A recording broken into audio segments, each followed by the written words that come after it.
Contents. Preface. Chapter 1, Common Sense, the Taken for Granted, and Power. Chapter 2, The Current Common Sense, Capitalist Realism. Chapter 3, Capitalism and Militarism. Chapter 4, Capitalism versus the Environment. Chapter 5, Neoliberalism, Globalization and Financialization. Chapter 6, Resistance and Response. Chapter 7, Social Change. Capitalism and COVID-19, a concluding coda. Further resources. Index. Preface. Rampant, seemingly endless wars, both hot and cold. Widespread and wide-ranging environmental catastrophe. Unparalleled levels of global wealth and income inequality. And, in response to these and other symptoms of system breakdown, increasingly repressive and authoritarian regimes, playing upon virulently divisive rhetoric. Conditions that characterize everyday life for billions on the planet at this moment. This book is based on a course that we have co-taught at the University of Arizona over the past 3 years that has attempted to connect the set of existential conditions to their underlying, systemic causes. The course has also endeavored to make these connections in ways that point to coalitional politics and efficacious actions. The principal aims of the course, and now of this book, are to think about the predominant way society is organized socially, politically, economically, culturally, and then to make the theoretical, historical, and practical connections between that way of organizing society and the kinds of consequential outcomes that are produced by doing so. And secondly, by demonstrating the systemic structural underpinnings of these seemingly disconnected issues, we hope to provide a set of rationales for political cohesion and coalition among the numerous and diverse groups that are working toward economic, social, political, and environmental justice. Particularly as presented by the major mechanisms that shape widely shared worldviews, these phenomena almost always appear, on the surface, as though they are completely unrelated to each other. This predominant characterization is true even for practitioners and activists, and therefore rarely elicits the kinds of political cohesion and coalition that are necessary for effective, coherent, and progressive responses. Clearly, a great deal has changed on the U.S. and international political stage since we first offered the course in 2017, but our goal, over the past 3 years, has been to try to emphasize the continuities in the issues that are of concern to us. That is, while we are interested in reflecting on changing conditions, we are principally focused on contextualizing such change within a broad sweep of historical, political, economic, and social phenomena. We want to make these changes explicable and highlight their inherent connections, rather than simply leave them, as often is done, as unrelated and distinct events. We endeavor to illuminate some of the new forms and emphases these issues have taken over the past several years, but again in a manner that demonstrates their linkages and grounding in long-standing systemic and institutional frameworks. We begin, both in the course and in this book, by asking a very basic question: how do we know what we think we know about the world? In this initial inquiry, we take up a set of questions that examine the ways in which people come to understand how the world works. This set of processes, usefully understood as the production, reinforcement, and changing of common sense, is a constant project. Those who are advantaged by the status quo are continually at work to make us understand that the way things are is the way things should be. And thus, the ways in which we understand the world are very much connected to the ways in which we interact with the world. We are also intent on elucidating the complex linkages between common sense and power. Here we take up the Gramscian notions of hegemony, the definition and role of intellectuals, and the ways in which the economy and other dimensions of society interact to produce the varied experiences of everyday life for different classes and categories of people. In the second chapter, we undertake an examination of what we think about as the predominant, current common sense in much of the world. If, as we contend, common sense is a very useful notion for understanding how we think and understand the world, what is the current common sense? We, along with other analysts, call the prevailing common sense capitalist realism. We interpret this term to be not merely descriptive of the dominant political economic framework, but also to highlight proponents' additional assertion that there is really no meaningful alternative to organizing society along the lines of late-stage industrial state capitalism. Clearly, much of society, certainly US society but many other societies as well, is organized along these lines. This is the basic framework within which we will attempt to understand the resultant issues and consequences. Again, there have been substantial changes within and among the variants of late-stage capitalism over the past several years, and our assessment situates these changes within appropriate continuities and contexts. In the third chapter, we begin to examine some of the more consequential effects that have resulted from organizing societies along the lines of a capitalist realist political economy. We begin with the multi-pronged relationships between capitalism and the various historical and contemporary mechanisms that capitalists have used to spread this form of political economy around the globe. These processes have been known most commonly as colonialism or imperialism, and have often been accompanied by the often necessarily related processes of militarism.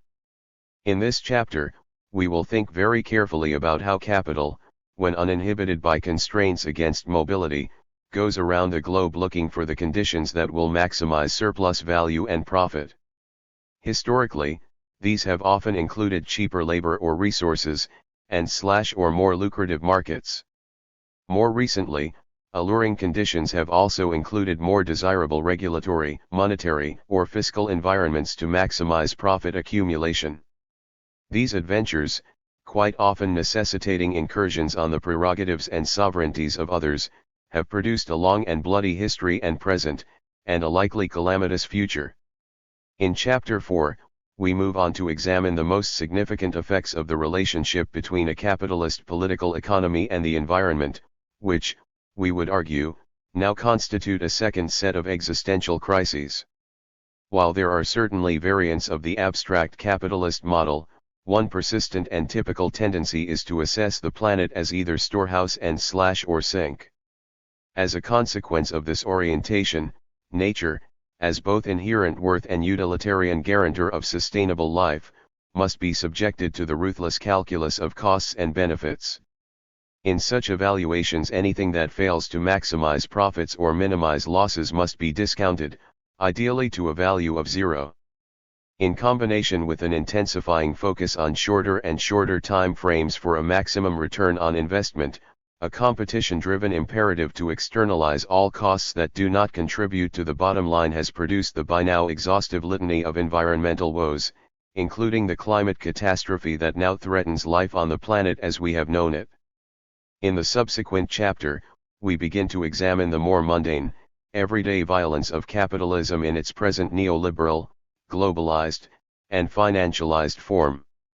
Though not necessarily as dramatic in some ways as militarism or environmental catastrophe, these quotidian issues are emblematic of the kinds of impacts that are being produced for billions of people in their everyday lives on the ground around the world.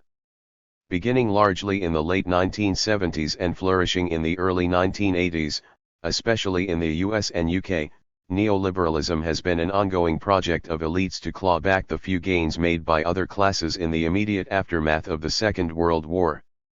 The central tenets include the elimination of government services of all kinds, an all-out assault on the ability of labor to organize, the massive deregulation of every segment of the economy, and the absolute faith in market-based principles to adjudicate all elements of social, political, cultural, and economic life. The results have been staggering levels of wealth and income inequality, the disappearance or significant shredding of even the most grudging social safety net provisions, the loss of the commons in virtually all sectors, and the truncation of public expectations for anything that might be provided by something called society. These then are three broad categories of consequences that we take up below: militarism, environmental catastrophe, and the seemingly more mundane suite of neoliberal effects. But these phenomena produce reactions. Once these effects are out in the world, we need to think about the way in which social movements cohere around them, and demands for progressive change are asserted. But at the same time, we want to think about the ways in which elites respond to those reactions. These are the matters that we take up in Chapter 6. Over the past several years, we have seen an enormous panoply of social movements for social, political, and economic justice, anti-austerity movements, environmental activism, human rights promotion, criminal justice reform, poverty elimination/reduction, and many others. One disheartening continuity has been the successful ability of elites to keep these movements separated from, and often, in fact, antagonistic to each other. One of our key objectives here is to demonstrate the fundamental linkages among these seemingly disparate issues, in order to provide the rationale and impetus for coalition and unity. In the face of rising resistance, elites have been able to exploit present discontent in order to pit elements of society against each other. We also take up this side of the question in Chapter 6. Often this set of strategies is delivered in the guise of so-called populism, in which blame for present conditions is placed on the most vulnerable segments of populations, who are then relentlessly scapegoated for the sake of the virtuous and deserving elements of society. This has the twofold effect of vesting additional power in the hands of authoritarian populists who will protect the worthy from the unworthy, and of diverting attention and blame away from those in the society who really make the decisions that produce the unwanted consequences. In the final chapter, we examine some concrete elements involved in working toward progressive change, as well as some of the obstacles that constrain those efforts. It is crucial to bear in mind, as we try to convey to students in our courses, that these issues and problems do have solutions. There are people working on answers and implementing them. Their work demonstrates that useful change can be accomplished, but also that there are barriers, almost always quite significant barriers. Many of these obstacles are institutional and built into the systems of power. As an important part of any remedial work, we have to try to understand these barriers, and configure ways to overcome them. Despite such impediments, however, strenuous attempts at remedies cannot be avoided. That, then, is the arc of the book.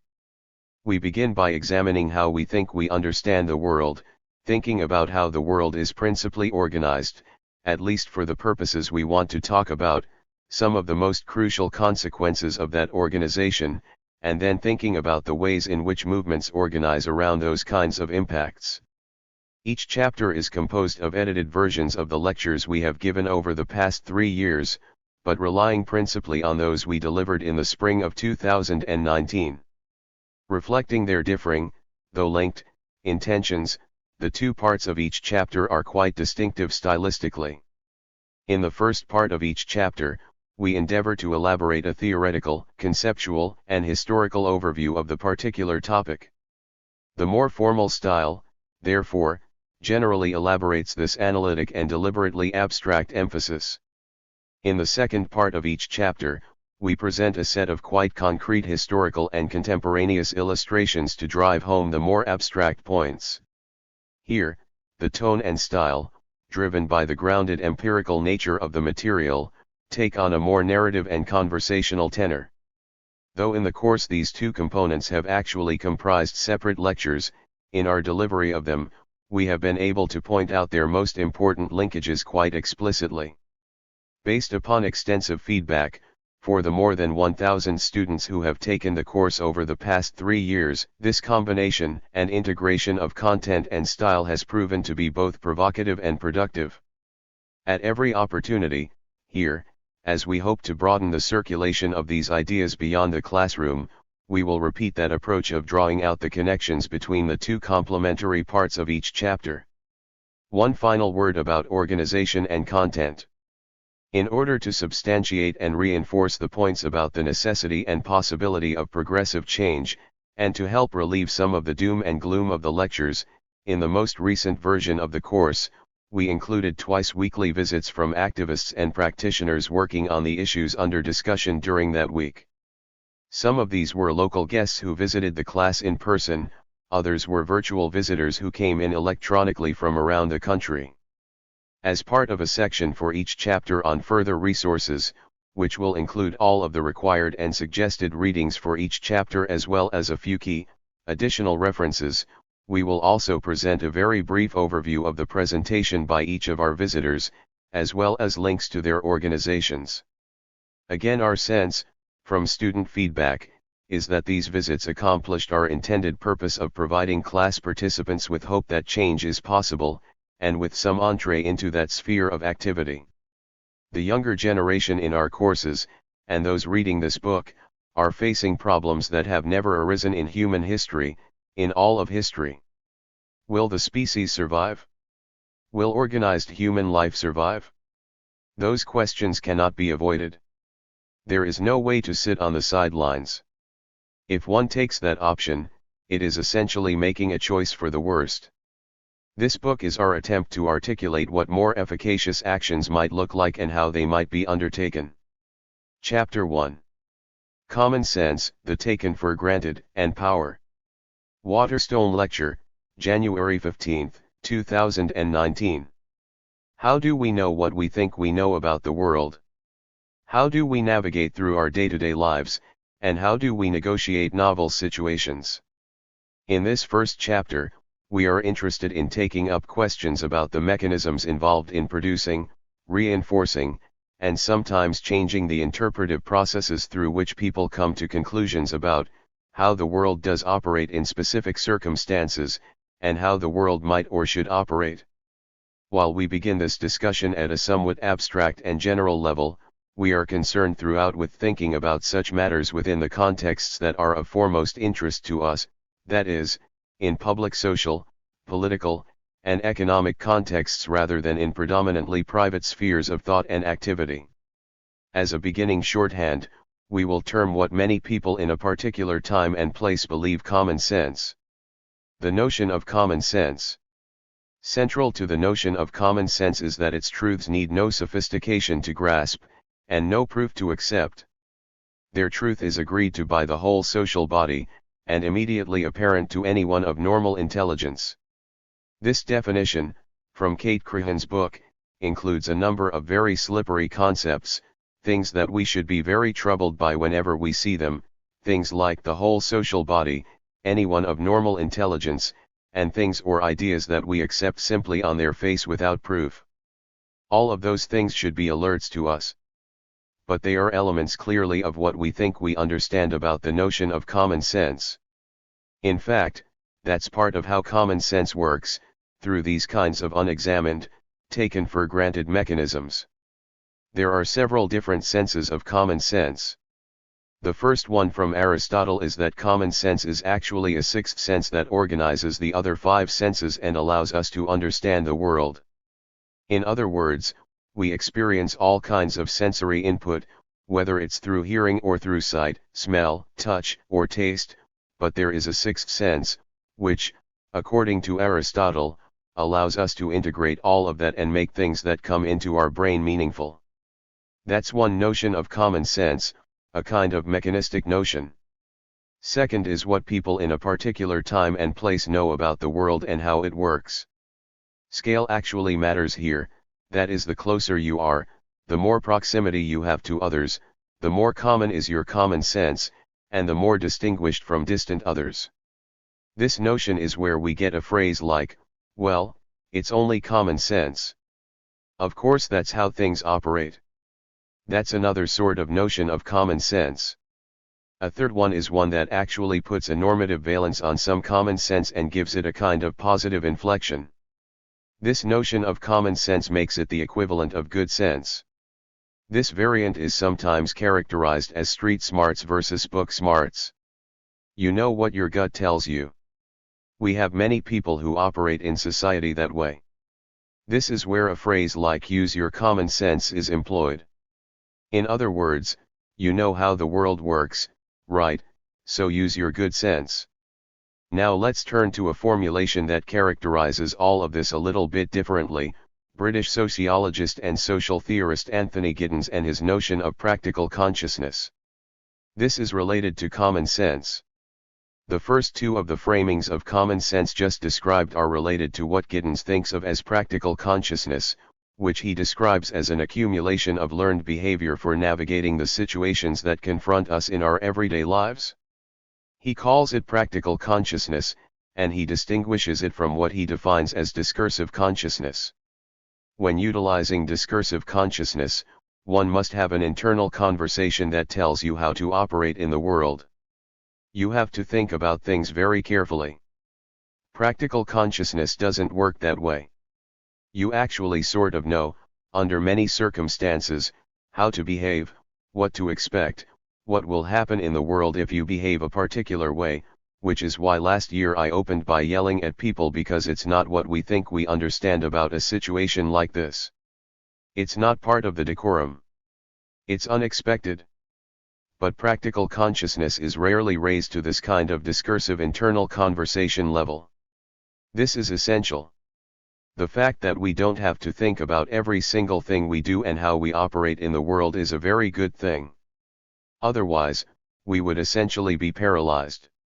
If we had to relearn every instance in which we operate in the world every day, we would in fact be constrained from behaving at all. So it's a good thing that much of what we do in our interactions is routinized in this way, that it is, in fact, a practical rather than a discursive consciousness. There are some circumstances where we become aware that we are operating in a rule-bound way. One of those circumstances is when we are in novel situations. For example, when we travel and come into settings where we don't know the rules. A couple of things happen then. If you've had this experience, you know this is the case. One thing, you have to think a bit about how to behave, what's the proper behavior, what will keep you in a safe zone rather than encountering things that become uncomfortable. So that's one of the things that happen, you begin to think about how things work in unfamiliar settings. If they work differently than how they work where you usually operate, well, you might wonder, how will I find out how things work? That's one thing that happens. The second thing that happens, if we're at least conscious of that process, is that we begin to understand that much of behavior is in fact rule-bound. It's rule-governed, even if in most situations we don't have to think about those rules, or even the fact that there are rules. This is a very important kind of step, to think about the fact that much of behavior is rule-bound, and this is what Giddens is thinking about when he says that practical consciousness works for most everyday situations, but there are circumstances in which we begin to become aware that we have internalized a whole number of rule-governed behaviors. In fact, to use a phrase that I want to emphasize, we take things for granted. A second circumstance in which we might move from practical to discursive consciousness is when we are operating in situations where we think we know the rules, but something unexpected happens. Either something unpredictable occurs, or we don't like the consequences. But again, this kind of situation produces in us this notion that life is rather rule-bound and that we need to understand how things work. One important question that Giddens asks about all of this, and that we'll come back and think about, is where do all these rules come from? How do these rules of behavior come into play? I'll come back to this in a little bit more detail in a minute, but just for the moment, let me introduce this very unfortunate word that Giddens coined. This is a process that he calls structuration. What he means by that is that people through their practices make and reinforce the rules, but then forget about the fact that they are people-made rules. The rules begin to take on a character that looks like they simply operate independently of society. That issue where we forget that we are the rule makers is what makes the status quo so persistent to some degree. Again, we come to take the rules of everyday life for granted. This is how things work, this is how things should work. It's just common sense. I'll come back and talk about that. I also want to make clear, at this point, that not everyone is in an equal position in making these rules and making them stick, and we'll come back and think about that. Where does our common sense come from? How do we learn these rules? One quote from Kate Crahan again, in a sense, we all have our own particular stock of common sense. Much of this will be shared by others in our immediate environment, diverging as those others become more distant. So we're acculturated into understanding these rules. The earliest influences clearly, and this will be fairly prosaic, are our parents and immediate family. There is some notion that some of this learning actually occurs in the womb, but not going to get into that at the moment. After our immediate family, our extended family, our friends, the educational system, including religious education if that's part of our background, the media, very broadly defined, the culture apparatuses, the kinds of things that get our attention, and then our own accumulated experience. I just want to note here a little caution, which again I'll say a bit more about in a bit. Our own accumulated experience becomes increasingly solidified over time. That is, we start to think we know how the world works, and things that accord with that evolving viewpoint we take in much more easily than things that seem to contradict how we think the world works. This evolution is a kind of ongoing process to the extent that we need to understand further and further how the world works. It's also important here to distinguish between what's possible to know and understand firsthand from information that must be delivered second-, third-, fourth-hand via various media, that is, mediated information, which is more and more the case. I mean, we know less and less about the world firsthand than we do through other sources of information. It is also critical to point out that nothing enters our brains or minds unfiltered. Going back to the idea from Aristotle, the first definition of common sense sidesteps the very important question of how this additional sense is itself built. What I'm suggesting is that part of our acculturation, part of the way we develop a sense of the common sense, is to develop a set of filters that tells us what's important, what's not important, how we should interpret what we get as stimuli. Some of that can be right, some of it can be wrong. So the issue of taken for grantedness, and reinforcement of common sense, is a very important phenomenon. This is, in fact, what I just described, that is that we begin to filter those things that don't really accord with how we think the world works, and we reject those things that really are contradictory. This is especially the case, I would suggest, and is becoming increasingly the case, through what we think about as either this bubble or silo effect. This is where we're channeled in many of our media interactions, particularly into things that we seem to have already accepted. So anytime you see a prompt, if you like this, you will love that, know that this tactic works according to algorithms that produce this channeling effect. This is happening in all kinds of ways on social media and even in the mainstream media. People are CNN people, or they're MSNBC people, or they are Fox News people. So there's a tendency to sort of silo ourselves or put ourselves in these bubbles, and that's becoming increasingly the case. Now, an important question, are we thinking about common sense or are we thinking about common senses? All too often, one rational being's obvious fact is another's questionable or flat-out wrong assertion.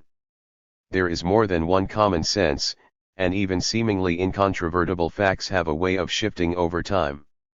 Even for ourselves, something that we may have believed at one point in time, if we are open-minded, we might believe something quite different at a later date.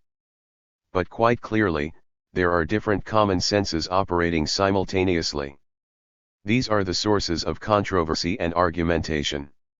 The notion of the single common sense, which all men have in common in any given civilization, is quite foreign to the spirit of the notebooks. For Gramsci as for Marx, any given civilization is so fractured by inequality that understanding it requires us to begin with that inequality. Those most elementary things which are the first to be forgot, the fact that there really do exist rulers and ruled, leaders and led. Common sense in all its multitudinous confusion is the product of a fractured world. Yes, there are multiple common senses operating at any particular time and place. There are always competing common senses at play, which tells us several things. Immediately, it tells us that common sense is unstable. It changes over time. It changes from place to place, from one group, for example a social class, from one setting to another, and so on. This also tells us that common sense is both malleable and subject to manipulation. It's not a stable thing. Common sense can shift. Let's begin to tie those notions of what common sense is about to political action. Ultimately, as Kate Crahan argues, what interests Gramsci is the knowledge that mobilizes political movements capable of bringing about radical transformations. This is what Gramsci was interested in. One of his central questions was trying to understand how the Italian people came to accept Mussolini and fascism. So he was very interested in coming to grips with that kind of question. The most important knowledge would seem to be precisely knowledge that when embodied in self-aware collectivities has the potential to act in the world. For Gramsci, the primary such collectivities as a good Marxist were classes. He was interested in class struggle. The webs of intelligibility in which our socialization wraps us from the day of our birth are a reality from which we all begin.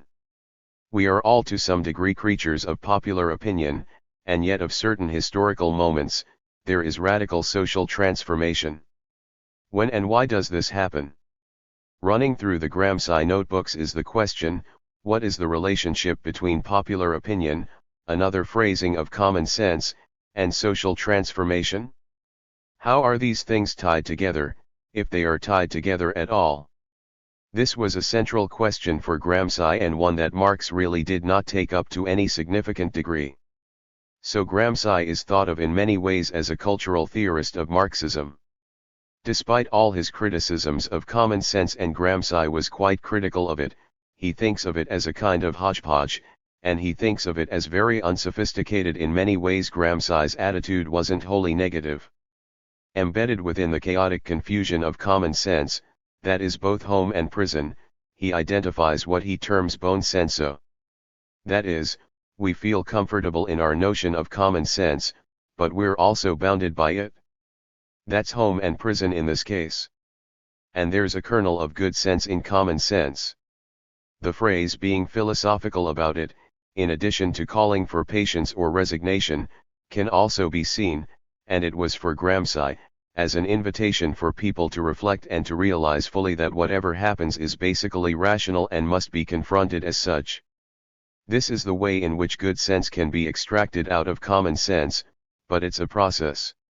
It's a process that Gramsci says has to be extracted, made coherent by intellectuals, that this is the role of intellectuals for Gramsci. But he has a very ecumenical notion of intellectuals. Anyone, in Gramsci's view, given the opportunity, could be an intellectual, that is, a person who could reflect on the conditions of their own material existence and think about why that existence has the characteristics that it does. So for Gramsci, anyone could be an intellectual. The role of intellectuals is to extract the good sense out of the hodgepodge of common sense. Gramsci thinks about intellectuals as falling roughly into two categories. Organic intellectuals are those that remain connected to their class and further class interests. Now, by saying that, that doesn't necessarily mean of one sort of political stripe or another. Adam Smith, the classical economist, I would argue, is an organic intellectual for his class, the bourgeois class. Traditional intellectuals, as Gramsci describes them, are people who are interested in being apologists or explainers or supporters of the status quo. The traditional intellectuals are also what Marx would have called the vulgar economists, with whom he was engaged in conversation and contention. So the role of intellectuals is to extract the kernels of good sense out of common sense. Okay. Now, let me turn from the abstract for a minute and think about a concrete example of something that we think about as common sense, which we will come back to in certain ways through other parts of the course. So as common sense, the American dream. If I say that phrase, do you get a picture in your mind immediately? What does it look like? The American dream, here it is, in America, if you work hard, play by the rules, you will succeed. Work hard, play by the rules, you will succeed. That's part of the dream. Typically, it also includes a metric for what constitutes success. It almost invariably takes a commodified form, success. Since that's the kind of reward a capitalist system can and must deliver.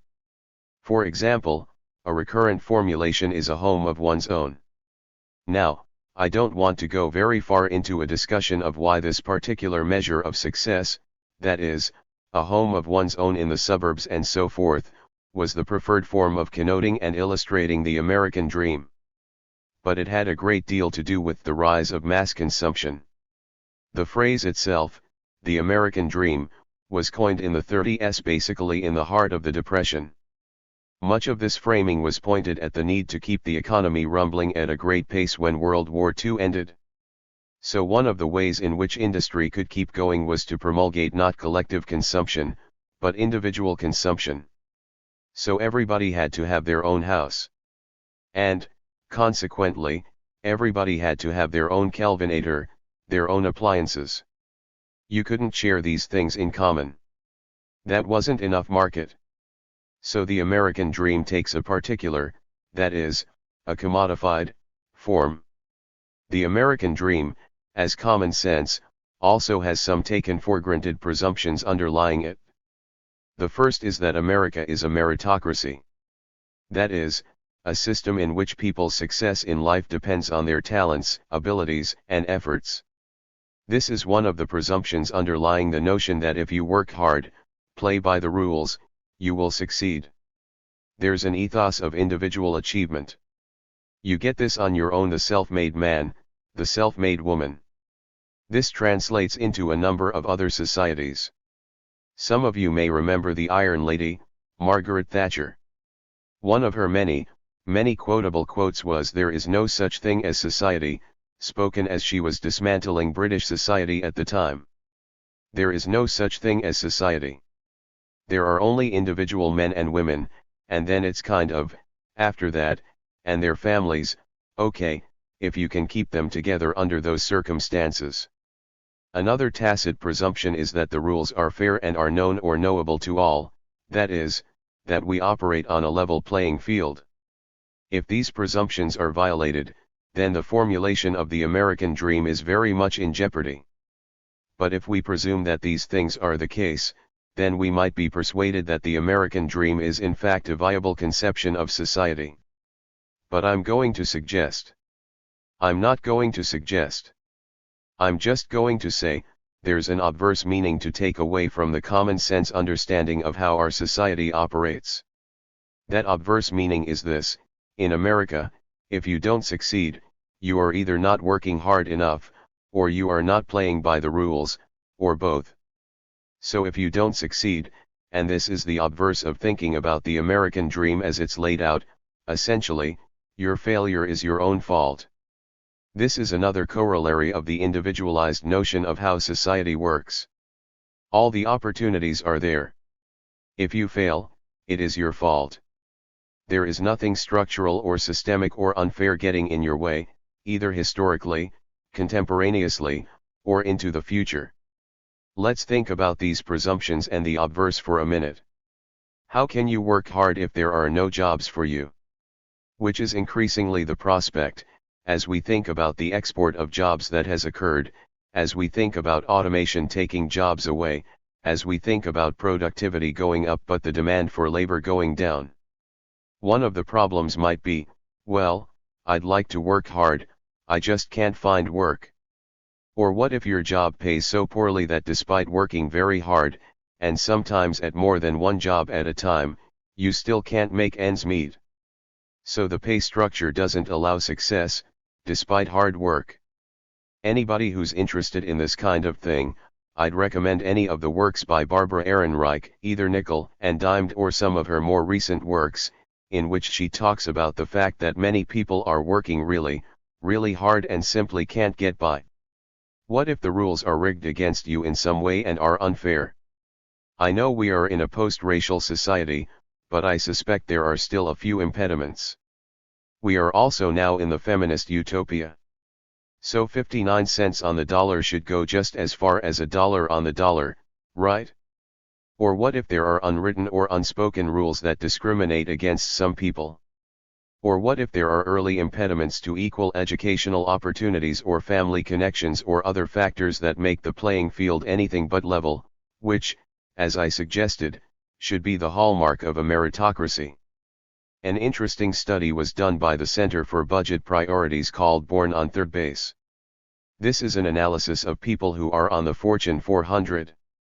This is not the Fortune 500, which charts companies, but the Fortune 400, which lists the richest individuals in the world.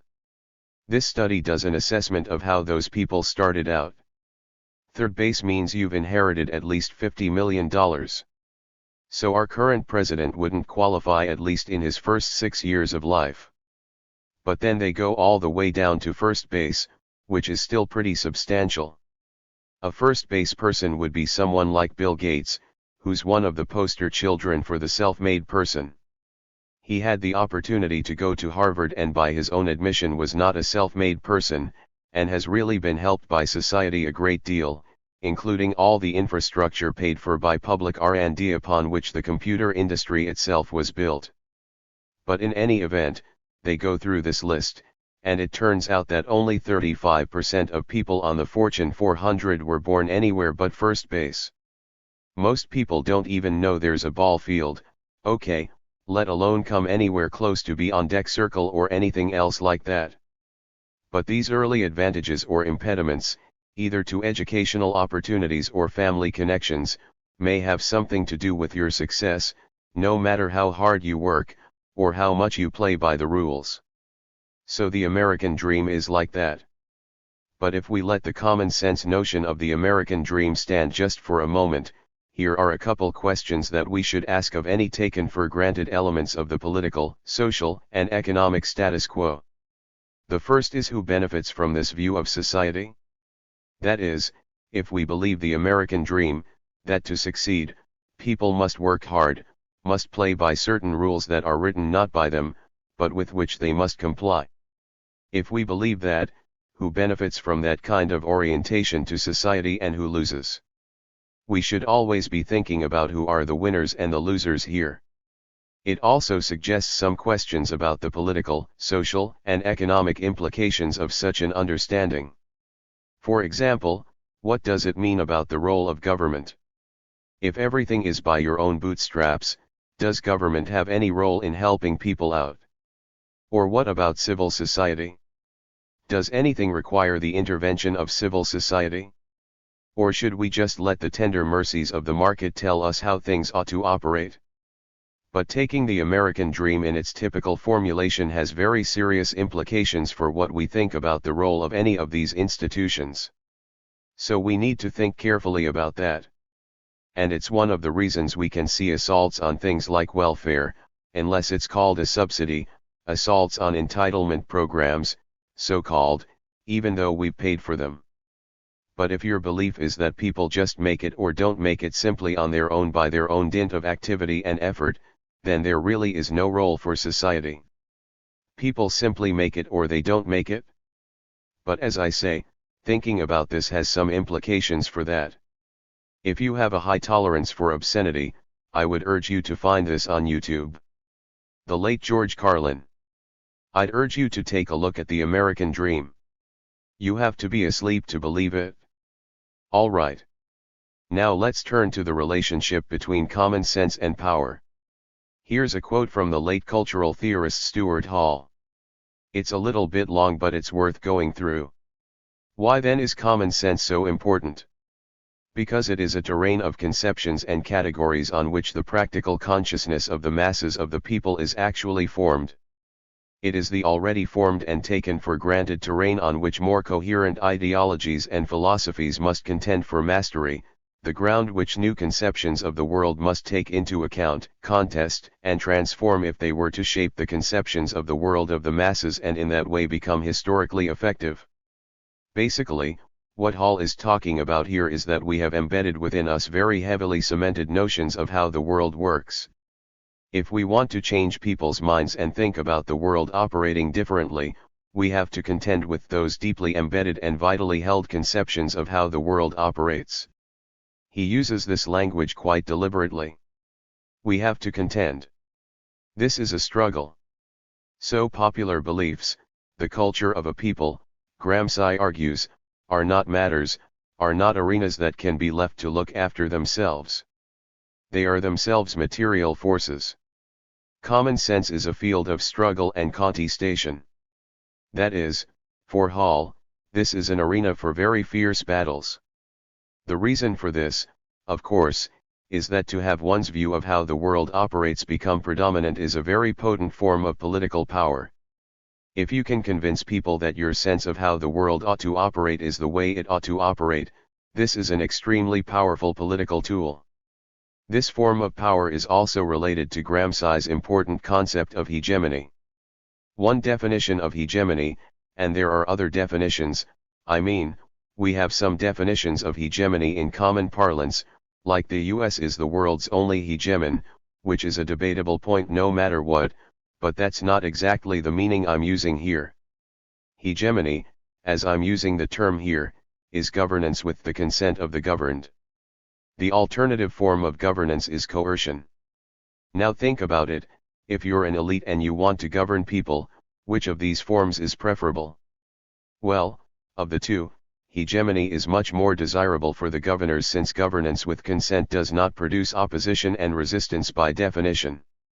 If people are consenting to be governed, why would they object? Why would they resist? It should also be noted, though, that these two forms are never mutually exclusive, but rather they exist on a continuum, since governance structures invariably reserve to themselves the exclusive and legitimate use of coercion when necessary or when consent fails. These forms are related to each other. But given the option, governors would prefer the hegemonic form rather than the coercive form, which does produce resistance. But why do people consent to be governed? This is the way in which we're going to now begin to tie this back to questions of common sense and so forth. It's a question of legitimacy. The ruled must believe that the rulers are operating in their interest. This is the basis upon which people cede consent or give consent to be governed. They think the governors, their rulers, are operating in their interest. So they accord those rulers legitimation. In fact, the failure of this form of governance is often referred to or often is contained in a legitimation crisis, that is, when legitimacy begins to fail. How is this belief developed, that governors act in the interest of the governed? By the rulers promulgating and constantly reinforcing a particular common sense about the world. Not only is the way they are operating the way the world is, but it's the way the world should be. I just want to emphasize that this is a constant project. Rulers have to constantly promulgate and reinforce this idea that they are operating in the public good on behalf of the governed. It is a constant project. In the second half of this chapter, we present a number of cases, both from recent history and from contemporary situations that illustrate the ends of this continuum. We make the point that for societies that purport to be democratic, consent, based upon a constantly reinforced common-sensical understanding of the legitimacy of the rulers, is not only the most desirable form of governance, but is necessary to maintain the veneer of democracy itself. For more dictatorial or despotic regimes, even the pretense of consent is less necessary, at least for a time. By definition, everything in opposition to that common sense becomes quite literally unthinkable and becomes, and I use this term advisedly, nonsense. It is not sensical to object to the governors, if they're acting in your interest. This is the fundamental idea that underpins the way in which this form of governance works. And many philosophers have articulated it, but it is that the governors are acting in the interests of those who are being governed, and therefore have legitimate control over the reins of governance. Again from Kate Crahan's book, the narratives that become hegemonic are those that reflect the world as seen from the vantage point of the rulers rather than the ruled typically. We'll come back to this. Again from Stuart Hall, first, hegemony is a very particular historically specific and temporary moment in the life of a society. It's rare for this degree of unity to be achieved, enabling a society to set itself a quite new historical agenda under the leadership of a specific formation or constellation of social forces. Such periods of settlement are unlikely to persist forever. There's nothing automatic about them. They have to be actively constructed and positively maintained. Otherwise, such hegemonies risk falling apart. We can see this when we see schisms even within the ruling class, and there are many times when that occurs, and those may be moments of interesting opportunity. But hegemony is unstable and begins to break down when rulers lose their legitimacy. This can happen when the ruled no longer believe, for a whole variety of possible reasons, that governance is in their interest. This is what I refer to as a legitimation crisis. It's at that point that governance structures even lose the ability to wield coercion uncontested.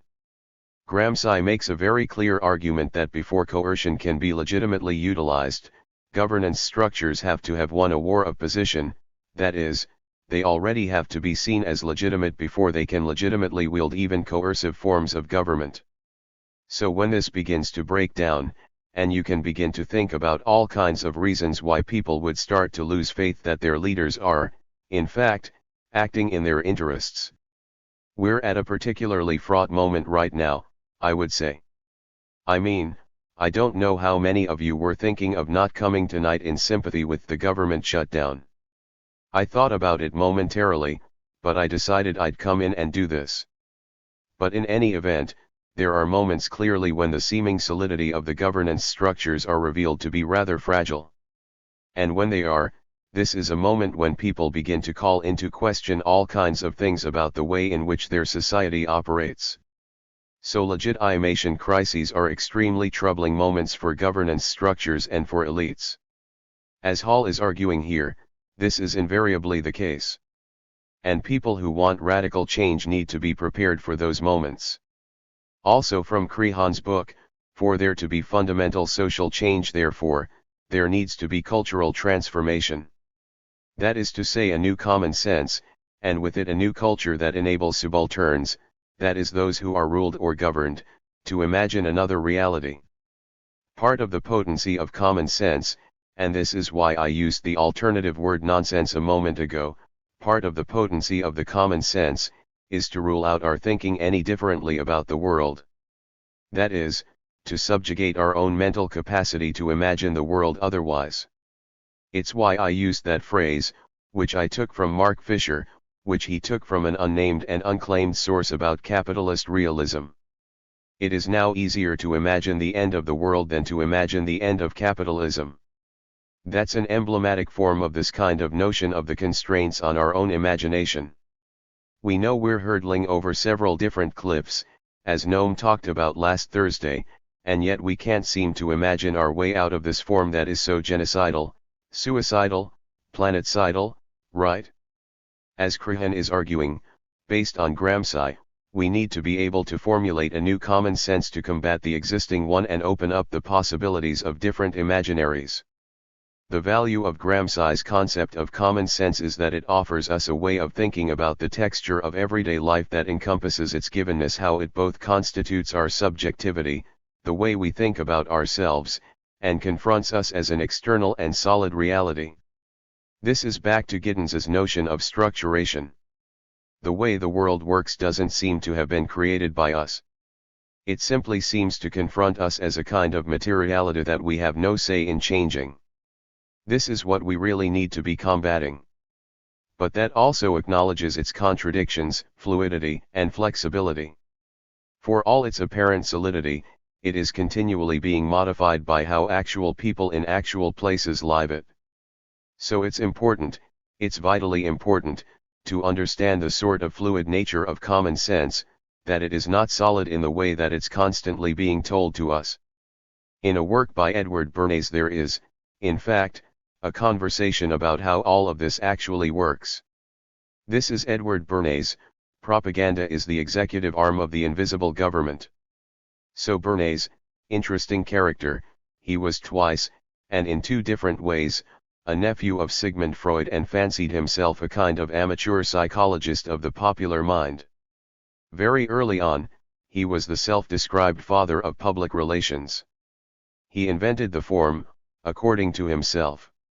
He was involved in a whole number of early activities, some of which we'll talk about a bit later. He was involved in the Creel Commission, which was organized with Walter Lippmann and others to motivate a very reluctant U.S. public into supporting the U.S. entry into World War I under Woodrow Wilson. We return to this effort in a bit more detail below. So he was involved in a number of those kinds of things. One of his most famous and long-standing sets of efforts had to do with tobacco. He really was very, very influential in getting people to smoke. Later in life, in an autobiographical kind of mea culpa, he regretted that activity. But one of the things that he did, One of the last impediments to the market for cigarettes was getting women to smoke, and particularly getting women to smoke in public. So one of the large grandstand events that Bernays organized was a Liberty March in the Macy's Thanksgiving Day Parade in New York. He hired about 30 debutantes. I don't know if that word draws any resonance. These were young women of society who were going to be introduced to society. He had them march in the parade, each of them holding aloft a little torch of freedom. That little torch of freedom was a Lucky Strike cigarette. This was the kind of thing he was engaged in. But here are some of his views: the conscious and intelligent manipulation of the organized habits and opinions of the masses is an important element in democratic society. Those who manipulate this unseen mechanism of society constitute an invisible government, which is the true ruling power of our country. Some people might now call that the deep state. I wouldn't, but some people might. We are governed, our minds are molded, our tastes formed, our ideas suggested largely by men we have never heard of. He is referring to himself and other people who are behind the scenes manipulating public opinion, which is another phrase for common sense. In almost every act of our daily lives, whether in the sphere of politics or business, in our social conduct or ethical thinking, we are dominated by the relatively small number of persons who understand the mental processes and social patterns of the masses. It is they who pull the wires which control the public mind. Now for Bernays, this was a very good thing. I mean, in his mind, this was a good thing, and this is the reason for it: truth is mighty and must prevail. And if anybody, and any body of men believe that they have discovered a valuable truth, it is not merely their privilege, but their duty to disseminate that truth. If they realize, as they quickly must, that this spreading of truth can be done upon a large scale and effectively only by organized effort, they will make use of the press and the platform as the best means to give it wide circulation. So he was engaged, remember, in the onset of public relations and mass marketing. So he's starting to use these levers that had become recently available for disseminating these truths. Propaganda becomes vicious and reprehensible only when its authors consciously and deliberately disseminate what they know to be lies, or when they aim at effects which they know to be prejudicial to the common good. But of course the common good is defined by these people, so it's almost invariable that they will not be defined as the common good. But the danger is there, and he's warning people about it. The imaginatively managed event can compete successfully with other events for attention. Newsworthy events involving people usually do not happen by accident, they are planned deliberately to accomplish a purpose to influence our ideas and actions. And many of the things that Bernays was engaged in were these kinds of grandstanding, large-scale public events. So as I say, he sort of describes himself as the father of public relations. This is part of the mechanism that he used. We return to Bernays in the second part of the chapter in order to connect some of his work in public relations to projections of U.S. political and military power. Alright. Let's bring this a little bit up to date. This is in a piece by Chris Hedges called The Permanent Lie, and it will now start to resonate in slightly different ways with the contemporary moment. The most ominous danger we face comes from the marginalization and destruction of institutions, including the courts, academia, legislative bodies, cultural organizations and the press that once ensured that civil discourse was rooted in reality and fact, helped us distinguish lies from truth, and facilitated justice. The permanent lie is not circumscribed by reality. It is perpetuated even in the face of overwhelming evidence that discredits it. It is irrational. Those who speak in the language of truth and fact are attacked as liars, traitors, and purveyors of fake news. So this is what Hedges is concerned about happening at the moment. Then he quotes Hannah Arendt from her book The Origins of Totalitarianism. The result of a consistent and total substitution of lies with factual truth is not that the lie will now be accepted as truth and truth be defamed as a lie, but that the sense by which we take our bearings in the real world and the category of truth versus falsehood is among the mental means to this end is being destroyed. So it's not that a particular lie is believed, or that a particular truth is devalued, but the mechanisms that we have for discerning one from the other are themselves under assault. This is what Arendt was concerned about and what Hedges now sees coming back around. The press and the media more generally are often described as the enemy of the people, which has some very long. There's a long history of such attacks as part of authoritarian regimes, which we'll discuss further a little bit later on. Assaults on journalism and journalists. So the pieces that are in today's readings describe a very significant uptick in the sort of ways in which journalism, journalists, and facticity and evidence are really being very much undermined by activities. Finally, Edward Bernays again. Freedom of speech and its democratic corollary, a free press have tacitly expanded our Bill of Rights to include the right of persuasion. Again, he's justifying this activity of his. This development was an inevitable result of the expansion of the media of free speech and persuasion. All these media provide open doors to the public mind. So he's saying that this is just, it's a kind of technological determinism. Once you have the platform there, of course people are going to use it for these purposes. Any one of us through these media may influence the attitudes and actions of our fellow citizens. I've added those emphases just so you'll know which words are again a little bit suspect and slippery. So we've already established the fact that common sense is malleable. Now we have to look at the very uneven power landscape on which such contests, over the common sense, are waged. This discussion will focus mostly on the US media landscape, but the basic points apply quite well to many other media environments.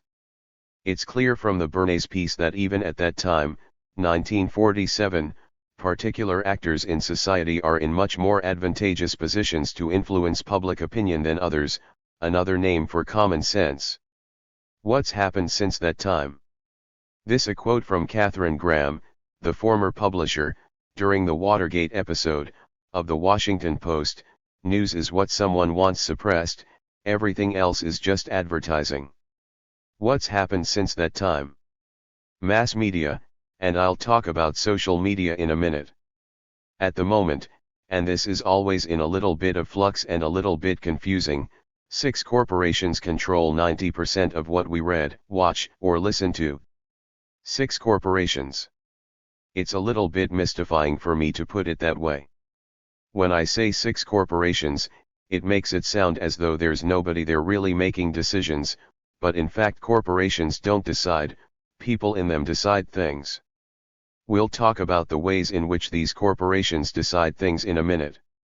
In 1983, 90% of what Americans saw, watched, heard, and so forth, was controlled by 50 corporations. By this point in 2012, 6 corporations.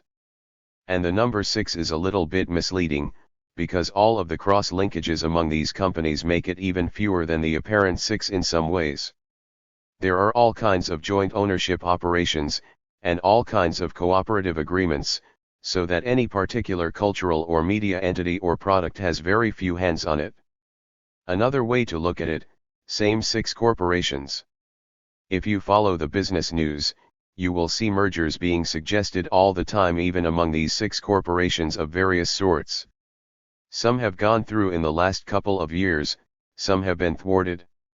I would also suggest, and we'll talk about this when we talk about neoliberal financialized, globalized capitalism, this is not unique to the media industry. That this kind of merger, this kind of consolidation of ownership is now system-wide. And there are lots of very good reasons why this makes sense to the corporations themselves. So these 6 corporations, and more precisely, the key decision makers within them, set the boundaries on acceptable debate on what's socially, politically, economically possible. They make their decisions on those things based on profit maximization, both short and long term. If you think they're making their decisions on anything else, you are mistaken. I'll just put that out as a very bald assertion, okay. But, as we discuss in the second half of the chapter, even these kinds of decisions are bounded by the prevailing common sense, in terms of what is permissible, in any particular time and place, to say, or even to think. Now, I'm hedging on that a little bit by saying short and long term. Short term, they want to maximize profits in the immediate sense for their investors, who are always looking for the next best thing. And with electronic financial trading now, that means in basically nanoseconds. So big funds jump from investment to investment on the marginal returns that they think they will get in the next not quarter, but maybe quarter of a minute. So they make their decisions based on that. But these decision makers also make their decisions as being part of the governance structure, the hegemonic governance structure, on what will maintain their legitimacy. So they think about that a little bit. But when they have to make a trade-off between short and long term, they decide short term, otherwise the CEO and the board of directors are out fairly quickly. All right. They make their decisions that way. Let me just go back for this for 1 second, and ask you to think a little bit about what the media's products are, which I put out as a question before. Are they selling an entertainment thing? Are they selling news? Are they selling information? No. They're selling you.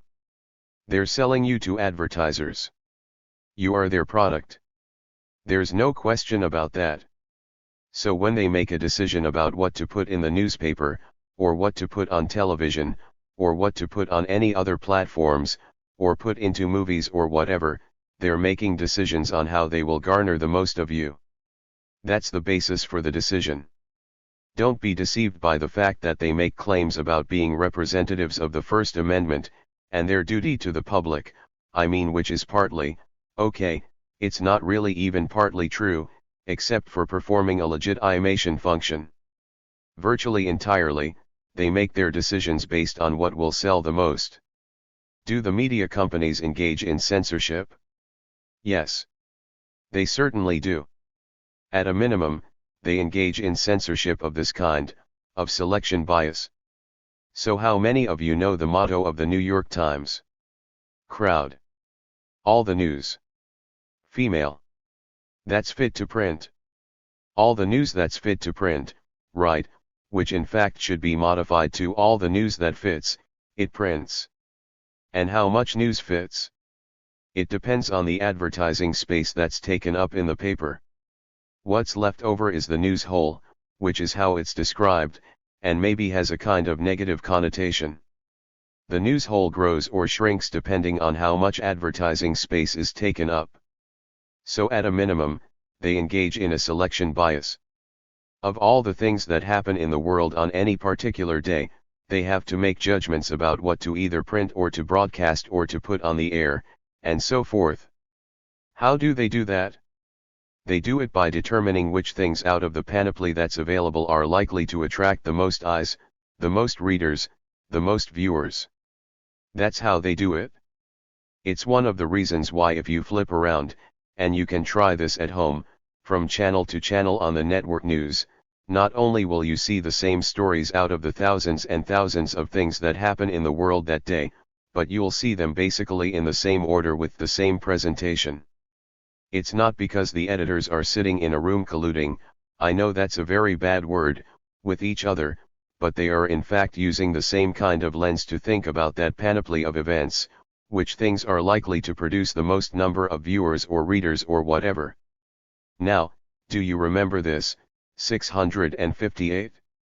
Any idea what this is? I haven't given you any hints whatsoever. But now, I'm going to give you a hint, a big hint. What if I said 658 days? Female.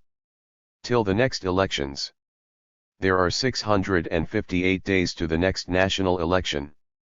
The reason I'm asking about this at this point is I want you now to think about, as you look at media, what they cover over the next 658 days, and the way they cover it.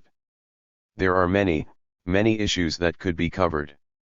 How can we possibly at this point, 658 days out, be thinking about the relative merits of Joe Biden versus Julian Castro versus Elizabeth Warren? Yet, if you look at the news hole on NBC, MSNBC, CNN, the horse race is already well underway. Now, that means of course that there are opportunity costs.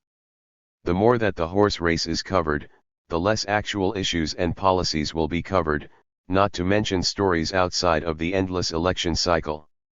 Again, think about, as we proceed through the course and as we proceed over the next interminable number of months to the election, how much time and energy is devoted, and not to the issues that the candidates are raising, but simply to their relative strengths and weaknesses vis-a-vis their electability, the personalities, the horse race, not the issues and so forth. Just think about that. Now you can use this and stump your friends, but remember to change it every day by one day. I'm coming to the very end. Up to this point, I've been talking about mass media, and mostly in the US context. Now I want to turn to the internet and social media. They have tremendous democratizing potential. They also raise very serious issues about privacy and surveillance, as many of you know. This has been in the headlines. These kinds of media impose censorship of a different kind. So much information that truth and credibility are very difficult to determine. How do we know what we see on the internet is real? Where's the validation? Where's the corroboration? These social media are subject to increasingly stringent gatekeeping by internet service providers. And this raises the very serious issue of net neutrality. Right now, things are relatively unimpeded. You can access any website and download information. What ISPs would like to do is be an intermediary between you and that content. They will make determinations on speed and accessibility, again based on profit maximization for themselves, since many of the companies who are involved in this are also content providers. They want to charge differential rates for different sites and different content and so forth. That's a very different view of how the internet would operate than the way it operates currently. Now we're back to the starting point regarding filters that we use to make sense of the world. Because we take certain things about the world for granted when we encounter new data, we accept it or reject it based in large part on whether it corresponds with or contradicts what we think we already know. This is what I had said earlier. This is being increasingly reinforced by the so-called bubble or silo effect, in which computer algorithms channel our online behavior so that we rarely encounter views with which we disagree. Unless we train ourselves to be open-minded and skeptical, which is actually what critical thinking and learning are all about, we continue to accept the status quo even when we are disadvantaged by it. We are also diminished in our capacity to imagine alternatives to the taken for granted status quo, and we come to accept its inevitability. Being open to new views is a very difficult and destabilizing proposition, since we have a stake, a very potent stake in thinking we know how the world operates. That practical consciousness that I described at the beginning is extremely useful for us. We have to have it. So we abandon it very, very reluctantly, and we abandon it in large measure depending on what's at stake. But it's necessary to break down the taken for granted common senses that are not in our interest, and that's partly what this course is about. We're going to think about what is the prevailing common sense in the next chapter and then begin to think about what are the consequences of accepting that as inevitable. Chomsky Lecture, January 17, 2019. The main topic that we're discussing this week is Gramsci's concept of hegemonic common sense, and how it plays out in practice. The assigned reading for today was chosen in part because it provides many striking illustrations of the effective imposition of hegemonic common sense. But also, in part, because it quotes an early and perceptive commentary on this concept, in the mid-18th century, by Scottish philosopher David Hume, one of the great figures of the Enlightenment and a founder of classical liberalism. The quote is from a study of his called Of the First Principles of Government, a very important work on democratic theory. In the background is the first modern democratic revolution, in England in the preceding century. In the opening paragraph, Hume gives a brief exposition of something like the Gramscian concept.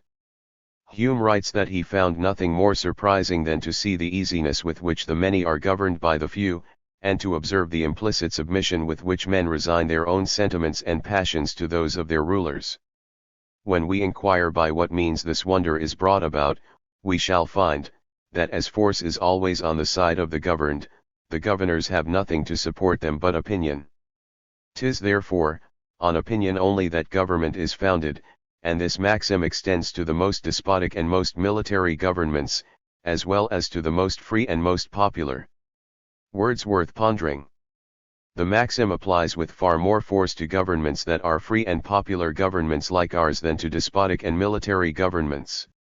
These can freely resort to violence, which often suffices, whatever public opinion may be, at least as long as those who exercise the violence, the security forces, remain loyal.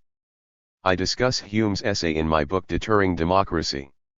The book opens with Hume's remarks on consent and goes on to discuss the exercise of violence in despotic and military governments. For quite substantial reasons to which I'll return, it concentrates on the US-supported military dictatorships in Central America in the 1980s, which carried out a brutal war against their populations. Hundreds of thousands were killed, huge numbers hideously tortured and mutilated. The countries were ruined. The trauma persists. The book was published 30 years ago, so the examples might seem no longer pertinent. But that's a mistake. In fact, they're quite relevant today. They provide a crucial background for front-page news as Trump demands a beautiful wall to protect us from the invasion of rapists, murderers, Islamic terrorists, and the like. The reality of the invasion is very vivid in our immediate experience here in Tucson, not far from the harsh desert where miserable people fleeing from our destruction of their countries are dying in the searing heat and sometimes being given some succor by the heroic activists of No More Deaths. All happening right here. Many are fleeing from the horrors of the 1980s and the brutal legacy that they left, others from more recent U.S. crimes to which we'll return. As many of you know, there's an ongoing trial of volunteers from No More Deaths at the federal court in Tucson in one case, a felony charge that could bring 20 years in prison. The trials are for such crimes as leaving food and water in the desert for desperate people who are fleeing the results of our crimes. In the past, No More Deaths had a tacit agreement with the border patrols, which allowed them to carry out their humanitarian work with a certain degree of impunity, but that's changed. Enforcement has sharply increased under the Trump administration's hardline immigration stance. Hence the trials, and also a lot of sadistic acts, like border patrols destroying food and water so that people will die of thirst and starve when they wander in the desert. Sometimes helicopters hover over groups of refugees and scatter them into the desert so that they'll get lost and be more likely to die in agony and join the many corpses that are constantly being found. We cannot emphasize too often that these rapists, criminals, and Islamic terrorists are fleeing from the wreckage of U.S. crimes in Central America, some of which are discussed in today's reading. Now, these days, that reading should probably have trigger warnings. For example, Father Santiago's vivid description of the hideous scene he witnessed with his own eyes, just an instance of what was happening throughout the region. In the last year or two, the flight of refugees is mostly from Honduras. There's a caravan being formed right now in Honduras. You've probably read about it. There's a reason why the refugee flow is now coming from Honduras. In 2009, a mildly reformist government came into office in Honduras, breaking with a brutal history of terror and repression. The president, Mel Zelaya, proposed some measures to overcome the horrors of the traditional Honduran system, in which the U.S. had been directly involved, particularly during Reagan's wars in the 80s, when Honduras was turned into a base for US-run terrorist operations in the region. Zelaya's efforts didn't last long. He was thrown out by a military coup, which was condemned throughout the hemisphere, throughout the world. With an exception. The Obama-Clinton administration refused to call it a military coup because if they had, U.S. law would have required that they stop sending arms to the military junta that had restored a brutal dictatorship. Washington would not agree to that, so it endorsed the coup regime under the ludicrous pretense that it was restoring democracy. The military dictatorship ran what they called an election, which was mostly ridiculed and dismissed. Again, with one notable exception. The Obama-Clinton administration praised it as an encouraging step toward democracy, so we could continue to support this promising new regime as it instituted a reign of terror. Honduras, which was always dangerous enough, became maybe the homicide capital of the world. There were huge atrocities, and soon people were fleeing in desperation. Honduras was the source of the plurality of the refugees fleeing from Central America in the last few years, and that's where the caravans are starting from. The U.S. role in the flight of refugees is not secret. It's all public. You can easily find out about it except on the front pages of newspapers, where it should be highlighted. Throughout the hideous decade of the 1980s, there was never any secret about what was happening. It was reported extensively by church sources and all the major human rights and aid groups, by solidarity organizations, and by the thousands of Americans who flocked to Central America to help the victims, something entirely new in the gruesome history of imperialism, and a tribute to important strains of American society and culture. Like no more deaths today, right here in Tucson. The earlier role of the U.S. in Central America, Latin America altogether, is terrible enough. We'll come back to that later. But the crimes escalated sharply under Reagan in the 1980s. The terrible decade opened with the assassination of Archbishop Oscar Romero, recently designated as a saint. He was known as the voice for the voiceless. He was a simple man, of remarkable integrity and courage, who understood well that the course he was following would probably lead to martyrdom. He was assassinated while reading Mass, by close U.S. allies, as was known at once and reported by U.S. Ambassador to El Salvador Robert White, who was withdrawn, because he was considered a little too open about what was happening. The voice for the voiceless was stilled by the assassins shortly after sending a letter to President Carter urging him to withhold military aid from the governing junta, which, he warned, will use it to sharpen injustice and repression against the people's organizations for respect for their most basic human rights. Exactly as happened. Right after the assassination, the Reagan administration came into office, and sharply escalated the war. Archbishop Romero's successor, Bishop Arturo Rivera y Damas, described the USBAC crimes as a war of extermination and genocide against a defenseless civilian population. That was El Salvador. They were sort of lucky. It was still worse in Guatemala in those years. In both countries, the crimes go back much earlier. In Guatemala they intensified after the overthrow of a popular democratic government by a CIA coup in 1954. That initiated decades of state terror and repression, raised to new horrors under Reagan. What was taking place in Guatemala in the 80s was so horrendous that Congress intervened and imposed constraints on the U.S. supply of weapons to the mass murderers who were running the country. Undeterred, Reagan created an international terror network to replace direct U.S. participation in the slaughter. There are others who create international terrorist networks, highly publicized and bitterly condemned for their crimes. They hire killers, like the infamous Carlos the Jackal. The U.S. is a much bigger player, so we hire terrorist states, not just individual killers.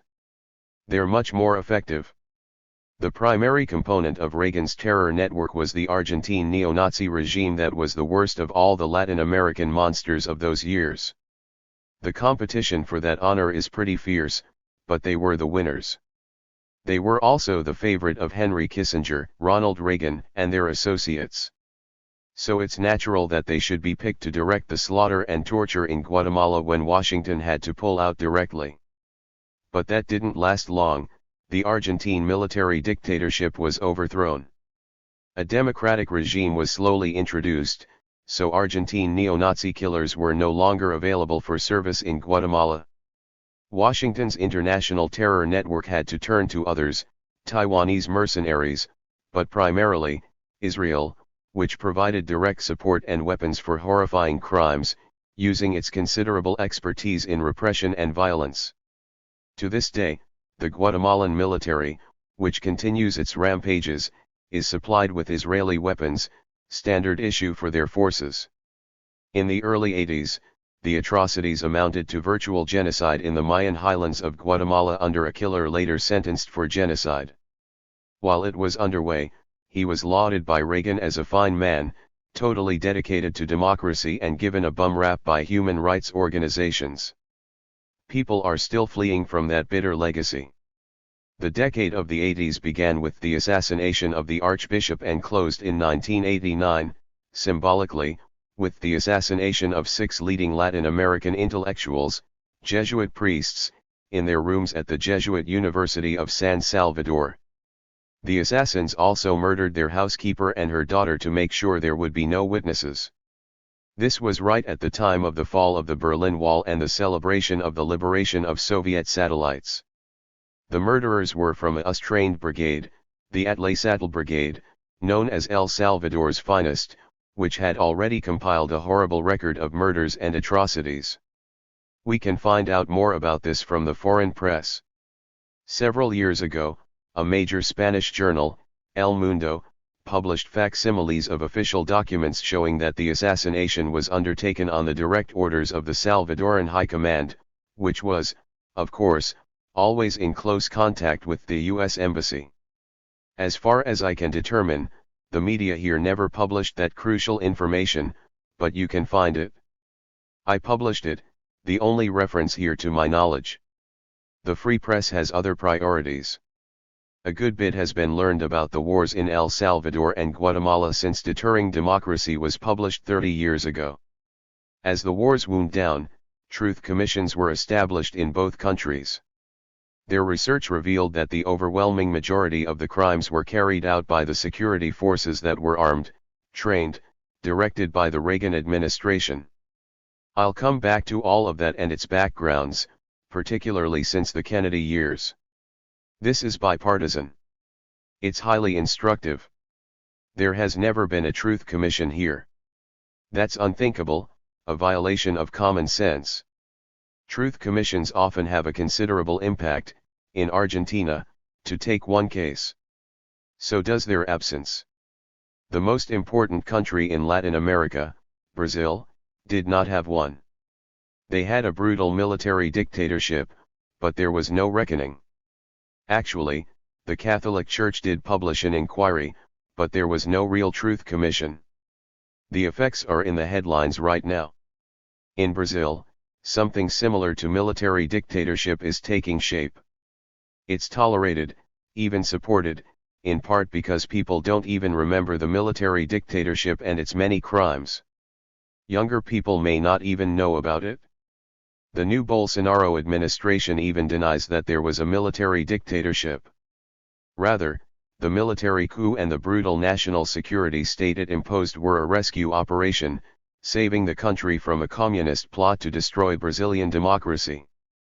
Bolsonaro himself, a Trump favorite, not surprisingly does criticize the military dictatorship. It was too soft. It should have killed 30,000 people, as in neighboring Argentina. This softness in Brazil goes far back. He also criticizes the 19th century Brazilian military, which did not duplicate what its counterpart was doing in the US, virtually exterminating the indigenous population.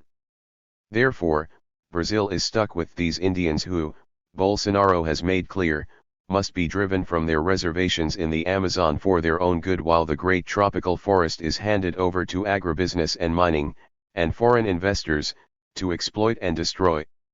Incidentally, a serious contribution to the dire threat of global environmental catastrophe. Going back to the failure to establish a truth commission in Brazil, and the consequences of failure to remember even the very recent past, we might recall a comment of Gore Vidal's, who once described the United States as the United States of amnesia.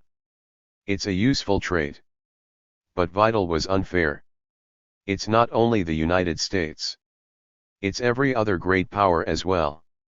Britain, for example, is just barely beginning today to face some of the horrible atrocities carried out under British rule since the 17th century. Better than most. It is useful to have a state of amnesia. It contributes to imposing the required hegemonic common sense. Let's go back to David Hume. He was concerned primarily with the more free and popular governments. That's the most interesting case. Especially his own country, Britain, which was unusually free and popular by the standards of the day. But Hume was surely aware of the limits of that freedom. They were discussed quite eloquently by his close friend, Adam Smith, who along with Hume was a leading Enlightenment figure and a founder of classical liberalism. Smith, of course, is greatly revered as the founder of modern economics. But he also had a good deal to say about political systems in his classic work The Wealth of Nations, published in 1776, a date that means something here, too. Smith writes that in England, the merchants and manufacturers principal architects of government policy, which they design to ensure that their own interests are most peculiarly attended to, however grievous the effect on others, including the people of England, but especially those who suffer under the savage injustice of the Europeans in their colonies. British India was the main target of his charges. But more generally, he wrote, the masters of mankind, the merchants and manufacturers of England, pursue their vile maxim, all for ourselves and nothing for anyone else. Smith's vile maxim should be familiar to us. It has considerable resonance today. We'll look into its theoretical background next week. But as you should be aware, the vile maxim has become a leading idea of what's called libertarianism in the United States. It was popularized by Ayn Rand. Greed is great, all for ourselves, nothing for anyone else. She was the guru of prominent figures, among them Alan Greenspan, the much admired chair of the Federal Reserve for many years. Another acolyte is Paul Ryan, former Speaker of the House, the main intellectual architect of the domestic programs of the Trump administration, which are, in fact, motivated by the vile maxim. We'll come back to some of them. One of the leading intellectuals of the libertarian movement, Nobel laureate in economics James Buchanan, outlined the guiding principle lucidly. In his major work Limits of Liberty, he pointed out that the ideal society should accord with fundamental human nature, which makes good sense. And then went on, reasonably, to ask the next question, what is fundamental human nature? He had a very simple answer. In a strictly personalized sense, any person's ideal situation is one that allows him full freedom of action and inhibits the behavior of others so as to force adherence to his own desires. That is to say, each person seeks mastery over a world of slaves. That's libertarianism, the ultimate in liberty. And it's your fondest dream, in case you hadn't noticed, fundamental human nature. That's the vile maxim in modern terms. Actually, it's a thought that Adam Smith would have regarded as pathological, as would David Hume or John Stuart Mill or Thomas Paine or Abraham Lincoln or anyone at all close to the classical liberal tradition. It's an interesting indication of things that have been happening here, of how remote classical liberalism is from the moral basis of what's called libertarianism in the United States. Something else to think about. Well, let's go back to the main theme. Hume's insight, developed by Gramsci, explains why elites are so dedicated to indoctrination and thought control. You have to make sure to engineer consent, as Edward Bernays explained in work that Marv talked about in our last meeting. They're pretty frank about it, which is useful, because then we can find out what they have in mind. I'll keep to the left liberal end of the spectrum, which is in many ways the most revealing because it sets the limits on what's admissible. It says you can go this far, not a millimeter farther.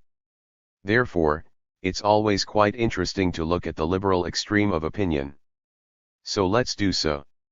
Bernays is an important figure, a founder of the huge public relations industry, which spends hundreds of millions of dollars a year to engineer consent. Bernays was a Wilson Roosevelt Kennedy liberal. As Marv mentioned, one of his first great successes, which propelled him to fame and fortune, was getting women to smoke. The lethal effects of that were well known but effectively suppressed for a long time. We'll come back to that. Another notable achievement of Bernays's liberal record was in the early 1950s when he was employed by the United Fruit Company, which virtually owned Guatemala, in fact much of Central America. In the early 50s they were threatened by a new reformist democracy in Guatemala, which overthrew the dictatorship and intended to take unused lands owned by the fruit company and distribute them to poor peasants, along with other reforms. Bernays was hired to do something about that. He developed a very successful propaganda campaign to engineer consent among the American public for a military coup, the 1953 military coup, which ended these heresies and protected the power of the Fruit Company under the new military dictatorship.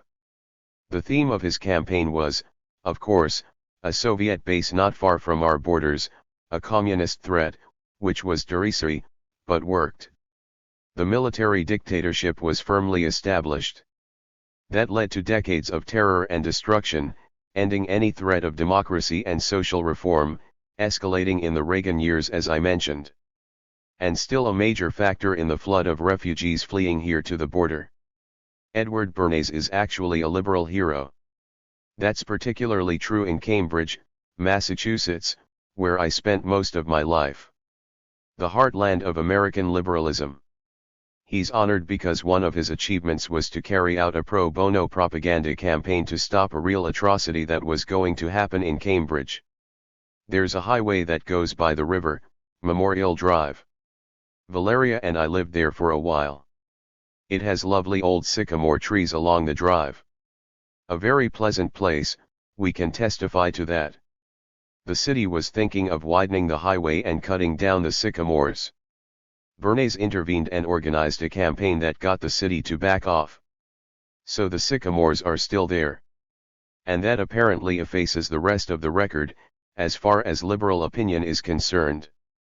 Bernays explained his principles in 1947, in the Annals of the American Academy of Political and Social Science. He informed the world of science that leaders, with the aid of technicians in the field who have specialized in utilizing the channels of communication, have been able to accomplish purposefully and scientifically what we have termed the engineering of consent. This phrase quite simply means the use of an engineering approach, that is, action based on thorough knowledge of the situation and on the application of scientific principles and tried practices to the task of getting people to support ideas and programs. The engineering of consent is the very essence of the democratic process, the freedom to persuade and suggest. A leader frequently cannot wait for the people to arrive at even general understanding. Democratic leaders must play their part in engineering consent to socially constructive goals and values. The responsible leader, to accomplish social objectives, must therefore be constantly aware of the possibilities of subversion. He must apply his energies to mastering the operational know-how of consent engineering, and to outmaneuvering his opponents in the public interest. Bernays's conception was given scientific endorsement in 1971 by B.F. Skinner, the leading figure in the behaviorist movement that became highly influential in the post-World War II period. As Skinner put it in his book Beyond Freedom and Dignity, keeping to careful scientific concepts, ethical control may survive in small groups, but the control of the population as a whole must be delegated to specialists, to police, priests, owners, teachers, therapists, and so on, with their specialized reinforcers and their codified contingencies. The responsible leaders, dedicated to the public interest. Since democratic leaders can't wait for the people to arrive at even general understanding and have to engineer consent to socially constructive goals and values, some obvious questions arise. Who makes the decisions about these goals and values? What factors enter into the decisions of democratic leaders? How is their responsibility and dedication to the public interest established? Bernays avoids the questions, but when we look into them we find that very much as in Adam Smith's day, the decision-makers are primarily the masters of mankind, who have far higher priorities than the public interest, much as Smith described. They are the ones with the power to exercise the freedom to persuade and suggest, the essence of the democratic process, power that is not exactly equally distributed. And they are the ones who judge what is socially constructive. These days, it's not just Smith's merchants and manufacturers. Nowadays, it's huge conglomerates, multinational corporations, and financial institutions and other centers of economic power. It's important to bear in mind how deeply rooted these ideas are among the intellectual classes, across the spectrum. I'll still keep to the liberal extreme of the spectrum. One important example is perhaps the most prominent and respected public intellectual of the 20th century, Walter Lippmann, also a Wilson Roosevelt Kennedy liberal, like Bernays. Wilson, like Bernays, had been a member of the Creel Commission, which Marv mentioned in our last session, the commission that Woodrow Wilson set up to try to convince the American population to join the First World War. Wilson was elected in 1916 on the slogan "Peace without victory." But he quickly changed that to "Victory without peace." There was then a problem of getting a pacifist population to become raving anti-German hysterics. It was achieved. So, for example, the Boston Symphony Orchestra couldn't play Beethoven, and similar things were happening around the country. It was achieved very quickly by a grand propaganda campaign, and it greatly impressed the people who were involved, including Lippmann and Bernays. As Lippmann wrote afterward, this achievement shows that what he called manufacture of consent, Bernays's engineering of consent, is a new art in the practice of democracy. Lippmann was a major figure in many domains, including political theory. The main collection of his political essays is called Political Philosophy for Liberal Democracy.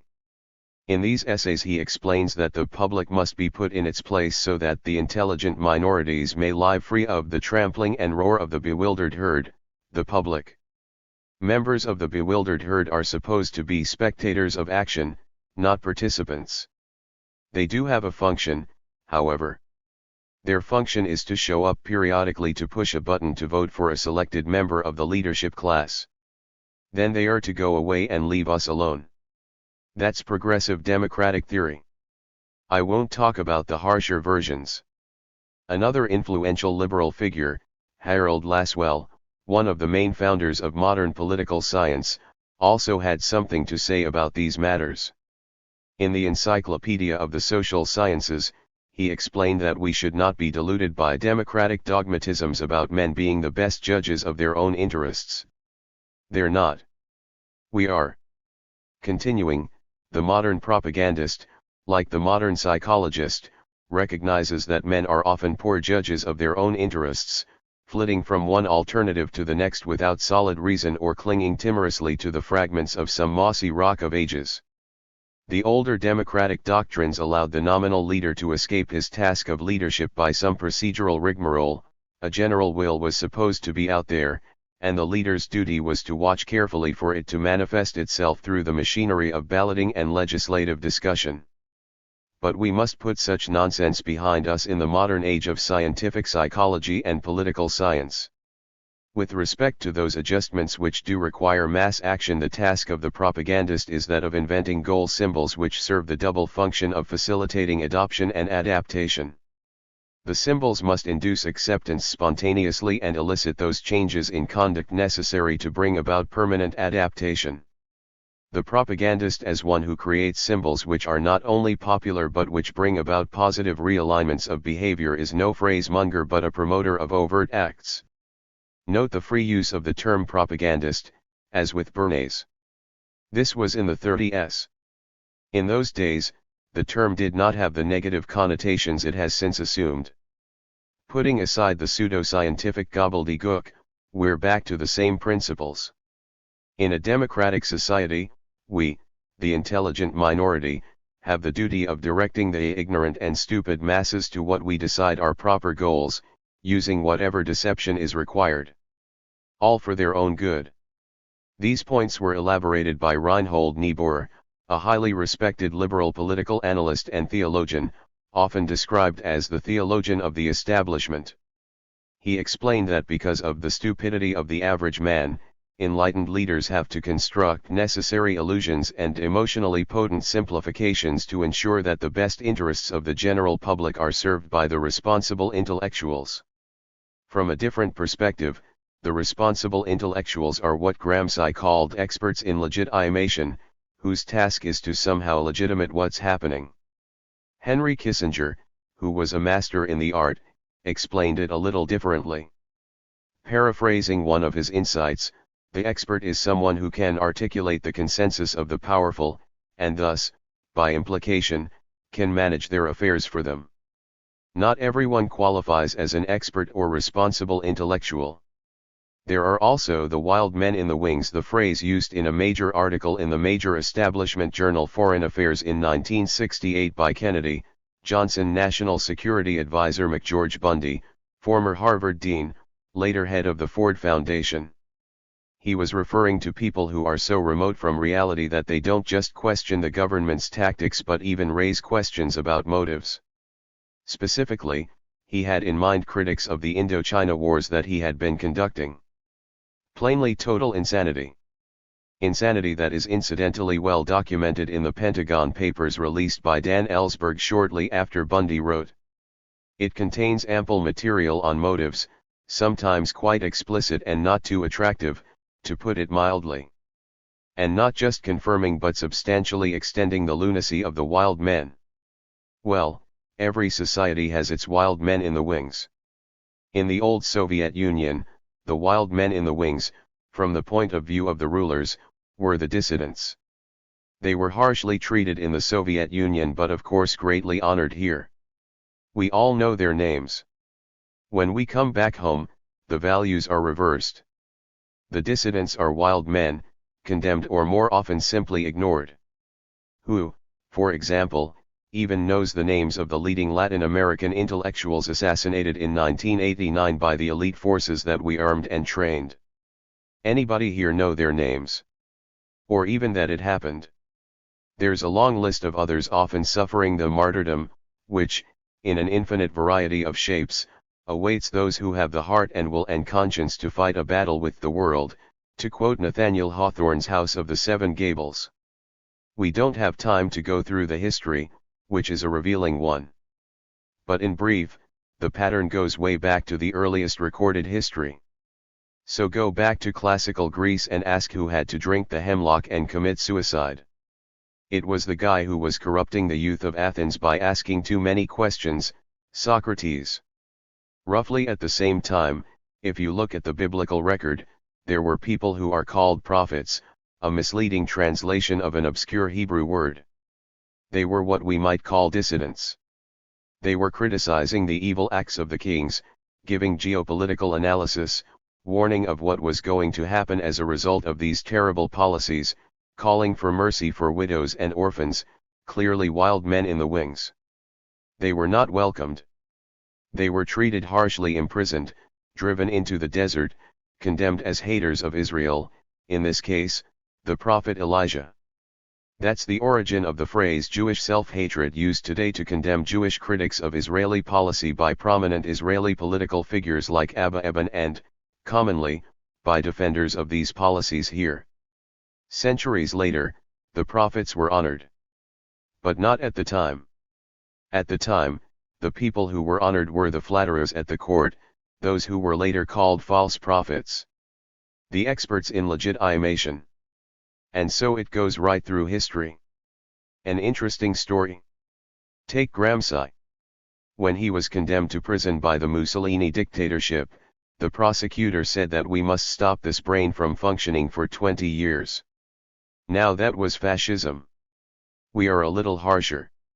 Romero and the Jesuit intellectuals and a long list of other religious martyrs simply had their brains blown out and were silenced forever, not just for 20 years. And you have to make sure that they're unknown forever. It's very interesting to see how this works in detail. So let's go back to Boston, the most liberal city in the country. In 1990, shortly after the assassination of the Jesuit intellectuals, the American Psychological Association had its conference in Boston. There was a series of panels. I was participating in one, which was devoted to the work of one of the murdered Jesuit intellectuals, a prominent social psychologist. The conference was covered by the Boston Globe, at the time I think the most liberal newspaper in the country, which had excellent Latin America coverage, probably the best in the country. The Globe covered the conference, but not this section. Instead, the journal preferred a paper on male facial expressions that are attractive to women. That was much more important. You have to have your priorities straight. It's necessary to cultivate the right kind of intellectuals. I don't mean to blame the reporter, who had probably never heard of the massacre of the Jesuit intellectuals a few months earlier. Well, I'll leave to your imagination what the reaction would be if things like this were going on in the old Soviet Union under the Kremlin dictatorship. The essential point was made by the acute and often bitter critic H. L. Mencken, referring to an Irish-American writer who was in and out of jail on trivial charges. If were a Russian, read in translation, all the professors would be hymning him. All too accurate. Actually, George Orwell had some interesting things to say about this. You've all read Animal Farm in school, I'm sure. But it's pretty unlikely that you've read Orwell's preface to Animal Farm, which was not published. It was discovered many years later in his collected papers. It sometimes appears in contemporary editions, but was probably missing from the book you read. You'll recall that Animal Farm is a satirical critique of Bolshevik Russia, the totalitarian enemy. But the preface, directed to the people of free England, says that they shouldn't feel too self-righteous about it. England too has literary censorship, of a kind appropriate to free societies in thrall to hegemonic common sense. The sinister fact about literary censorship in England, Orwell wrote, is that it is largely voluntary. Unpopular ideas can be silenced, and inconvenient facts kept dark, without any need for any official ban. He did not explore the reasons in any depth, merely noting the control of the press by wealthy men who have every motive to be dishonest on certain important topics, reinforced by the general tacit agreement that it wouldn't do to mention that particular fact. As a result, anyone who challenges the prevailing orthodoxy finds himself silenced with surprising effectiveness. Relegated to the category of wild men in the wings, if noticed at all. An essential mechanism of censorship, in Orwell's view, is a good education. If you've gone to the best schools, you have instilled into you the understanding that there are certain things it wouldn't do to say, or, we may add, even to think. It all becomes part of your being. And if you're a good student and have properly absorbed the lessons, you can become a responsible intellectual. That's the unpublished preface to Animal Farm. But what are the kinds of things it wouldn't do to say? Or to think? I've just given a number of examples.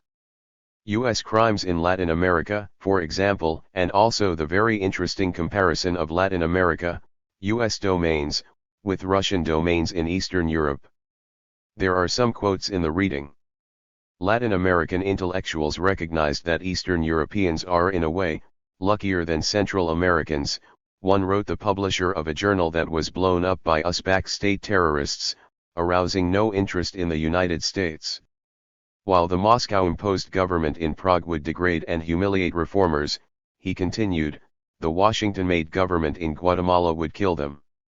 It still does, in a virtual genocide that has taken more than 150,000 victims, a government program of political murder. One is tempted to believe that some people in the White House worship Aztec gods, with the offering of Central American blood. The White House installed and supported forces in Central America that can easily compete against Nicolae Ceausescu's Securitate for the World Cruelty Prize, referring to the most bloodthirsty of the East European dictators. That happens to be a rather typical voice of victims. But they are not alone. It's also the assessment of Western scholarship. The standard scholarly source on post-war political history is the multi-volume Cambridge History of the Cold War. The chapter on Latin America was written by John Coatsworth, a respected Latin American expert, former dean of Columbia University's School of International and Public Affairs. He writes that from 1960, remember the date, from 1960 to the Soviet collapse in 1990, the numbers of political prisoners, torture victims, and executions of nonviolent political dissenters in Latin America vastly exceeded those in the Soviet Union and East European satellites. Again, you might ask yourselves how many of the Eastern Europeans you've heard of? And how many of the Latin Americans? An interesting study, never undertaken as far as I know. I mentioned that you should think about 1960. I'll come back to the reasons, if not today, later. Well, let's turn to some further examples of what it wouldn't do to say today. So take the New York Times, a couple of days ago, a front page story. It's about how National Security Advisor John Bolton asked the Pentagon to draw up plans for an attack on Iran. Bolton is already on record in an article in the New York Times calling for immediate bombardment of Iran. That's one story. Another story is about the gentleman recently appointed Attorney General, William Barr, who holds that the president has unfettered power to start a major land war on his own, not only without congressional permission but even if Congress voted against it. The unsophisticated might think that Barr's pronouncement violates Article I of the Constitution, which vests the power to declare war in the Congress, a crucial break from common practice of the day that assigned this role to the monarch. This revolutionary innovation was motivated by the opposition of the founders to unconstrained centralized power and their concern that such serious decisions should be based on the considered judgment of Congress. But Barr is too good a lawyer to violate the Constitution so blatantly. He therefore talks about launching a war, not declaring it. He is thus violating the clear intent of the founders, but not their actual words. Adopting the role of wild man, let's ask what is missing in these two front-page stories, because it wouldn't do to say. One of the things that remains unsaid is that there is indeed a document called the U.S. Constitution, which we're supposed to revere. It's precious, particularly among conservatives like Barr, who worship it. We can put aside the chicanery of violating Article I, and take a look at Article 6. There we discover that all treaties made, or which shall be made, under the authority of the United States, shall be the supreme law of the land, and the judges in every state shall be bound thereby. Presumably the chief executive too. So let's take a look at treaties that have been made under the authority of the United States. The most important since World War II is the UN Charter, established on U.S. initiative, the foundation of modern international law. So let's take a look at that, in particular Article 2. Here we discover that the threat or use of force is banned in international affairs. Not just the use, but even the threat. There are some exceptions, but they are transparently irrelevant here. In passing, we should recall that there is a category of professionals, called international law scholars, who can learnedly explain that words don't mean what we say. But we wild men are simple-minded folk who don't appreciate these subtleties, so let's accept the plain meaning of the text. Among the things it wouldn't do to say is that the leading figures of the administration are violating the U.S. Constitution, the supreme law of the land. Does anybody care? Apparently not. It seems to be of no concern to responsible intellectuals. In extenuation, it is only fair to observe that Barr is not entirely breaking new ground. Though his contempt for the Constitution in these remarks is extreme, it is normal for political leaders to violate the Constitution by threatening force.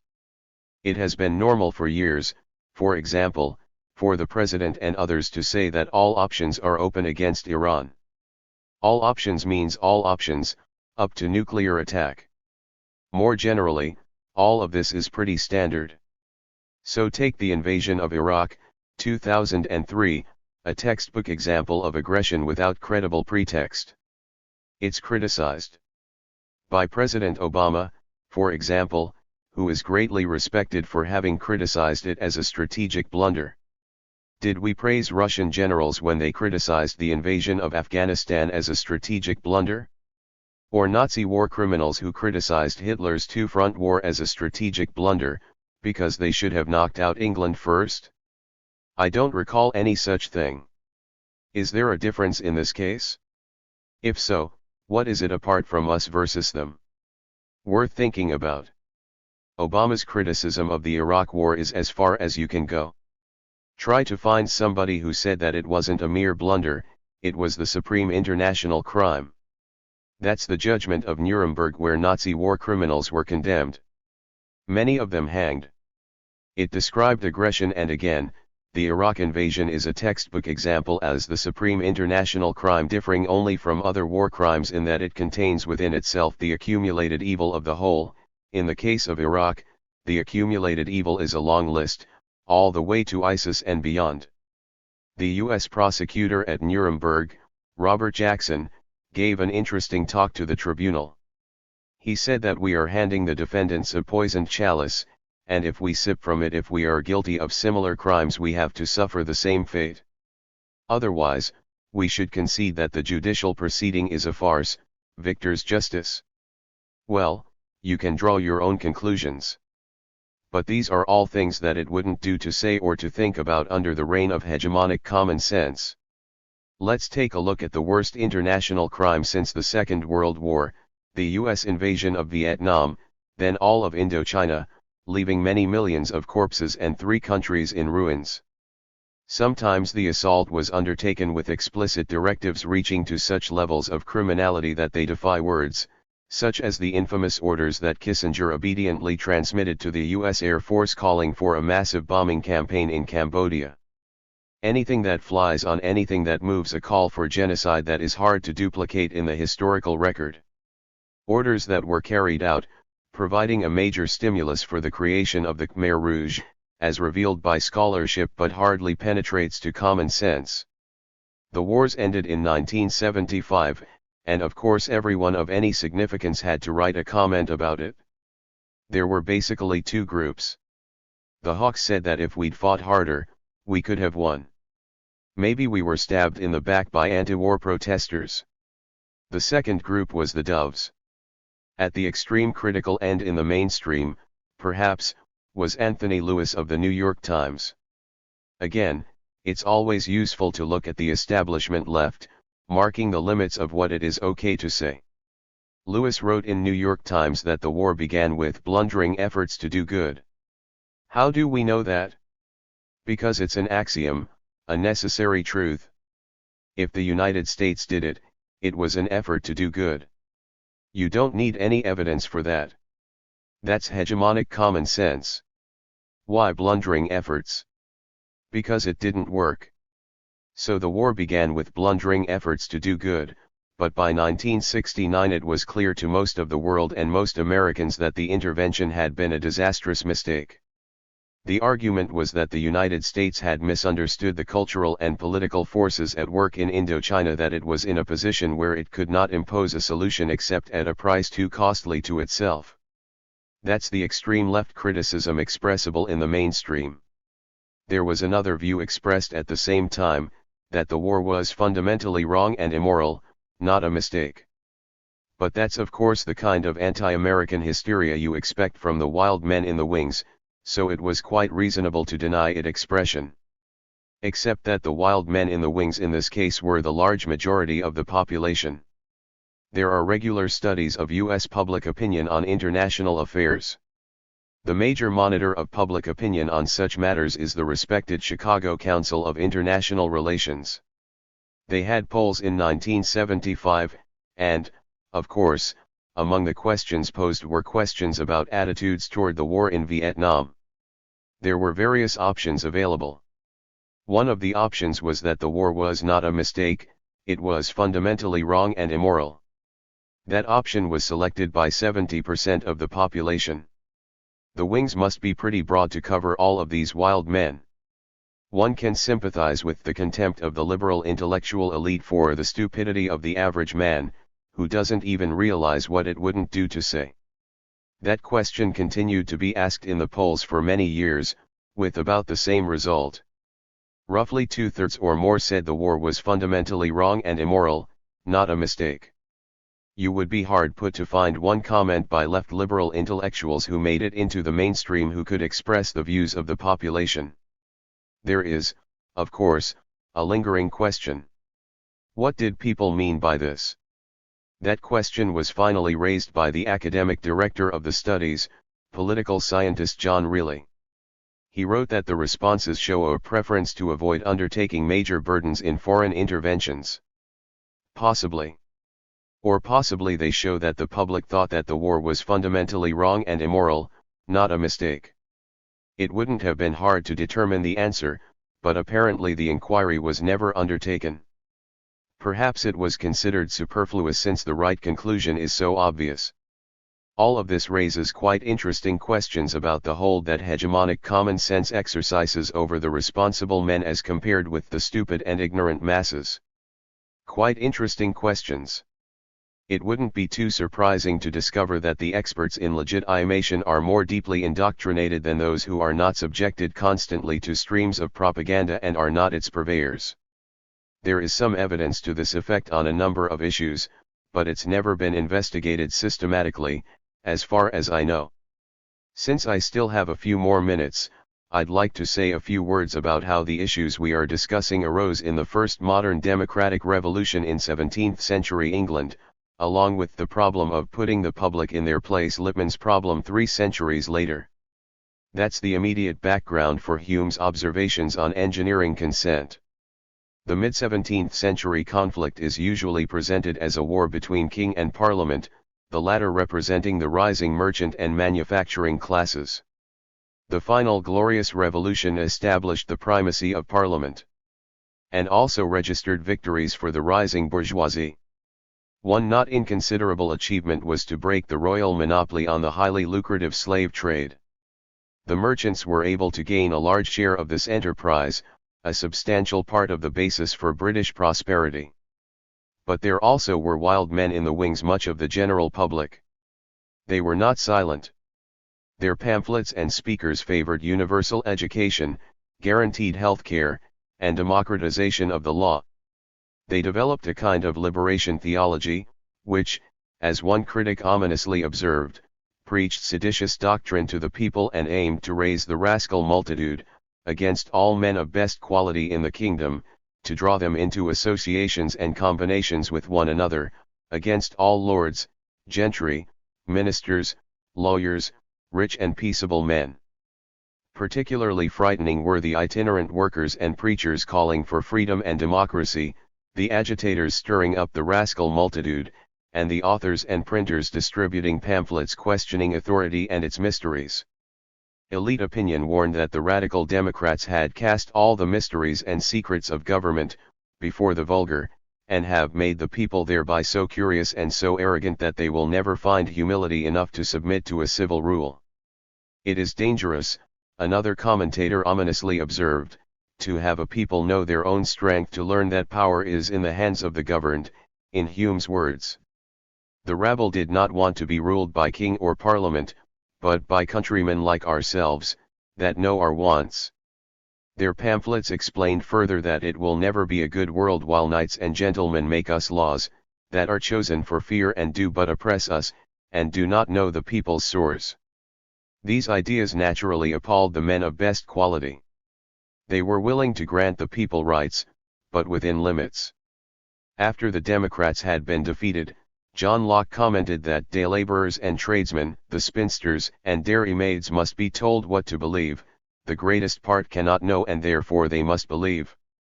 The second modern democratic revolution, the American Revolution, launched a century later, exposed somewhat similar conflicts, which entered crucially into the framing of the Constitution. It's a very important topic, with many crucial lessons and consequences. Too late to talk about it now. We'll return to it. As an important update, as of November of 2019, one member of the group, Dr. Scott Warren, was acquitted of the only felony charges levied against No More Deaths volunteers. Chapter 2. The Current Common Sense, Capitalist Realism. Waterstone Lecture, January 22, 2019. Welcome to the second week of What is Politics? Tonight, I have a small task. I'm going to summarize Marx's Capital, Volume 1, which will help refresh your memory of your K-12 Marxism classes, just in case you've forgotten a few things. Remember, this is only Volume 1 of 3 volumes of Capital, and I'll try to get through all those, plus a few of Marx's other works. Tonight's topic, Capital and Capitalist Realism, which is the title of Mark Fisher's book Capitalist Realism. This phrase, which I've used before, I think captures in an interesting way this notion of capitalist realism, which is Fisher's term for a capitalist common sense. That is, it's now easier to imagine the end of the world than to imagine the end of capitalism. This is appropriate, I think, the day after Milk Day. As Martin Luther King Jr. said, I'm convinced that if we are to get on the right side of the world revolution, the nation must undergo a radical revolution of values. We must rapidly begin to shift from a thing-oriented society to a person-oriented society. When machines and computers, profit models, and property rights are considered more important than people, the giant triplets of racism, materialism, and militarism are incapable of being conquered. The context in which Martin Luther King made this comment was a pivotal point in his own career. This is his Beyond Vietnam speech, after which virtually all of his former allies turned against him. He was isolated after giving this speech. The beginning of the speech basically is, one cannot remain silent. He says this in the title of this talk, A Time to Break Silence, which he did. This is when he made a very public transition from not simply, but from exclusively working on civil rights, to working on issues of poverty and societal change. Over the next several weeks, we are going to take a look at the relationship between a political economic system, that is late-stage industrial capitalism, and some of its weightiest consequences. The relationship between capitalism as a political economic system, and militarism, between capitalism and environmental catastrophe, and between capitalism and the effects produced from its globalized financialized form. But before we examine those connections, we have to have a clear understanding of what capitalism is as a way to organize the political economy of society. In the presentation that I'm going to give this evening, I'm talking about capitalism in a kind of idealized sense, in the best sense in which it presents itself. This is not necessarily the form that it takes in everyday life. This approach is meant to give you a sense of the essential features of a capitalist system. Features without which it is not capitalism, and the reasons why it is then tied to these other consequences, in fundamental and rather necessary ways. That's the purpose of the conversation this evening. Let's begin to think about how the system works. I want to start with the notion of production, which is the most basic human interaction with nature. It combines human labor, sometimes historically using animal labor and tools, combines that labor with elements of nature to satisfy human needs and wants, which themselves are quite variable categories, of course. What, beyond very basic physiological requirements, defines needs, and what marks the point when we move from needs into wants? This is a very slippery category, one that is quite explicitly exploited by the advertising and marketing fields, whose entire job is to convert wants into needs. Resources derive from the neutral stuff of nature. In this case, neutral simply refers to unappraised. That is, the neutral stuff of nature only becomes a resource when it's recognized by society, or by individuals, or by small groups as being useful. This recognition depends on the state of knowledge, the state of capability, and whether the materials are accessible. This is clearly then changeable over time, and from place to place, and from culture to culture. Usability and accessibility depend on the state of technology, economic conditions, and so forth. Something that is a resource at one place or time may not be a resource at another place or time, and vice versa. Something that is not recognized as a resource in one moment may become recognizable and accessible as a resource under other circumstances. The idea of resources are not that they exist, but that they become. The original notion of production, historically, anthropologically, was for use only. That is, the interaction between people and the physical world produced goods that were useful. Most production was by families or small groups. The means of production, that is the raw materials and tools and labor, are at this point held in the same hands. The people who are doing the producing are the people who control both the means of production and labor. Eventually over time, there is a division of labor, and some specialization. This leads to a surplus, in some circumstances, of particular goods. That is, some production goes beyond immediate needs. So that not everything that's produced is immediately consumed. This is connected to this idea of specialization and division of labor. This allows then for the trade of that surplus. We are moving from this individuated production for immediate consumption needs, to a system in which there is some surplus, and this fosters the ability to engage in trade. The first kind of trade is barter, that is, one useful thing for another. Usually occurs under face-to-face circumstances, no separation in time and space. The people who are engaged in barter know each other, they interact, this is one commodity or one good for another, cc. I put that notation there because I'm going to use it again in a couple of minutes. The idea of one good for another. At first, exchange is incidental to production for use. That is, exchange is not the primary intention of production, it's incidental. One question that immediately arises in even barter situations is what is the rate of exchange, how to know how much of one thing to trade for another. How do we equilibrate those things? Whether it's bread for shoes, shoes for wine, and so on. One measure is the necessary labor time that goes into the production of the good. This is a very rudimentary kind of labor theory of value. That is, what the good is worth is how much time it takes to produce it. That could include the acquisition of the raw materials that are necessary and so forth. It is clearly not perfect, since one producer may be much more or less efficient than another with whom he or she is trading goods. But, it produces a rough equivalence, that is, we know how many pairs of shoes to trade for how much grain for example, or how much bread. This is one basis for thinking about how we make that equivalence. In Capital, Volume 1, Marx begins with the concept of the commodity. It's the first chapter in the book. It's a very interesting story about how he gets to that. In a previous work called the Grundriss, which is an outline of his major work on capital, or political economy, he ends the Grundriss with a little tiny note on the notion of the commodity.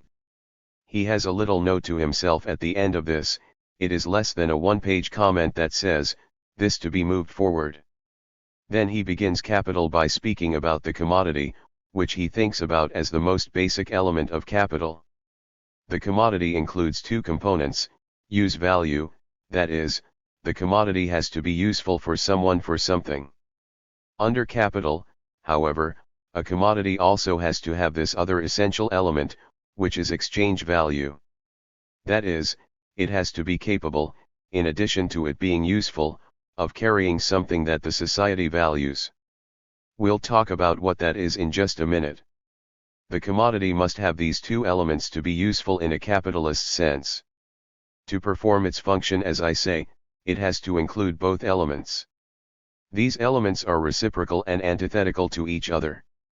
That is, to operate as a capitalist bearer of value, in an exchange, one has to give up the use value to get the exchange value, and vice versa. That is, if you come to a market with a pair of shoes, but you can't give up the pair of shoes, because you need them, you can't put them into the exchange and get the exchange value. Vice versa, if you come to the exchange with money, you must give up that money to get the use value. These things are embodied in the commodity, but as I say, they are held in an interesting kind of antithetical tension with each other. You must give up one to get the other. Another word that Marx uses for this is that the commodity must be alienable for you. You must be able to give it up in order to get back what you think it is worth. So let's talk about another issue that becomes very necessary in this sort of formulation. This arises when the division of labor, that is, specialization of tasks, and exchange become more generalized.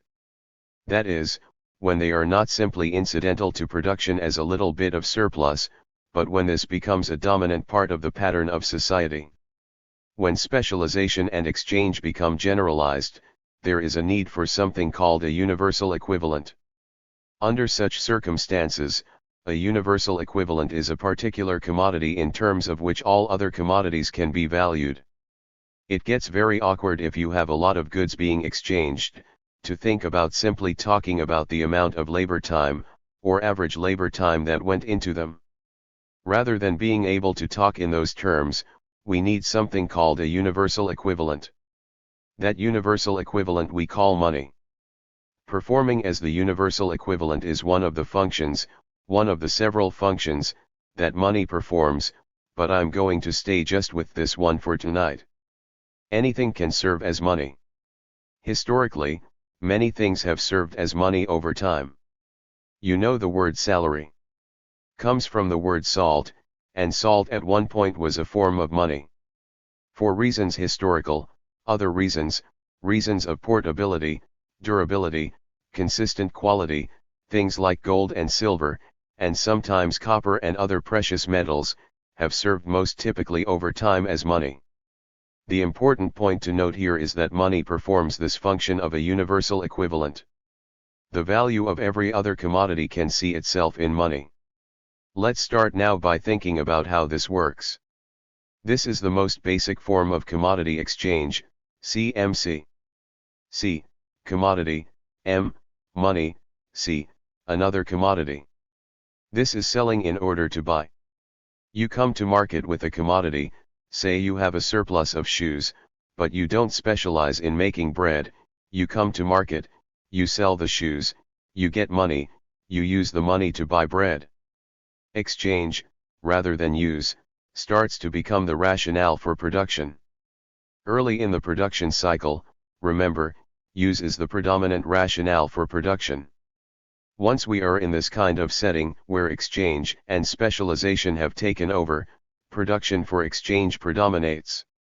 The item must still have a use value for someone, otherwise, there is no sale. So, one has to keep in mind the usability of the item, even though it's not used for oneself. That is the primary rationale for production. The arrows are bidirectional, because every purchase is always simultaneously a sale, if it's going to happen as a transaction. Once money is in the picture, as opposed to barter, many things change in this kind of setting. The most important of which is that there is now a very significant power asymmetry at work. That is, the owner of a commodity must find a buyer for that specific commodity. The owner of money can buy anything that's on offer, or buy nothing at all. You can see that the relationship between the commodity owner and the money owner here is a very interesting and hierarchical one. That is, the owner of money has a significant advantage over the owner of the commodity. I now want to expand this notion and think about capitalism as a mode of production, rather than just simple exchange. Here we have a formula that we are going to look at a number of times and in slightly different settings each time, MCCM. I want to go over the basics of it. We start with M, which is money, C, which are input commodities, C primed is the output of one cycle of production, and M primed is more money. Start with M, one end, you end up with M primed, you hope, at the other end, and something happens in between. This, unlike simple exchange, is buying in order to sell, rather than selling in order to buy. This is buying in order to sell. In this model, what capitalists buy is inputs or the means of production, that is, raw materials, plant and equipment, things of that sort, and labor power. So, the M at the beginning is used to buy C, which are, as I say, means of production, and labor power. Those get thrown into the production cycle, produces additional C primed output at the end of one cycle. Then, eventually, hopefully, more money. In the capitalist mode of production, the means of production are in private hands.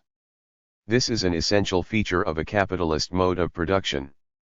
So the decisions about what to produce, how to produce it, what to do with the profits, if any, are also in private hands. We simply take these things for granted. This is how the system works. The only thing workers have to sell is their labor power.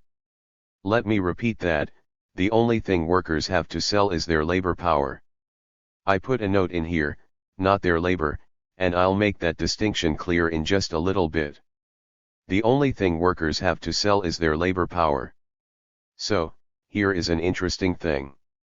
In the labor market, as in other commodity exchanges, there is a tremendous power asymmetry, just like in any other exchange. The owner of the commodity labor power, that is the worker, must find a willing buyer for his or her specific labor. The owner of money, that is, the capitalist, can buy whatever is on offer, or buy nothing at all. This is something useful to think about when we reflect on Milton Friedman's piece on this issue of economic freedom, in which the participants enter into this agreement willingly, voluntarily, and on equal footing. This is clearly not the case. The worker coming into this exchange must find a buyer for his or her particular labor skills, abilities, capabilities, and so forth. The person coming in with money can either buy those or buy somebody else's, or not buy anything at all.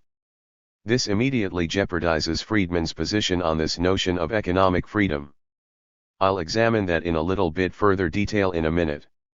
I want to turn now to another related topic. This is the idea of primitive accumulation.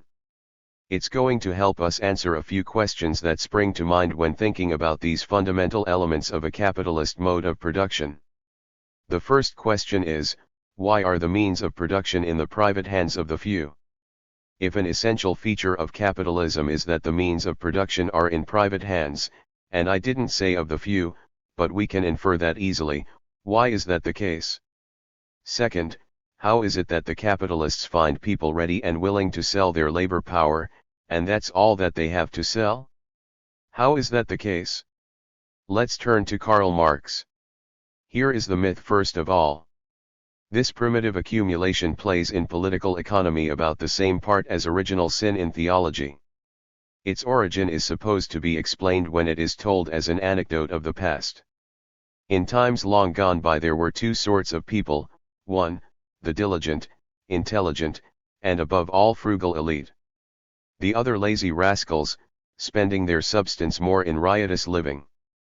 Thus it came to pass that the former sort accumulated wealth, and the latter sort had at last nothing to sell, except their own skins. That's really what happened. From this original sin dates the poverty of the great majority, that despite all its labor has up to now nothing to sell but itself, and the wealth of the few that increases constantly although they have long ceased to work. Such childishness is every day preached to us in the defense of property. This is the myth. Does it continue? Do we still have this myth? Here we go. Some of you may recognize Senator Charles Grassley.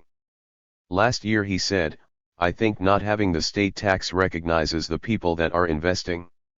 He told the Des Moines Register, as opposed to those that are just spending every darn penny they have. Whether it's on booze, women, or movies. Basically the ideas, the myth, have pretty much stayed with us, not disappeared. Again from Marx. In actual history, it is a notorious fact that conquest, enslavement, robbery, murder, in short, force, play the greatest part. The process therefore that clears the way for the capitalist system can be none other than the process which takes away from the laborer the possession of his means of production. A process that transforms on the one hand the social means of subsistence in production in the capital. The other, the immediate producers into wage laborers. If you take away from people their ability to provide for themselves, which was done by violent means, you leave them in a state where all they can sell is their labor. The so-called primitive accumulation therefore is nothing else in the historical process of divorcing the producer, that is the worker, from the means of production. It appears as primitive as Marx says, because it forms, as he argued, the prehistory of capital, and the mode of production corresponding to capital. We are going to complicate that in a minute. Again, think about this in terms of Friedman's notion of economic freedom. That is, the idea that people simply present themselves as workers, rather than the fact that there's been a very deliberate and ongoing set of activities to separate workers from the means of producing for themselves. So it's a very different picture than is painted. In actuality, primitive accumulation is ongoing. It is not simply a relic of the past. We'll talk about the ways in which this continues to occur. David Harvey has coined a phrase, calling it accumulation through dispossession. This can take a whole variety of forms, which we'll talk about in more detail in a couple of weeks, but things like privatization of formerly public goods and services. The theft of intellectual property. The enclosures that are effectuated by things like patents and copyrights.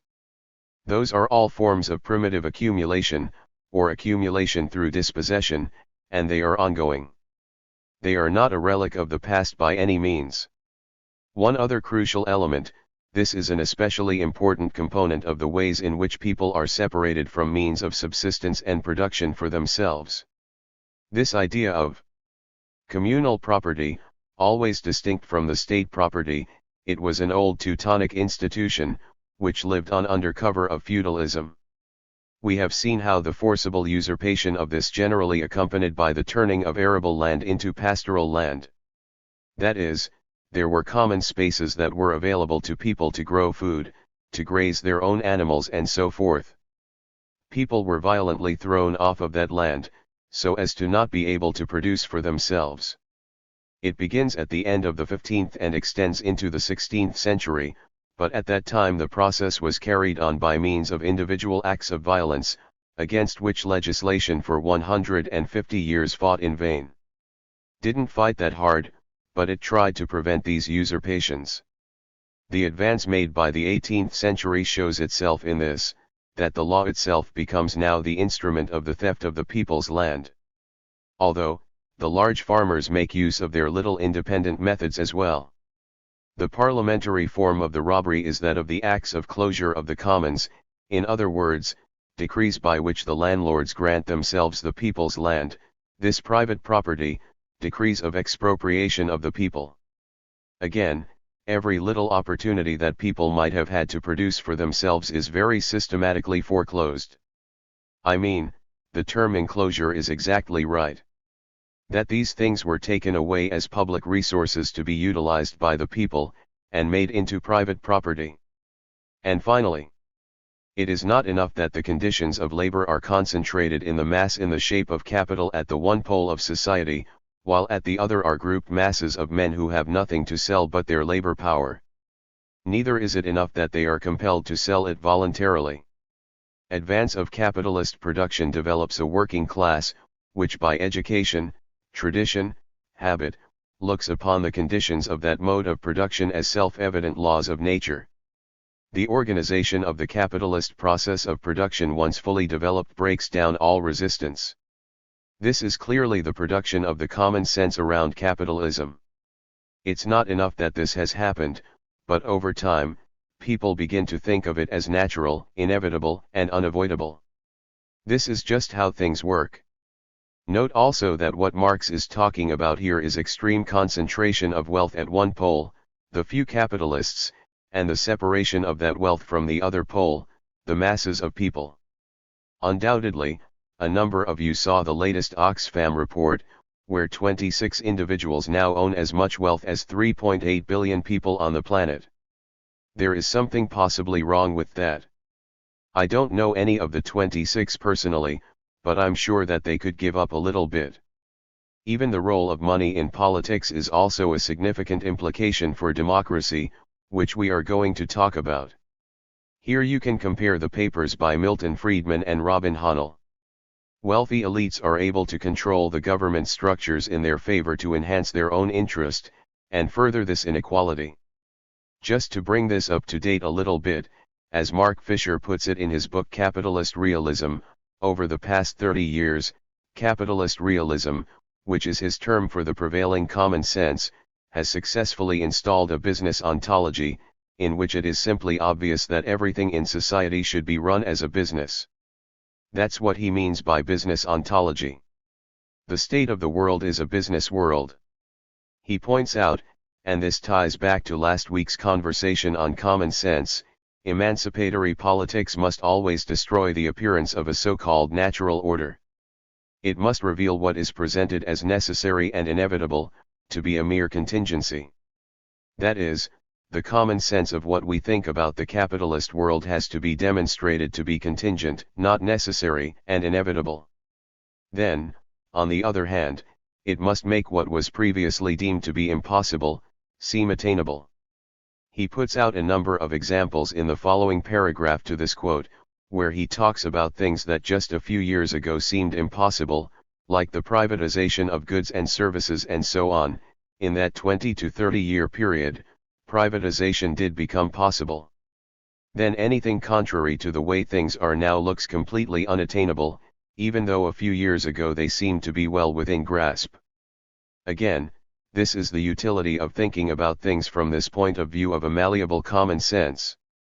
That is, that things can change if imaginaries are unleashed. A couple of others before we get back to the system of how it works. This is again from Marx.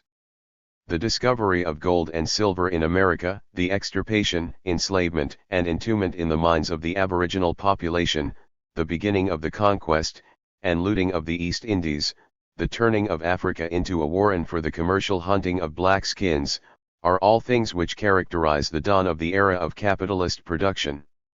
These idyllic proceedings are the chief moments of primitive accumulation.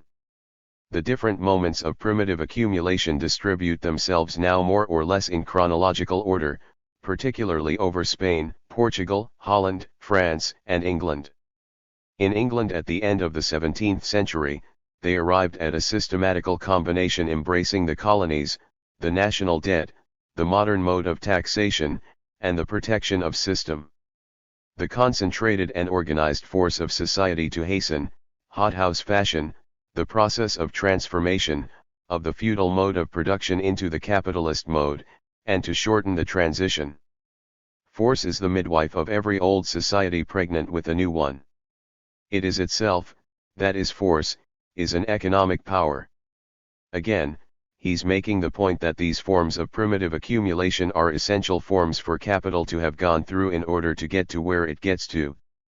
These methods depend in part on group force, for example the colonial system, but they all employ, and this is something quite important, the power of the state. This, for Marx, is one of the few statements that he makes about the role of the state. He had a planned volume on the role of the state in capitalist society, but never got to it. Now let's turn to the formula, talking about accumulation, MCCM. M, money, C, input commodities, one cycle, M prime, more money. What happens in this process to allow M to become M prime, which is the whole point? You wouldn't go through all of this if you ended up at the end with the same money as you started out with at the beginning. M just came out as M. The whole point is to get from M to M prime. To understand this, we have to examine this peculiar commodity of labor power. As an analysis of how more money emerges from the production process than goes in, Marx first rules out any possibilities of cheating or unfairness. In his analysis of the capitalist system, Marx is in a conversation with, and often in argumentation with, the economists, and political economists who came before them, principally the classical political economists. People like David Ricardo, Adam Smith, and a number of others. He wanted to make his analysis within their frame of rules, which presents capital in its best light.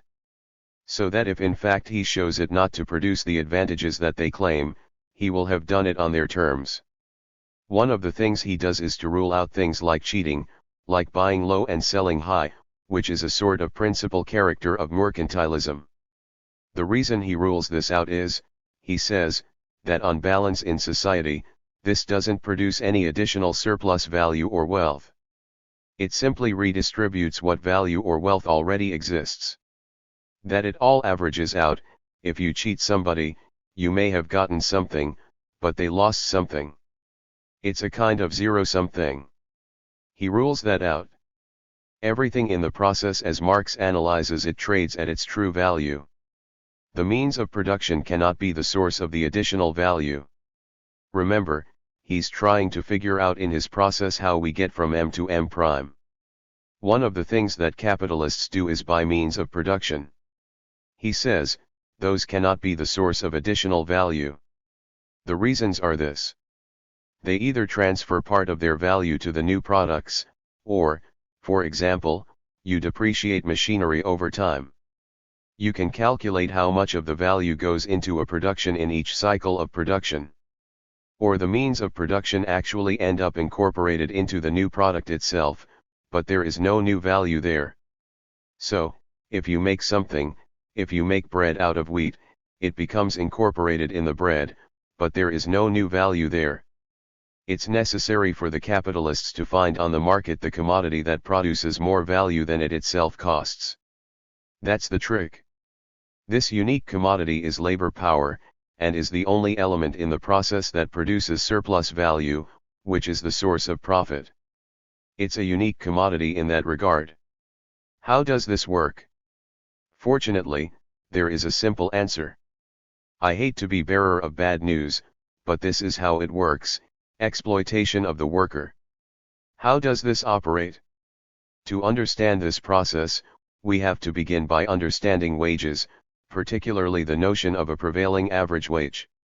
Such a prevailing average wage can fluctuate around a mean, depending on supply and demand for labor, but is set by how much it takes to enable the worker to reproduce him or herself on a daily basis. That is at a minimum to feed, clothe, shelter him or herself, so as to be able to return to work the next day. This is how the wage is set. This prevailing average wage, that is the price of the reproduction of labor, is dependent on the cost of a so-called basket of commodities, that constitute a set of reasonable expectations of compensation in a given society, at a given time and place. Marx very problematically used the nation-state as the scale for this. There could be enormous fluctuations within that. You think about what it takes to feed, clothe, shelter, and so forth, a person at a particular time and place. This is sort of the average wage, and it's this basket of commodities. Quite clearly, this average wage varies over time, and from place to place. What is a reasonable set of expectations in the US in 2019 is clearly different than it was in 1950 or 1970, or what it might be at present in Bangladesh or Germany. Just as a side note, average wages in 2019 in the US are about where they were in 1970. We'll come back to that in a couple of weeks.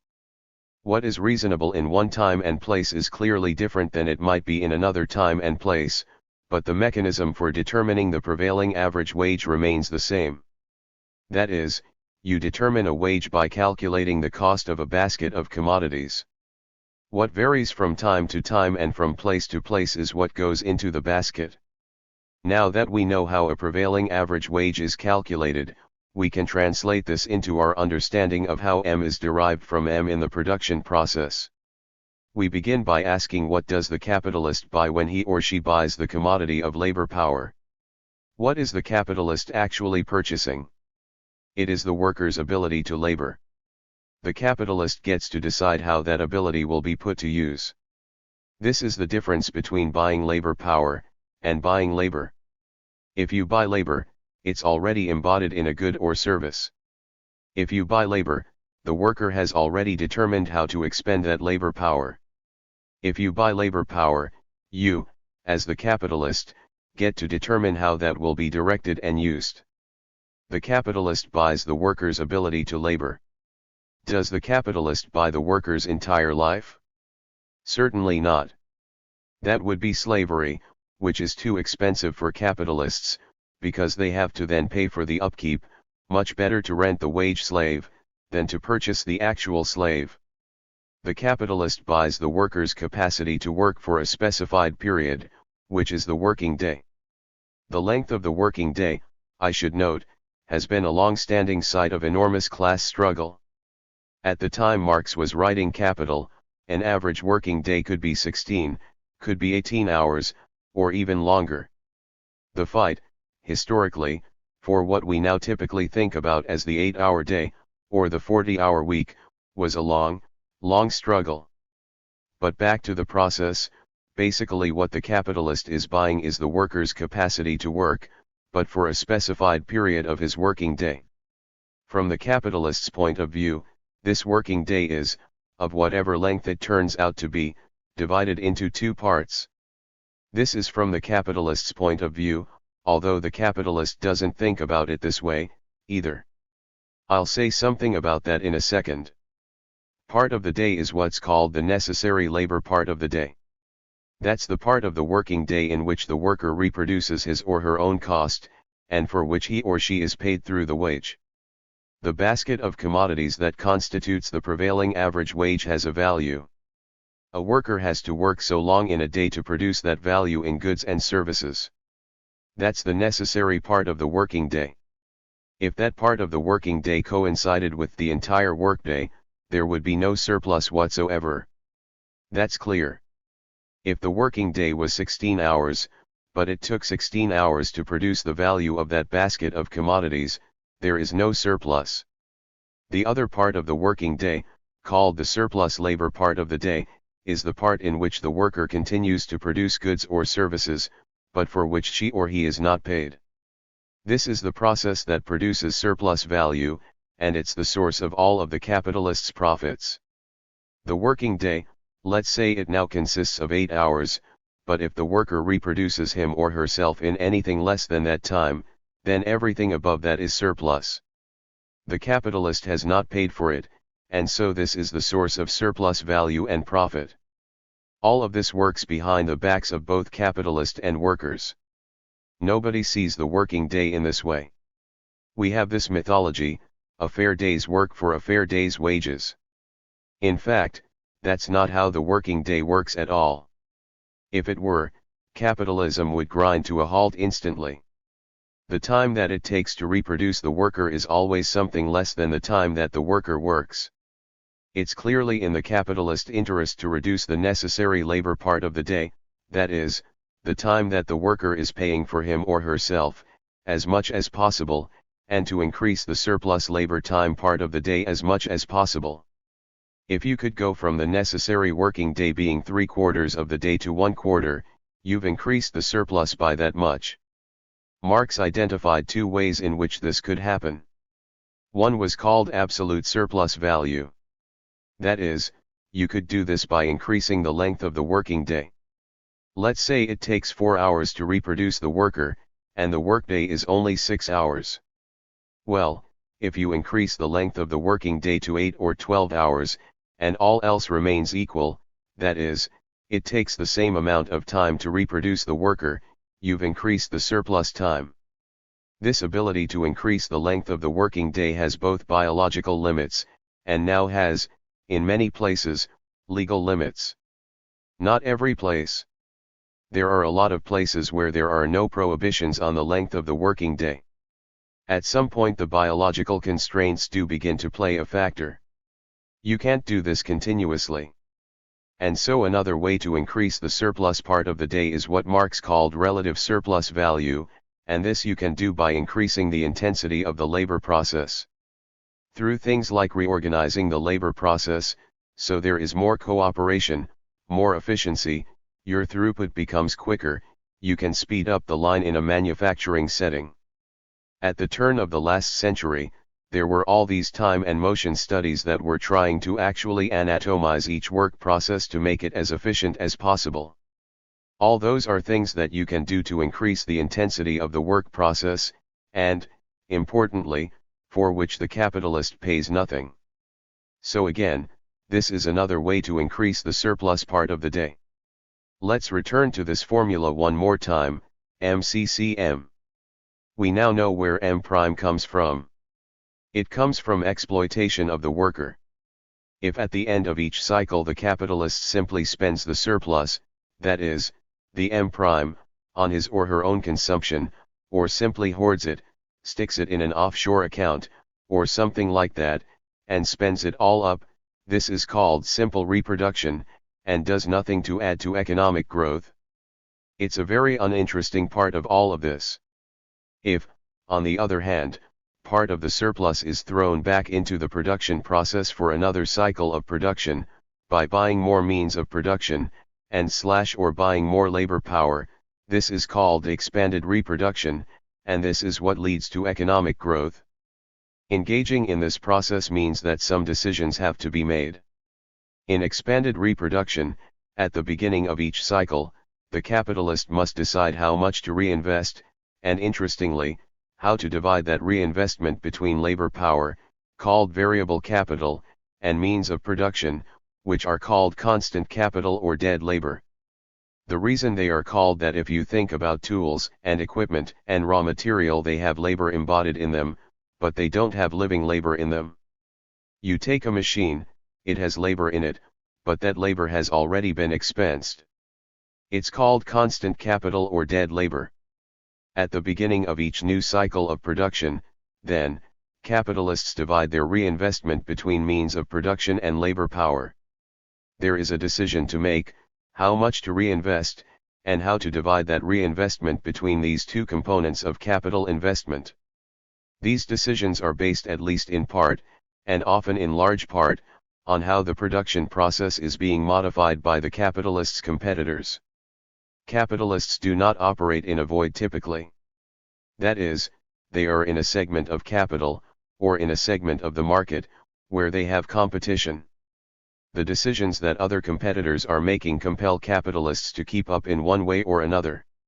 Under the compulsion of this constant competition, capitalists constantly revolutionize the production process to stay one jump ahead, and thereby maintain, and maximize, their own profits.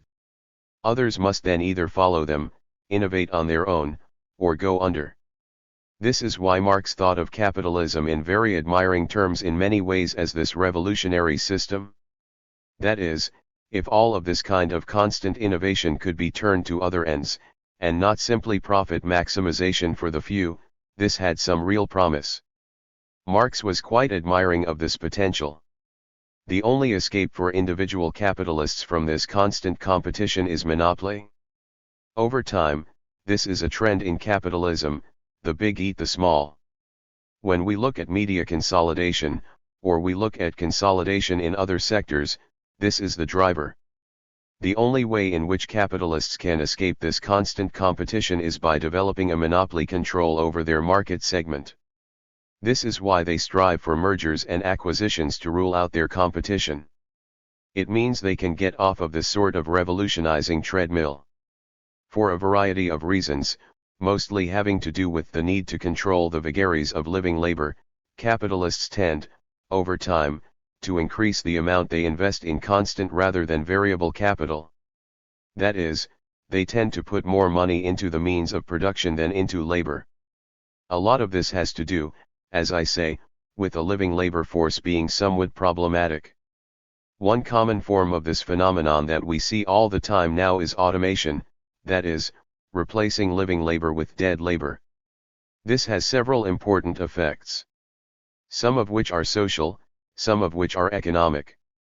Skill is invested in the machines, and the workers become desk-idle machine menders. This is a very useful thing for capitalists.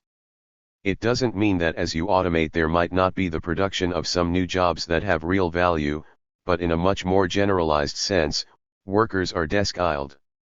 They then become quite easily replaceable by other workers. For example, over the history of technology, in industrial technology, we see women replacing men, children replacing adults. As the necessary strength for a skill gets invested in the machine, or the necessary artisanal skills get put into the machine, you can get much less skilled workers to do the same sort of thing. This has an enormous disciplining effect on existing workers.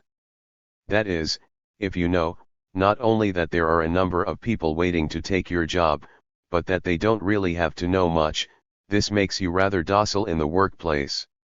Over time, the same amount, or even an increase in production, takes fewer and fewer workers.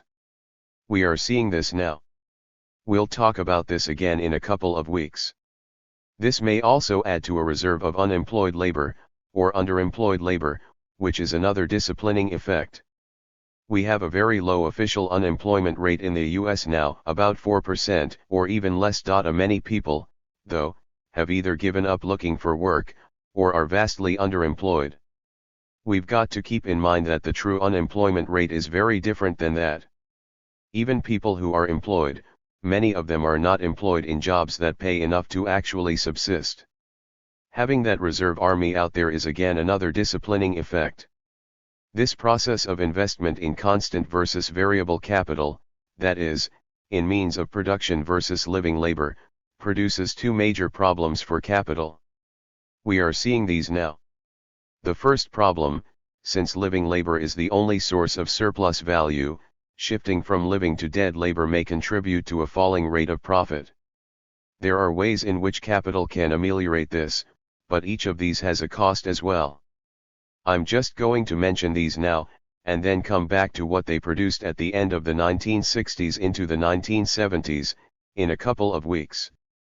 A falling rate of profit can be ameliorated by a rising rate of exploitation, that is, you can work the existing workforce harder. However, as I said, that has limits, both biological and legal. If the constant capital that you are investing in itself becomes less expensive, this can also ameliorate a falling rate of profit. You can depress wages below their value, which is a form of cheating, and again won't last very long if there is any competition, and if there is a greater demand for labor power than there is supply. You can increase the industrial reserve army, thereby putting more pressure on existing workers to work and perform harder. All those are ways that you could ameliorate this problem. The problem stems from the fact that you've driven out the investment in living labor, which, as I say, is the only source of surplus value and profit. There is another problem as well. Again, from replacing living labor with dead labor, that is, investing in constant versus variable capital. Let's return one last time to this formula, MCCM. Now we know how C prime, that is, the surplus product, is produced through the exploitation of the worker. We know that C prime commodity contains both use value and an increased exchange value. That's essential. That's important. For the capitalist to realize that value, however, that is, to actually get the profit, the commodity has to be sold, we have to move from C to M. A capitalist can go through this entire production process, but if he doesn't sell the product, he can't get the profit. How is this tied to this notion of reducing investment in living labor? For the sale to occur there must be effective demand, which means a buyer with both the desire to buy the commodity and the means to buy it. You can certainly create the demand through advertising, and so forth, but if you've now got people who are either unemployed, underemployed, or underpaid, you don't have the second component of this, the capacity to buy the product. If each capitalist acting in his or her own self-interest continually lowers his or her own labor cost, for example, through automation, or through lowering wages, or exporting jobs elsewhere, the aggregate effect is to reduce overall effective demand. That's in essence a huge part of what we've been experiencing since the crash of 2008, and is a problem that is sometimes called overproduction, and sometimes called underconsumption. They are not quite the same thing, but I'm not going to go into the differences here. Essentially, it's a capitalist crisis, where you have goods and services going unsold, because there is not enough effective demand to purchase them. This, then, brings us very briefly to the role of the state in capitalism.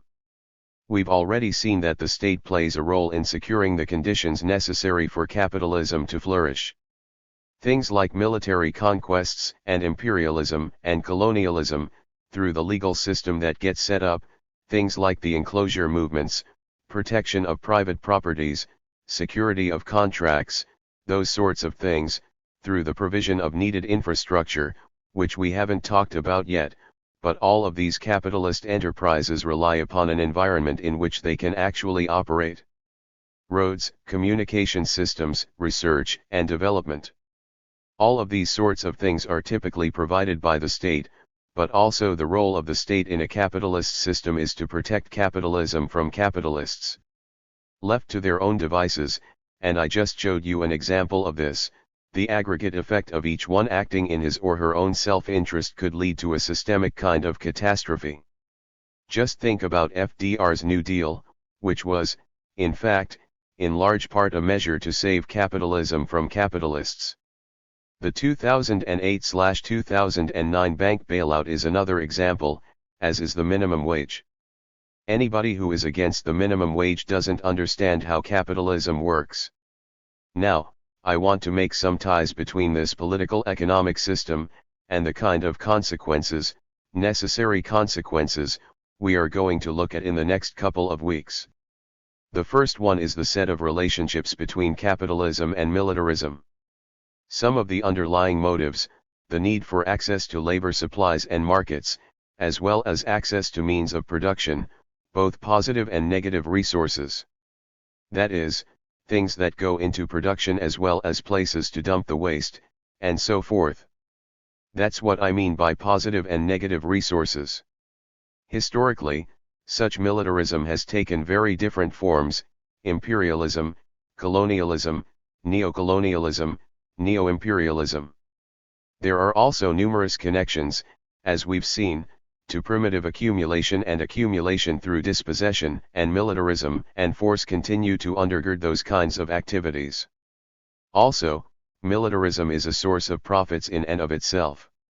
The military-industrial complex is extremely lucrative, and now I would add insecurity-industrial complex, and the surveillance-industrial complex. Any number of other things you might want to use to modify that. It is also important to keep in mind the multiple connections between militarism abroad and militarism at home. These connections are underlain by an evolving of pervasive common sense, which is a fear of dangerous others. This is a common sense that must be constantly reinforced. A part of this element of common sense has to do with the legitimacy of the state. Given a globalized economic system, individual nation-states can't guarantee the economic security of their own citizens in many cases. The decisions that need to be made about the economy are not made by states. And therefore, a new basis of legitimacy had to be found. This now depends on protection from these dangerous others. Targeting of these people is often used to divide the working class against themselves. We see this in the rise of nationalism, populism, so-called, and so forth. These dangerous others include foreign enemies. This role used to be filled by communists, but this was very difficult to sustain since the fall of the Berlin Wall and the collapse of the former Soviet Union. Communism has, therefore, become much less of an issue, so we've had to switch to a different enemy, the global terrorist, along with immigrants and refugees. We are also constantly reminded to be very afraid of domestic enemies: women, people of color, the young, the old, LGBTQ communities, the differently abled. All of these are constantly targeted as dangers from which we need protection. And that's part of the way in which the state in 2019 establishes its legitimacy, as well as a way to bring militarism home. The second set of connections is between capitalism and environmental catastrophe. Again, these are necessary connections between a capitalist political economy and its consequences. The underlying motive is the need for continuous capital growth and expansion. Competition drives it in a lot of ways that we'll talk about. Unfortunately, however, we are in a finite world. Some of the results include widespread resource depletion, as well as pervasive environmental pollution, including climate change. Many of these consequences occur because of capitalism's dependence on externalizing any costs that detract from the bottom line, the issue of externalities, which we'll talk about in a couple of weeks. Pervasive common sense that underlies this tension is that quality of life, happiness, and satisfaction must be defined by the acquisition of things. That results in rampant and endless consumerism, novelty, obsolescence, and waste, because these are things that capitalism produces. Finally, there is a set of connections between capitalism, in its neoliberal, financialized, and globalized form, and a set of consequences resulting from that form. I'm just going to go through these very, very quickly, because we are out of time, but we are also going to cover them in a couple of weeks. The underlying motive for capital to have taken on this form is that, at the end of the previous period, which was roughly 1945 to 1970, capital came up against steeply falling rates of profit. Capital needed a new form, new areas for invasion and accumulation. Capital, under the right circumstances, is free to roam the globe, depending on the nature and extent of your sunk costs. That is, if you have a lot of investment in a place, and plant equipment, you are not so free to roam. But if you are not encumbered by such investment, as a capitalist you can roam around the globe in search of cheaper and or more submissive labor, newer cheaper resources, new markets, places to dump pollution, and so forth. Other opportunities for renewed accumulation and profit include the privatization of previously public goods and services. This is a form of accumulation by dispossession and update of primitive accumulation. Finally, extensions of new intellectual property rights, colonization of indigenous and traditional knowledge can all be used as profit sources. While capital is free to roam around, labor is held in place. If workers could travel freely to areas of higher wages or better working conditions, this would dampen capitalists' power. This is a large part of the reason we have these incredible controversies about so-called immigrants and refugees. Pervasive common sense underlying this neoliberal form is the market or business ontology that I discussed before: markets good, government bad. Finally, there is a relationship between all of these effects and the resistance and response that the issues generate. There are labor movements, peace movements, environmental movements, social justice and equality movements, civil rights movements, identity politics movements, and on and on. However, they are often disconnected from each other. A crucial point of the lecture, and the course more generally, is to demonstrate that these varied movements should be bound together, because all have the same underlying structural systemic causes. I will stop with that. Chomsky Lecture, January 24, 2019. I'll start with some good news, or at least not awful news. As maybe you've seen, the doomsday clock was set this morning, and contrary to many people's fears, mine included, it was not moved closer to midnight. It's staying at 2 minutes to midnight, which is as close as it's been to terminal destruction since it was set. The original setting in 1947 was 7 minutes to midnight. It reached 2 minutes to midnight in 1953 when the United States and the Soviet Union set off thermonuclear explosions, informing the world that humans, in their magnificence, had achieved the ability to destroy everything. Since then, the minute hand has oscillated, but it never returned to 2 minutes to midnight until January 2018 after Trump's first year in office. And that's where it stays today. My personal guess is that the analysts felt that if they moved it closer to midnight, within a year or two we'd reach the limit, so they're holding back. Well, let's turn to our current topic, hegemonic common sense, particularly as shaped and reflected in the intellectual domains, including the political and social sciences. Research in these areas is quite hard, for many reasons. One is that you can't set up controlled experiments the way you can in the hard sciences. But occasionally, history obliges and constructs a pretty good one for us. Actually, that happened for market fundamentalism, the Friedmanite market fundamentalism that Marv was talking about in our last meeting. It happened in 1973 in Chile, when the Pinochet military coup overthrew the Social Democratic parliamentary government of Salvador Allende, instituting a vicious dictatorship. That was another chapter in the plague of repression that swept over the hemisphere from the early 1960s that I alluded to before, and that we'll return to later from its interesting origins on. There is a background to this, which is worth a couple of minutes' reflection. From the late 1950s, the CIA was running one of its major operations in Chile to try to prevent Allende from being elected. It included massive electoral interference and numerous other forms of subversion.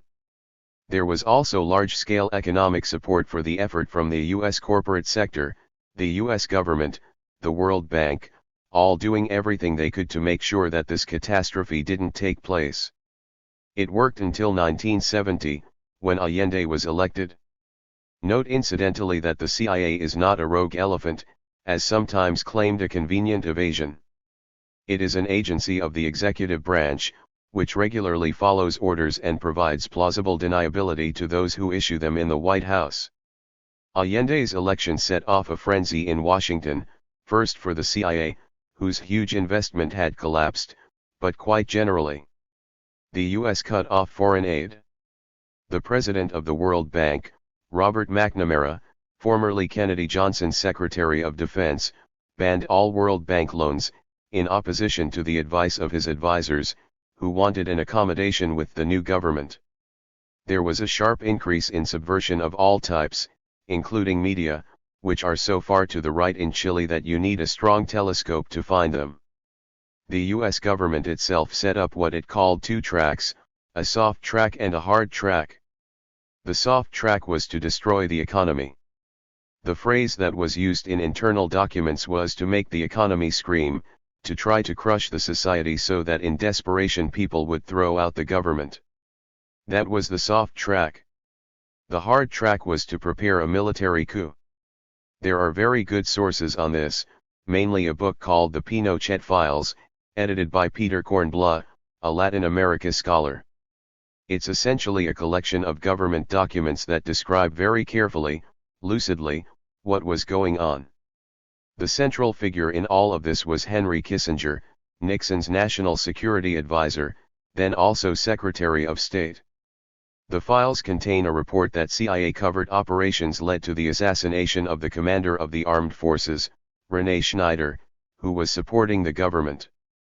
The CIA thought that might be enough to set off an uprising, but it didn't. It failed to stop Allende's inauguration on November 4, 1967. After the failure, Kissinger lobbied President Nixon to reject the State Department's recommendation that the U.S. seek a modus vivendi with Allende. In an 8-page secret briefing paper that provided Kissinger's clearest rationale for regime change in Chile, he emphasized to Nixon that the election of Allende as president of Chile poses for us one of the most serious challenges ever faced in this hemisphere. Your decision as to what to do about it may be the most historic and difficult foreign affairs decision you will make this year. Remember, this was right at the peak of the Vietnam War and many other things, but overthrow of the Allende regime was of transcendent importance. Kissinger goes on to say that not only were $1 billion of U.S. investments at stake, but also what he called the insidious model effect of Allende's democratic election. There was no way for the U.S. to deny Allende's legitimacy, Kissinger noted, and if he succeeded in peacefully reallocating resources in Chile in a socialist direction, other countries might follow suit. The example of a successful elected Marxist government in Chile would surely have an impact on and even precedent value for other parts of the world, especially in Italy. The imitative spread of similar phenomena elsewhere would in turn significantly affect the world balance and our own position in it. The Marxist government was in reality a social democratic government, but as Dean Acheson had explained much earlier, it's necessary to be clearer than truth when seeking to bludgeon the mass mind of government. As for Italy, Kissinger didn't have to explain.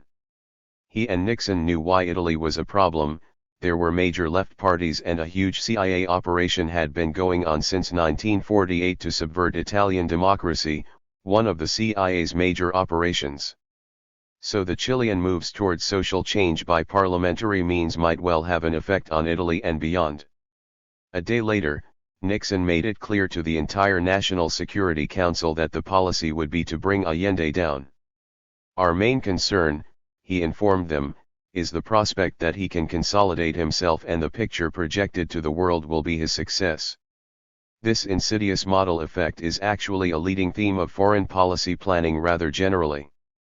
As Dean Acheson formulated the problem, a rotten apple can spoil the barrel. In Kissinger's version, the Allende government is a virus that might spread contagion. The solution to that dilemma is clear: you kill the virus and you inoculate potential victims, if necessary by violent and repressive military dictatorships. That's quite conventional thinking. It's often called the domino theory. The US didn't invent it, of course. It's second nature to any imperial power. They just took it over when the US replaced Britain and France, the major international imperial powers prior to the Second World War. The theory had been applied before. One critical case was the revolution that established the first free country of free men in the hemisphere, in Haiti in 1804. The US joined the combined effort by the great powers France, the imperial power in Haiti, and Britain, the major world power, to crush the Haitian Revolution. It was, plausibly, feared that the Haitian Revolution would be an insidious model for others, especially for slave states like the United States. Haiti did achieve its freedom, at tremendous cost, but never recovered from the interventions and their aftermath. We'll return to some of the details. Participation in the assault on Haiti was the first example of resorting to the domino theory in U.S. foreign policy. The domino theory is often ridiculed when the dominoes don't fall, but why don't they fall? Well, because the cure was successful. Policy succeeds, dominoes don't fall, the insidious model is destroyed, the virus is killed, others are protected from infection by military dictatorships or other devices. There are many illustrations of this pattern, including, incidentally, Vietnam. I'll return to this when we discuss imperial policy later on. The Allende example is a striking one. Though constantly ridiculed, the domino theory is maintained, as it was right through the Cold War. It is quite rational. It makes good sense. Well, the Pinochet coup set up an almost perfect experiment for market fundamentalism, for Friedmanite policies. There could be no objection to policy decisions. The torture chambers took care of that. To use per capita equivalence, the appropriate measure, the accomplishments of the terror launched on September 11, 1973, the date of the coup, were as if about 100,000 people were killed in the United States and 500,000 tortured. Some food for thought. I got some sense of the torture when I visited Chile a couple of years ago. I was taken on a visit to the Villa Grimaldi, the main torture chamber. It's been turned into a kind of shrine. I was taken through it by a prominent human rights activist in Chile who was a victim of the torture in the Villa Grimaldi, one of the few who survived. He took me through it step by step. Prisoners were taken through a succession of stages. First, mild torture, then harsher torture, then on and on until, at the last stage, if they'd survived so far, they were thrown into a nearby tower, which few survived. He was one. He said at each stage there was a doctor present to make sure that the patient didn't die so he could go on to the next and harsher stage. I asked him afterward, what happened to the doctors after democracy was restored. He said that they're practicing in Santiago. That's one of the effects of not having a truth commission, not having any investigation of crimes of state. I mentioned earlier that that's something that we can think about with regard to ourselves. In any event, there couldn't be any objections to any of the regime's policies. Furthermore, the dictatorship had huge external support. During the Allende years, as I mentioned, everything was cut off, but as soon as the dictatorship was imposed and the frenzy of murder and torture was underway, the spigot was opened. There was a flood of U.S. aid. The World Bank provided new loans, quite substantial ones. Multinational corporations came in to profit from the grand experiment, and to help maintain the dictatorship. The market model was imposed by students of the doctrines of Friedman and his associates, the so-called Chicago Boys, Chileans who studied economics at the University of Chicago. They were operating with the advice of their neoliberal mentors, Friedman, and other leading market economists who visited regularly. And who were much impressed, not just by the economic policies but even by the freedom under the dictatorship. One of the patron saints of neoliberalism and libertarianism, Friedrich Hayek, said, I have not been able to find a single person even in much maligned Chile who did not agree that personal freedom was much greater under Pinochet than it had been under Allende. Which may tell us something about whom he chose to see. The Chicago Boys and their mentors had the good sense to maintain the highly efficient, nationalized copper producer Codelco, the world's largest. That's, of course, a radical violation of market principles, of neoliberal principles, but worthwhile since the company was the source of much of Chile's export earnings and the basis of the state's fiscal revenues. In general, it was close to a perfect experiment. It looked like a great success, if you ignored the human costs. In 1982, Friedman published the second edition of his manifesto, Capitalism and Freedom, celebrating the triumph of the cause. The timing was auspicious. In 1982 the Chilean economy crashed and had to be bailed out by state intervention. The state then controlled more of the economy than it had under Allende. Analysts who had their eyes open called it the Chicago Road to Socialism. The prominent OECD economist Javier Santoso described the paradox. Able economists committed to laissez-faire showed the world yet another road to a de facto socialized banking system. Incidentally, the chief economist of the far-right Brazilian government that was voted into office recently, Paulo Guedes, was in Chile during these years working on the miracle and has announced that those are the policies Brazil is going to follow. In his words, privatize everything, sell off the whole country to investors, most foreign, make some profit in the short term, maybe it can get you elected for a couple years. In the longer term, the country goes down the drain. And maybe Brazil will even achieve the success of the Chilean experiment, even though it lacks the same ideal conditions. There have been other experiments, not as clear as this one is. It is hard to find something like a controlled experiment in the complex historical world. But there are more complex cases. If we had time, it would be interesting to go through the development of industrial societies, starting with England in the 17th century, then the United States, the European countries, Japan, finally the East Asian tigers. There are some striking uniformities. Every single case involved radical violation of market principles. The pattern has not passed unnoticed.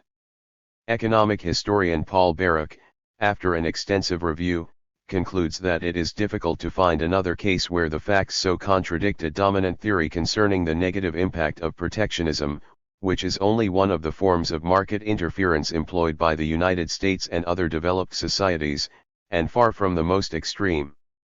There are some societies that did observe market principles, though not by choice, the colonies, where these policies were rammed down their throats. They became the Third World. It's not that they all started off poor. In fact, in the 18th century, the most advanced industrial and commercial societies were India and China, and West Africa is described by Africa historians as about at the same stage as Japan at the time of its takeoff in the 19th century. India was subjected to what Adam Smith called the savage injustice of the Europeans. It was deindustrialized. England stole its high technology in the manner that we're now accusing China of doing to us. The US did the same thing with England. In fact, appropriating higher technology from others was one of the major forms of development, now barred by World Trade Organization rules, a process economic historians call kicking away the ladder. First use the ladder to climb up, then kick it away so that others don't do so. India became India, a deeply impoverished, largely peasant society. England developed. It has continued this way right to the present. That's a large part of the reason for the division between what's called the First and the Third World. There's one interesting exception in the global South to this process, Japan.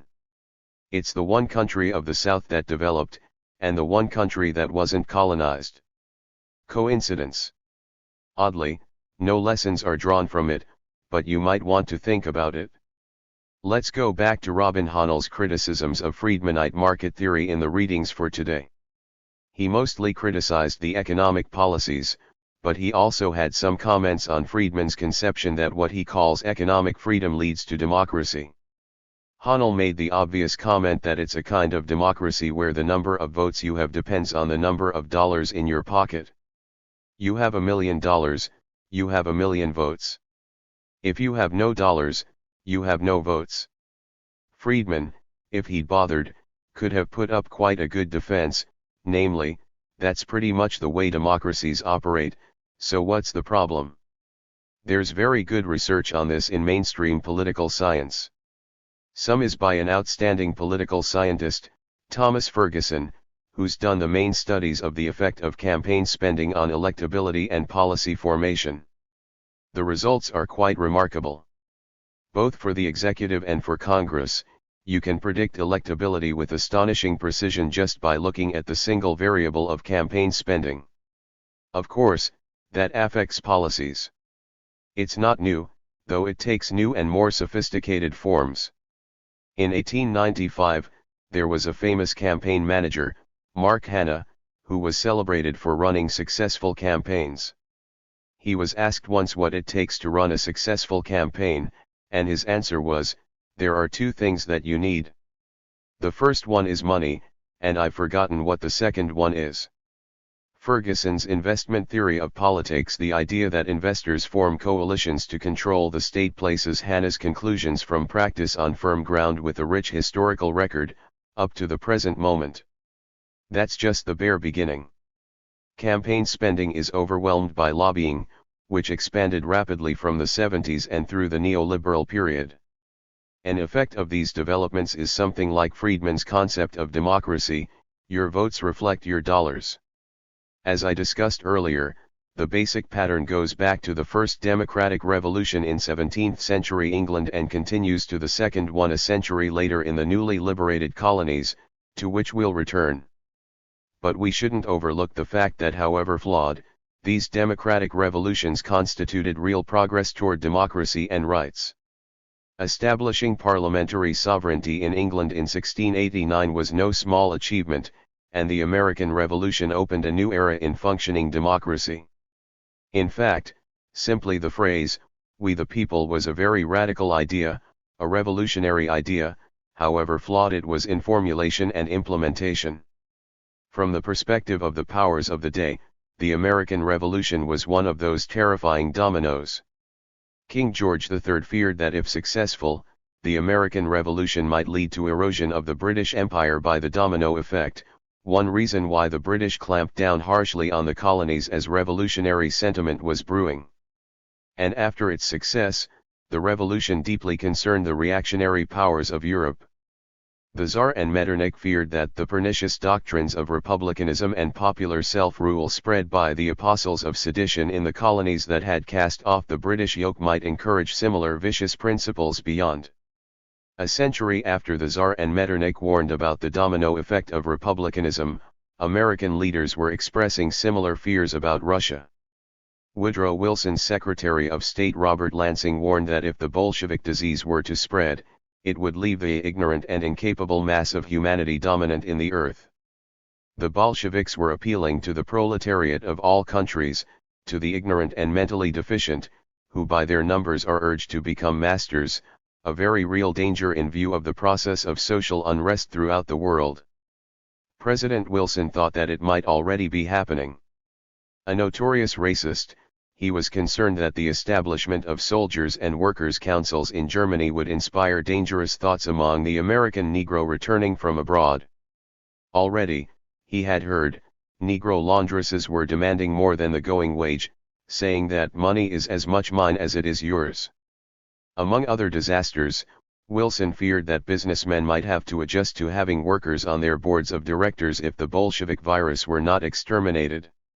The threat of Bolshevik appeals to the ignorant and mentally deficient working class was so dire that the US and other Western powers were entirely justified in invading Bolshevik Russia in self-defense against the revolution's challenge to the very survival of the capitalist order. That is the judgment of John Lewis Gaddis, the most highly regarded historian of the Cold War, which actually began in 1917, he argues, with the Bolshevik call for social reform and institutional change and the Western response in defense. It was no less important to defend the civilized order against the popular enemy at home. Force must be used to prevent the leaders of Bolshevism and anarchy from trying to organize or preach against government in the United States, Lansing explained. The Wilson administration recognized the threat and launched the most severe repression in U.S. history, which successfully undermined democratic politics, unions, freedom of the press, and independent thought, as usual, with the general approval of the media and elites, all in self-defense against the ignorant rabble. Much the same story was reenacted after World War II under the pretext of a communist threat, and a few years later once again as the civil rights movement and other miscreants threatened properly functioning democracy, matters to which we will return. There's nothing original about the regular resort to the domino theory in U.S. post-World War II planning, in the international arena and at home. Viruses can indeed spread contagion. I mentioned earlier the second modern democratic revolution, the one that should primarily concern us, particularly the formation of the Constitution. It's worth some elaboration. During the 1780s, there was an impressive level of activism, discussion, debate, and popular meetings. there was a very lively pamphlet literature, meetings, all kinds of groups and associations. And rebellions, including a major rebellion in Massachusetts, Shays' Rebellion, in 1786 and 87, farmers who were protesting economic injustice at about the time that the Constitutional Convention was meeting. The rebellion enhanced the concerns of the framers about the dangers of democracy, and was part of the reason for the framers' coup that established the Constitution. The best source on these matters is the scholarly study by Michael Klarman, with that title. It provides a very revealing record of the popular discussions, debates, and interchanges that were going on in the background, and also of what actually transpired at the Constitutional Convention. The framers themselves were comparatively wealthy, the elite. Poor farmers couldn't make the long trek to Philadelphia and spend several months there. Remember, there was almost no transportation. So fairly wealthy people from the 13 colonies gathered in Philadelphia to revise the earlier Articles of Confederation, and found themselves, to the surprise of many, constructing a radically new political system with a strong federal structure that many feared and disliked. Almost 13, Rhode Island didn't send any delegates, partly because of such concerns. The discussions and the debates were sophisticated and impressive, fascinating reading. One of the main concerns all the way through was how to suppress popular pressures for liberty and democracy, all somewhat reminiscent of the first democratic revolution in England a century earlier, which established the English constitutional system in 1689, according sovereignty to Parliament. The most influential of the framers, James Madison, captured the dominant theme when he instructed the convention that the government must protect the minority of the opulent against the majority. He presented an interesting argument, referring to England, which was the model that everybody had in mind not only because they were English but because it was the most democratic society of the day. Madison observed that in England at this day, if elections were open to all classes of people, the property of landed proprietors would be insecure. An agrarian law would soon take place, meaning land reform, undermining the rights of property owners, not a tolerable outcome. The problem Madison posed was an old one, tracing back to the first classic of political science, Aristotle's Politics. Of the variety of systems he surveyed, Aristotle found democracy the most tolerable, though of course he had in mind a limited democracy of free men, much as Madison did 2,000 years later.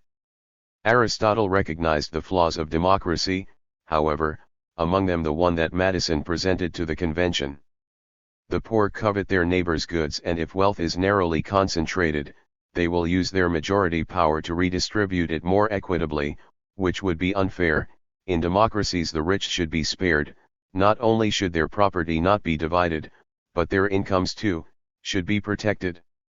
Great then is the good fortune of a state in which the citizens have a moderate and sufficient property, for where some possess much, and others nothing, there may arise an extreme democracy that does not recognize the rights of the rich, perhaps deteriorating to tyranny as democracy might in Aristotle's view with unpleasant resonances today. Aristotle and Madison posed essentially the same problem, but drew opposite conclusions. Madison's solution was to restrict democracy, Aristotle's, to reduce inequality by what amounted to welfare state programs.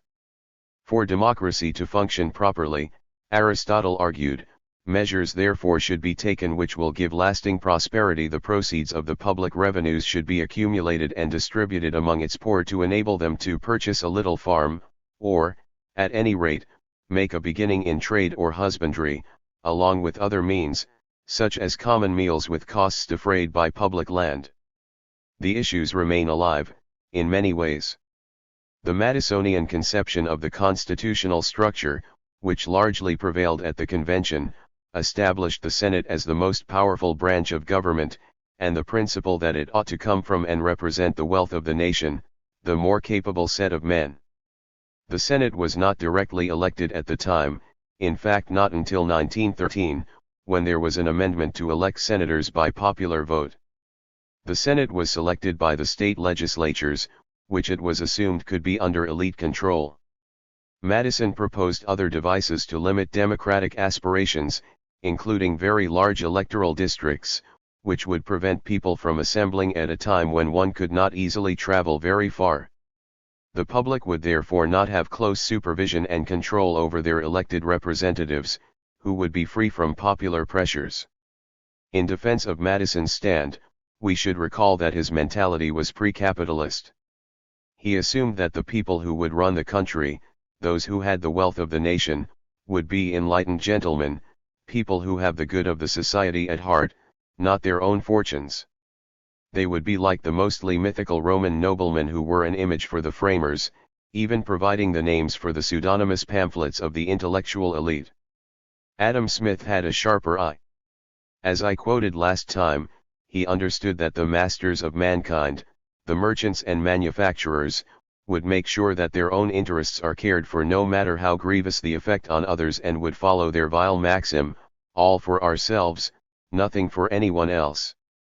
Madison didn't see things this way at the time of the convention, though it didn't take long for him to gain a more realistic understanding of the world. Already by 1792 he recognized that the Hamiltonian developmental capitalist state would be a social system substituting the motive of private interest in place of public duty, leading to a real domination of the few under an apparent liberty of the many. In a letter to Jefferson he deplored the daring depravity of the time. Stock jobbers will become the Praetorian band of the government, at once its tools and its tyrant, bribed by its largesses, and overawing it by clamors and combinations. Not an unfamiliar picture. One prominent issue in the debates at the Constitutional Convention was paper money. During the Revolutionary War, the individual states assumed enormous debts. They had to borrow to pay for the Continental Army and to keep their societies running. The debts were owned by rich men, often speculators, who wanted to be paid. The states were creating paper money, which devalued through time. The public favored that. They were the debtors and wanted the value of money to decline. One of the major issues throughout the Constitutional Convention was whether states should be permitted to print money, paper money, instead of gold and silver, the currency of the federal government. It was a major battle, a class issue, the debtors versus the creditors and speculators. The latter won. Article I of the Constitution bans paper money. It's a complicated story, but in general it is fair to conclude that the framers did manage to carry out an elite coup against the democratic aspirations of the general population. As Klarman concludes, the Constitution was a conservative counter-revolution excessive democracy. That is not a novel interpretation, as he points out, though he provides a much more detailed, nuanced, and substantiated account than anything that preceded. The framers were quite frank about the coup that they were implementing. The leading figures were Alexander Hamilton and James Madison. Hamilton explained that the Constitution was designed to be a defense against depredations which the democratic spirit is apt to make on property, which, as was generally agreed, is certainly the principal object of society. Madison elaborated in rich detail.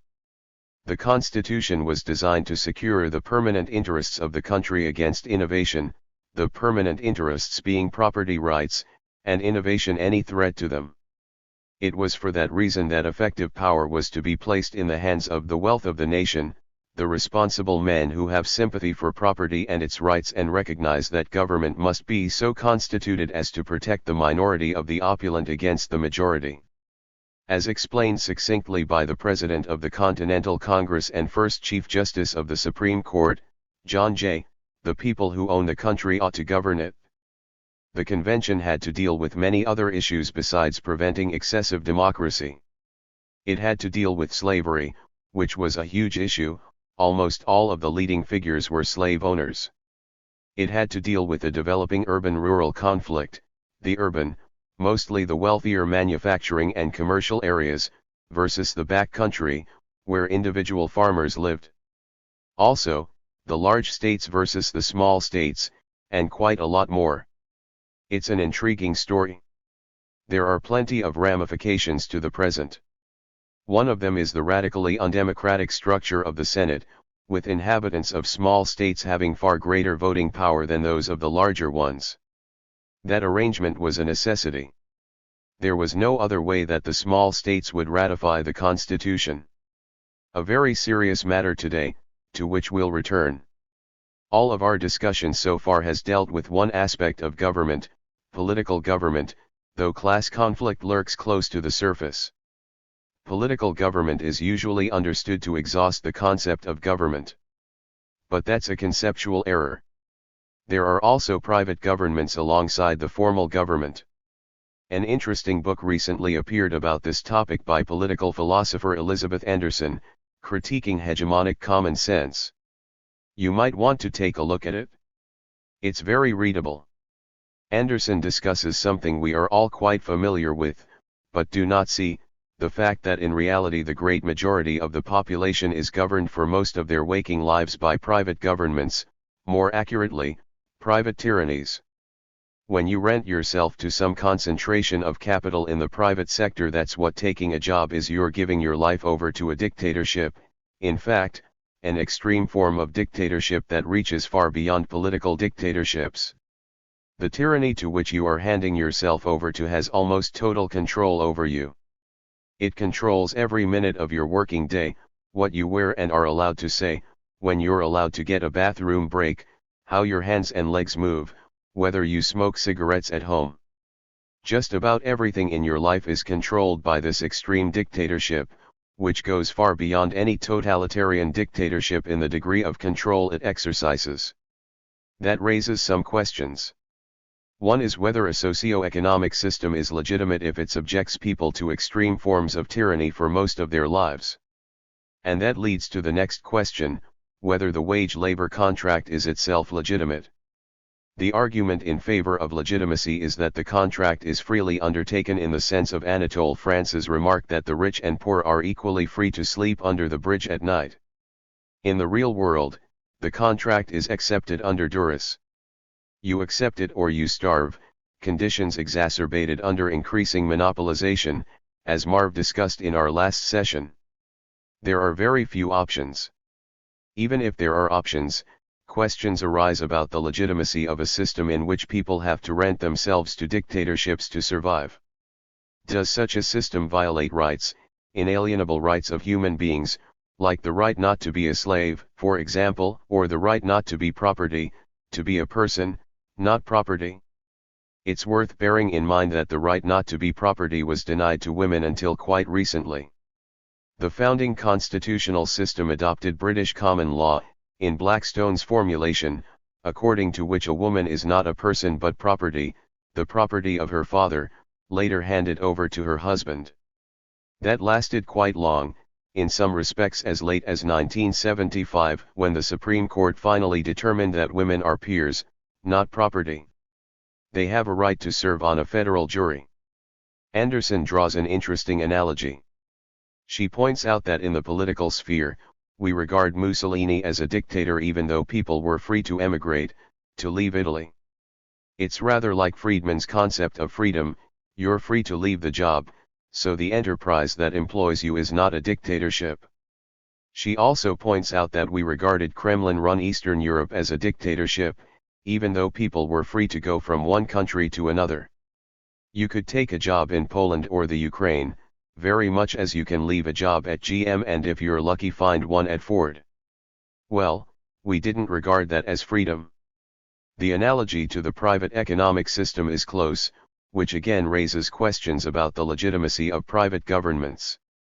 Actually, these questions are not new. They were central to the tradition of classical liberalism, which, Anderson argues, regarded wage labor as a violation of inalienable rights. That perspective lasted pretty much through the mid-19th century, when the Industrial Revolution and capitalist hegemony fostered common sense of a sharply different kind. In earlier days, advocacy of free markets was a progressive doctrine. It was upheld by the rascal multitude and the radicals of the English Revolution. The idea was that free markets would eliminate hierarchy and subordination to authority. They would free people from autocratic systems, from state, church, landlords. Free markets would enable them to become self-employed, self-ruled.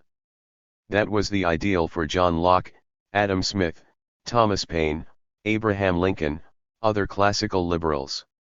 All of that crashed with the Industrial Revolution of the 19th century. Everything changed, but it's very important to understand the classical liberal reasoning, which has considerable resonance right to today. Take Adam Smith again. All people have an equal right to the earth, he held, and it's absurd to claim that land ownership should be restrained by the fancy of those who died perhaps 500 years ago.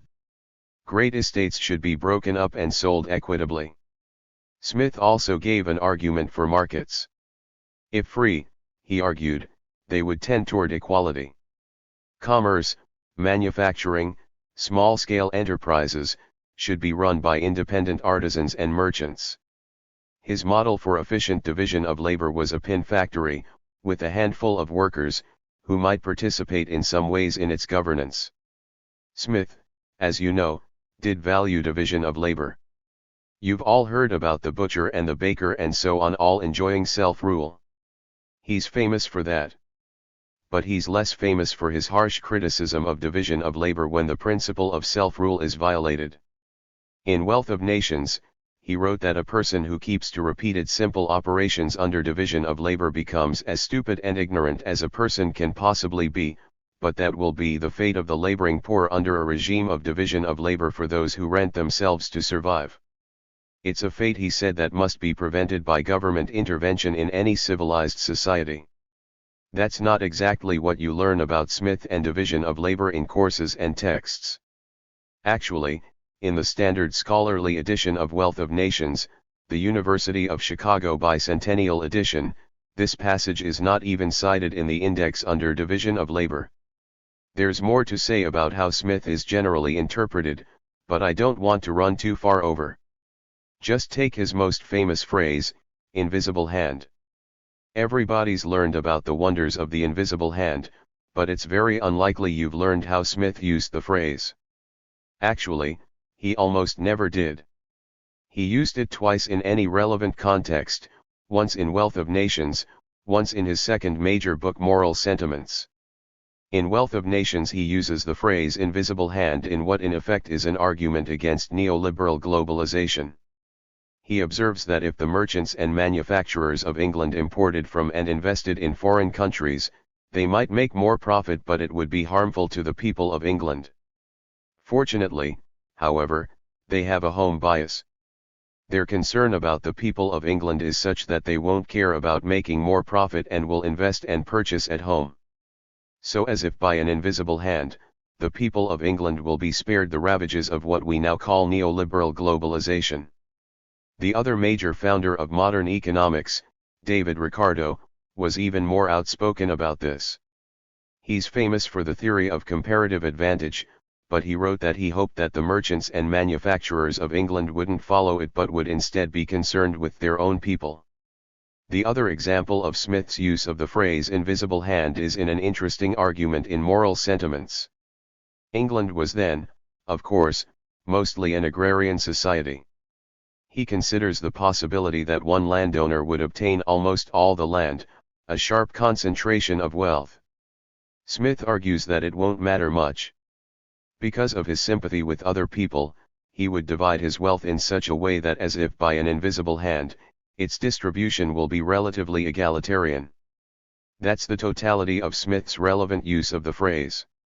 The idea that wage labor is basically a form of slavery and becomes tolerable only if temporary, lasting only until you become independent, was widely held well into the mid-19th century.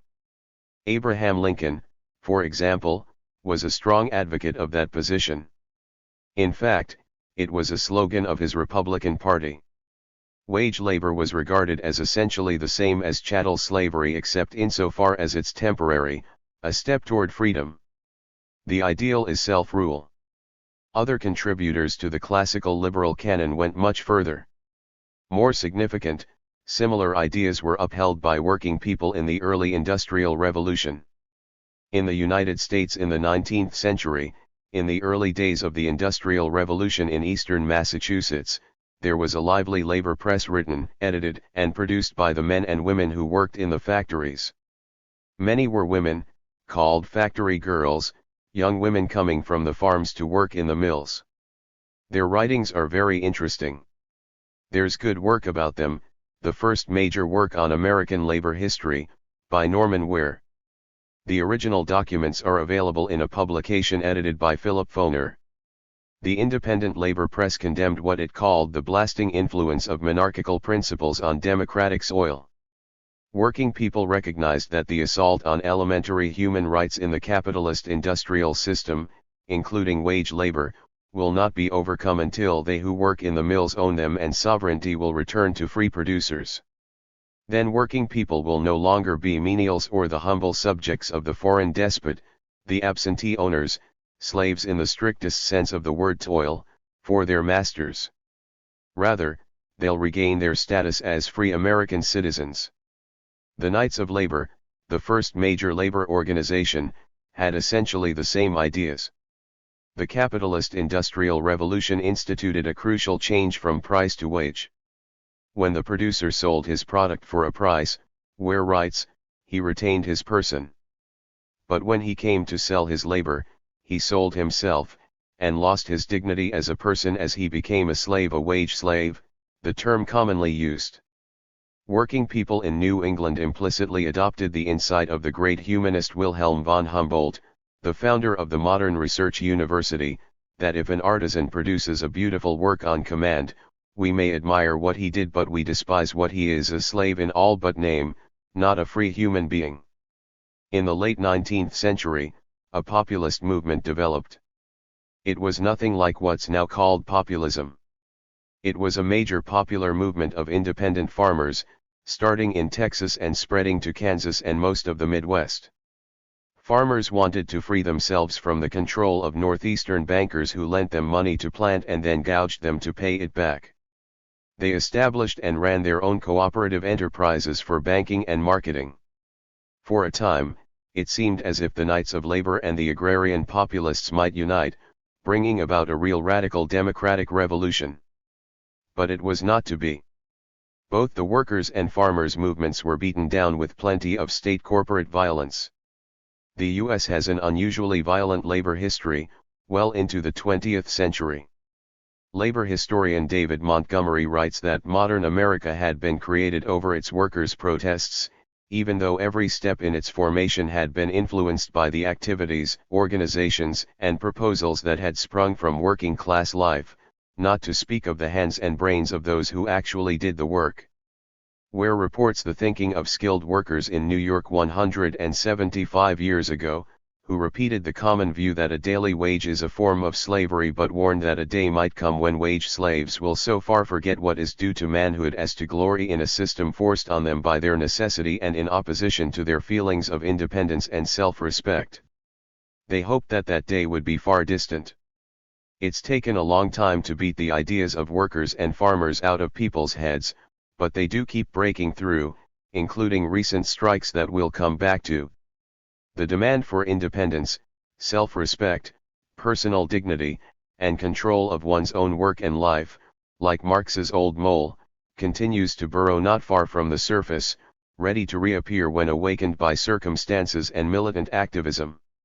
One way in which it's breaking through right now is the idea that workers should have a voice in the governance of enterprises, apparently a very widely held belief according to recent polls. Thanks largely to the remarkable success of the Bernie Sanders campaigns, these ideas are reaching the political arena.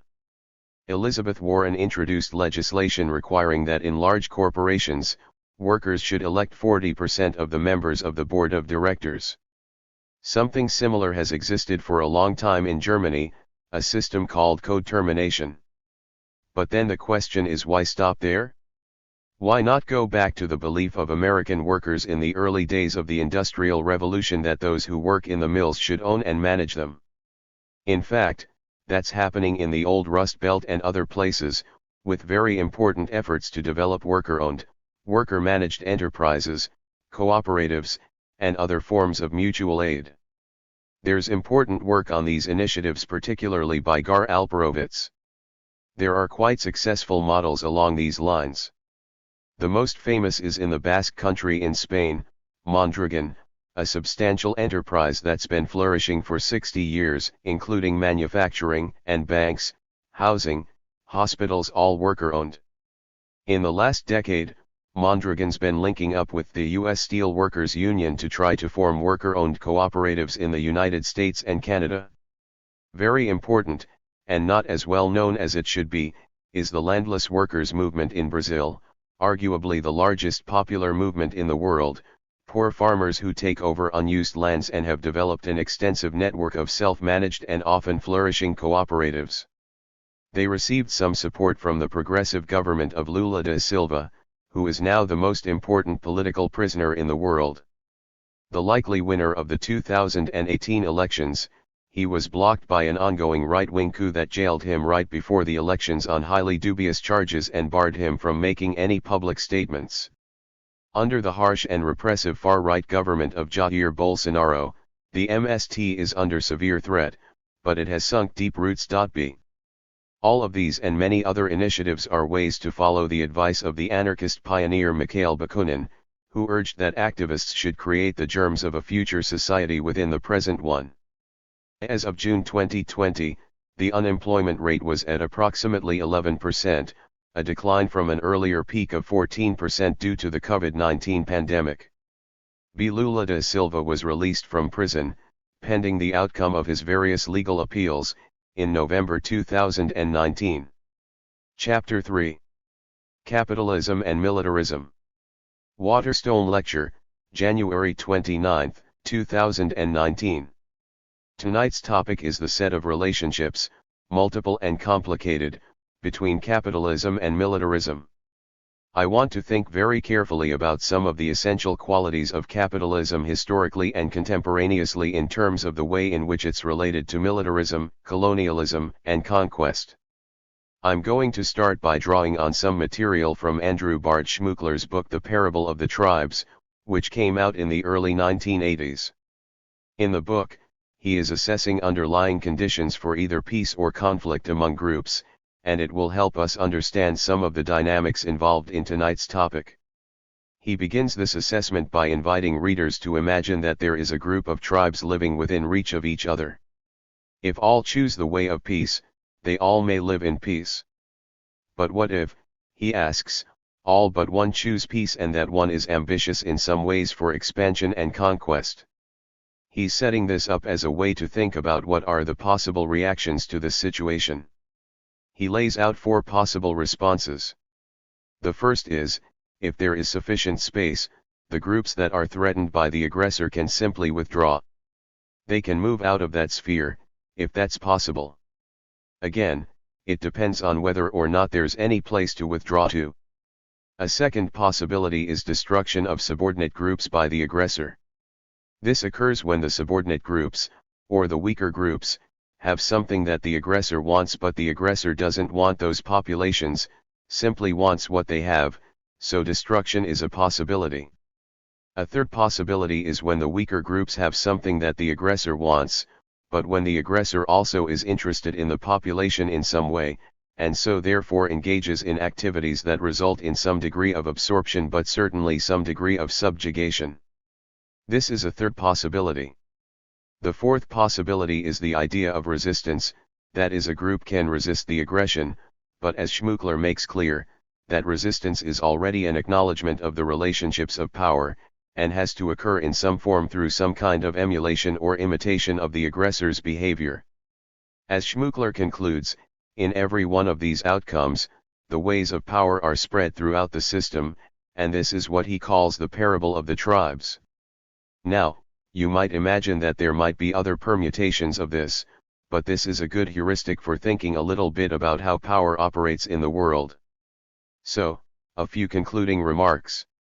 In the first 3 outcomes, the ways of power spread when the mighty expand into areas where the weak have been.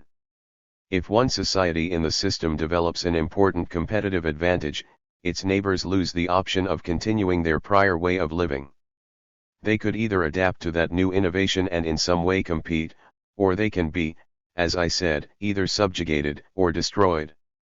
The course of resistance, that is the fourth response, also requires transformation in the ways of power. It requires the imitation of one's more potent foes. The tyranny of power is such that even self-defense becomes a kind of surrender if one is interested only in peace. Again, these are conclusions from Schmuckler. Not to resist is to be transformed or destroyed at the hands of the mighty, and to resist requires that one transform oneself into their likeness. This is the argument that Schmuckler puts out. This will become relevant as we move forward. But either way, as he concludes, free human choice is prevented. All ways but the ways of power are blocked once power is unleashed in the world.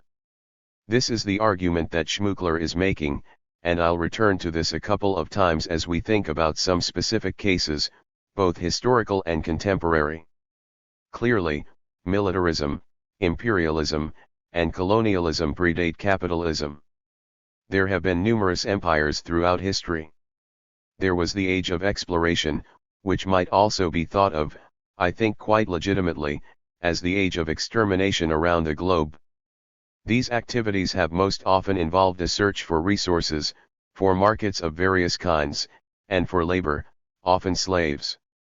The endeavors have often been aided by, and in turn have stimulated, changes in both transport and communication over time. Military might has historically provided protection for trade and mercantilism. Even before the capitalist era, we have a lot of adventures around the globe. Let's now think about how we might explain this, particularly as we begin to move into the capitalist mode of production. In the Communist Manifesto, Marx and Engels said, "The need of a constantly expanding market for its products chases the bourgeoisie over the whole surface of the globe. It must nestle everywhere, settle everywhere, establish connections everywhere. All old established national industries have been dislodged by industries that no longer work up indigenous raw material but raw material drawn from the remotest zones.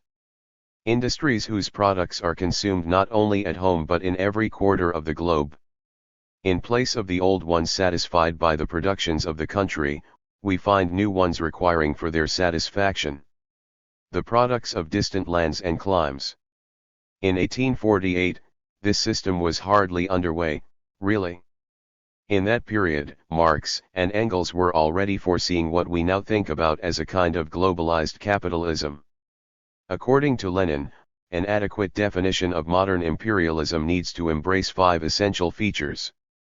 The first is when the concentration and production of capital develops to such a high stage that it creates monopolies which play a decisive role in the economic life. We have already talked a little bit about why monopolies become such a favored form.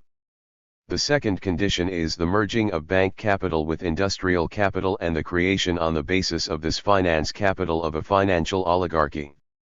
Remember, Lenin is actually writing at the very turn of the 20th century, so this is, again, still quite early on.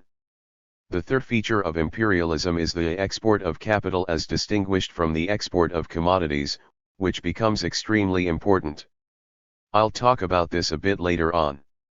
Rather than simply moving commodities from place to place, capital was looking for places to realize itself and to valorize itself and, in fact, to foster maximum accumulation. The fourth condition is when we see the formation of international capitalist monopolies, which share the world among themselves. And finally, the territorial division of the whole world amongst the greatest capitalist powers is completed. Again, recall that Lenin was writing this in 1916 and 1917.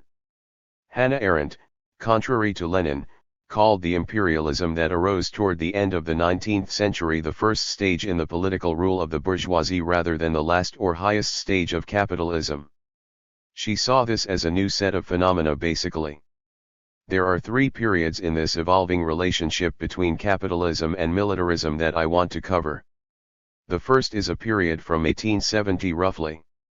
These are not finite, precise dates but roughly 1870 to 1945, which we can think about as bourgeois imperialism.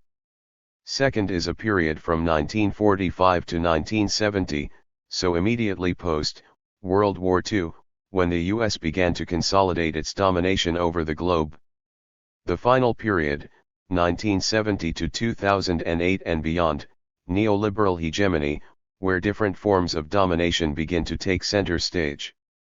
This entails some shifting of emphasis from overtly or exclusively military interventions to the use of varying kinds of financial instruments to exert control over others. But since the threat of military means constantly lurks just under the surface, we might think about this period as the iron fist in the velvet glove. As we'll discuss in more detail in a couple of weeks, since 2008 the gloves are coming back off. Some of this explanation is based on the very cogent analysis that David Harvey provides in The New Imperialism, a book that I'd recommend highly to people who are interested. During these periods, the US and the European cases are a bit different. I'll speak about them a bit separately but then bring them back together. Let's think, first of all, about this period, 1870 to 1945, which is called bourgeois imperialism, and let's speak about the European case first. One of the first major crises of capital overaccumulation, meaning surplus capital with no means to valorize itself, that is, no investment opportunities that were sufficient to entice capitalists, was a European economic collapse from 1846 to 1850. So very early on, capitalists started to experience these kinds of crises. The temporary way out of this crisis was twofold. That is, there were two main venues available for capitalists looking for places to invest, to be able to accumulate surplus value and profit. One of these was internal investments in vast infrastructure projects in transportation, water and sewage, housing. This is, for example, when Georges Eugene Haussmann redesigned Paris. There are all these domestic projects where capital could be invested and a return on capital could be developed. Most of these, of course, involved the cooperation of the state. The second investment opportunity was outward geographic expansion of capital investment focused in large part on the Atlantic trade, with the US playing a very important role in absorbing some surplus capital. We've thought about this a little bit already, in terms of capital flight when possible. However, the declining ability to absorb excess capital in internal projects and the interruption of the Atlantic trade by the US Civil War limited the capacity of these mechanisms to solve the crisis. This failure, in turn, produced an enormous wave of international financial speculation and geographically expanded trade on the part of European capitalists. Because these kinds of activities need a safe and secure environment, capitalists required that their nation-states develop a geopolitical rationale for aiding them in opening up new areas and for protecting investment. In other words, capital has a logic that is dictated by its need to maximize profit and return, but that's not always matched by the logic of the state. In this situation, capital needed states to develop a geopolitical logic to accompany its own expansionist logic. But this presented a contradiction that needed to be resolved. Nation-states, which had proliferated in Europe from the mid-1600s onward, had been built primarily on the idea of internal solidarity and sovereignty rather than on foreign engagement. In fact, in large measure, that's what a state is. It's a relatively homogeneous inside population, and separated from a differentiated and heterogeneous outside. The two logics did not really match up. If capital wants or needs to roam the globe looking for investment opportunity, and it requires the protections that states provide, states at that point didn't really have the rationale to justify these foreign engagements. How then, as Harvey and other analysts have put it, could the problem of overaccumulation and the necessity for a global spatio-temporal fix find an adequate political response through the mechanism of the nation-state? This is a problem. In other words, how could national solidarity justify foreign adventure? Let's put it briefly. The answer was the mobilization of nationalism, patriotism, jingoism, and racism to justify such foreign adventures and to legitimate what becomes known as accumulation through dispossession. This is another framing of it. This is one of the ways in which these foreign engagements could be justified. Perfectly reasonable, it was argued, to conquer and exploit the barbarians and inferior peoples who could not put their resources to their highest and best uses. This is a paraphrase of a philosophical position from John Locke. This launched a brutal period of competing racist-based national imperialisms, colonizations, and conquests by the British, French, Dutch, Germans, Belgians, Japanese, and Italians. These adventures were further justified by emerging social Darwinian ideas of the white man's burden. This is the way in which these two logics were brought together. The underlying contradictions between nationalisms and imperialisms could not be resolved, however, and this resulted in more than 50 years of clashes between nation-states, just as Lenin had predicted. Eventually, all of this devolved into a carving up of the globe into separate spheres of control or influence exemplified, for example, by the grab for Africa. Toward the end of the 1890s, Africa had been only 10% colonized. By 1914, it was 90% colonized. So just within a couple of decades, we can see the ways in which capital, looking for investment or resources and so forth, began to divide the globe up for itself. This competition resulted in divisions resulting from the Versailles Treaty after World War I, including arbitrary divisions of the Middle East into newly formed states ruled over largely by Britain and France. We're still living with some of the results of these actions today. That is, many of the countries that constitute the current Middle East were whole-cloth creations that were produced after the Treaty of Versailles, which divided the region up among the reigning powers and often contradicted long-standing historical arrangements. As violent and racist as all this imperialism and conquest was, it never adequately resolved the problems of surplus capital. This eventually produced the Great Depression of the 30s, which was worldwide and underpinned the catastrophe that was World War II. The same clashes keep coming back, and they're still not resolved. Now, let me speak a bit about the US case, which is somewhat different, but results in very similar kinds of outcomes in some ways. First of all, the US was bourgeois from the outset. That is, there was no need to overthrow older forms of aristocratic or feudal power. The government represented industrial and upper-class interests, and so was opposed from the beginning to any threats to private property rights or profit maximization. Secondly, the US was already a multi-ethnic, immigrant population. Appeals to homogeneous nationalism had to be constructed against non-Caucasians. Of course, the concept or category of whiteness is itself an ever-evolving category. So non-Caucasian was a moving target, and the unifying animosity eventually had to be directed against outside others. Historian Richard Hofstadter has characterized this ongoing feature of U.S. politics as the paranoid style, the perennial fear of outside others. And this, we will see, comes back repeatedly to haunt the geopolitics of the U.S. Finally, the U.S., unlike Europe, had enormous possibilities for internal geographic expansion once the inconvenient indigenous population was removed. This was, again, something quite different than the European case with its extensive external colonies. Although there were periods of actual overseas geographic expansion, notably at the end of the 19th century and then during the so-called Spanish-American War, when the U.S. did acquire a number of overseas territories. Again, we're living with some of the results still.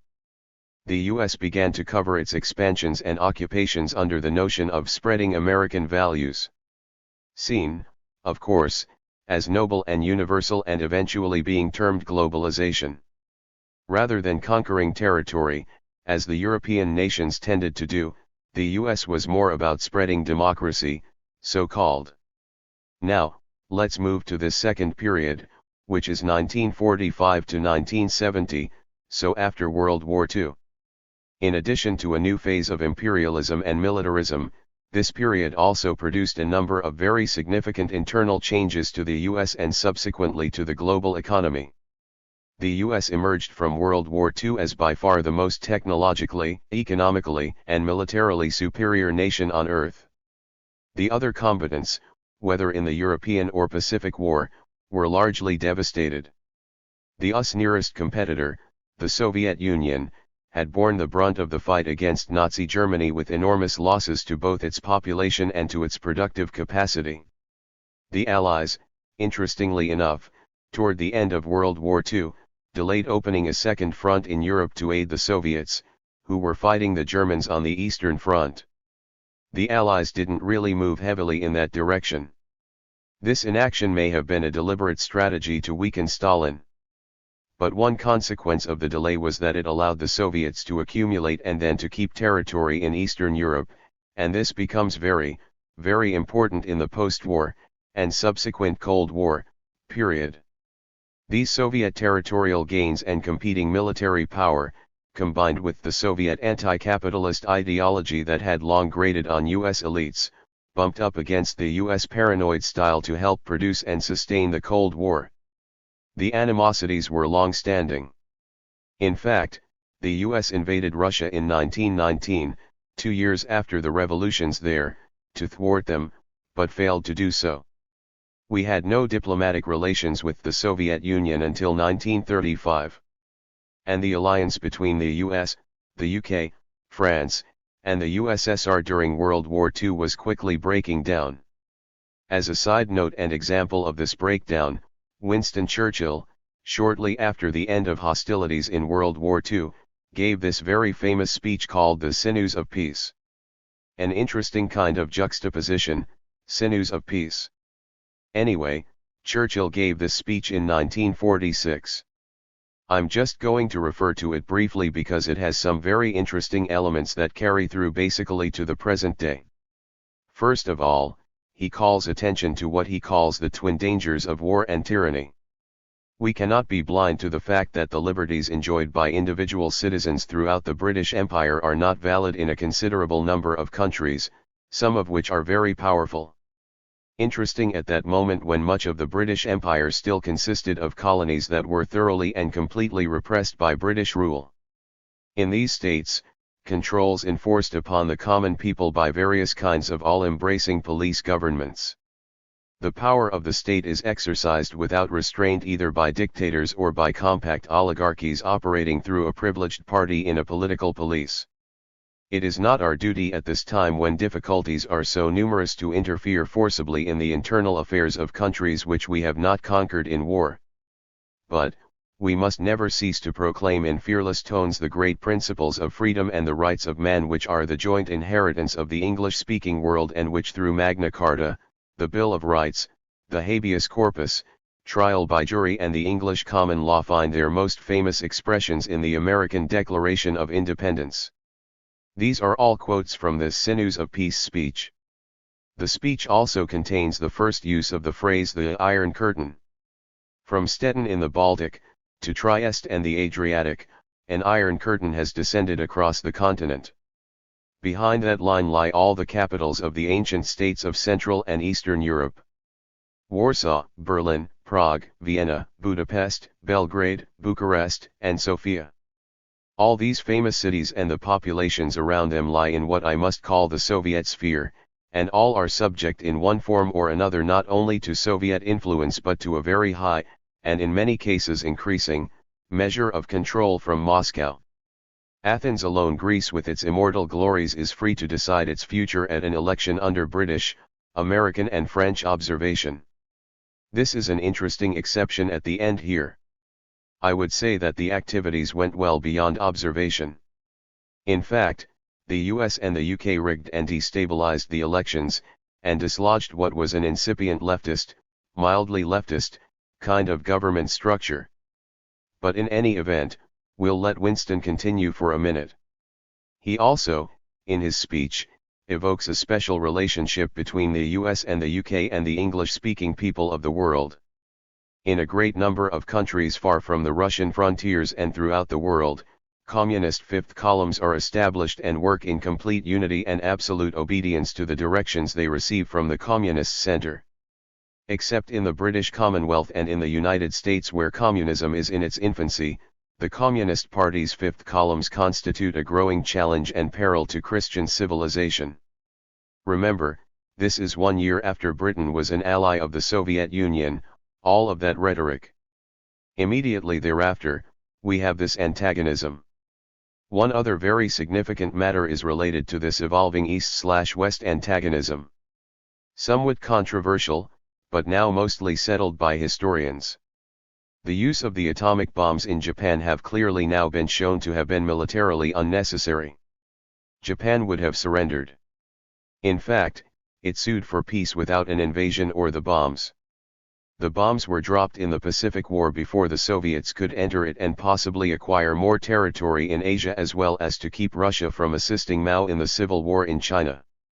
Finally, they were dropped to keep the Soviets more manageable, as President Truman put it at the time.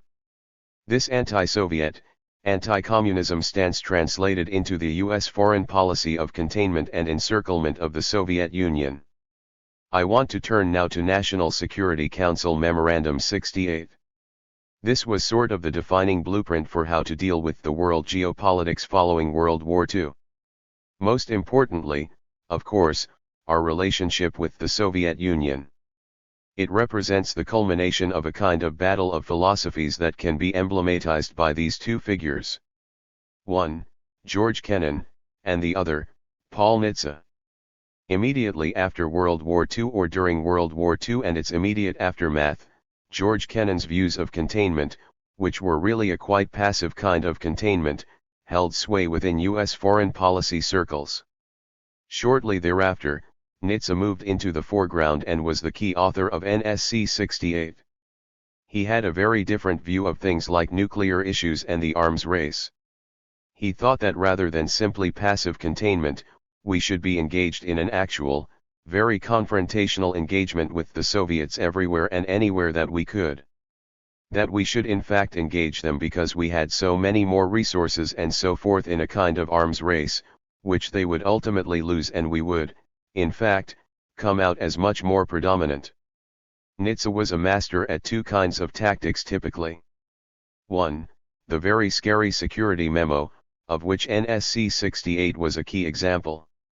The other, which I'll talk about in a second, was the production of very, very supportive committees and lobby committees to get those policies pushed forward. One of the things that was in the NSC 68 memo was the invocation of the Chinese Revolution. Then a bit later, the advent of the Korean War and, particularly, the intervention in that war by the Chinese. These were mobilized as extremely alarming kinds of movements forward of the Communist front.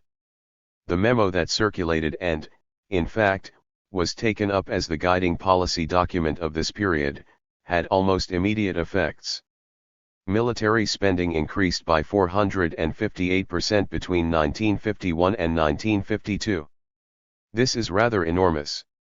In virtually all other previous wars, we demobilized after the war was over. In this case, this set in motion the idea of a constantly evolving military budget. Military personnel increased from 2.2 to over 5 million, so the memo was extremely effective. In the name of anti-communism and the spread of freedom, following the Nitze Doctrine, the U.S. bolstered friendly regimes through military aid, trade arrangements, credit, and so forth, and opposed or toppled regimes through military confrontation, covert actions, interference in internal politics, regime change, assassination, trade and financial sanctions, and so on. Often using either UN or other military alliances, for example, NATO, as coalitions of the willing to cover otherwise unilateral actions. I need not enumerate all of these, but I'll have a few more words about them in just a minute. At home in the US, this paranoid style of politics meant virulent anti-communist, anti-socialist, anti-trade union, anti-leftist repression. This is how this translated to the domestic scene.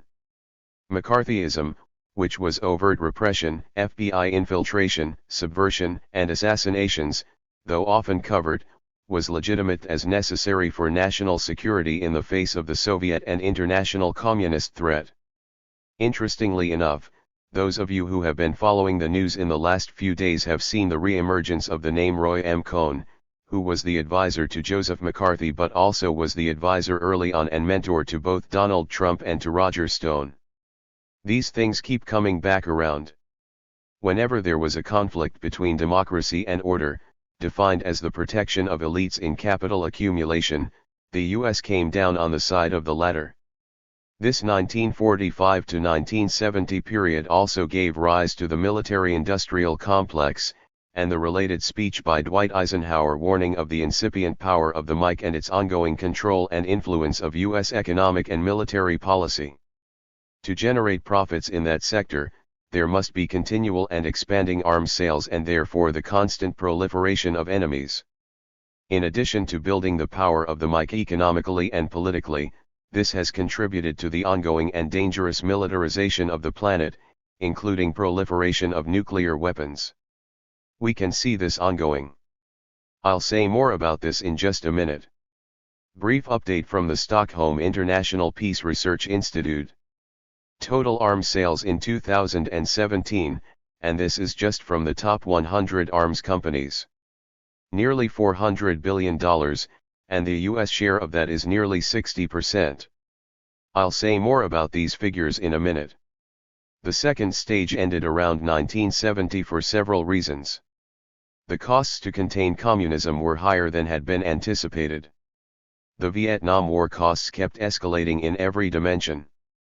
Lives lost, blood and treasure. Not too much concern for what happened over there. These military costs clashed with the ability to satisfy growing consumerism, a guns versus butter issue. To deal with these problems, the US began printing money, which led to a worldwide inflation and the collapse of the Bretton Woods system, which we'll discuss again in the week after next. At this point, the Nixon administration abandoned the gold standard, which had been in place prior to this, and this led to a whole number of problems that we'll also think about in detail in a couple weeks. Here's a little side note to connect a few dots. I had said that one of the things that Paul Nitze was very, very good at, in addition to writing these threat memos, these scare memos, was to produce these groups that would then lobby on behalf of those policies. One of the first of these that he was involved in, he wasn't the only one who organized this, was something called the Committee on the Present Danger, which I'm calling Committee on the Present Danger 1.0, which pushed to adopt NSC 68 to prevent another Korea. That was their main rationale, that's what they were pushing on Nitze's policies. In the 1970s, Paul Nitze and a number of other people formed another Committee on the Present Danger. It deliberately took the name of the first one, but I'm calling this 2.0. There's now a 3.0, by the way. This included an enormous cast of neocon characters that eventually populated the Reagan administration. In the 1980s, this group was responsible for many of the atrocities and crimes in Latin America, including the Iran-Contra scandal and so forth. I just put this up here now because just this last week, this character re-emerged, Elliot Abrams. If you've been following his career, you might have thought he was a little less active, but he was involved in Iran-Contra.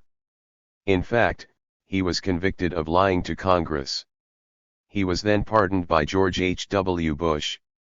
I put William Barr's name up here, who is the nominee for Attorney General, who presided over Elliot Abrams and 5 other Iran-Contra convicts' pardons. This stuff comes back around. This quite clearly ties to issues that are live this week in terms of what's happening in Venezuela. I'm not going to say very much about it, but I'll say just a word or two about it in a minute. The idea that the same cast of characters using the same kinds of rationales has in fact fomented an enormous amount of chaos and disruption in this hemisphere and elsewhere. Now, the third period, 1970 to 2008 approximately. The year 2008 with the financial crash moves us into a slightly different phase, again, that we'll talk about in a couple weeks. The US moves to a different form of imperialism, which we can think about as neoliberal hegemony. Still plenty of military adventures, so all through the period 1970 and on up.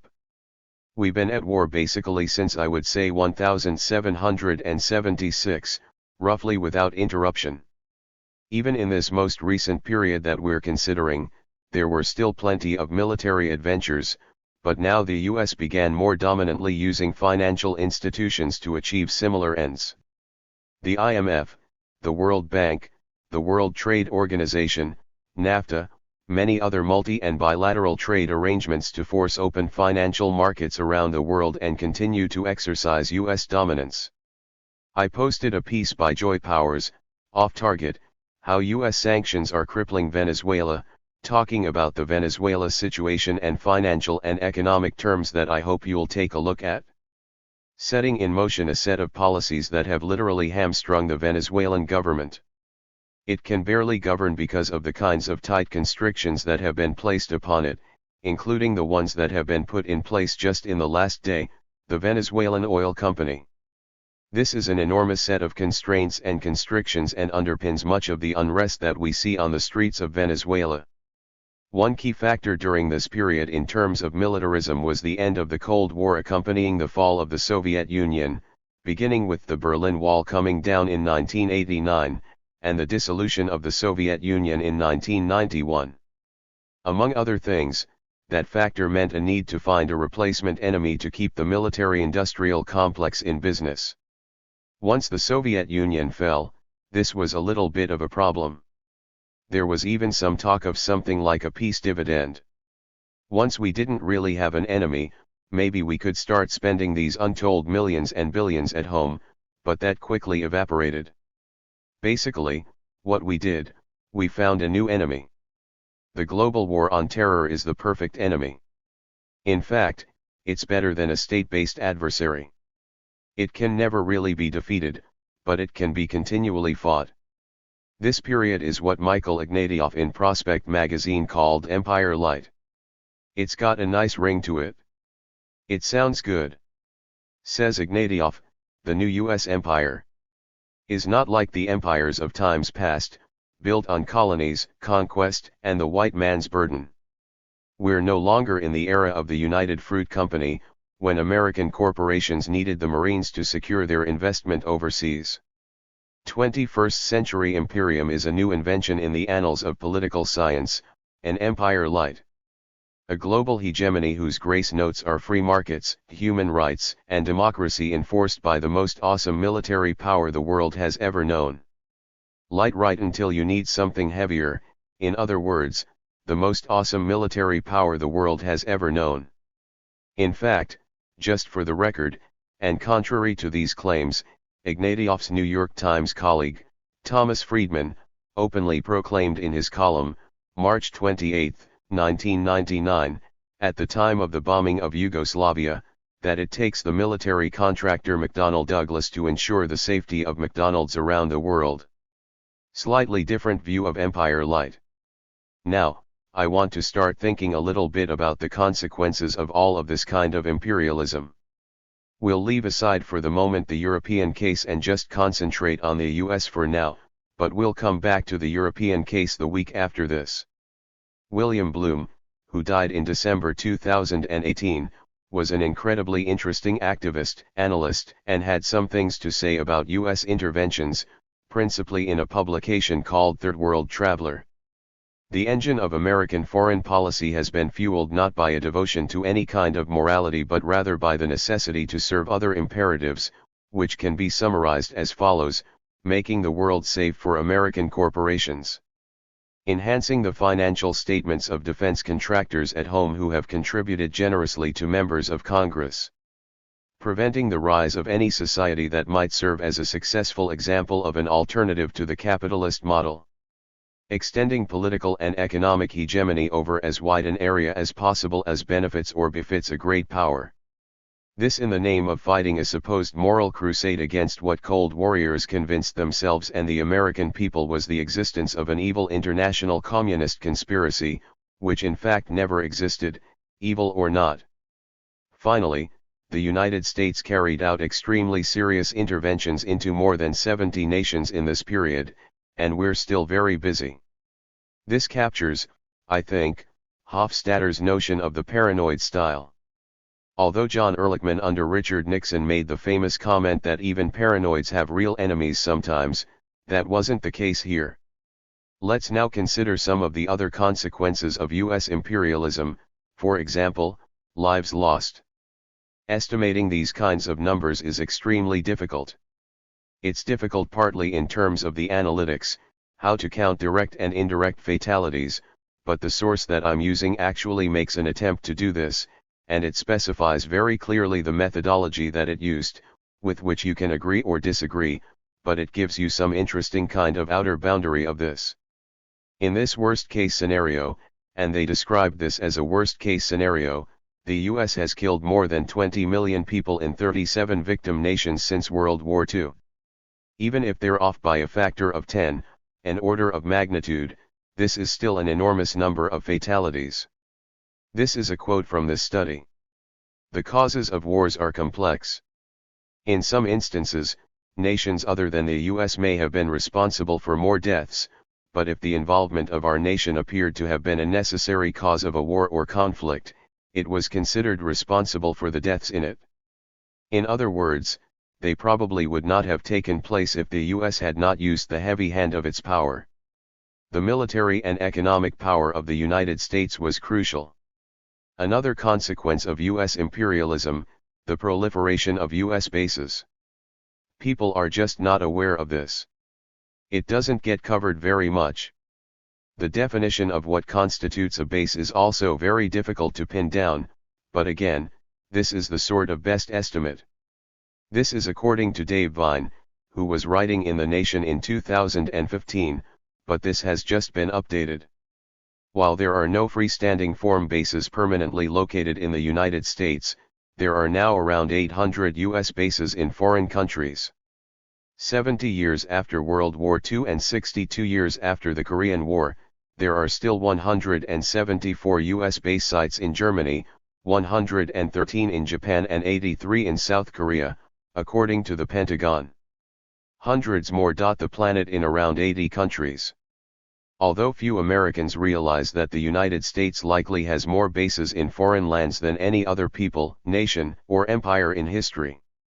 Rarely does anyone ask if we need hundreds of bases overseas or if at an estimated annual cost of perhaps $156 billion or more, the United States can afford them. Again, this doesn't really come up very much in conversation, but is an existential fact. Rarely does anyone wonder how we would feel if China, Russia, or Iran built even a single base anywhere near our borders, let alone in the United States. The presumption behind these installations is itself very interesting. That the US has a largely undisputed right to install these anywhere, while the notion of another country doing so is largely unthinkable. Well, there was one interesting counter case. This was reported in Reuters in 2007. Ecuador wants a military base in Miami. In fact, Rafael Correa said Washington must let him open a military base in Miami if the United States wants to keep using an air base on Ecuador's Pacific coast. Well, have you seen Ecuador's base in Miami? Okay. It didn't really get there, but the Manta base did close. You could see how preposterous this seems that we would even begin to entertain the idea that another country might install a base here. Just not possible. Finally, the cost of the bases, in addition to the economic costs that I already mentioned, about $156 or $157 billion annually. There's also a human toll exacted by these activities. There's a tremendous strain on military families. There's an enormous amount of sexual violence around US military bases. There is a tremendous amount of environmental damage in the host area from the bases and so forth. They also become targets of anti-American activity and animosity, just the emplacement of them.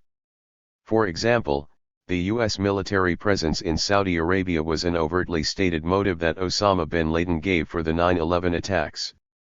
There was an installation of the barbarians in the Holy Land. These emplacements also make foreign wars more thinkable, and thus make the world more dangerous. That is, as we have people positioned in place, we think about a military solution to a particular kind of issue. Finally, I urge you to look at this report and then an update, a very good update, by Nick Terz, entitled Bases, Everywhere, Except in the Pentagon's Report. In addition to the factors I've just discussed, there are also the extravagant monetary costs of militarism. US military spending is higher now than at any time other than the height of the Iraq War, adjusted for inflation. The 2019 budget is $716 billion. That's just the amount shown on the books. According to the Stockholm International Peace Research Institute, the US outpaces all other nations in military expenditures. World military spending totaled more than $1.74 trillion in 2017 and was up 1% from the previous year. The U.S. accounted for 35% of that total. U.S. military expenditures are roughly the size of the next 8 largest military budgets around the world. A recent article on overmatch by Michael Clare indicates that we have now diverged from simple containment, which was the policy basically post-World War II, to now being the preeminent power everywhere all the time, and whatever it takes to achieve that in terms of blood and treasure, we will apparently expend. By we, I mean you and I. Remember, this is taxpayer funded. In terms of the share of world military expenditures, at 35% of the total, the US is vastly predominant. I would guess we are overmatching. By contrast, the UN was created after World War II with leading efforts by the United States and key allies, with a commitment to preserving peace through international cooperation and collective security. That is, non-military means to deal with each other, through diplomacy and so forth. Yet, the UN's entire budget is a fraction of the world's military expenditure. It's approximately 1.8% of what we spend on the military, so we can see where the priorities really are. Yet, having that enormous expenditure on the military means that that's where we look first and foremost for solutions to problems. We have the investment there, we might as well use it. The military budget has increased substantially under the Trump administration. Trump ordered the military in his very first few days in office to prepare for World War. 1 week into his term, he said, "I'm signing an executive action to begin a great rebuilding of the armed services of the United States." The military order directed now departed Defense Secretary James "Mad Dog" Mattis, who was sworn in at the ceremony, to complete a 30-day readiness review designed to prepare for the destruction of ISIS in Syria and Iraq, along with other forms of Islamic terror. The order further instructed Mattis, in the words of the Washington Post, to examine how to carry out operations against unnamed near-peer competitors, a group that U.S. officials typically identify as China and Russia. This was signaling an enormous policy change. In the previous decade or so, the focus had been on combating global terrorism. Now, all of a sudden, in this document, we start to see the appearance of this phraseology, near-peer competitors. We're reinvoking the Cold War, essentially. The order unmistakably threatened the use of nuclear weapons. Section 3 called for a nuclear force to deter the 21st century threats and menacingly, to achieve presidential objective should deterrence fail. He further called for a plan to achieve readiness objectives for the use of the nuclear arsenal by 2022. It's a few years from now, so practice your duck and cover maneuver. This would include the modernization of the U.S. nuclear force. It would also include a greatly expanded missile defense system, an increased emphasis in cyber warfare, which aims to cripple the retaliatory capacity of major adversaries by targeting their digital and telecommunication structures prior to an American strike. What could go wrong if forces of our adversaries can't communicate with their military? Nothing really could happen. The executive action did not put a price tag on new military spending, but media speculation indicated that the figure could approach an additional $100 billion per year, which it has. Combined with the promise of tax cuts at the top, this additional spending will come at the expense of Social Security and Medicare, Medicaid, education, healthcare, and infrastructure, and so on. Then, just to put this in another context, the military budget now consumes 60% of discretionary spending in the U.S. budget. All the kinds of things that we might do otherwise are consumed by this budget. Here's a little bit of an update. On January 19 of 2018, then Secretary of Defense Mattis provided a summary of new directions, which are themselves quite troubling. These are quotes from Mattis's summary of the 2018 National Defense Strategy of the United States. Again, this is a national defense strategy, but what it really is, ladies and gentlemen, this is an American strategy. It belongs to you. You own it. We work for you tirelessly. It's a pleasure to be at a school named for the gentleman that this one is named for. Oh, Paul Nitze. And I bring this up because National Security Council document or Report 68 was a guiding light during the Cold War. In this time of change our military is still strong, yet our competitive advantage has eroded in every domain of warfare. Air, land, sea, space, and cyberspace and is continuing to erode. Though we will continue to prosecute the campaign against terrorists that we are engaged in today, but great power competition, not terrorism, is now the primary focus of U.S. national security. We face growing threats from revisionist powers as different as China and Russia are from each other. Nations that do seek to create a world consistent with their authoritarian models. Rogue regimes like North Korea and Iran persist in taking outlaw actions that threaten regional and even global stability. Oppressing their own people and shredding their own people's dignity and human rights, they push their warped views outward. Ladies and gentlemen, we have no room for complacency and history makes clear that America has no preordained right to victory on the battlefield. Simply, we must be the best if the values that grew out of the Enlightenment are to survive. We're going to build a more lethal force. Investments in space and cyberspace, nuclear deterrent force of missile defense, advanced autonomous systems. Resilient and agile logistics will provide our high-quality troops what they need to win. Of course, we never redefine winning. To those who would threaten America's experiment in democracy, they must know if you challenge us it will be your longest and your worst day. Work with our diplomats. You don't want to fight the Department of Defense. The bottom line, President Trump's new budget is $716 billion for 2019, an increase of 7% over 2018. Finally, interestingly enough, he had criticized the $700 billion budget. He thought it was crazy, so he offered $750 billion. This is the proposed budget for next fiscal year. He previously called for a cut, but now he's been talked out of that. There are some troubling trends here, including continuing and escalating the global war on terror. This is something that we continue to do. We are also increasing tensions with Russia and China along with North Korea and Iran, Venezuela, Cuba, and so forth. We are increasing dependence on drone warfare and special operations and targeted assassination. The U.S. public is quite clearly not maintaining a healthy appetite for U.S. casualties, and so we are moving to these other forms of warfare that don't require as much personnel. We are expanding the U.S. basing program but relying on smaller and more numerous bases called lily pads. There is also the proposed $1 trillion nuclear weapons upgrade to include tactical and low-yield nuclear weapons. These are extremely dangerous. The idea that you have a low-yield nuclear weapon.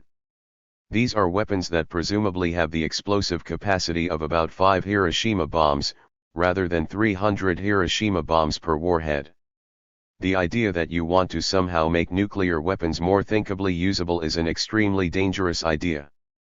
We are also at the same time lowering the conditions or the circumstances under which we will contemplate using nuclear weapons, so, for example, in response to a cyber attack. This is an extremely dangerous moment. Another ongoing feature of continued militarism is the use of racial, religious, xenophobic, nationalistic rhetoric to keep the public in a constant state of fear. This is part of the way in which we maintain and justify this militarism abroad. But another consequence is that this militarism comes home. There's a pervasive common sense, fear of dangerous others. This is the sort of a Hofstadter model, the paranoid politics on steroids, dangerous others. This fear must be constantly reinforced, and we see it all the time in discussions of the border wall or any number of these other characterizations of these caravans of dangerous people coming to invade us. Some analysts have renamed the welfare state, which obtained basically from about 1945 until in the 1970s, the garrison state. State legitimacy now depends on protection from these threats by targeting of dangerous others. I'll say more about this in 2 weeks, but just to repeat what I indicated last week, the idea that the globalized form of capitalism means that decisions about the economic security and welfare of citizens are no longer within the hands necessarily of nation-state governors. To preserve their legitimacy as governors, they need to find a new basis for legitimation. Some people are arguing, and I would agree with much of this, that this is the new basis. The protection from dangerous others. We have endless enemies. Foreign communism morphed into terrorism. We now have a tremendous fear of immigrants and refugees. Witness the recent ban orders, the deportations, the detentions, the demonization of others. We have domestic enemies, people of color, the young, the old, LGBTQ communities, the differently abled, and along with that the militarization of the police and the criminalization of protest, which we'll talk about in the last couple of weeks. Where is all of this headed? The Pentagon has a very bleak view of the future, which views urban areas as basically breeding grounds for instability, unrest, and chaos. To think about the kind of underlying view of humanity this way I think comes naturally in some sense out of this very long history of militarization. That is, if you think of yourself as military, then everybody outside is an enemy. This is also what becomes part of the problem of militarizing the police.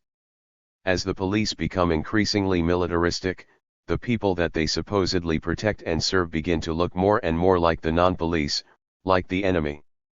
This is, I think, an extremely dangerous kind of trend that we're seeing. The forecast that this is the way in which the military will sort of reproduce itself by now being able to respond to these kinds of future threats where the mass of humanity is either an enemy or is in a witting or unwitting cloak for enemies. It's extremely dangerous. One we should think very carefully about, but this is the Pentagon's view largely of what that future looks like, and it is, in fact, urban, militarized, and dangerous. Okay. I'm going to stop with that for now. Chomsky Lecture, January 31, 2019. In the last few lectures, among other things, I've been discussing elite attitudes toward democracy. I sketched a line from the first democratic revolution, with its fear and contempt for the rascal multitude who were asking for ridiculous things like universal education, health care, and democratization of law, wanting to be ruled by countrymen like themselves who know the people's sores, not by knights and gentlemen who just oppress them. From there to the second major democratic revolution establishing the U.S. Constitution, which was, as discussed last time, a frammer's coup, the title of the main scholarly work, a coup by elites that the author describes as a conservative counter-revolution against excessive democracy. On to the 20th century and such leading progressive theorists of democracy as Walter Lippmann, Edward Bernays, Harold Lasswell, and Reinhold Niebuhr, and their conception that the public has to be put in its place. They're spectators, not participants. The responsible men, the elite, have to be protected from the trampling and the roar of the bewildered herd, who have to be kept in line with necessary illusions, emotionally potent oversimplifications, and, in general, engineering of consent, which has become a gigantic industry devoted to some aspects of the task, while responsible intellectuals take care of others. The men of best quality through the ages have to be self-indoctrinated, as Orwell discussed. They must internalize the understanding that there are certain things it just wouldn't do to say. It must be so fully internalized that it becomes as routine as taking a breath. What else could anyone possibly believe? As long as all of this is in place, the system functions properly, with no crises. This picture, I think, captures crucial features of thought control in the more free societies, but it is misleading in essential ways. Most importantly, it largely omitted the constant popular struggles to extend the range of democracy, with many successes. Even in the last generation, there have been quite substantial successes. Such successes typically lead to a reaction. Those with power and privilege don't relinquish it easily. The neoliberal period that we're now enduring, long in planning, is such a reaction. We'll come back to details. It's also misleading because there have been significant elite exceptions to this dominant tendency. During the Constitutional Convention, the most respected of the delegates was Benjamin Franklin, who objected to what was going on. He expressed his dislike of everything that tended to debase the spirit of the common people and reminded his colleagues that some of the greatest rogues he was ever acquainted with were the richest rogues, rather like some of Adam Smith's reflections. Franklin was a lone voice at the convention. Thomas Jefferson expressed somewhat similar sentiments, but he wasn't there. He was then ambassador in Paris. In any event, the coup did proceed on course with consequences to the present, though there was plenty of conflict in the country at the time, hence a coup, and in the years that followed, to the present. The 20th century also had important exceptions in elite opinion. The most prominent was John Dewey, the most respected American social philosopher of the 20th century. Most of his work and also activism was devoted to democracy and education, along lines very much opposed to the doctrines of manufacture of consent and marginalization of the bewildered herd. By democracy, Dewey meant full-blooded democracy, with active participation of an informed public. His democratic theory was linked closely to his educational philosophy, which was designed to nurture creativity and independence of thought, for one reason: as preparation for participation in a democratic society. It worked. I was lucky enough to go to a Deweyite school from about age 2 to 12, and it was very impressive. Dewey was at first a typical responsible intellectual, joining the self-flagellation of intellectuals during World War I for their stellar role in directing the stupid masses to wartime enthusiasm. That was, however, not unusual. The capitulation to power of the intellectual classes during those years, on all sides, is astonishing to behold, and of the few who didn't swim with the tide, the best known ended up in jail: Bertrand Russell in England, Eugene Debs in the US, Karl Liebknecht and Rosa Luxemburg in Germany. Shortly after the war, Dewey changed and became a sharp and incisive social and media critic. Increasingly through the years, he came to regard politics as the shadow cast on society by big business. Reforms are of limited utility, the attenuation of the shadow will not change the substance. The substance is that the very institutions of private power undermine democracy and freedom. Power today, he recognized, resides in control of the means of production, exchange, publicity, transportation, and communication. Whoever owns them rules the life of the country, even if democratic forms remain. In a free and democratic society, workers should be the masters of their own industrial fate, not tools rented by employers. Industry must therefore be changed from a feudalistic to a democratic social order, based on control of production by the workers themselves, much as working people demanded in the early days of the Industrial Revolution, flames never extinguished and frequently fanned since, again today. The system of actual power in the country, Dewey continued, is business for private profit through private control of banking, land, industry, reinforced by command of the press, press agents, and other means of publicity and propaganda.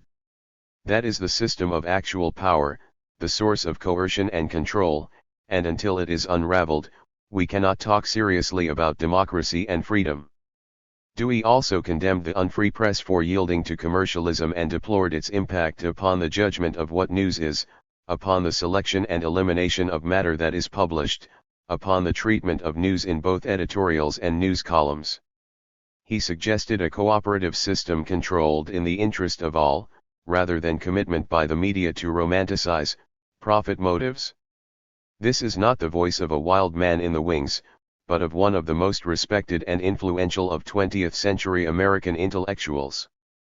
In brief, it oversimplifies to speak of elite attitudes without qualification, though the near uniformity is often impressive. Dewey's condemnation of wage labor is reminiscent of the stand of Abraham Lincoln and other leading figures of classical liberalism, and of working men and women, as we've seen. And his critique of the media should remind us of a progressive feature of the Constitutional Convention that has an instructive history in the years that follow, with important lessons for today. I have in mind the way the founders interpreted the First Amendment, specifically, freedom of press. It is a common practice to distinguish negative from positive rights. Negative rights reduce in essence to "don't tread on me." Positive rights involve enhancement of welfare and opportunities, what economist Amartya Sen calls capabilities. The current prevailing interpretation takes the First Amendment to confer negative rights on the media. The state should not interfere with their work. Even that is a fairly recent innovation, dating back to an important 1964 case involving the civil rights movement.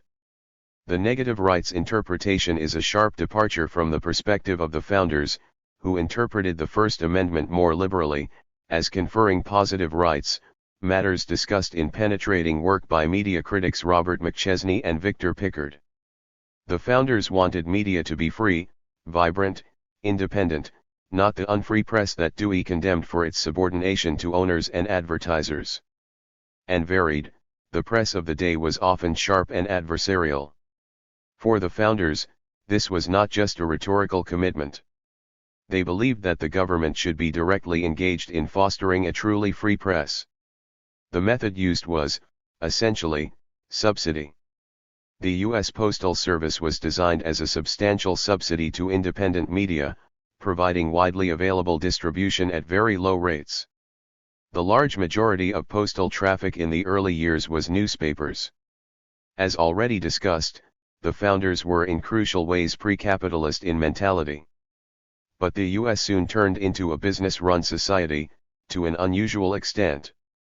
Accordingly, hegemonic common sense came to oppose positive rights, which typically infringe on prerogatives of private capital. And over the years, the founders' liberal interpretation of the First Amendment has been narrowed to the negative rights interpretation of today. The matter was highly contested through the 20th century, first with the advent of radio, then television, finally the Internet. In the 1930s, there was strong public opposition to the government decision to hand over the public airwaves to private enterprise, with only the most marginal concern for the positive rights of the public to information, free discussion, and public service. In the late 1940s, a similar debate took place over the decision to hand public assets to private enterprise for television rights. The issue arose again in the mid-1990s, when the neoliberal Clinton administration passed the Telecommunication Act of 1996, handing the Internet public property and largely publicly created to private ownership, furthermore deregulated and soon converging in the usual manner to monopolization, contrary to the predictions of advocates and most economists but as anticipated by critics and a regular feature of the neoliberal call for deregulation and market worship. As a consequence, the U.S. is alone among formally democratic societies in lacking major public media that are not subject to the pressures of Dewey's unfree press, though the neoliberal assault has taken its toll elsewhere, notably on the BBC, quite visibly since Thatcher and her Tina doctrine. There is no alternative to neoliberal orthodoxy. The common sense preference for negative over positive rights has broad policy consequences. In social justice measures, the U.S. ranks near the bottom of the 36 members of the OECD, the richer countries alongside of Greece and Turkey. It is also exhibited clearly in elite attitudes on many issues. One notable case is the Universal Declaration of Human Rights, initiated by the U.S. in its more liberal days and adopted by the UN General Assembly in 1948 as the foundation of freedom, justice, and peace in the world. There were 8 abstentions: South Africa, Saudi Arabia, Russia, and several of its satellites. Otherwise, unanimous assent, including the United States. The UD has 3 components, of equal status: political, socio-economic, and community rights. The second and third components are basically positive rights. Most of the signers approve in words while disregarding many of their commitments in practice. The U.S. differs, it even disapproves in words. Positive rights are rejected. Community rights are considered too ridiculous even to reject openly, but socio-economic rights are rejected with scorn. Reagan's UN ambassador and foreign policy advisor Jeane Kirkpatrick dismissed this section of the UD as a letter to Santa Claus, seconded by Russia's Andrei Vyshinsky. The same stand was elaborated by Paula Dobryansky, Assistant Secretary of State for Human Rights and Human Affairs in the Reagan and Bush I administrations. She dispelled such myths about human rights as the so-called economic and social rights entrenched in the UD, which just obfuscate human rights discourse. The same view was expressed in 1990 by the U.S. representative to the UN Commission on Human Rights, Ambassador Morris Abram, explaining Washington's solitary veto of the UN resolution on the right to development, which virtually repeated the socio-economic provisions of the UD. These spurious claims seem preposterous, Abrams declared. Such ideas are little more than an empty vessel into which vague hopes and inchoate expectations can be poured, and even a dangerous incitement. U.S. practice is unusual in the same way. Other countries ratify General Assembly conventions on human rights, but often ignore them. The U.S. refuses to ratify them, apart from a few that it ratified but with reservations exempting the U.S. The rejection of international conventions goes beyond the positive socio-economic rights of the UD, extending even to the International Covenant on Civil and Political Rights, the leading treaty for the protection of the subcategory of rights that the U.S. claims to uphold, to quote Human Rights Watch and the American Civil Liberties Union. The convention finally was ratified after a long delay, but only with provisions to render it inapplicable to the United States. In interpreting debate over government decisions and public debate over such matters, we can usefully distinguish rationales, pretexts, and reasons. Rationales are what are offered in defense of choices. We regard them as pretexts if they are too absurd to take seriously. Actual reasons are what we seek to discover by analysis of the historical and documentary record, and by attending to the principle of law that predictable consequences are a good indication of motives. Not surprisingly, we commonly find the reasons to be rather different from the rationales. To take an uncontroversial case, 80 years ago Hitler invaded Poland. The rationale was defense against the wild terror of the Poles, instantly assigned to the category of pretexts outside Nazi Germany and its sympathizers.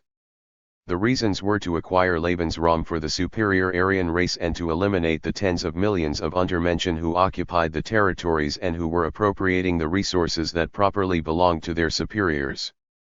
If analogies come to mind in American history, and elsewhere today, it is not mere accident. Let's turn to another case that is uncontroversial within mainstream opinion in the U.S., the U.S. wars in Indochina. The rationale, sampled earlier, is expounded by the most respected voices of the establishment left: blundering efforts to do good, defense against aggression by Communist North Vietnam, defense against internal aggression, and similar pronouncements by numerous others. The wild men in the wings dismissed these as mere pretext, joined by a large majority of the public, who regarded the war as fundamentally wrong and immoral, not a mistake, as we have seen, irrelevantly, with no voice in the mainstream. To discover the reasons, we can investigate the rich internal record from the early days when the basic decisions were made in the late 40s and early 50s.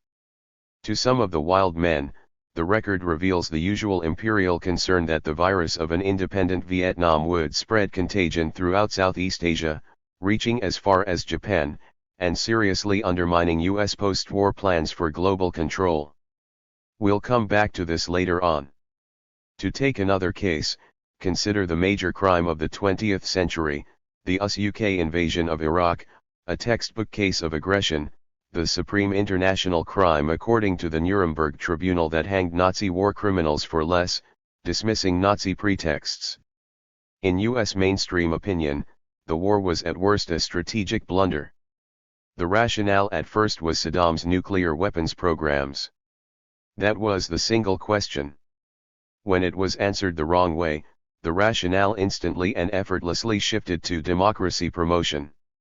U.S. media and other commentary quickly adopted the new rationale, though more sober minds warned that the noble and generous vision may be beyond our reach, it may be too costly, the beneficiaries may be too backward to benefit from our solicitude.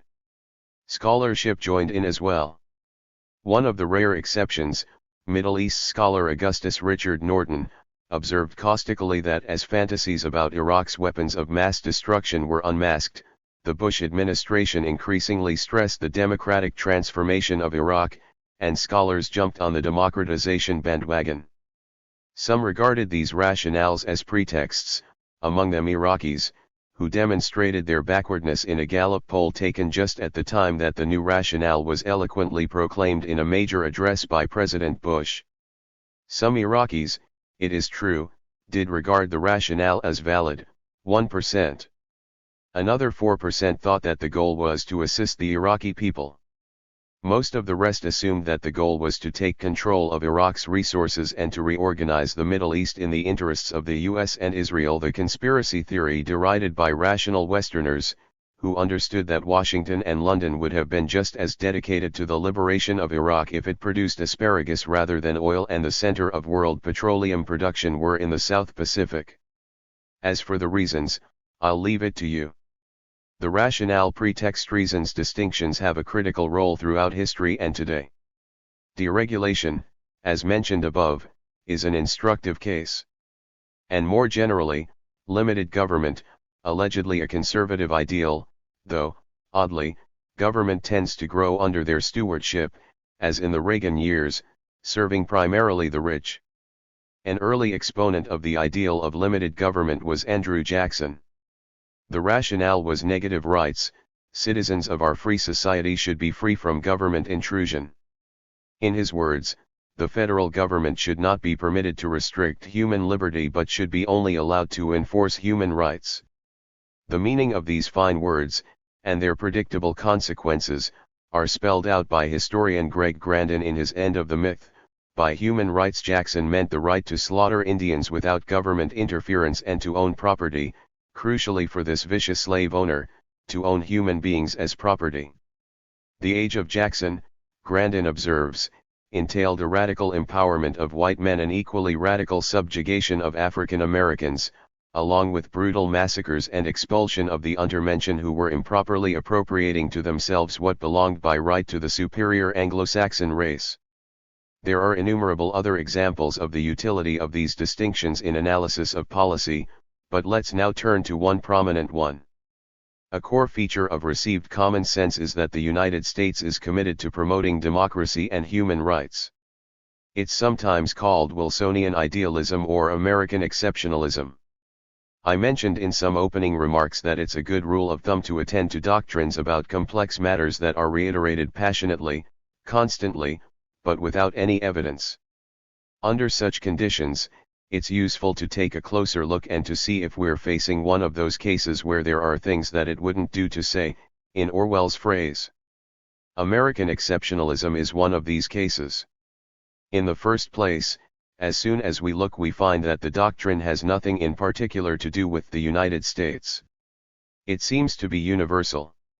All imperial powers have had the same doctrine of exceptionalism. France, for example, was carrying out its civilizing mission in Algeria while the commanding general was giving orders to exterminate the population.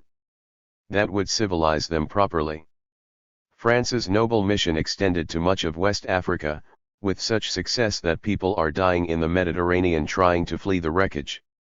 Britain was very much the same. If there were time, I'd review some pretty remarkable examples, including even the most distinguished people, like John Stuart Mill. The same is true even of the states that are the most brutal. Take Nazi Germany. When Hitler took over the Sudetenland, large parts of Czechoslovakia, he was just brimming with concern for the suffering people of the region. The Germans were going to undertake a humanitarian intervention, to resolve ethnic conflicts, to bring the backward population under the wing of the advanced civilization of Germany. We know where that led.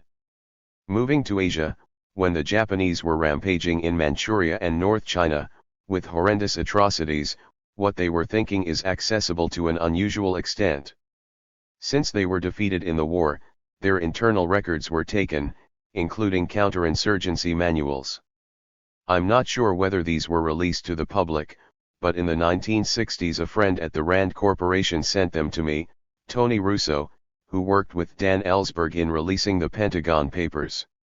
I published some excerpts from them in a memorial volume for the great American pacifist A.J. Must, reprinted in American Power and the New Mandarins. They're very interesting. They're very much like U.S. counterinsurgency doctrine except that the rhetoric is more elevated. While they were devastating Manchuria and North China, carrying out the Nanjing massacre and other hideous crimes, this is what they were saying, talking to each other, no pretense. We're going to create an earthly paradise for the people of China, for whom we are expending our lives and treasure to protect from Chinese bandits, namely, those resisting the Japanese humanitarian intervention. We'll protect the people of China and bring them under the wing of the advanced civilization of Japan. Very elevated. In fact, if we had records from Attila the Hun, I suspect we'd probably find the same thing. It's hard to find an exception in the entire history of imperialism. That aspect of American exceptionalism is not at all exceptional. It's the norm. Everyone's the same who has any power. The second thing it wouldn't do to say about American exceptionalism is what the facts are, some of which we've been discussing. It's particularly instructive to see how the historical record is dealt with by really serious scholars, the best scholars, people who are not experts in legitimation. Take Hans Morgenthau. He's one of the founders of realist international relations theory, the dominant tendency in IR theory, which dismisses sentimental talk about Wilsonian idealism. Morgenthau was much too good a scholar to have any of that. He was a hard-headed realist. In his 1964 book The Purpose of American Politics, Morgenthau writes that America is unlike other countries because it has a transcendent purpose. Other countries just have national interests. The US has a transcendent purpose, the establishment of equality and freedom in America, and indeed throughout the world, since the arena within which the United States must defend and promote its purpose has become worldwide. An honest and competent scholar, Morgenthau recognized that the historical record is radically inconsistent with America's transcendent purpose. But that should not mislead us. We should not confound the abuse of reality with reality itself. Reality itself is the unachieved national purpose revealed by the evidence of history as our minds reflect it. The actual historical record is merely the abuse of reality, hence of only secondary interest. Those who confuse reality with the abuse of reality are committing the error of atheism, which denies the validity of religion on similar grounds. Again, a thought worth pondering. One of the highly admired elements of American exceptionalism is our long-standing commitment to democracy promotion. Here, too, there is good scholarship. The major scholarly study of democracy promotion is by another serious scholar, Thomas Carothers, then director of the Democracy and Rule of Law Project at the Carnegie Endowment. Carothers was in an unusually favorable position to study this leading rationale for U.S. foreign policy, re-invoked by Bush in Iraq when the search for weapons of mass destruction went sour. Carothers, who describes himself as a neo-Reaganite, had served in the Reagan State Department in the democracy promotion programs in Latin America, so he had an insider's view of what was going on. Reviewing the record, Carothers concludes that the democracy programs were sincere, but a failure, in fact, a systematic failure everywhere. Where U.S. influence was least, in the southern cone of Latin America, progress toward democracy was greatest, despite Reagan's efforts to impede it by trying to embrace the fading right-wing dictators that Carter had shunned on human rights grounds. Where U.S. influence was strongest, in the regions nearby, progress was least. There was a reason. Washington sought to maintain the basic order of what, historically at least, are quite undemocratic societies and to avoid populist-based change in Latin America with all its implications for upsetting economic and political orders and heading off in a leftist direction.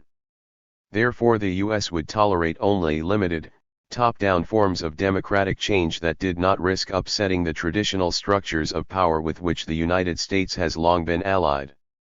That's what actually happened, abuse of reality. Reality is that the programs were sincere.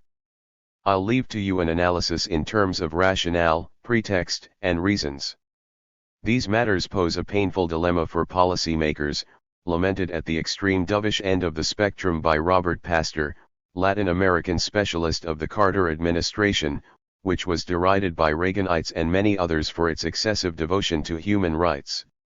Defending U.S. policy, pastor explains that the United States did not want to control Nicaragua or other nations in the region, but it also did not want to allow developments to get out of control. It wanted Nicaraguans to act independently, except when doing so would affect U.S. interests adversely. In short, Nicaragua and other countries should be free to do what we want them to do and should choose their course independently, as long as their choice conforms to our interests. If they use the freedom we accord them unwisely, then, naturally, we are entitled to respond with violence in self-defense. Carruthers and Pastor are discussing Latin America, but the pattern is worldwide. Let's turn to W. Bush and the Bush Doctrine. The Bush Doctrine is defined simply in the most extensive scholarly study of the roots of the Bush Doctrine, by Jonathan Monton in the prestigious journal International Security. The promotion of democracy is central to the George W. Bush administration's prosecution of both the war on terrorism and its overall grand strategy. The article appeared in 2005, when Iraq was descending into total chaos after the U.S. invasion. The sentiment was unsurprising. By then it had reached the level of ritual. Why just then? Perhaps because just then the official rationale for the war had shifted from what had been the single question Saddam's nuclear weapons programs to democracy promotion, matters already discussed. Let's turn to another interesting example, Winston Churchill. In our last session, Marv discussed some of Churchill's noble phrases about our common magnificent history and intentions in his famous 1946 Iron Curtain speech. But Churchill was no fool. He had some other things to say about these matters at the same time, in his History of World War II. The government of the world must be entrusted to satisfied nations, who wished nothing more from themselves than what they had. If the world government were in the hands of hungry nations, there would always be danger. But none of us had any reason to seek for anything more. The peace would be kept by peoples who lived in their own way and were not ambitious. Our power placed us above the rest. We were like rich men dwelling at peace within their habitations. Rather ample habitations. That's 1945 in his History of World War II. But in fact, that's an old position of Churchill's. Shortly before World War I, he gave a speech in Parliament in which he explained that we are not a young people with an innocent record and a scanty inheritance. We have engrossed to ourselves an altogether disproportionate share of the wealth and traffic of the world. We have got all we want in territory, and our claim to be left in the unmolested enjoyment of vast and splendid possessions, mainly acquired by violence, largely maintained by force, often seems less reasonable to others than to us. Churchill didn't allow this to be published at the time. It was published with the italicized phrases omitted. The original was discovered recently. Churchill is unusual only in his honesty, recognizing the facts and willingness to express them. With this background, let's take a look at how the world has been organized from World War II. As soon as the war began, the State Department and the Council on Foreign Relations established a war-peace study group that was to determine what the shape of the post-war world would be. The CFR is the leading non-governmental institution concerned with foreign relations, mostly people in and out of government and corporations. The analysts took for granted the United States would emerge victorious. That was not really in question. For several years they assumed that the war would end with two major power blocs, one dominated by the United States, the other dominated by Germany. In the early stages of the war, Germany was achieving remarkable successes. The area to be dominated by the United States they called the Grand Area. The Grand Area was to include at a minimum the entire Western Hemisphere, the Far East, and the former British Empire, which the US was taking over, displacing Britain, which had been the leading global power for a long time before. So that's the minimum of US domination. The rest would be the German-dominated world. By about 1942, 1943, after the battle in Stalingrad and in particular a huge tank battle at Kursk, it was clear that the Russians were going to defeat the Germans. The conception changed, Grand Area expectations were modified in character and scale. Now it would be the Russians, not the Germans, who would be the adversary. The grand area would include everything I just described, plus whatever part of Europe and Asia the United States could take over. At the very least, Western Europe, which is the industrial heartland of the European continent. So that's the expanded grand area. It was understood that in the grand area the United States would reign supreme. Long before the war, the United States had been by far the richest country in the world, and it gained enormously from the war. Manufacturing practically quadrupled, while other industrial states were severely harmed or almost destroyed.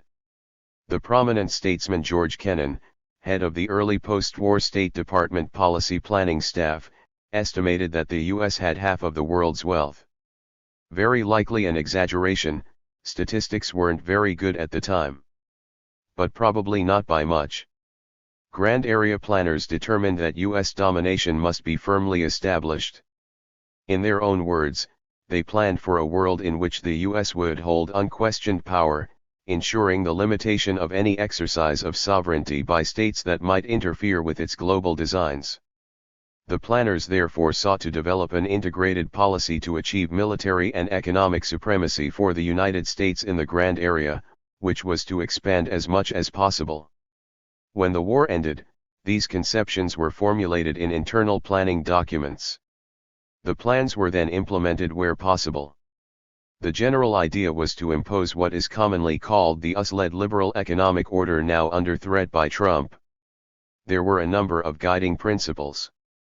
The basic principle was that the new economic order should be an open system, which means freedom for investors, for movement of capital, for extraction of resources. Not, of course, for movement of people. And it must be a level playing field, everyone is equal. So the United States would be part of the system, Grenada would be part of it, all perfectly fair and equal. There was nothing novel in this stance. In fact, the US was replaying what Britain had done a century earlier. Britain became a leading industrial power just as Churchill said, by force and violence, and also by stealing higher technology from other countries, India, Ireland, the countries that are now Belgium and Holland. By the mid-19th century, Britain had become far and away the most advanced society, with more than twice the per capita capitalization of any other country. It was far enough ahead in the competition to begin to toy with the idea of advocating free trade, assuming it would do quite well in the competition. That was 1846. Free trade, however, had some qualifications. Britain never really agreed to it fully. India, that's all of South Asia then, was under British control. Before the European onslaught, India and China were the richest, most advanced countries in the world. But imperialism took care of that. India was deindustrialized by the British occupation, but it was still a rich prize closed off despite free trade pretensions, and barred from real development. Later Britain abandoned the free trade game altogether because it could no longer compete with Japan. It therefore closed off the empire. Holland, which had a substantial empire in East Asia, did the same, the US as well. That's a large part of the background for the Second World War in the Pacific. The Japanese reacted to the closing of the entire region by the imperial powers, blocking their access to essential resources. They began to carry out aggressive acts, which finally led to war. The US recapitulated the British experience a century later. Until well into the 20th century, the US was a leader in protectionism. Economic historian Paul Barrick described the US as the mother country and bastion of protectionism. From its origins, the US also resorted to other forms of large-scale state intervention in the economy, some truly extreme, like slavery, which was the basis of much of the modern economy. But by 1945, the United States was far ahead of anyone else. So it was a good time for free trade, an open global system. But just like Britain before it, there were qualifications. One of the US principles for the post-war liberal world order was that regional alliances were to be dismantled. There should be no more imperial preference systems in which the imperial power had special control and could keep others from entering it on equal terms. With one exception. One regional system was to remain. Henry Stimson, one of the leading U.S. statesmen, when discussing the elimination of regional systems, explained that all must be eliminated except for our little region over here which has never bothered anyone, the Western Hemisphere. So the Western Hemisphere, rather like India under the British, would be under U.S. control. But the rest would be open to everyone. The meaning of open global systems is sometimes articulated quite honestly in internal documents. The most important commodity in the world at the time, still today, was oil. The United States, of course, had a petroleum policy. It was spelled out in a 1944 State Department document entitled The Petroleum Policy of the United States. The document called for the preservation of the absolute position presently obtaining, and therefore vigilant protection of existing concessions in United States hands coupled with insistence upon the open door principle of equal opportunity for United States companies in new areas. In brief, what we have, we keep, closing the door to others, what we do not yet have, we take, under the principle of the open door. In our little region over here, it wasn't too difficult to implement this principle. Long before World War II, the U.S. had expelled Britain from Venezuela when major oil reserves were found there, imposing its own rule. The Middle East, where the main resources of easily accessible oil were and still are, was more complex. Prior to World War II, the region was largely under British control. To implement the petroleum policy, the U.S., relying on its far superior power, compelled Britain to accept an arrangement that reserved a privileged position for the U.S. domestic oil industry while exposing all of Britain's oil production, which was in other countries, to the competition of the powerful U.S. international oil companies. French interests were dismissed even more easily, by declaring France to be an enemy state, under German occupation, hence forfeiting its rights. The vast energy reserves of the Middle East, included in the Grand Area, were not important for the U.S. itself, which then, and for many years after, was the world's major petroleum producer. But they were important as a means of world control. The industrial centers of the Grand Area were shifting to reliance on oil. Under U.S. influence, much Marshall Plan aid for Europe was dedicated to the purchase of oil, hence moving from one U.S. bank to another. Furthermore, U.S. control over this increasingly essential resource provided the U.S. with veto power over its allies, George Kennan explained. Kennan was referring specifically to Japan. At the time, Japan's development to a major industrial power was considered a remote contingency, but still a potential concern, especially if Japan were to seek an independent role in world affairs. In that case, the veto power could become an important tool of diplomacy.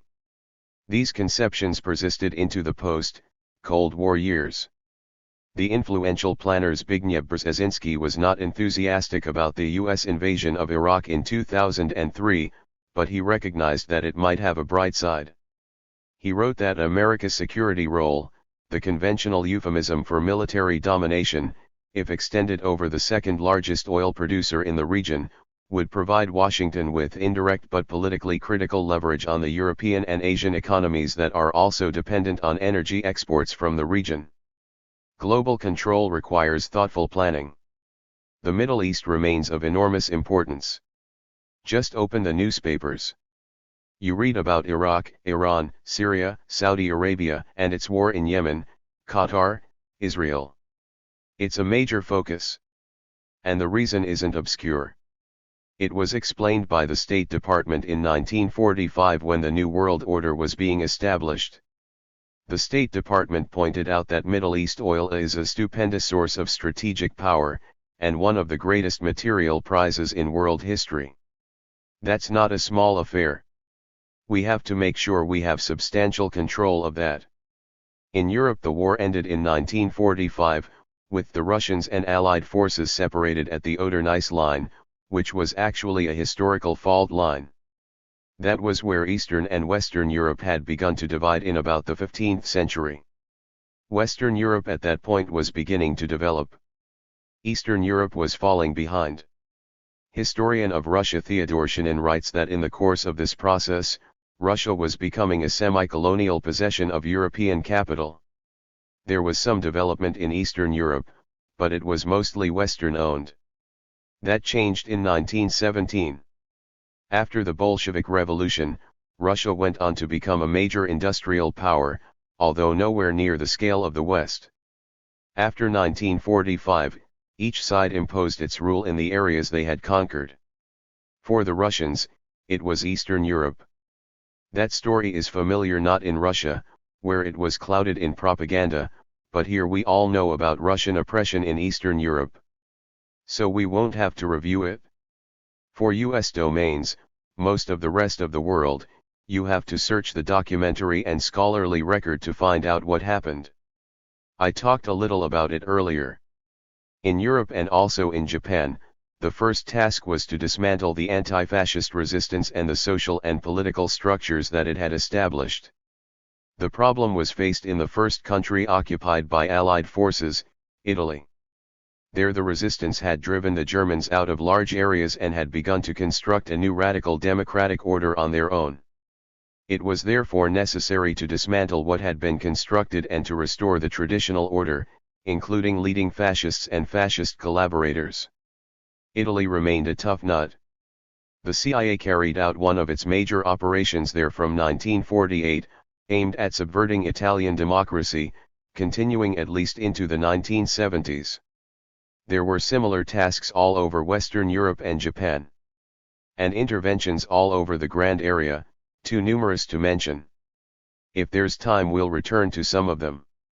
If we look at the period since 1945, comparing rhetoric and actions, we find as usual two different pictures. The rhetoric was that the United States was defending itself and others from Russian aggression all over the world. The United States was in a posture of defense. To underscore that posture, the Defense Department was established in 1947. The US didn't have a Defense Department before that, it had a War Department. That was the pre-Orwell period, so a War Department that was devoted to wars of aggression was called the War Department. In fact, from the founding of the country right up until today, there's hardly been a year when the United States wasn't at war. A rather unusual history. Just think it through.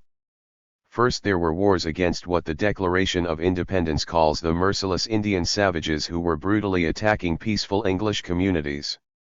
Then we had to defend ourselves against the Indian nations we were dispossessing and exterminating, as the leadership sometimes described the process. Also conquering half of Mexico, including where we are meeting now. Then expanding over parts of the Pacific. Endless intervention mainly in the Americas. There's no time to go through it. And it continues throughout the Cold War. Sometimes it's not direct military aggression, just support of military coups. The most recent is Honduras in 2009, one of the reasons there are so many refugees from Honduras, as we already discussed. That's essentially the picture, including the actual Cold War. If you take a look at the Cold War in terms of actual actions, not rhetoric, it's not primarily a Russian-American confrontation, though that was always in the background. On the ground, each of the two major powers, the grand superpower and the lesser superpower, intervened often forcefully in their own domains. For the Russians, Eastern Europe, for the United States, most of the rest of the world. And each used the pretext of the threat of the other as a justification for intervention. So when the Russians invaded Hungary in 1956, they were defending Free Hungary against the fascist forces supported by the West. And whenever the US intervenes anywhere in the world, whatever the facts may be, it's defending itself and the free world from Russian subversion or aggression. Even if there are no Russians anywhere in sight, it's the Russians or their proxies. Though the two sides are unequal in scale and scope of their violent actions, they have followed rather similar policies. That's the real structure of the Cold War as long as it lasted, up until the collapse of the Soviet Union. That's if you look at the actions rather than the rhetoric. The basic structure was established as the Nazis were defeated. Russia established its harsh and repressive rule in the East, all very familiar. The US and its British ally supported the reconstruction of largely independent state capitalist societies, open to the US multinationals that were then taking their modern form and within the US-run NATO alliance, but only after completing the first task of dismantling the anti-fascist resistance and its radical democratic aspirations and structures and restoring something like the traditional order. The task even extended to the Western Hemisphere, our little region over here. A conflict arose between two different conceptions of how the hemisphere ought to be organized and developed. One of them was the conception that was dominant throughout Latin America. The other was the conception in the United States. And they were diametrically opposed. As the State Department described the problem, Latin Americans advocate the philosophy of the new nationalism embraces policies designed to bring about a broader distribution of wealth and to raise the standard of living of the masses. Latin Americans are convinced that the first beneficiaries of the development of a country's resources should be the people of that country. That failure to understand sound economics had to be stopped in its tracks. To deal with the problem, the U.S. summoned the Latin American countries to a hemispheric conference in Mexico in February 1945, where the U.S. put forth an economic charter of the Americas that called for an end to economic nationalism in all its forms. Sound economics entails that the beneficiaries of a country's resources should be U.S. investors and their local associates, not the people of that country. Given power relations, the U.S. position prevailed. As usual with free trade rhetoric, there was an exception, the United States. Economic nationalism must be banned throughout the continent, but not in the state that issued the rules. The U.S. followed a policy of state-led industrial development under the cover of the Pentagon, essentially creating the modern high-tech economy. That's why you have your computers and iPhones and the internet and all the rest, mostly thanks to extensive state intervention in the economy, massive taxpayer funding for decades to create the high-tech economy. But other than that, no economic nationalism. It was recognized that it might take force to eradicate the philosophy of the new nationalism and the heretical idea that people should be the beneficiaries of their own resources. That was understood. Again, let's go to the dovish end of the planning spectrum, to George Kennan. He warned that we must ensure the protection of our raw materials. They're ours, they just happen by accident to be located somewhere else. And it might not be easy.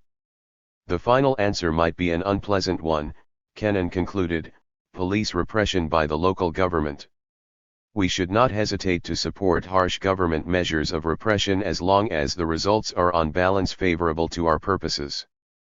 In general, it is better to have a strong regime in power than a liberal government if it is indulgent and relaxed and penetrated by communists, a term with broad application. It can refer to priests and nuns organizing peasants, labor organizers, human rights activists, a pretty comprehensive notion. That's the dovish end of the spectrum.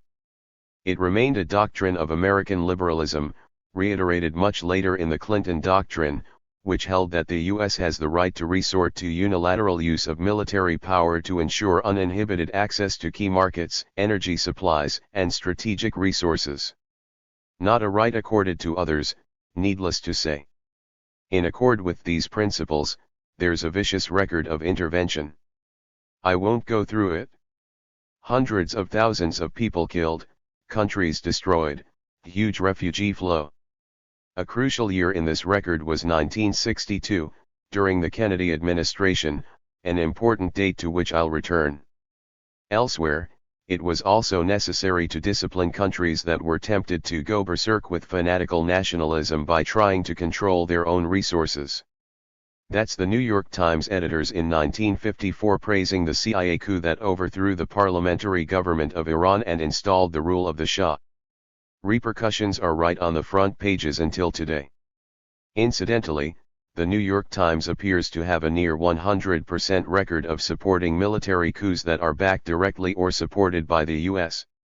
All of this goes back to 1945, when the U.S. was at the height of its power, a kind of power that had never existed in world history. U.S. security was overwhelming. The U.S. controlled the Western Hemisphere, both oceans, the opposite sides of both oceans. It had almost half the world's wealth at that time, which is astonishing. There's a lot of talk these days about recent American decline, but it's worth bearing in mind that the decline began immediately after the war. That level of power could not possibly be maintained. There was a serious decline in American power in 1949, when an event occurred called Loss of China, an interesting phrase, I can lose my watch but not yours. China's independence was a huge blow to grand area planning, and had large effects on international policies, to which we'll return later. It had a large impact on the domestic scene as well. The question of who was responsible for the loss of China provided a major impetus for the severe McCarthyite repression, which actually began some years earlier with Truman, but was carried forward substantially by McCarthy with effects that have not disappeared. As decolonization took its agonizing course and other industrial powers reconstructed from wartime damage, the U.S. share of global wealth continued to decline, to about 25% by 1970, still phenomenal but not what it had been at the peak of U.S. power. By now it's declined further, but these measures are becoming misleading as we enter the period of neoliberal globalization in which national accounts mean much less than they did before. There's a different measure of power that is becoming more significant, the percentage of ownership of the world's wealth by US-based corporations. The answer is an absolutely astounding 50%. Today, the statistics are good. They reveal that 50% of the world's wealth is in the hands of US-based corporations, even though the national account, GDP, is not anywhere near that. These topics have been explored in depth by political economist Sean Stars, who also found that US-based corporations are first in just about every category: manufacturing, finance, almost everything else. Nevertheless, global hegemony did decline. The loss of China, as I mentioned, was very serious. In fact, the loss of China was the background for the worst crime of the post-war period, the invasion of Vietnam, which began immediately afterward, with strong U.S. support for France's effort to reconquer its former colony. We'll return to the details, but in the context of our topic tonight, it's interesting to consider how the war is interpreted. Close to universally, across the political spectrum, it is described as a failure, a terrible defeat for the U.S. There is, of course, some truth to that. The U.S. did not achieve its maximal goal of conquering Vietnam or even sustaining the regime it had established in the South. But there is more to the story. One of the good things about the United States is that it's a pretty open society, more than any other that I know of. We have good access to internal records, not everything, of course, but there's a reasonably good record of release of documents. In this case we were helped quite a lot by Dan Ellsberg. The Pentagon Papers revealed a huge amount of material on the war, soon supplemented by government release of many documents once the dam had been breached. That included quite revealing internal discussions on the reasons for the early intervention in Vietnam in support of France, which set the stage for what followed. This material has mostly been disregarded. In the New York Times edition of the PP, all that most people have seen, you don't find any of this material. The focus is on the 60s, the failure. But the early reasoning is interesting and instructive. Essentially, our old friend the domino theory. The argument was that if Vietnam carried out successful independent development, it would be what Kissinger later called a virus that would spread contagion. It would be a model that might be followed by others in the region who had suffered the harsh consequences of imperialism. They might want to follow the same course, and the system of global domination the grand area might seriously erode. Planners were concerned that the contagion might spread not just through mainland Southeast Asia, but all the way to Indonesia. Vietnam didn't matter much, but Indonesia did. A big country, very rich resources. If the rot spread as far as Indonesia, it might reach Japan, the superdomino, in the words of the prominent Asia scholar John Dower.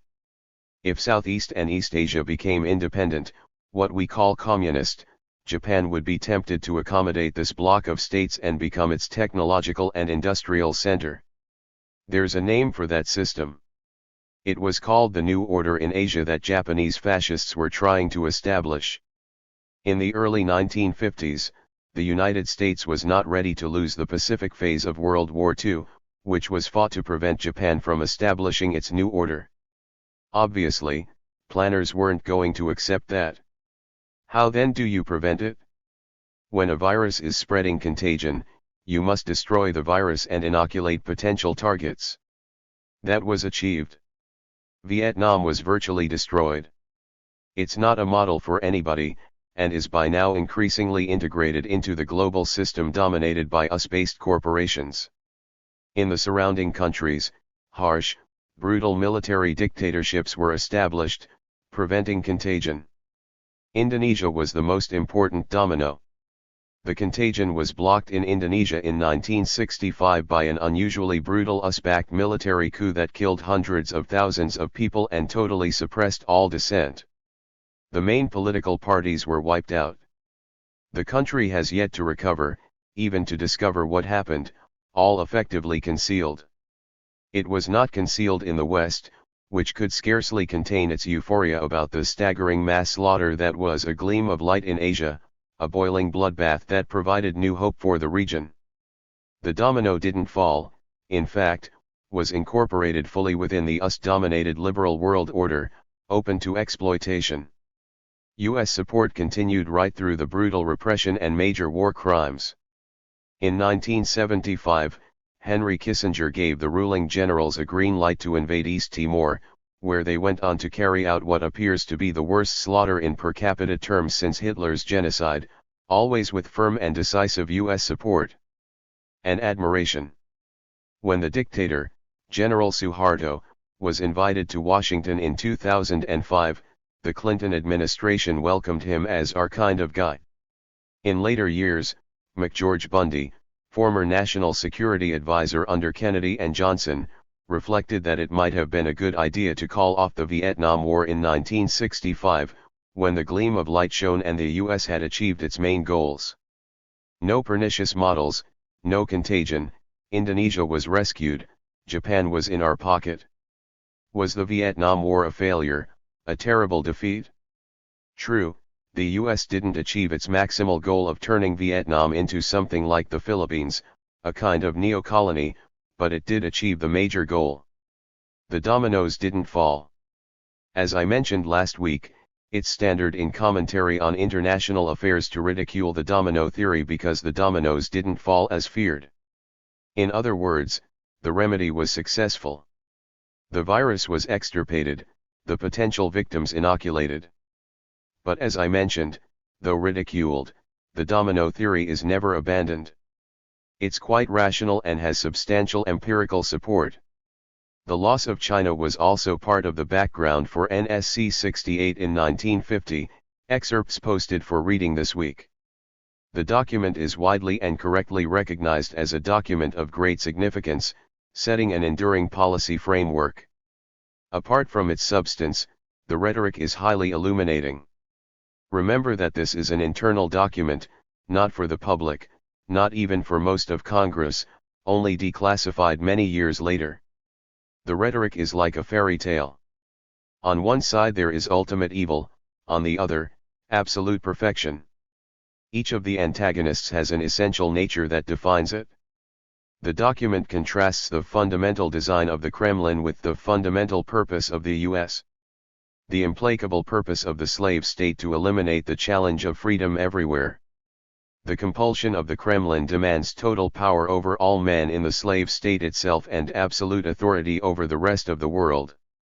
The force of evil is inescapably militant, so that no accommodation or peaceful settlement is even thinkable. In contrast, the fundamental purpose of the United States to assure the integrity and vitality of our free society, which is founded upon the dignity and worth of the individual, this at a time of rampant racism, even lynching, federal laws imposing segregation in public housing, and laws against miscegenation so extreme that the Nazis who took US laws as their model refused to go anywhere near as far as the US. And right at the peak of McCarthyism and anti-communist hysteria, our free society is marked by marvelous diversity, deep tolerance, lawfulness, a commitment to create and maintain an environment in which every individual has the opportunity to realize his creative powers, does not fear, it welcomes. Diversity derives its strength from its hospitality even to antipathetic ideas. The system of values which animates our society, the principles of freedom, tolerance, the importance of the individual and the supremacy of reason over will. Fortunately, the perfect society has some advantages in this conflict.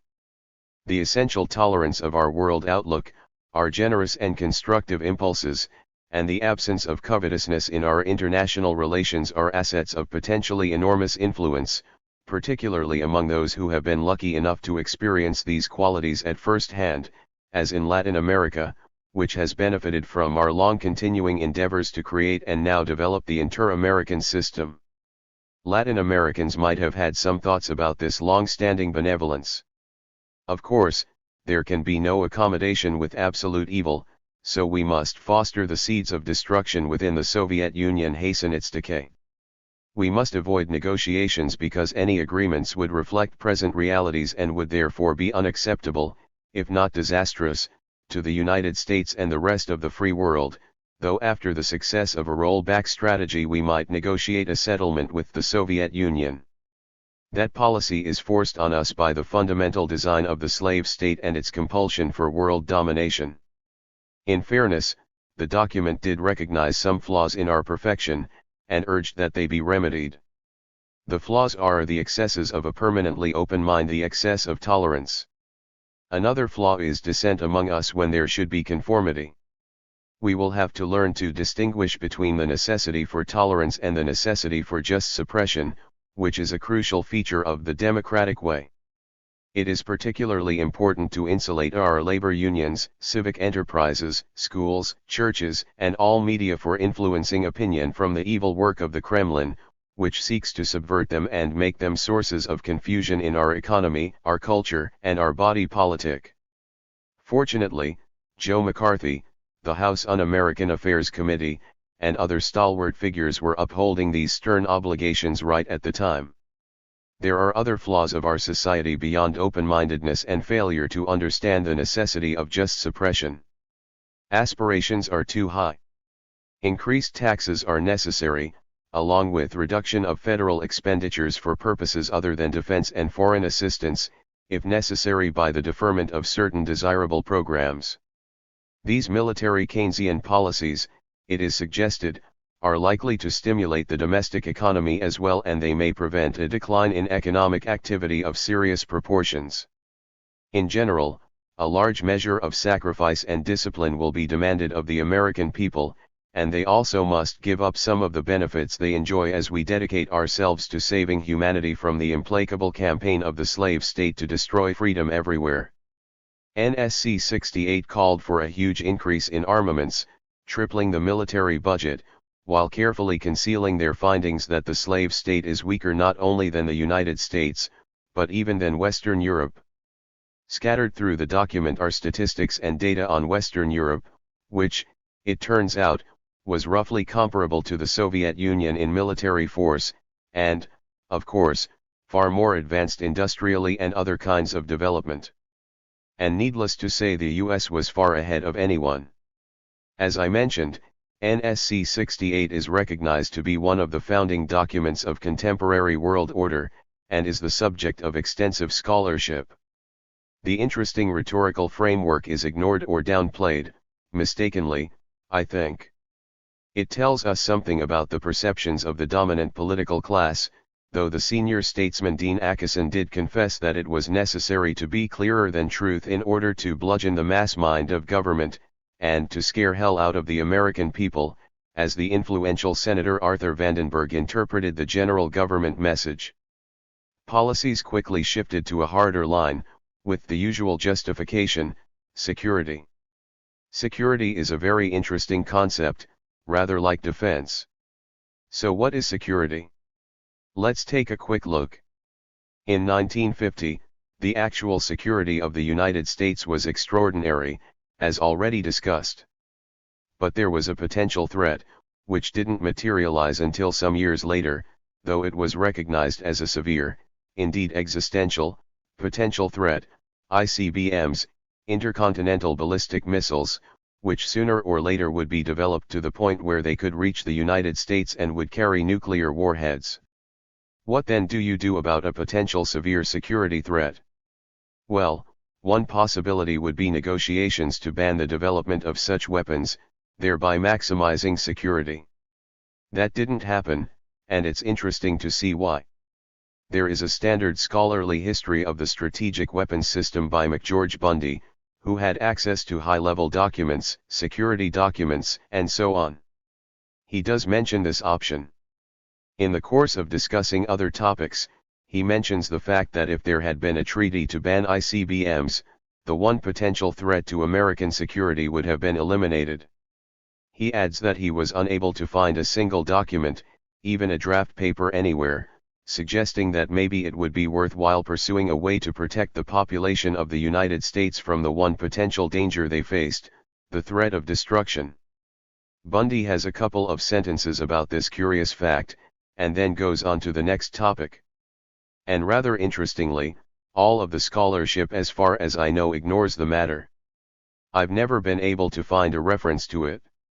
I think it's one of the most astonishing discoveries in history of scholarship. Think about it. Well, was there a possibility of a treaty? We can't be sure because it was apparently never considered. But it looks as if there might have been.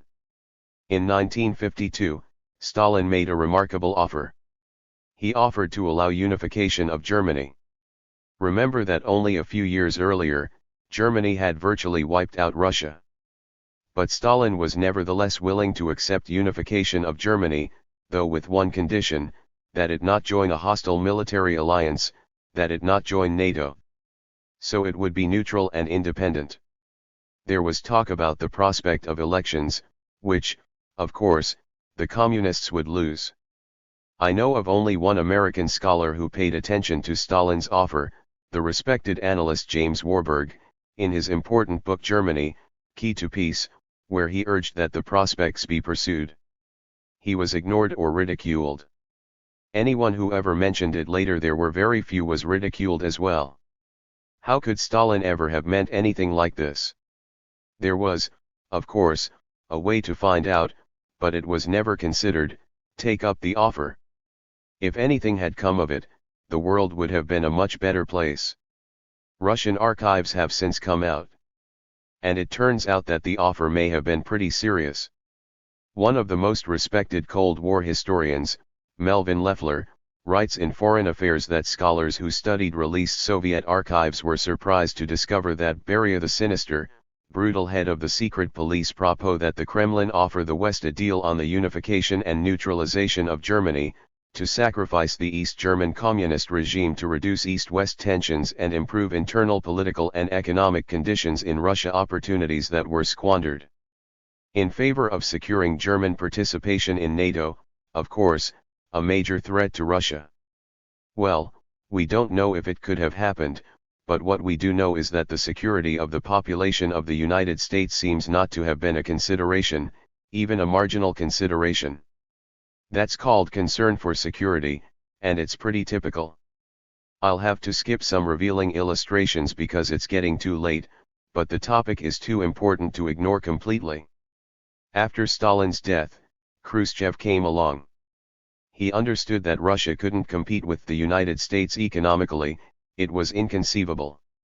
So he wanted to cut back military spending on both sides. This is the Kennedy years. As to the reception of his offer, I'll quote Kenneth Waltz, one of the leading international relations scholars. The Kennedy administration, he writes in P.S., Political Science and Politics, undertook the largest strategic and conventional peacetime military build-up the world has yet seen, even as Khrushchev was trying at once to carry through a major reduction in the conventional forces and to follow a strategy of minimum deterrence, and we did so even though the balance of strategic weapons greatly favored the United States. Once again, Kennedy's decision harmed security, but enhanced state power. That's a consistent pattern. It was soon learned how seriously the security of the population was endangered by Kennedy's reaction to Khrushchev's offer. In October 1962, the month that Kennedy's associate historian Arthur Schlesinger called, rightly, the most dangerous moment in history, the Cuban Missile Crisis. The facts are harrowing. The United States raised military preparedness to DEFCON 2. There's a series of stages of military preparedness starting with 5 up and going to 1. This is the only time DEFCON 2 has ever been imposed. DEFCON 1 means send off the missiles, we're all finished. So it was up to DEFCON 2, right before the end.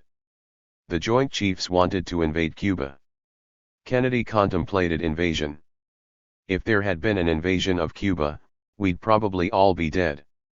The US didn't know it, but the Russians had tactical nuclear weapons in Cuba to try to defend against a US invasion.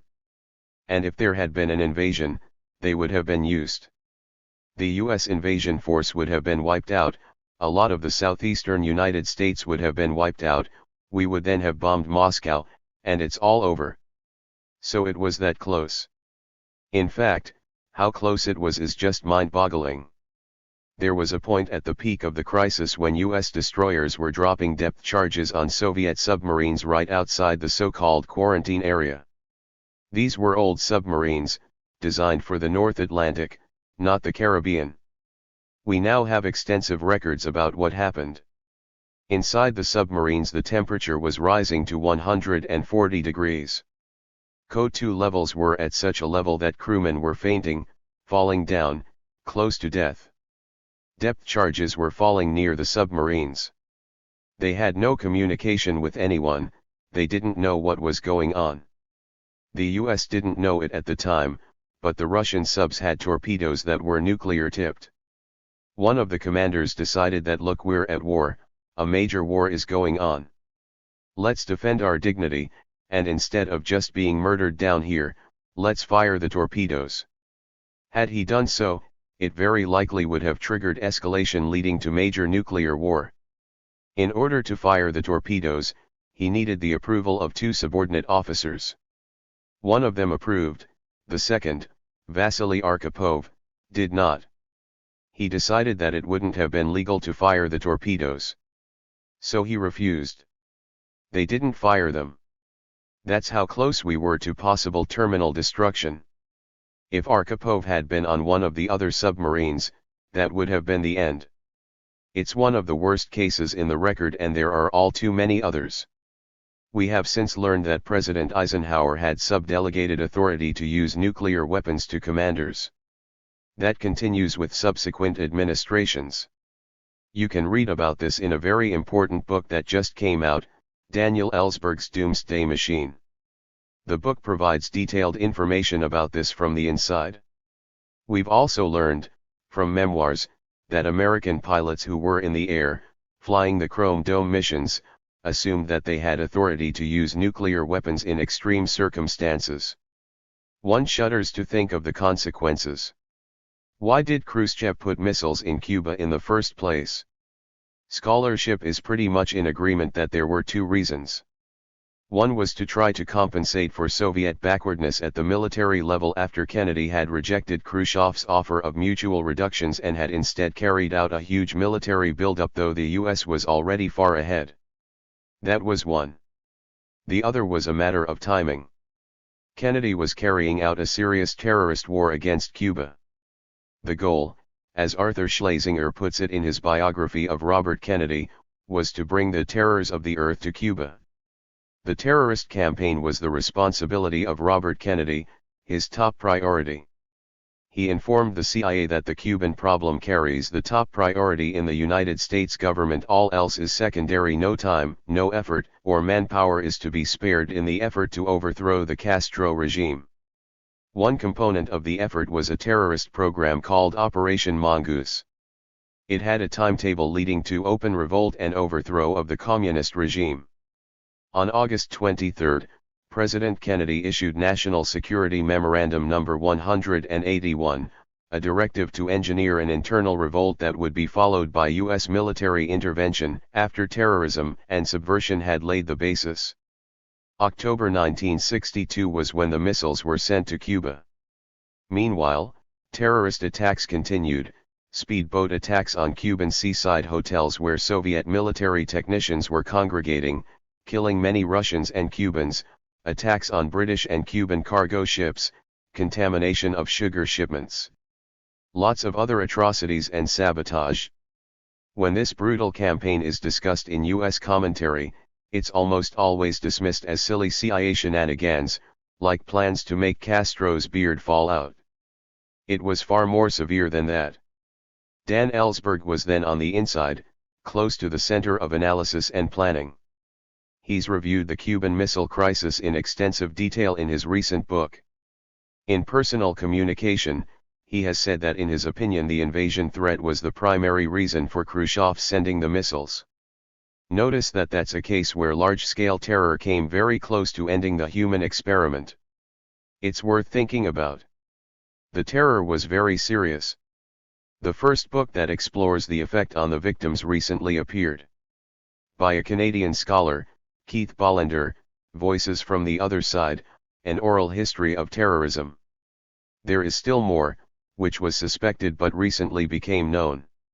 Turns out that right at the peak of the missile crisis, late October 1962, the US was carrying out high-altitude nuclear explosions in order to test some ideas about a defense shield. These were, of course, detected by the Russians, who carried out high-altitude tests in response, which were detected by the Americans. Either side could have easily assumed that it's an attack. Luckily, we escaped. By luck. Again, the security of the population is scarcely even a concern. Well, the crisis did end with Khrushchev backing down. Just how is an important story that I'll skip. But it's all worth close attention. It's getting late so I won't go through other cases. But, in fact, there's case after case of very near disaster. It's kind of a miracle that we've escaped. And you can't count on miracles to continue. Let's move quickly to the end of the Cold War. In 1989, when the Soviet Union collapsed, there were two conflicting visions of the post-Cold War global order. One was Mikhail Gorbachev's. He proposed a Eurasian security system in which there would be no military blocs at all. It would be a common security system from Brussels to Vladivostok. That's one idea. The other was the US position. That's George H.W. Bush, the first Bush, and his Secretary of State James Baker. Their position was that the US had won the war and was going to extend its dominance. Bush and Baker wanted Gorbachev to agree to let Germany be unified inside NATO, a serious threat to Russia if you think about it, particularly in the light of recent history. They told Gorbachev that if he agreed, the US would not move. The phrase was 1 inch to the east, which meant to East Germany. No one was even dreaming about anything beyond, at least they weren't talking about it. But this was never put in writing, and when Gorbachev agreed to unification of Germany, NATO immediately moved to East Berlin. When Gorbachev complained, he was told in effect, if you're dumb enough to trust a gentleman's agreement, it's your problem. Then Clinton came along and extended NATO far to the east, right to the Russian border. In 2008, there were proposals to bring Ukraine into NATO, that's the Russian geostrategic heartland. There have been lots of provocative acts on both sides. Obama introduced a $1 trillion modernization program of nuclear weapons, some scaled down to battlefield use. That brings us to today. I mentioned earlier that 1962 was an important year in other respects. In 1962, Kennedy changed the mission of the Latin American military. Of course we can do that. It was changed from hemispheric defense, which was a holdover from the Second World War, to internal security. Internal security is a euphemism for war against the population. That was the official change, and it had consequences. These are described vividly by Charles Meekling, who was the head of counterinsurgency in the US through these years, 1961 to 1966, under Kennedy and Johnson. Meekling describes Kennedy's 1962 decision as a shift from toleration of the rapacity and cruelty of the Latin American military, direct complicity in their crimes, to U.S. support for the methods of Heinrich Himmler's extermination squads. That's the head of U.S. counterinsurgency describing the 1962 decision and its aftermath. Pretty strong, and regrettably not inaccurate, though without tarnishing the Camelot imagery among liberal intellectuals. What followed was a huge plague of repression. It began with the military dictatorship in Brazil, the most important country in Latin America, in 1964, overthrowing a moderately reformist parliamentary government. The coup seems to have been pretty much set up with the support of the Kennedy administration, though it took place a couple of weeks after Kennedy's assassination. This was the first of the neo-Nazi national security states that spread through South America, bringing with them mass slaughter, bitter repression, torture, disappearance, and tight ideological controls. Chile, which we discussed, was one such case. Like the Suharto coup, the Brazilian coup was welcomed in liberal circles.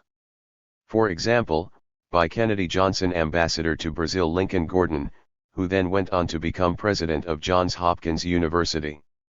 He described the happy event as the most decisive victory for freedom in the mid-20th century, not least because the Brazilian generals, the democratic forces now in charge, should create a greatly improved climate for private investment. The plague then swept through the hemisphere. We won't run through it, merely noting here how little changes over the years. Thus, Gordon's celebration of the destruction of Brazilian democracy by the military dictatorship was echoed by Obama's ambassador to Honduras Hugo Lorenz, who praised the elections held under military rule as a great celebration of democracy, isolating the U.S. once again from Latin America and most of the rest of the world, which, unlike Obama-Clinton, refused to welcome the overthrow of Honduran democracy and the expulsion of the elected president, and to endorse the elections that restored the bitter rule of the Honduran oligarchy and military.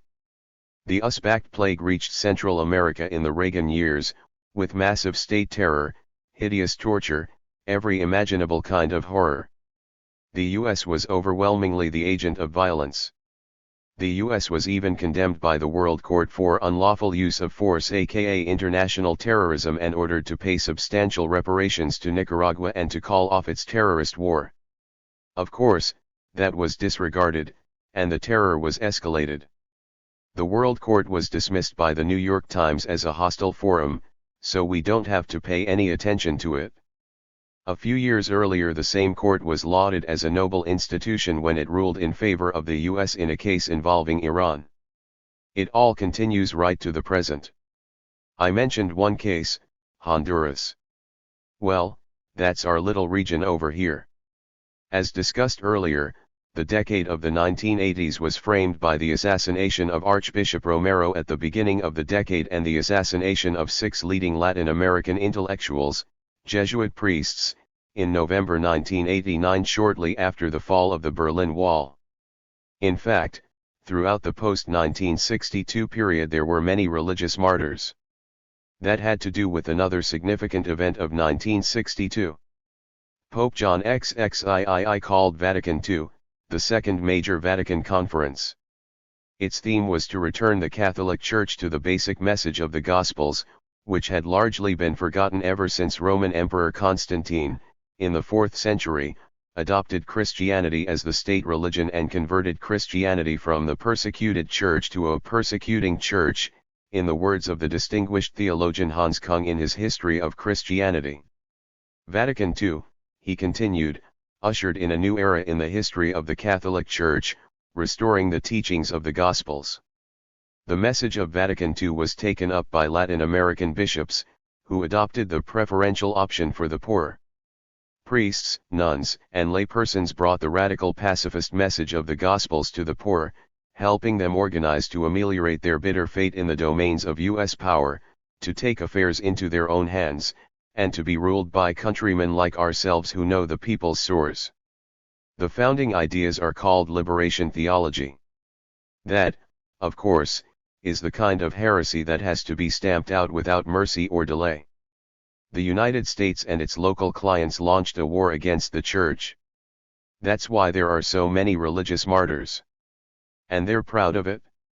There is a famous branch of the Pentagon called the School of the Americas, since renamed, when the exploits of its graduates became too well known.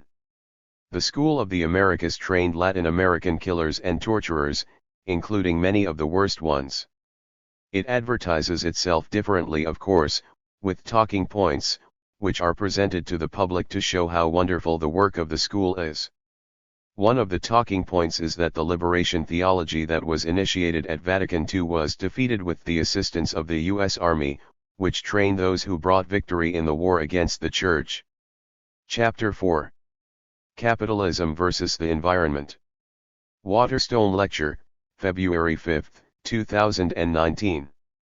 Before I get into the main topic, which is capitalism versus the environment, I just wanted to say a couple things by way of preface and to respond to some things that I've been seeing both in people coming in office hours a little bit, and also the little bit of lurking I've been doing on the discussion boards and a little bit on voice threads, so I just want to say a couple things about that. First, this issue of why the tie again to capitalism, and I want to repeat this and make it clear what this set of connections is about. As I'd said, a main objective of the course is to identify the common root causes of today's most pressing problems. That's instrumental to something else, and the something else is to demonstrate the ways in which these problems are necessarily related to each other, and then, in order to be able to see the basis for solidarity and unified, rather than divided, political cohesion and action. The usual notion of these issues being siloed and differentiated from each other, I think, can't emphasize enough that they really are connected to each other in very fundamental ways, and that this may be the basis for a unified set of political actions. The second thing I wanted to just say a word about, because I've seen some things on this and people have been asking about this, is a word about capitalism and its alternatives. The alternative to late-stage capitalism, which is what we're describing here, sometimes termed really existing capitalism, which, as we've begun to discuss already, often actually means socialism for the rich and brutal or gangster capitalism for the rest. The alternative to this is not a planned economy run by an authoritarian state, which is often portrayed in the obverse sort of mythology as communism or really existing socialism. For example, in the former USSR or Russia today, North Korea, China, Cuba, Vietnam, and so on, virtually all of those experiments, many of which were Marxist or socialist inspired, were really a state capitalism in a slightly different inflection than the state capitalism we see elsewhere in the world. That's not the alternative. The alternative that we're thinking about is an economy that's run by the producers, that is the workers themselves, through a democratization of the workplace. We say we value democracy very highly, and yet we don't institute it in the places where we spend most of our lives. That is, the workplace is a very authoritarian kind of environment, and we don't really question that. When we go to work, we don't expect to be able to have a bunch of choices about what we're going to do in the day and what we're going to produce and how we're going to produce it and so forth, but if we really value democracy, why not start to institute that in places where we spend a great deal of our time?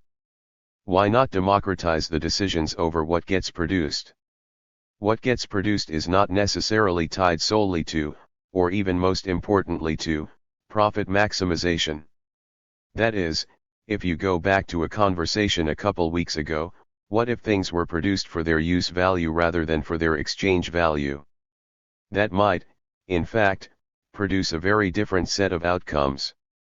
The way things get produced would also be democratically organized.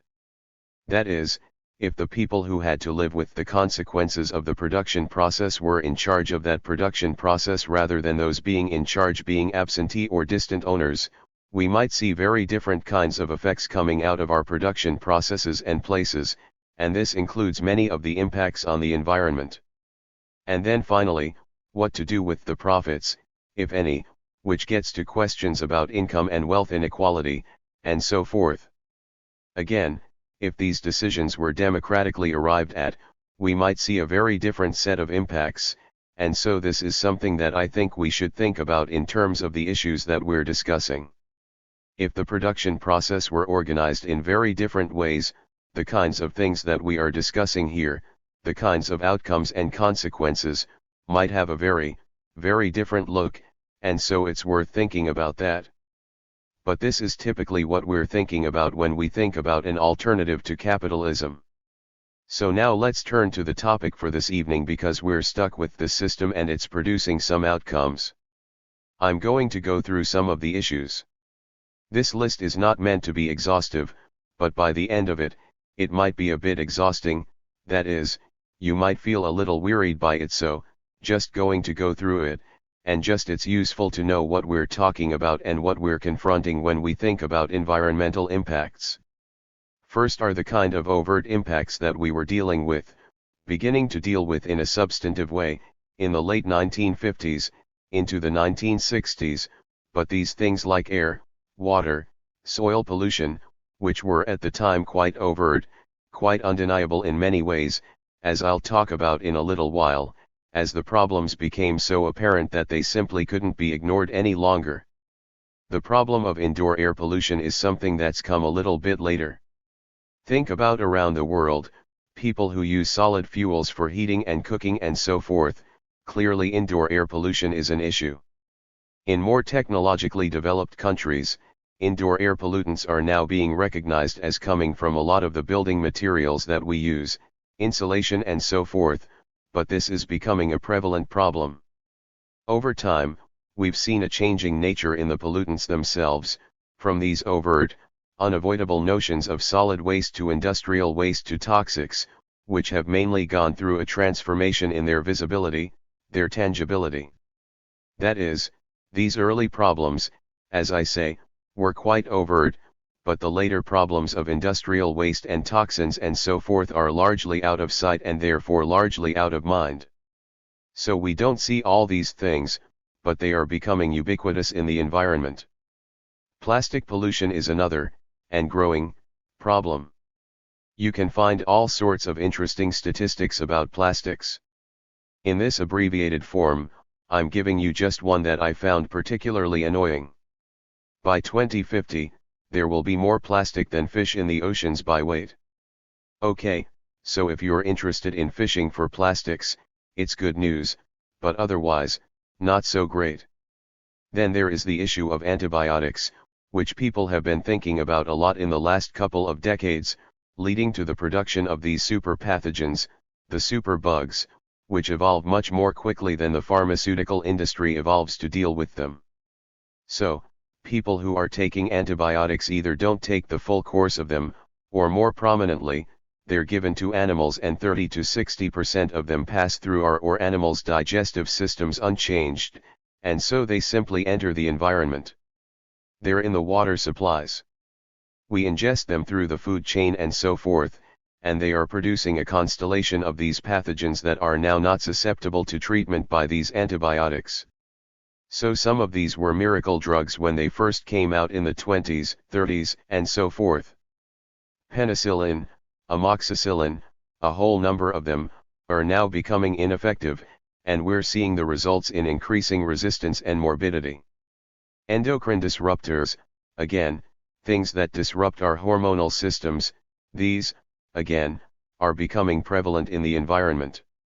They're in a wide variety of products, polychlorinated biphenyls, DDT, which is an interesting pesticide.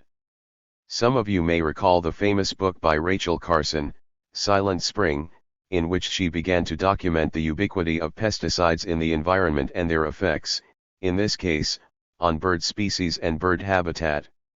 DDT has been banned for use in the United States for many years, but not for production. So, we produce it and then we distribute it around the world and then it comes back to us on various products.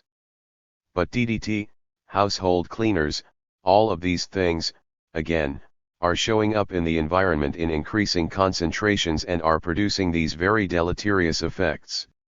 Ozone depletion, which a lot of people get mixed up with climate change or climate disruption.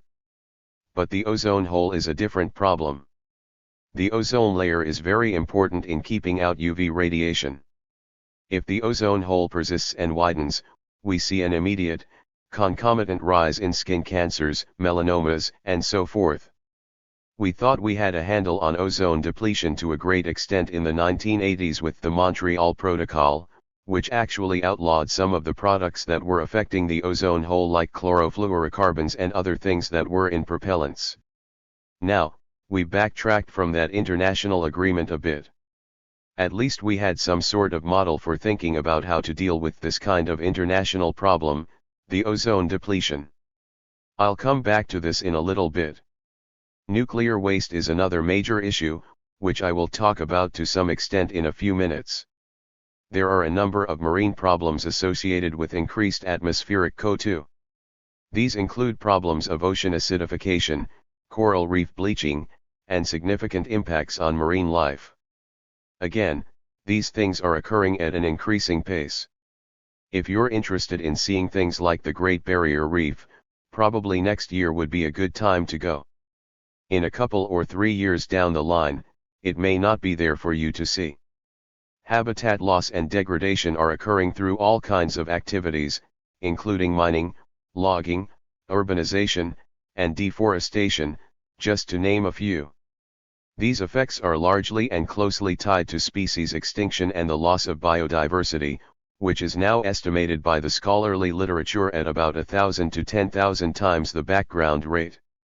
We are losing 1 to 5 species a year, and the rate is increasing.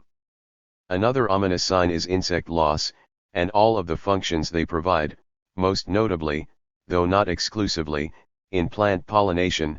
76% of flying insects are expected to disappear in less than 30 years in Germany. Monarch butterflies are down by 90% since 1996, bee populations dropping significantly worldwide. 75% of genetic diversity of agricultural crops has already been lost, that is, as we move to conglomeration and we move to monocropping, we see increasing loss of genetic diversity. 75% of the world's fisheries are now either fully or overexploited. Up to 70% of the world's known species risk extinction if global temperatures rise by more than 3.5 degrees centigrade, a trajectory that we are clearly on. We're moving very rapidly in that direction. Tropical deforestation is a problem in and of itself in terms of habitat and species loss. It's also an enormous problem in terms of the fact that tropical forests are a very, very effective mechanism for removing carbon from the atmosphere. So as we deforest, whether it's tropical or in other regions, our climate change effects are exacerbated. So, tropical deforestation is a big problem, as is resource depletion of all kinds: water, soil, fertility, arable land, and as I've already mentioned, overfishing. Another recently emerging issue is genetically engineered food. Many of you, in fact, all of you have eaten it, whether you know it or not. At the moment, over 90% of US corn is genetically modified, and corn, as you know, shows up everywhere as high fructose syrups, as additives in various kinds of processed foods. So, if, in fact, you eat anything, you have likely eaten genetically modified corn. About 90% of US soy is now genetically modified. About 50% of papaya coming from Hawaii is also genetically modified, 10% of tomatoes, and on and on and on. We get new materials introduced every year, and I don't know when you were given the call about it, whether you want a genetically modified food in your diet, but I never got that call. Maybe I was out, but in any event, it's now becoming quite prevalent. There are a number of spices and herbs that are genetically modified, which, again, show up in all kinds of processed food. The main concern is the uncertainty around the potential health effects of these products. In the US, which uses a risk assessment process to determine potential harm, it is up to the government to prove that the products are unsafe. Elsewhere, for example in Europe, using a precautionary principle, producers must prove that the products are safe. This is why many US agricultural products have been barred from many European countries. Climate change, which is a very big topic, I'm not going to say very much about. Professor Chomsky is going to speak about it some on Thursday evening. But clearly there are a whole number of effects from climate change, including rising sea levels, shifting temperature, precipitation and growing season patterns, intensification, as we've seen very dramatically in the last couple years, intensification of tropical storms and hurricanes, more extreme weather events, and vector-borne disease, as species migrate into new zones. And then finally, none of these things have very even effects around the globe. That is, all of the issues that I've been listing have very differential effects depending on where you are on the planet and/or on the socio-economic spectrum. So the idea that we encounter not only these issues but that they bring with them all kinds of matters of environmental injustice. That is, people of color, poor people, bear the cost of these in very disproportionate ways. So, the planet, in some sense, is engaged, or we are engaged because of our socio-economic system, we're engaged in a kind of genocide around the planet. Now let's begin to think about the causes of these problems. Thomas Malthus, whose name you might know, writing in the piece I'm going to think about here, written at the very end of the 18th century, is identified as the author of a certain set of formulations of how environmental problems work, and these are called Malthusian. There is also a variant of these arguments that is called Neo-Malthusian, and I'll make the distinction in a minute, but let me first give you a couple of pertinent quotes from Malthus. These are from his essay on the principle of population written in 1798, and let me say from the outset that this is very much a political argument. Malthus is writing very much in opposition to the poor laws of England, and he's trying to create a rationale for the elimination of the poor laws, the welfare system of the time. So, he makes this comment: the laboring poor, to use a vulgar expression, seem always to live from hand to mouth. I've never quite figured out which the vulgar expression refers to, the laboring poor or living hand to mouth, but in any event, he probably meant both. Their present wants employ their whole attention and they seldom think of the future. Even when they have an opportunity of saving, they seldom exercise it, but all that is beyond their present necessities goes, generally speaking, to the alehouse. The poor laws of England may therefore be said to diminish both the power and will to save among the common people, and thus to weaken one of the strongest incentives to sobriety and industry, and consequently to happiness. Providing welfare to the poor only leads them to increase their numbers, and then the demands of a part of society that cannot in general be considered as the most valuable part diminishes the shares that would otherwise belong to more industrious and worthy members. We can see this echoed right down to the present moment when we think about conversations about welfare dependency and all of the rest of it. Malthus is rather forthright about this and basically is making an argument against consumption of any sort by the poor because it's not very valuable consumption, doesn't contribute to anything, and then argues for conspicuous consumption by the rich. These arguments that Malthus was making, as I say, propagate right to the present day, as we'll explore now. Malthus frames environment and resource problems as the result of increasing population, which grows at a geometric rate because the poor can't control themselves. They will simply procreate without restraint. And this growth bumps up against scarce resources, which unfortunately, only grow at an arithmetic rate. So Malthus produces this kind of tension between population and resources, and this argument persists as a very prominent notion of environmental and other resource problems. As an example of this persistence, I'm going to talk about a couple of essays by someone whose name you might know, Garrett Hardin. He wrote a number of other things. Just before he published his very famous essay on the tragedy of the commons, his prior major contribution had been an essay on eugenics, in which he asks why in the world we should not really control the less desirable segments of the population and foster those that are more contributory.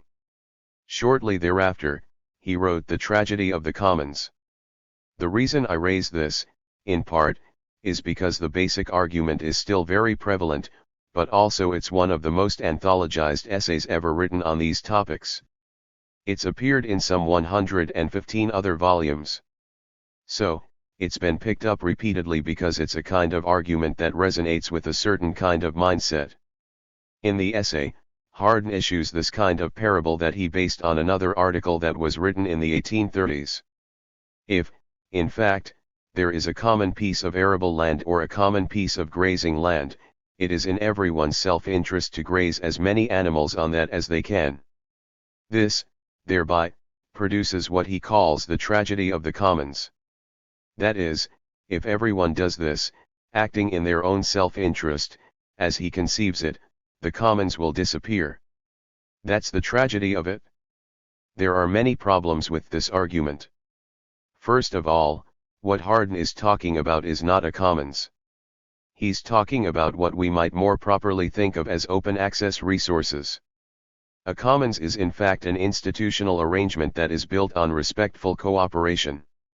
That is, it's in everyone's interest to maintain the sustainability of a true commons. Elinor Ostrom, whose name some of you may know, actually won a Nobel Prize in economics a few years ago, and her whole body of work was on the issue of the commons as really conceived rather than this way. Hardin also wrote an essay a bit later on in which he espoused this notion of the lifeboat ethic. Here, he was not talking about individuals, he was talking actually about countries, and he had them organized into a tripartite categorization. At the top were those countries that were really making it, and well developed and so forth. In the middle were sort of triage countries that might make it with a bit of aid, and at the bottom were those countries that definitely couldn't make it. The analogy is that the planet is the lifeboat. Some countries we shouldn't provide any aid to because they're going to sink the whole lifeboat for all of us. So, a really humane guy. In addition to the misconception of a commons, the idea of the tragedy of the commons and this whole notion of a Malthusian argument where population inevitably and solely bumps up and creates a stress against resources is also deficient in other ways. These are connected to several other notions that I just want to spend a minute on. First is the notion of overpopulation, which is a very popular way of thinking about where environmental problems come from. There are just too many people. If there weren't so many people, everything would be fine. But the question of overpopulation is a very problematic formulation. First of all, when we think about who's too many, I'm sure it's not me, and I'm fairly sure you think it's not you. And that only then leaves them. Some undefined them are the problem, they, them, those are not my pronouns. They, them, that's them, but overpopulation is often characterized as the problem. It's based, again, on a fallacious kind of understanding. It's based on this notion of carrying capacity, which is an idea that comes from evolutionary biology. It's an idea that is tied to predator-slash-prey relationships, which operate around a kind of homeostatic mean. That is, when the population of the prey goes up, the population of the predators goes up, there's more for them to eat. But as they then begin to consume the prey population, the predator population also goes down. So there's this kind of regression to a mean, and that mean is the average carrying capacity for a particular territory. But this idea that there's a carrying capacity or natural limits for human populations eliminates the whole role of the way we make choices about what we need and how to satisfy those needs. In a predator-slash-prey relationship, there's not a lot of choice going on. That is, this is a purely instinctual set of relationships. For humans, however, that's not the way we necessarily have to define the relationship between how many of us there are and how many resources there might be to satisfy whatever we think we might need. This Malthusian argument is also tied to the issue of scarcity, which, as I'm hoping we're beginning to illustrate, capitalism inverts. That is, under capitalism, things that ought to be abundant are made artificially scarce. You can think about things like healthcare. You can think about things like pharmaceuticals, which cost pennies to make, basically, and yet under a capitalist system, those things become scarce and unavailable to many people. While on the other hand, things that ought to be scarce and be preserved, like natural resources and the one planet that we have, are thought of as infinitely abundant. So this is what I mean by capitalism inverts this notion of scarcity. Okay, as I began to say, this whole formulation, that is, that simply juxtaposes population against resources, is a formulation that leaves out this essential issue of human choice. This way of seeing the problem also gives us too few variables to work with to solve the problems. It only allows us to either lower population or increase resources in one way or another. By the way, that notion of increasing resources is the core of a kind of neo-Malthusian argument. But it leaves out these important issues of human choice, and a better framing of the issues than simply population versus resources is a relational one. Resources, as I said in the lecture a couple weeks ago, are not simply finite things, they are evolving things. Something that may be a resource at one place in time, may not be at another place in time and vice versa. In any event, a resource is a cultural, technical, and economic appraisal of elements and processes in nature that can be applied to fulfill social objectives and goals through specific material practices. It is that latter part, this idea of the social objectives and goals that we have, that gives us a set of choices to make. How do we define what we need and how do we figure out how to satisfy those needs and wants? In contrast to the Malthusian formulation, asking these kinds of questions gives us a whole set of things to work with in terms of what constitutes resources and how needs and wants can be both defined and satisfied, including accounting for our impacts on the environment both short and long term. So now I'd like to turn to another take on what are the causes of environmental problems, in other words, capitalism as the underlying cause. Now, it's true that there are a number of people around the planet who do not operate directly under a capitalist system. But as I talked about the other day, the acts of militarism and the idea of accumulation through dispossession, or primitive accumulation, force people into a capitalist frame, whether they are directly exploited by it or not. I'll say something more about that in 1 second. But I'm posing capitalism as the underlying cause of environmental and resource problems. It has a need for constant accumulation and expanded accumulation.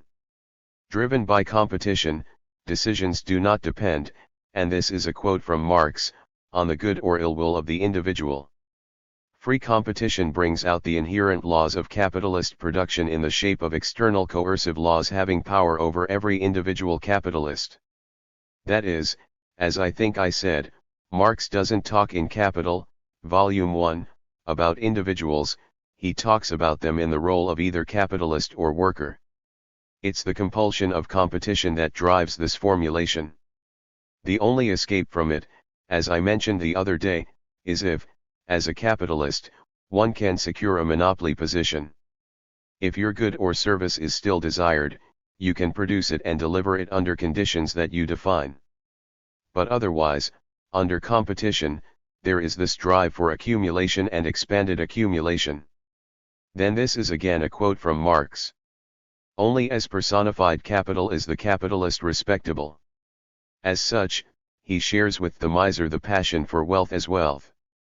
But that which in the miser is mere idiosyncrasy is in the capitalist the effect of a social mechanism of which he is but one of the wheels.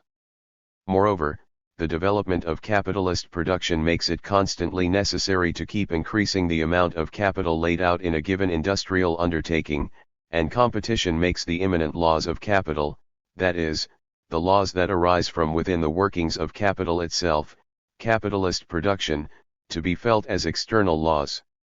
It compels him to keep constantly expanding his capital in order to preserve it, but extend it he cannot except by means of progressive accumulation. That is, capital standing still, not thrown back into the process, is an absurdity. It cannot happen. For Marx, capital is value in motion. That means it's constantly thrown back into circulation. Accumulate, accumulate. That is the Moses and the prophets. Accumulation for the sake of accumulation, production for the sake of production. This is what drives the system. We go back to this formula very briefly, MCCM, where we have money at the outset, capitalist buys means of production of labor power, turns that into surplus commodity, surplus product, and if there's a sale, into more money than the capitalist began with. That's the formulation. Reinvestment decisions have to be made, as I talked about the other day. There's a constant expansion of production. There's a need for greater inputs, that is, more resources. Without automation, more labor power.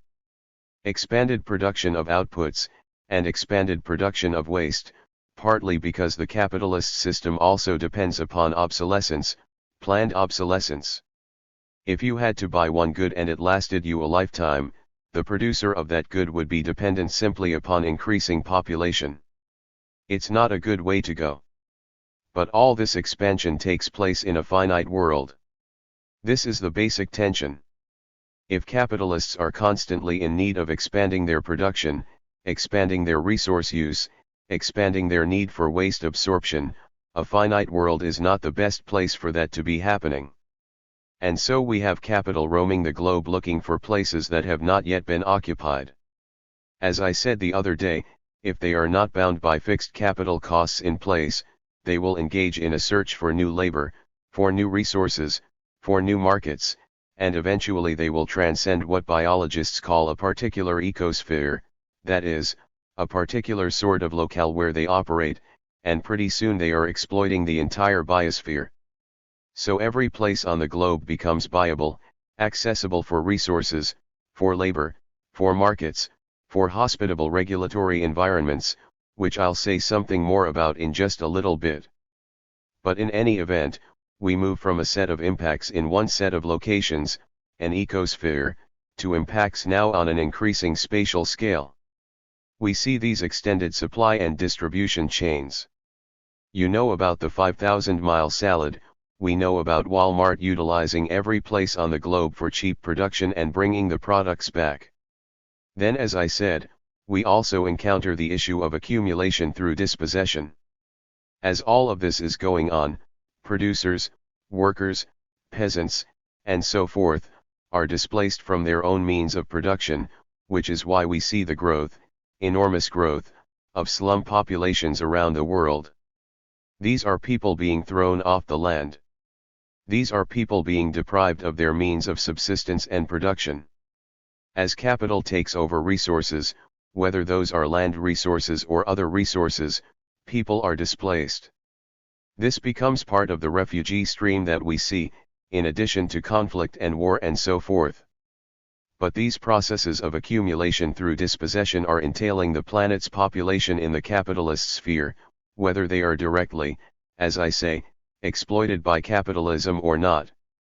C. Wright Mills in his book The Power Elite describes a phenomenon that he calls the higher immorality, in which, he says, in a civilization so thoroughly business penetrated as America, money becomes the one unambiguous marker of success, the sovereign American value. You can begin to see how this operates. We become a society, as Mills argues, of organized irresponsibility, where the legal often supplants the moral. We see this in U.S. society and in other places, where litigiousness is a marker of how the society works. Whether something is right or wrong is not nearly as relevant as whether it's legal or illegal, and sometimes illegality doesn't even really matter that much. But the idea that we bump up against this whole notion of morality versus legality is derived from, as at least Wright Mills argues, this notion of higher immorality. This form of capitalism requires the constant production of desire. We now spend in the US somewhere around $200 billion a year on advertising, somewhere around $500 billion a year on marketing, and then around the world you can see those costs just skyrocketing. All of that is to make sure that people's wants are redefined as needs. That's the point of advertising and marketing. That's how it works. That's what it's for. The constant production of desire. I like to invert the old maxim that necessity is the mother of invention. Under capitalism, unless you already can prognosticate a market, you'd better not be producing that product. So invention becomes the mother of necessity. You just flip that around and you get the sort of capitalist form.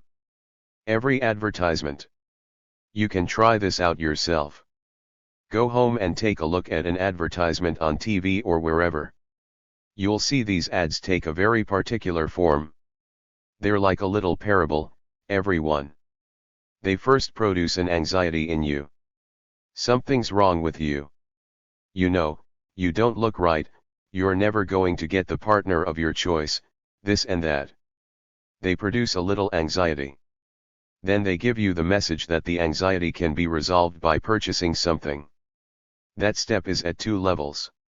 1. Purchasing their particular product, good, or service. But the idea also that problems can be very easily defined in these simple terms, and solved by the purchase of a product, a good, or a service. Every advertisement takes this form. It produces an anxiety, it tells you that the problem can be addressed by purchasing, and then it tells you what to purchase. Try this out. Take a look at a number of ads, and see if they don't work that way. For the last part of the formula to work, there must be a sale. This means that the desire has to be there, which leads to this sort of rampant consumerism in some places, versus extreme poverty elsewhere. Some people have the wherewithal to satisfy their desires. For other people, the desire is produced, but they have no capacity to buy. This is why we see aspirations around the world for the so-called American dream. People see these advertisements, they see the products, they see the services. They can't get them necessarily, but they desire them. This brings us to a formulation where we think about growth versus progress. Are they the same thing? As growth is typically measured, either as GDP or GDP per capita or some form of that arrangement, we begin to equate growth of a certain kind with progress. But we don't really have the opportunity often to think about whether that's the case, whether or not growth in and of itself, defined in the way that I've just described as being necessary for capitalism, is really progress. I think this is very interestingly encapsulated in the 3 articles that you had to read for tonight, on growth versus degrowth. Perhaps, as Jason Hickel argues, we shouldn't be thinking so much about more, we should be thinking about enough, degrowth. We're continually conditioned to think that only by continuing growth can we make progress. In fact, any move away from that immediately puts us in a mindset, oh, man, we're going back to the caves to sit and starve in the dark. That any move away from the current status quo of what constitutes quality of life, satisfaction, happiness, is a move backward. I think that's something we need to think about very carefully, and we'll do that in the next few weeks. Another issue that is tied to capitalism, and again, it's part of the underlying causes of the problems that capitalism produces in the environment, is this problem of externalities and third and fourth party effects. I alluded to this a couple of weeks ago, but I want to spend a moment making it clear. The basic nature of an exchange is that there are buyers and sellers who are in a voluntary, non-coercive agreement. But under typical circumstances, an exchange will often be voluntary and non-coercive. Both benefit, otherwise there'd be no exchange. The buyers and sellers are the first and second parties.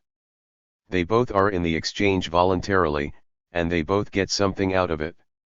The buyer gets a good or service, the seller gets the money. But what about others who are affected by the transition but are not beneficiaries of it? These are the third parties. Think about a power plant, a coal-fired power plant, beautiful, clean coal. The people who sell the power get something from it. The people who buy the power get something from it. But what about all the people who are susceptible to the pollution that the plant produces, whether they are in the present or in the future? The future people are fourth parties. The people who are affected by the transaction in the present but not beneficiaries of it are third parties. So these are third-party effects. It's also why these effects are called externalities. They are external to that bargain. They happen in a way that is not confined within the bargain itself. If we can understand the nature of externalities, and that capitalists, when given the chance, will externalize any costs that decrease profits, we can think about some possible remedies. One remedy is to internalize the externalities. When the costs and benefits of a transaction are shared by a limited number of direct participants, sellers and buyers, at least in theory it's possible to apply a polluter pays principle. I'll return to the example of a beautiful coal-fired power plant. If the plant installs a scrubber on the air stacks, and that has some cost attached to it, and that cost is passed along to the ratepayers, that's a way to internalize those costs.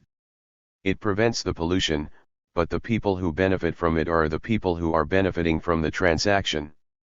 That's a way to internalize the costs and to re-internalize the externalities. As I said, if there are a limited number of direct participants, sellers and buyers, in theory it's possible to do this. But in most cases of externalities, it's very difficult to identify the very diffuse, numerous affected parties, and how to identify the actual costs that they're bearing. The theory works when there's a limited, confined situation, but in most practical instances, it is not possible to identify all of the possible externality bearers, or to identify with any precision what the actual costs are. And so it turns out that internalizing externalities is a very difficult process to engage in. Then it's made even more difficult by how we value future generations' concerns. That is, what are we doing to the planet and what will we leave behind? I've mentioned, I think, before that I've seen on the same gigantic recreational vehicle, or maybe it's on the Hummer that the vehicle's towing, I've seen two bumper stickers. On one side, we don't own the earth, we borrow it from our grandchildren, and right on the other side it says, I'm spending my grandchildren's inheritance. So valuing future generations is something we talk about, we have nice rhetoric about it, but we don't really behave as though we're very concerned about these future generations. After all, what have they ever done for us? Here's a second possibility for remedying some of these problems. This is the idea of valuing and commodifying nature. Foster talks about this in the piece that you read, which raises the question of how might we value nature. A number of economists say that the reason that the environment gets short shrift is that it's not included in our calculations very effectively, so it always gets undervalued. If somehow we could put a price on it, an effective price, we could, in fact, value it properly. One of the ways to do this is to stop thinking about it as just nature. Too amorphous. Think about it in disaggregated terms, in utilitarian terms, and utilitarian mainly for us. What services do ecosystems provide? This is the current term of art, ecosystem services. A very big, very interesting, complicated, and troubling topic. This would be one way. That is, we don't think about it as nature, we think about it as an assortment, an aggregate of services that it provides, and perhaps we can then use some of the tools that economists have in order to value it. Two of these that Foster talks about are hedonic pricing and willingness to pay. Hedonic pricing is a mechanism that's used to try to put a price on something that would otherwise be intangible. I'll give you an example.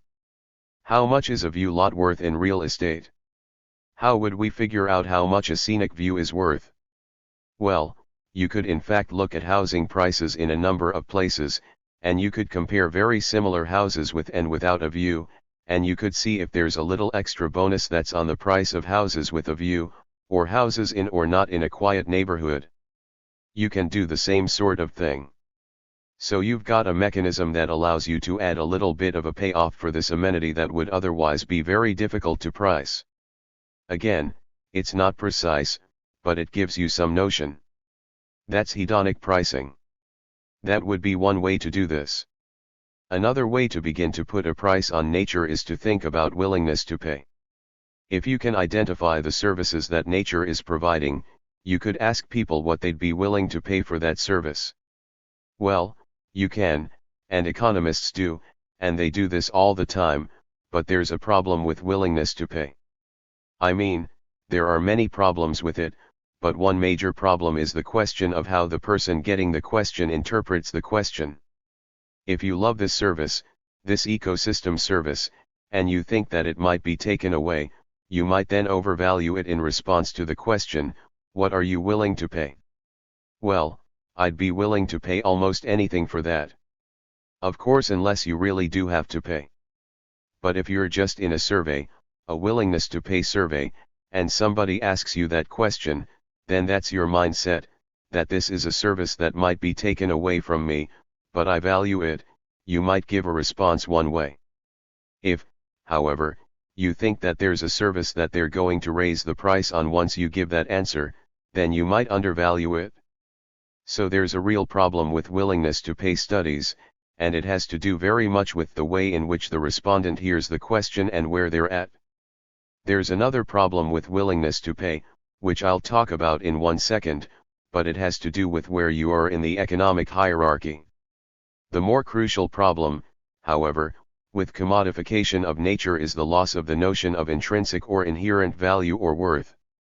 That is, if we start to put everything into dollar terms, we lose something quite essential.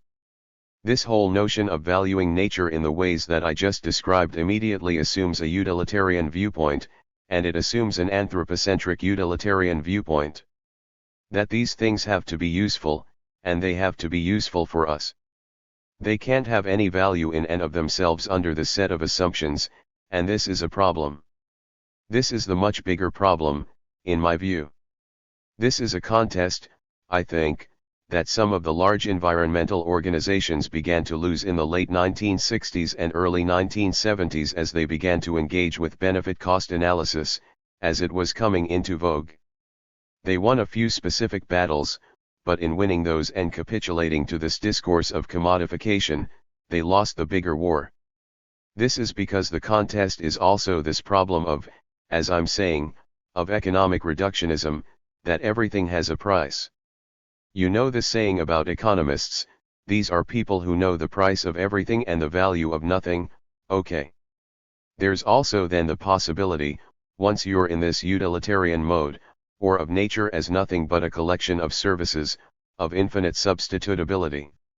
That is, if we're really thinking about nature as a set of services, as the environment as a set of ecosystem services, then as long as we can derive those services somehow, that's fine.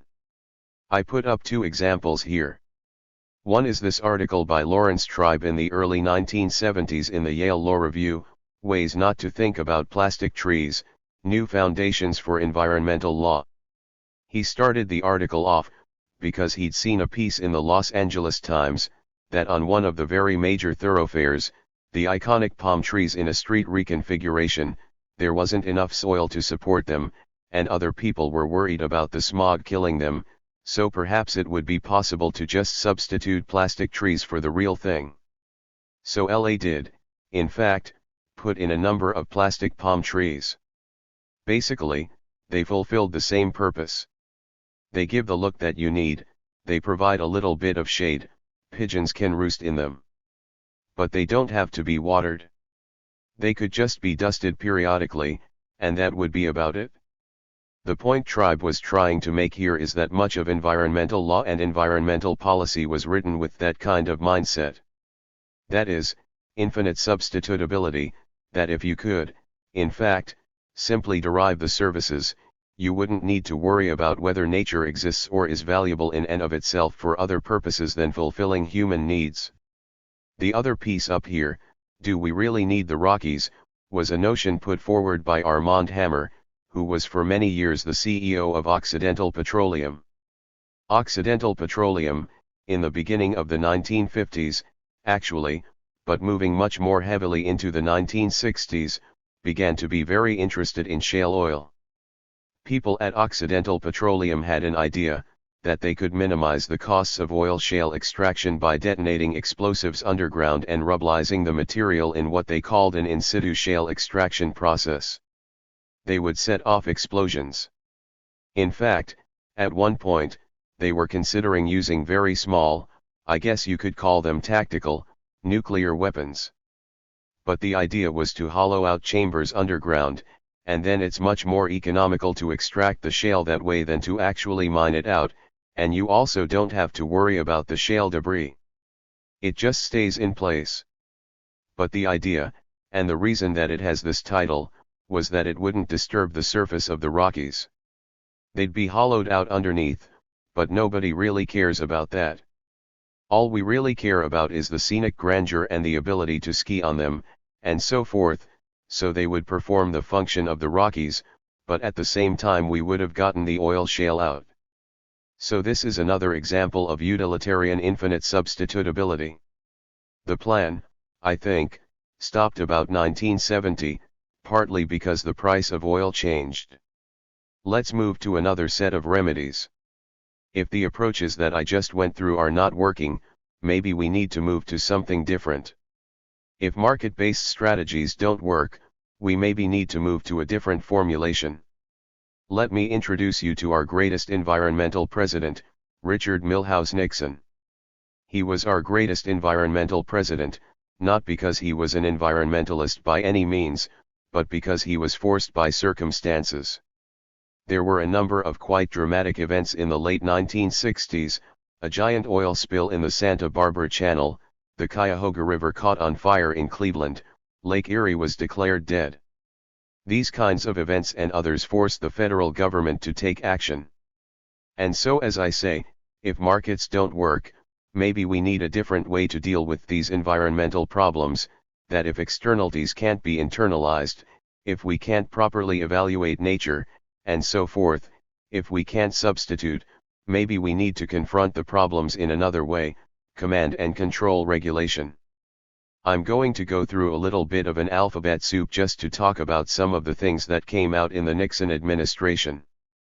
The first thing was the National Environmental Policy Act in 1969, which created the Council on Environmental Quality, which is an advisory board to the executive branch on how to make decisions at the federal level about major projects. This is where we get the mandate for environmental impact statements and environmental impact assessments, many of which have now gone by the wayside, but it's still in place. The Environmental Protection Agency, established in 1970, demolished in 2017. Occupational Safety and Health Administration was established in 1970 to protect worker health and safety.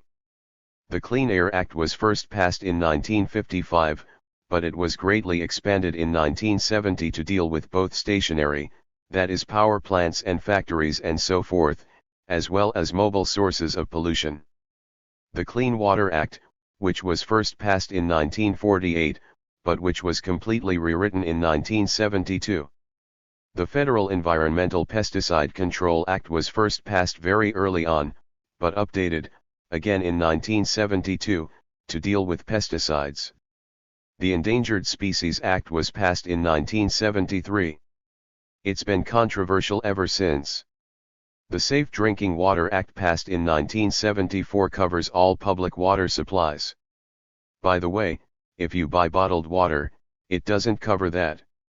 For that, you have to rely upon the very reliable Food and Drug Administration.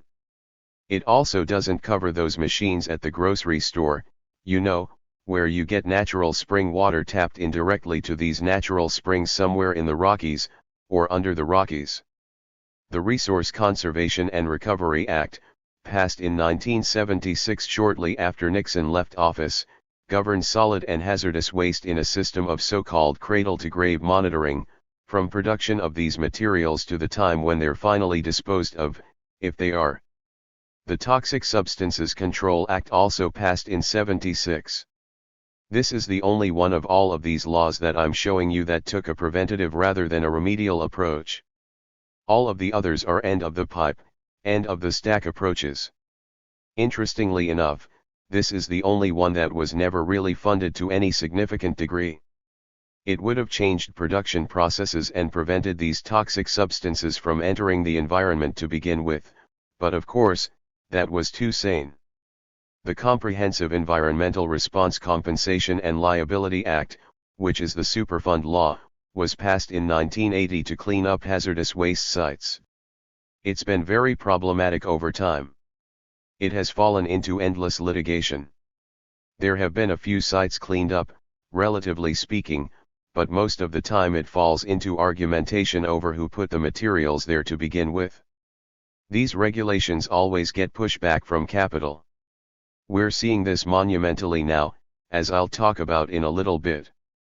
The concerted pushback began largely under the Reagan administration, and the introduction of benefit-cost analysis into new laws and regulations. Many of those laws I just put up there were passed with a set of aspirational achievements in them without any regard to cost to achieving those goals. It wasn't until the Reagan administration came in that they began to apply benefit-cost analysis to the implementation of those laws. That changed their nature in very fundamental ways. This assault continues through pressures on the state for deregulation, as we see and as I'll talk about in a second. There are also companies that utilize the spatial fix or the threat of relocating to generate less stringent environments. They put pressure on cities and states to say, if you want the jobs, you have to change some of these regulations to make them much less onerous for us. Otherwise, we're going elsewhere. The trade agreements that we have seen over the last 25 years or so, beginning with NAFTA and even prior to that, include these incentives to race to the bottom. That is, when firms employ this spatial fix, they're not looking for higher labor costs or more expensive resources or more stringent regulatory environments. They're looking for environments that are less and less strict, and therefore they put pressure on places all over the globe to reduce their environmental regulations, so that we get this kind of race to the bottom. That's also true in wages. It's also true in commodity prices and resources. But in any event, companies can, in fact, sue under the WTO, and before that under the GATT. They can sue countries, sovereign countries, if they believe that certain regulations impose what are called non-tariff barriers to trade. Those could be environmental regulations, they could be worker safety regulations, they could be protection of union organizing. All of those things can be interpreted as non-tariff barriers to trade.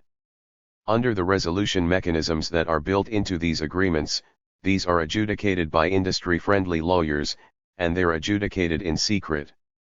This becomes a real threat when they utilize these mechanisms. In any event, all of the regulations that I described are under constant pressure. More on the specifics in a moment. Finally, one other possible remedy to environmental problems is the technological fix. If regulations also don't work, maybe we can get out of these problems by utilizing some kind of technology. Tech fixes are infinitely appealing. One of the appeals of a technological fix is that it absolves most of us of the responsibility of dealing with the issues. The technologists will take care of it. Somebody else will have the responsibility to deal with it. A tech fix also constantly defers action in the present for salvation sometime in the future.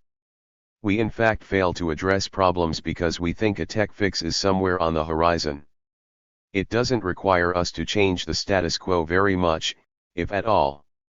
That is, we will simply get another mechanism to deal with this. A perfect example of this is renewable energy to solve the climate crisis.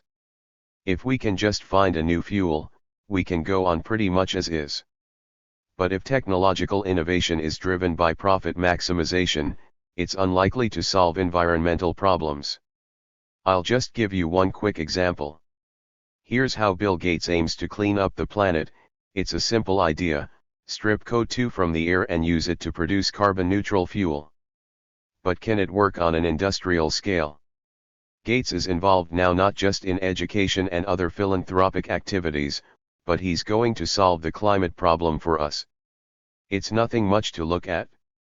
The tangle of pipes, pumps, tanks, reactors, chimneys, and ducts on a messy industrial estate outside the logging town of Squamish in Western Canada could just provide the fix to stop the world tipping into runaway climate change, and substitute dwindling supplies of conventional fuel. Who could be against that? The article goes on to say that, of course, the project could make Gates and his collaborators more money than they could ever dream of. In any event, this is part of the tech fix for climate change that people are working on: direct air capture of carbon and conversion to fuel. The tech fix often means more efficient ways of doing what we're already doing. For example, automation may be that kind of tech fix, instead of changing what we're doing. And, for example, by using more benign technologies and so renewables. This is where I think this tension in the growth/degrowth argument is focused, doing pretty much the same thing, but just with more benign approaches. Basically, it's an appeal to not really have to change the way we live our lives or the way we organize our society. We simply need a different energy and or technology mix. One that doesn't have a carbon footprint. I want to turn now to nuclear power for a bit because it's rearing its head again as a possible tech fix, a remedy, a green fix, for the climate crisis. First of all, nuclear power was never supposed to happen. When Eisenhower put out the Atoms for Peace program, it was largely a PR or propaganda program, largely meant to assuage both the US public and people around the world after the horrors of Hiroshima and Nagasaki. That is that not only were these fearsome, never to be used weapons, but perhaps that power could be turned to peaceful uses. In medicine, in energy production, and so forth, so much more benign. But it was basically a PR program. If you're interested, Barry Commoner has a very good book on part of this called The Poverty of Power, where he talks about the PR campaign. But in any event, the idea that this was going to happen was really not serious. But some people took it seriously. They said, yeah, that's really not a bad idea. We can use 2000 degrees to boil water and turn a turbine. Why not? In fact, if we deploy this right, energy will be too cheap to meter. We won't even have to charge people anything for it. It's going to be so efficient and so effective that it would be ridiculous even to meter it, it'll be so cheap. These were the true believers. But I would suggest to you that the whole history of nuclear power has been a series of unanticipated and rather unpleasant surprises. Virtually everything in the now long history has been a surprise. People have underestimated enormously. Noam talked about this last time with one of the early tests, but virtually every aspect of nuclear power, whether it's for military or so-called peaceful civilian uses, has been an unexpected and unpleasant surprise. The costs have been nowhere near what people thought they would be. Part of this has been public antipathy, which has protracted the licensing and construction process and so forth, but the other part is that what was necessary to actually make this work was completely unanticipated, in terms of containment structures, in terms of the way in which the whole industry would have to be militarized and organized because of the nature of the fuel itself, which has enormous terrorist and unanticipated military uses, so the whole enterprise has cost way more than anybody ever thought it might. Secondly, there have been a number of very disturbing accidents and near accidents. I just mentioned 3 here because you will recognize the names. 3 Mile Island, Chernobyl, and Fukushima, most recently. But if you look at the history of nuclear power, there have been literally thousands of incidents over time. Near misses. I mean, the industry has an entirely interesting vocabulary for how to describe events. Transitory, non-transitory, incidents versus non-incidents. But there have been many of them that have come much closer to producing catastrophe than the public is really aware of. Another interesting surprise, and I'm not putting up everything here, I just want to talk about a few, is this issue of decommissioning the plants. Many of these plants were built with what was an anticipated 50-year lifespan, but another surprise is that after operating for maybe 20 or 30 years and being constantly bombarded by radiation, the containment structures themselves become much more friable and much more susceptible to cracking and leaking. And so this whole issue of decommissioning has occurred much more quickly than we thought it might. That is, these things were supposed to have a much longer lifespan. In one of the early articles in the Bulletin of the Atomic Scientists, the same people who do the doomsday clock, there was a piece written that said decommissioning, when it happens, is going to cost about 10 to 15% of what it costs to build the plants. Well, the few that we have decommissioned have been on the order of anywhere from about $100 million for a very small plant at Shippingport, Pennsylvania, to now the estimates are about $500 million per plant. $500 million per plant. That's if we can do anything with them, which I'll talk about in a second. To date, even though many plants require it, very few have been decommissioned, whether in the US or in plants around the world where nuclear power has been used. Of the plants in the US that have entered the process, only 3 are categorized as license terminated, which means that they are completely devoid of spent fuel. All of the others, which are called decommissioned in one way or another, either have spent fuel on site, or they have been what is now called entombed. The whole structure, the containment structure and so forth, has been encased in what we hope is impervious material. Concrete, for the most part. So the decommissioning problem is looming for us.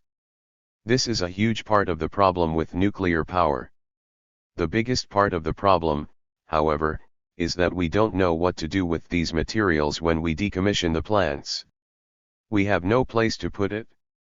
We have a facility in New Mexico called the Waste Isolation Pilot Plant Facility for Low-Level Nuclear Waste.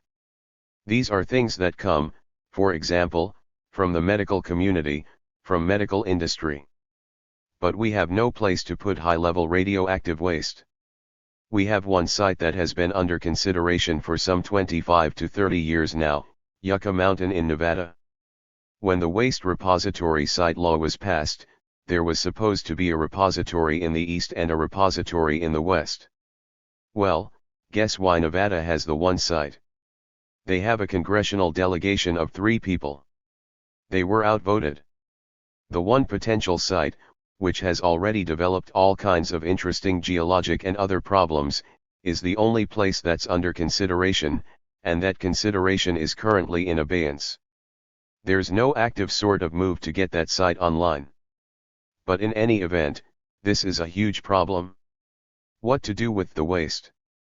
There wasn't supposed to be any waste. This is another of the many unpleasant surprises. When the nuclear program really began gearing up, the technologists thought that we would be reprocessing all of the spent fuel in a kind of breeder reactor formulation, so that as you produce spent fuel, you reprocess that fuel, and then you use it again and again and again to create power. Well, interestingly enough, President Carter, who had worked on nuclear submarines and so forth, came to the conclusion that because a lot of the stuff coming out of these reactors was weapons-grade plutonium, maybe it wasn't a good idea to be simply reprocessing this way. That is, that this was very susceptible to theft by terrorists, that if you could get a hold of this, you were that much closer to making a weapon. And so under the Carter administration, the reprocessing program was discontinued. Since then, we have had waste storing up basically in pools at these nuclear power plant sites for, now, some 40 years or more. And that's what we're doing with it. The plutonium waste has a lifespan, a half-life, of 250,000 years, which means that half of its radioactivity is gone in that time. We don't really have the institutional capacity to deal with these time frames. We don't have the capacity to be certain about geologic stability over such spans, but we also don't even know how to indicate over those time frames what would be a hazard. The little symbol that we have for radioactivity, how do we know that that will be meaningful in anything close to the time spans where this will be necessary? Alvin Weinberg, one of the early gurus of nuclear energy, said we would actually need a kind of nuclear priesthood to take care of these sites, if we ever get them. But even the symbology of it is difficult to grapple with over the time spans that are necessary. One serious suggestion about how to deal with waste was to get it off the earth. Let's not really keep it around here. It's too dangerous. We can load it onto rockets and shoot them toward the sun. Well, when the Challenger disaster happened in 1986, that sort of put an end to that discussion, thankfully. I mean, if this had had a nuclear payload on it, as we have had for a couple of satellites, this could have been quite a problem. In any event, we really have nothing to do with the waste. We don't know what to do with it. All right.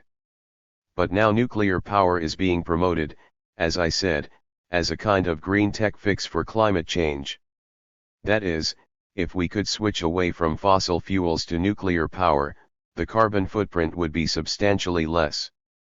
But aside from all the other problems that I've just described with nuclear power itself, if the whole chain, from uranium mining through plant construction and operation and decommissioning and finally to waste and disposal, temporary storage, is considered, nuclear power is not carbon-free, and is really not the solution. That's not the way to go. But you will see in many, Many conversations about climate change, nuclear power being advocated yet again. Before concluding, I just want to say a couple of other things about the climate crisis. First is this weird word, agnotology. It's the study of culturally induced ignorance or doubt, particularly the publication of inaccurate or misleading scientific data. The term was coined by Robert Proctor when he was studying this history of distortion by big tobacco. If you look at the climate change discussion, the public discourse, and you look at the tobacco discourse, there are some very striking parallels.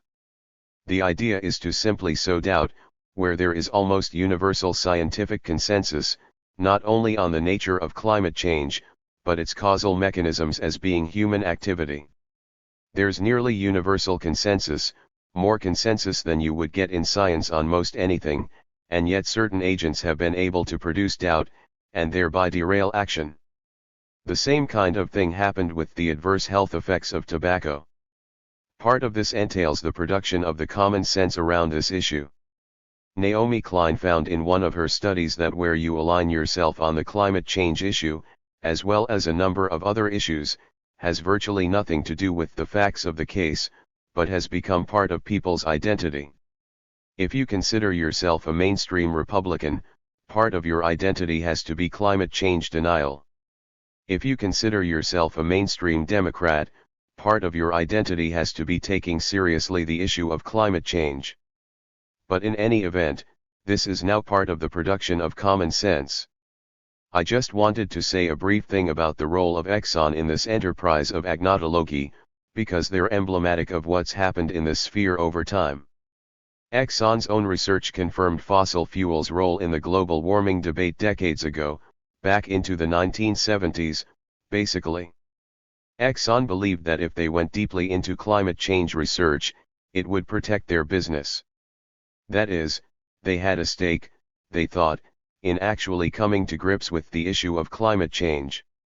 They outfitted their biggest supertanker to measure oceans' absorption of carbon dioxide. They considered this a crown jewel in their research program. They confirmed the global warming consensus in 1982 with in-house climate models. They had a whole scientific team working on this in the late 70s into the early 80s, and had confirmed all of these findings. But at some point, their business ambition collided with climate change in a way that led them in a different direction. Throughout the 1980s, the company struggled to solve this dilemma. They made a huge gas field discovery, but they knew about the climate change impacts, and so they made a switch. They started to sow doubt about climate science for decades by stressing this issue of uncertainty. They don't really say it's not happening, they just say, we're not sure. We just don't know enough yet to take action. We don't want to be precipitate. We don't want to act too soon and incur unnecessary costs as either a company or a society. They collaborated with the Bush/Cheney White House, which was filled with people from the oil industry. Exxon turned ordinary scientific uncertainties into weapons of mass confusion. If you're interested in charting the whole history of this, there's a very good website, InsideClimatNews.org. This group has been charting the way in which Exxon has been going about this. When facts don't square with the theory, throw out the facts. That's the Exxon orientation. A couple of quotes from Naomi Klein, who is reporting from a meeting of the Heartland Institute, a Koch brothers funded organization, whose business is to sow doubt about climate change. She says, when it comes to the real-world consequences of those scientific findings, specifically the kind of deep changes required not just to our energy consumption but to the underlying logic of our economic system, the crowd gathered at the Marriott Hotel may be in considerably less denial than a lot of professional environmentalists. The ones who paint a picture of global warming Armageddon then assure us that we can avert catastrophe by buying green products and creating clever markets in pollution. Half of the problem is that progressives, their hands full with soaring unemployment and multiple wars, tend to assume that the big green groups have the climate issue covered. The other half is that many of those big green groups have avoided, with phobic precision, any serious debate on the blindingly obvious roots of the climate crisis, globalization, deregulation, and contemporary capitalism's quest for perpetual growth, the same forces that are responsible for the destruction of the rest of the economy. The result is that those taking on the failures of capitalism and those fighting for climate action remain two solitudes, with the small but valiant climate justice movement drawing the connections between racism, inequality, and environmental vulnerability, stringing up a few swaying bridges between them. Interestingly enough, in Naomi Klein's own book, This Changes Everything, she does exactly what she's accusing people here of doing. She doesn't really take on capitalism as the central culprit in the story. And she is not alone in that deficient analysis. There are several websites that are keeping a tally of the assaults by the Trump administration on the institutional, legal, and regulatory frameworks that have been put in place to protect the environment. I'm not going to say much about them except you can draw your own conclusions. Okay. So, couple of final thoughts. Capitalism versus the environment, who's going to win? Well, we don't know. But as former faculty member here at the U of A, who then moved to New Mexico, and I think now has moved to Belize, Guy McPherson, said, nature bats last. So, there is a material reality to all this that is beyond the spin and the rhetoric. But, it raises a question that I just want to end on. If nature bats last, what inning are we in? I'm going to stop there. Chomsky Lecture, February 7, 2019. The State of the Union talk last Tuesday was very well timed for our topic this week. While Marv was discussing the grim effects of the use of fossil fuels, the president declared, I'll quote him, that we have unleashed a revolution in American energy. The United States is now the #1 producer of oil and natural gas anywhere in the world. For the first time in 65 years, we are a net exporter of the means to destroy organized human life on Earth. The last few words, after the pause, are my paraphrase of his word energy, regrettably, an accurate one. There were, of course, fact-checkers. All the newspapers went through the speech to list all the lies and misleading statements. The New York Times annotated the text with corrections and qualifications. But the remarks I just quoted escaped unscathed. For very good reasons. They are largely correct. Actually, the only qualification is that while the Trump administration has been working overtime to increase the severe threat to organized life, the revolution was actually underway before. Obama had already substantially increased opportunities for fossil fuel extraction. And he wasn't the first.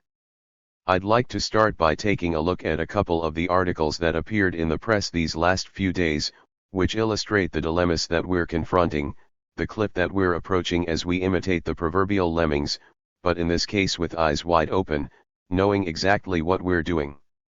That includes the political and business leadership class. Let's start with the first one that Marv mentioned Tuesday, about the melting of the Himalayan glaciers. There's a recent scientific study, which appeared in the press a couple of days ago, reporting that at least a third of the huge ice fields in Asia's towering mountain chain are doomed to melt due to climate change, with serious consequences for almost 2 billion people. That's a fair number of people. There are hundreds of millions today, maybe 500 or 600 million in South Asia, who lack drinkable water, and that's going to sharply increase. Agriculture will severely suffer. Much of the region is already unbearably hot for good parts of the year, and that's getting worse. This is a region with some of the worst levels of poverty in the world. There are 2 nuclear-armed states that will soon have conflicts about access to more limited water. I leave the rest to your imagination. That's one.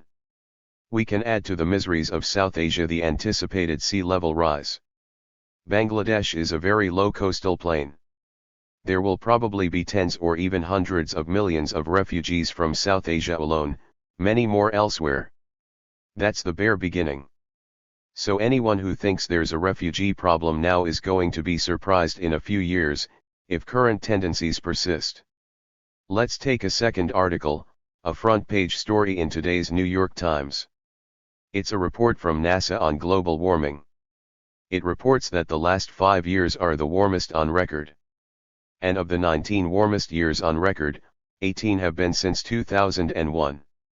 So it's near perfect. There's a graphic accompanying it, which is worth looking at. It shows the increase in global warming. There's a very sharp acceleration since 1980. The report quoting the scientific study says that, what sets recent warming apart in the sweep of geologic time is the relatively sudden rise in temperatures. And its clear correlation with increasing levels of greenhouse gases like carbon dioxide and methane produced by human activity. That's NASA this morning. So let's go back to yesterday, the Washington Post, a report that says that during the ancient period called the Eemian about 125,000 years ago, the oceans were about as warm as they are today.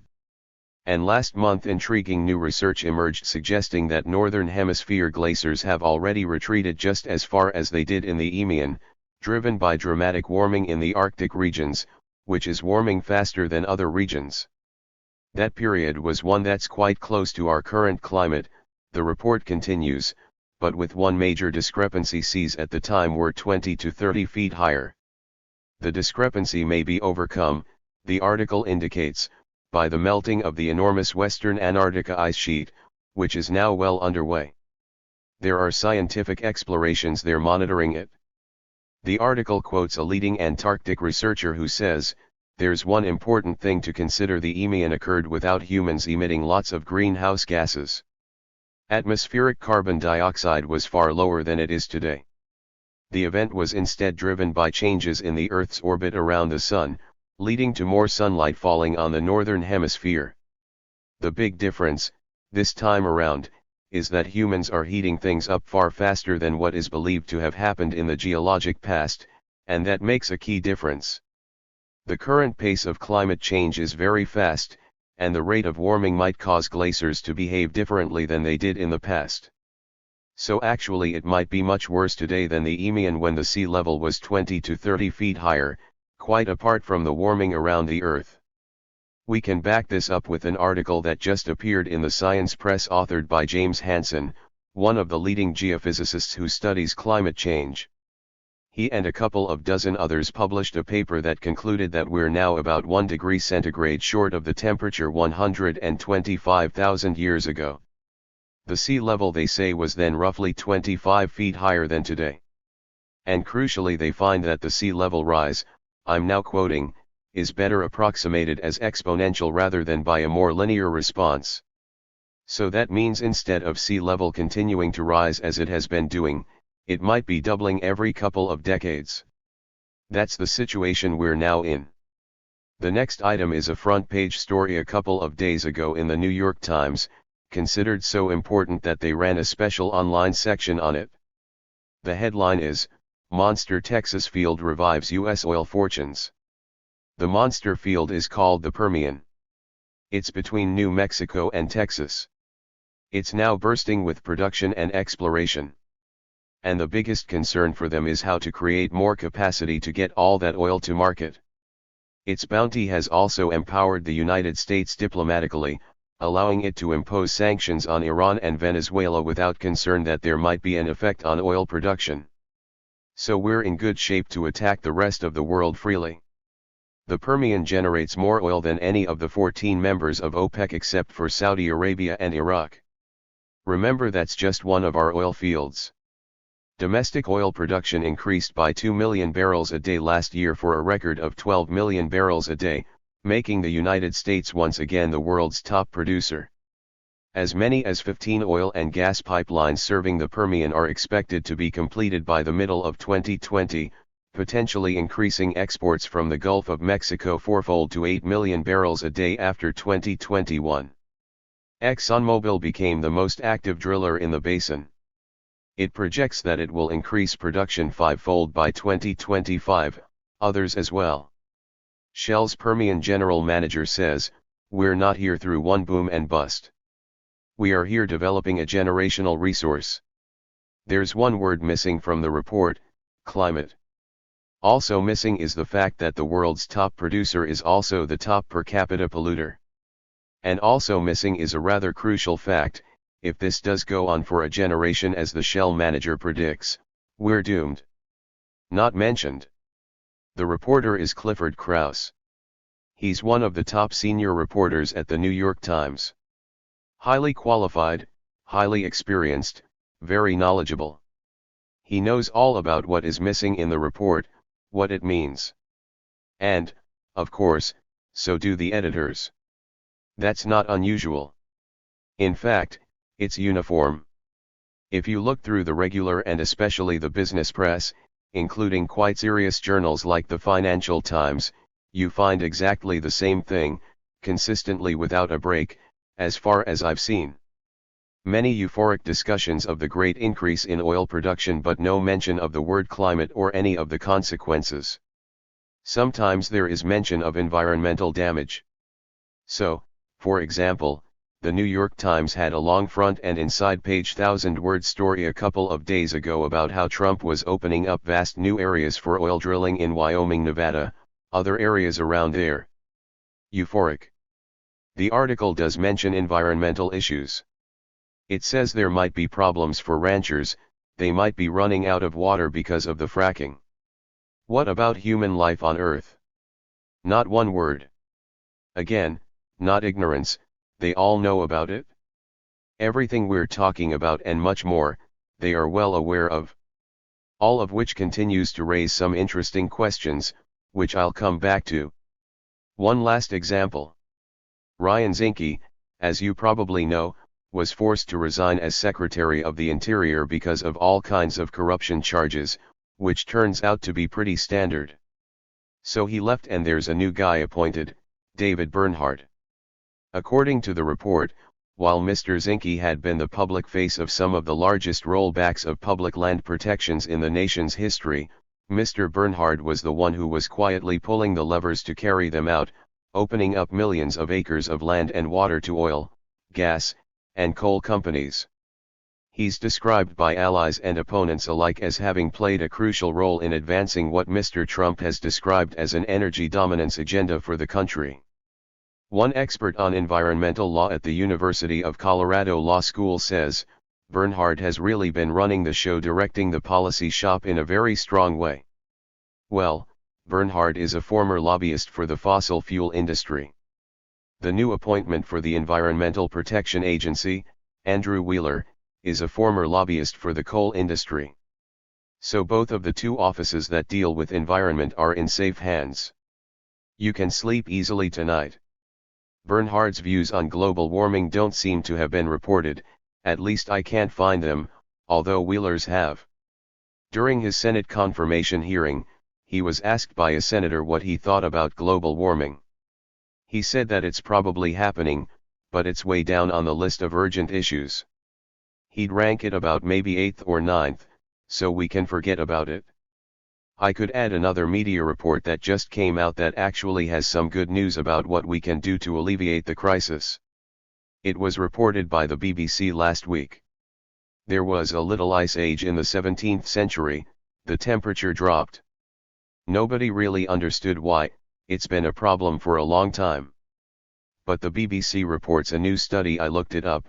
The report is accurate, which suggests that the drop in CO2 that caused the cooling was partly due to the settlement of the Americas and the resulting collapse of the indigenous population, which allowed the regrowth of natural vegetation. The report estimates that about 60 million people were killed within a century, many more, of course, later. Now, that happens to be about the number of refugees today. So it gives a suggestion on how to mitigate the climate crisis and also the refugee crisis. We could just kill them all off and maybe that'll reduce the temperature slightly. Well, if any of you have the talents of Jonathan Swift, I don't, you might write this up as a modest proposal, his satire on the rationality of economics.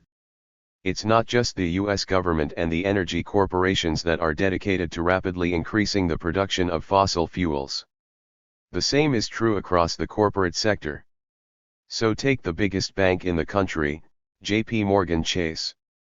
It is devoting major investments to fossil fuel extraction, concentrating on the most dangerous and the most polluting of them, Canadian tar sands. They all know exactly what they're doing, not just the reporters and the editors of the major press, but also the CEOs of the energy and financial corporations. And, of course, also the political leaders. They're not illiterate. Marv talked a little Tuesday about ExxonMobil, one of the major energy corporations. We can add a little bit to the story. They were in the lead, starting in the 60s and 70s, with lots of scientists working for them, in discovering the nature and severe threat of global warming. They were producing important papers on the threat, which, of course, went to the management. Something happened in 1988. In 1988 James Hansen made a very important speech, which was publicized, and for the first time gave large-scale public recognition to the severe threat of global warming. At that point, management changed policy. They began to pour money into denialism. They recognized that global warming was going to become a big issue, which would affect their profits, of course. So they therefore began to fund not so much direct denialism, but as Marv pointed out last time, skepticism, saying, well, we really don't know. A lot of uncertainty, not certain what the effect of the cloud cover is. There are arguments both ways. So it's really premature to try to do anything about it, to pour a huge amount of money into this. At the same time, right in front of them were the reports from their own scientists, the leading scientists in the field, saying this is a disaster in the offing. The same is true of the political system. So take Donald Trump. He knows all about global warming and its dangers. Just recently he applied to the government of Ireland for permission to build a wall. He loves walls. This one is to protect his golf course from rising sea levels. In the request he appeals to the threat of global warming. So when there's something really important, like some money in their pockets, then it's perfectly obvious that it's all happening. What about the rest of them? In the Republican primaries in 2016, as perhaps you recall, almost every candidate denied that global warming is taking place. Surely, they all know it is. There was an interesting exception, John Kasich, who was regarded as the serious guy, the adult in the room. Kasich was the governor of Ohio. He said, yes, it's happening, but we are going to burn in Ohio and we are not going to apologize for it. He was regarded as the guy with some moral principles, but it's exactly the opposite. He was the one who said, yeah, it's happening. We're going to cause a catastrophe, but we're not going to apologize for it. We're just going to go ahead and do it. That's considered the adult in the room. Well, of course the others knew, too. Now, there are some exceptions, some who really do firmly believe that the climate is none of our business. One of them is the senator from Oklahoma, senior senator, who headed the Senate Committee on the Environment, James Inhofe. He said that God is up there, and there's a reason for this to happen. So it's therefore a kind of sacrilege to interfere with God's will. And I am pretty confident that he meant it. He's a dedicated, committed Christian. He spoke for many Americans. Comparatively speaking, among developed societies, maybe almost all societies, this an unusually fundamentalist society. It has been all through its history, and it now shows up in all kinds of ways. That's probably one reason why the United States leads the developed world in the denial of what's happening. There was a recent poll of 20 countries, developed countries. People were asked, do you agree with the statement, the climate change we are currently seeing is largely the result of human activity? 54% of Americans said yes. That's 10 points lower than the next lowest country on the list. The others are clustered up above. Take a look at Republicans. Half say it's not happening, not at all. Of the other half, little over half say humans may be responsible for some of it. Well, what is the reason for that? I suppose a major reason is that that's what people see and read and hear. So tens of millions of people listen daily to Rush Limbaugh, who instructs them that there are four corners of deceit: government, academia, science, and media. Those institutions are now corrupt and exist by virtue of deceit. That's how they promulgate themselves, it is how they prosper. Furthermore, climate change science is the biggest scam in the history of the world. So why should we believe people who are dedicated to deceit, like scientists? Actually, that's not necessarily bad news. It means that there is room for educational and activist work, which could make a big difference if it's carried out. All of this does raise some pretty interesting questions. So think about the mentality of the people who devote themselves to destroying the prospects for organized human life, know very well what they're doing, and are perfectly rational human beings. How do you put all this together? Take, say, Rex Tillerson, former CEO of ExxonMobil, then moved into the Trump administration, but was soon kicked out because he was considered too rational. As CEO of ExxonMobil, he was responsible for what I was just describing. Or take Jamie Dimon, CEO of JP Morgan Chase. I haven't seen what he has to say about the topic, but he certainly understands all this. He's an intelligent, rational person, keeps his finger on the pulse of the world. He has to in order to make money. So what's going on? Put yourself in their place. What do you do if you're Rex Tillerson or Jamie Dimon? They actually have a couple of choices. One choice is to seek to maximize profits. The other choice is to quit and be replaced by somebody who will seek to maximize profits.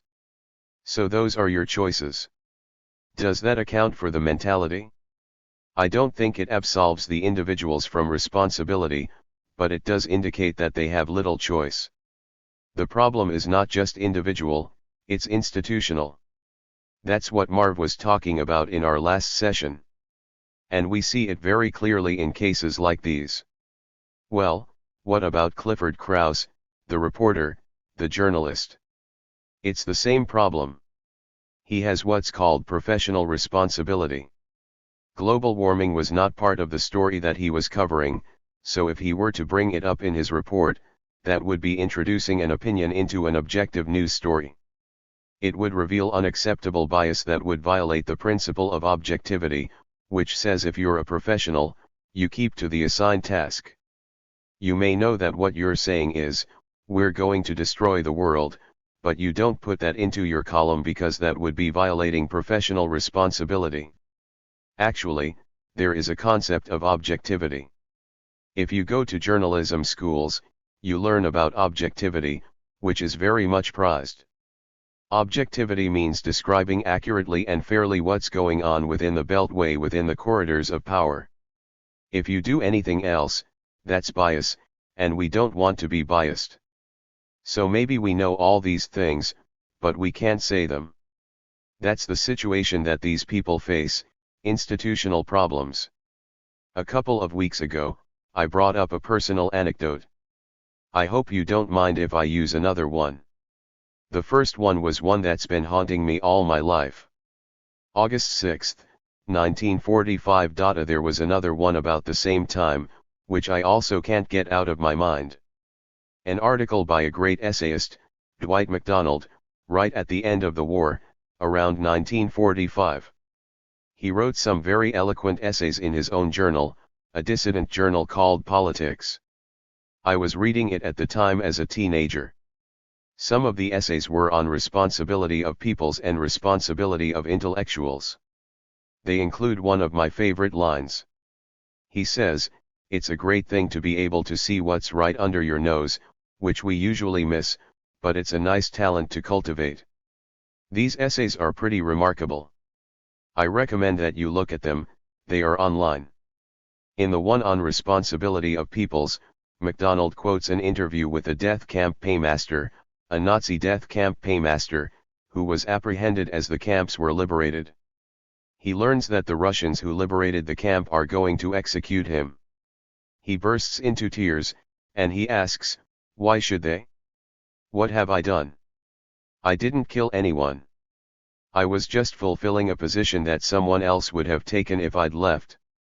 I was just trying to survive." Sound familiar? Well, going back to those days, 1945, when we were entering the nuclear age, it wasn't known at the time, but it's now known that we were entering another age, a new geological epoch. It's now called the Anthropocene. There have been debates about when to mark its beginning. The World Geological Organization a year ago settled on the period right after the Second World War, when all sorts of attacks on the environment were escalating, not just global warming, but plastics, which Marv talked about Tuesday, and many others. So that's the Anthropocene, a new geological epoch in which humans are having a major and deleterious impact on the environment.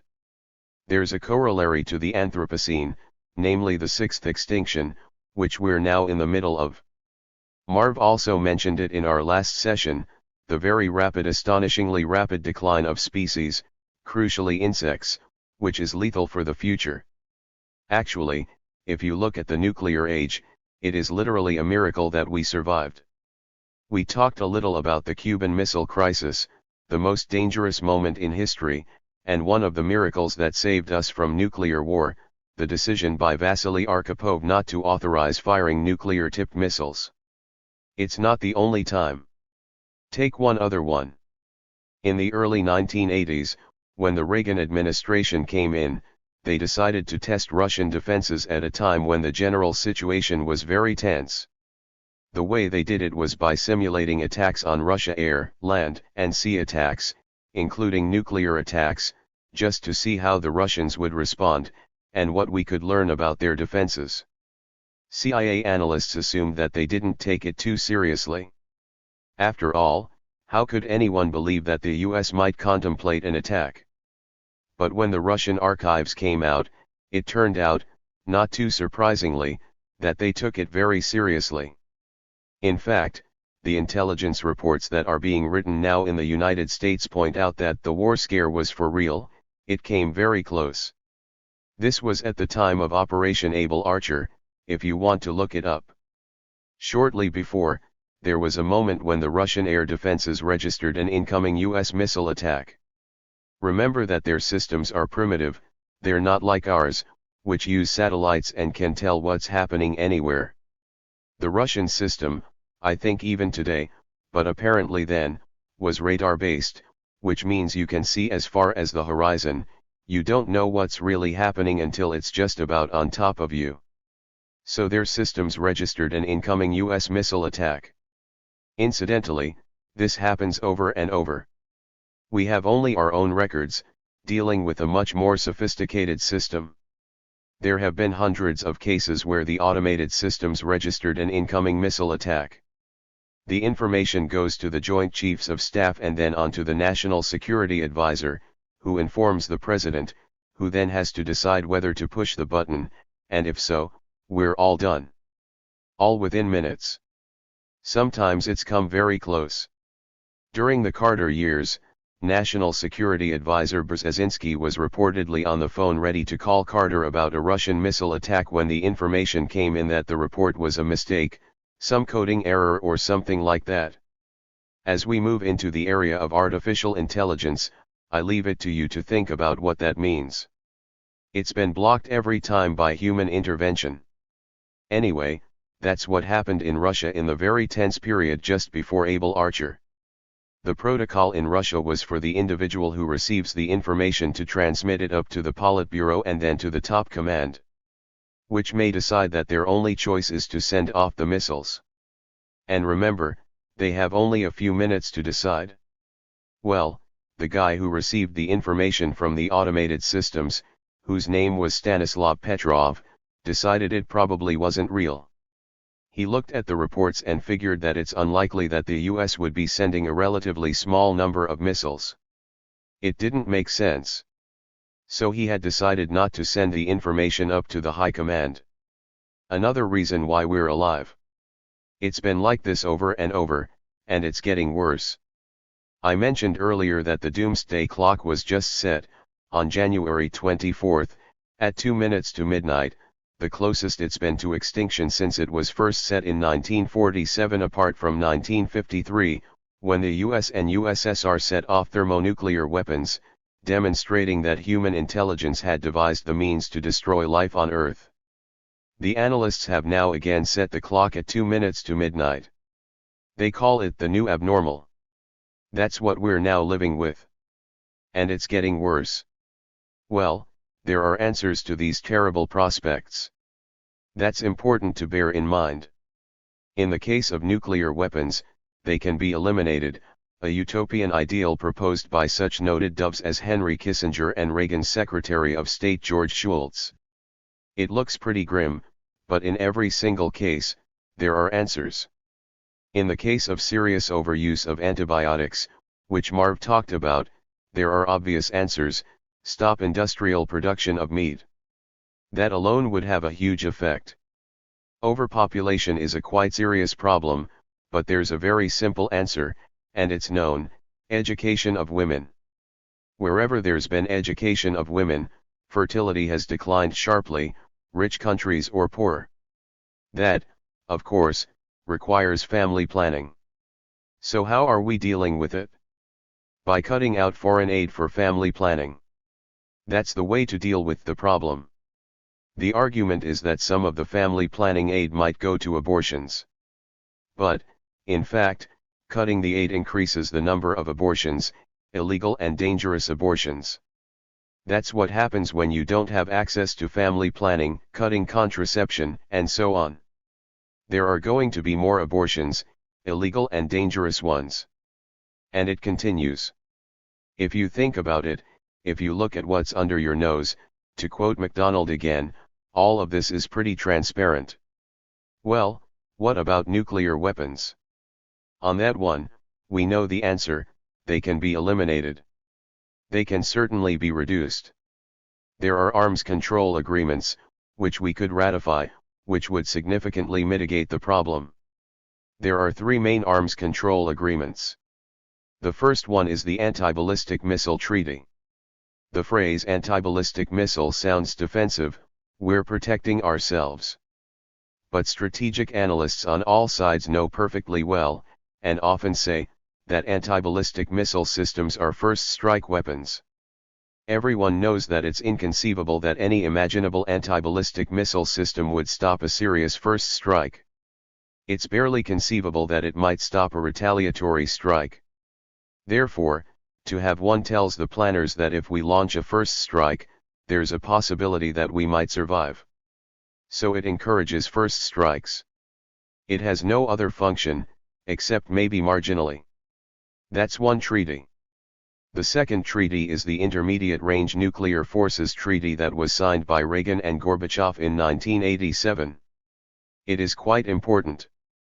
It prevented the installation of very dangerous short-range nuclear missiles in Europe, which could easily have been used to start a war that would have blown up everything. Why did they sign? Well, a major reason is that there was a huge anti-nuclear movement in the early 80s, a very important popular movement, which created the conditions under which it was going to be pretty hard not do something. So this was signed and ratified. It's important to keep the background in mind. It's not the only time. Now, that's the second. The third is the New START Treaty, signed and ratified in 2011. It's led to a radical reduction in launchers and missiles. It runs out in 2021. Those are the three treaties. Well, how do they stand? The Anti-Ballistic Missile Treaty is dead. The US pulled out of it in 2002 under Bush.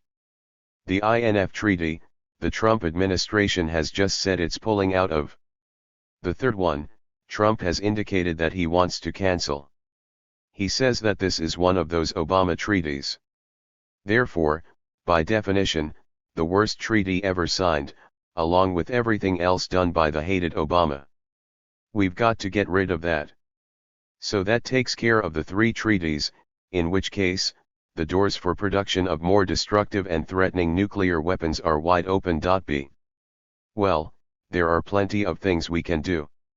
We could remember the background for the other treaties, the mass popular protests. There are many other concrete steps that can be taken to mitigate the severe threat of nuclear war. One of them, which is important, is establishing nuclear weapons-free zones around the world. That reduces the possibility of conflict and development of weapons. There are already several of them. Almost. One of them is in the Western Hemisphere, but of course that one's not complete. It has to leave out the United States and Canada. Another one, which is important, is Africa, but that one can't be implemented because of one problem. There's an island called Diego Garcia. Africa claims it, but Britain, the former colonial master, does too. At the request of the United States, Britain kicked out the entire population so that the United States could construct a huge military base there. The British claim of sovereignty is backed by the United States and France, not others. The military base is used. It's one of the main military bases for bombing Iraq and Afghanistan. It has been expanded. It seems that under the Obama administration it was expanded to include nuclear weapons facilities, housing for nuclear submarines and placement of nuclear weapons. So therefore that prevents the African Treaty from going into effect. There's another one in the Pacific, the Pacific Nuclear Weapons Free Zone. That one was held up for years because France was carrying out nuclear weapons tests on its island possessions, but they stopped some years ago. However, the United States insists on maintaining nuclear weapons facilities and facilities for nuclear weapons submarines on its Pacific islands, so that one can't go into effect. The most important one of all would be a nuclear weapons free zone in the Middle East, a highly volatile area with plenty of nuclear weapons threats. It's a very interesting case like the others, almost never discussed, as you can confirm. There is overwhelming global support for establishing a nuclear weapons free zone in the Middle East. The campaign to establish it was initiated by the Arab states, Egypt, and others, back in the 90s. The campaign to institute it in recent years has been led by Iran, acting in the name of G77, the former non-aligned countries, by now essentially the Global South, including 132 countries.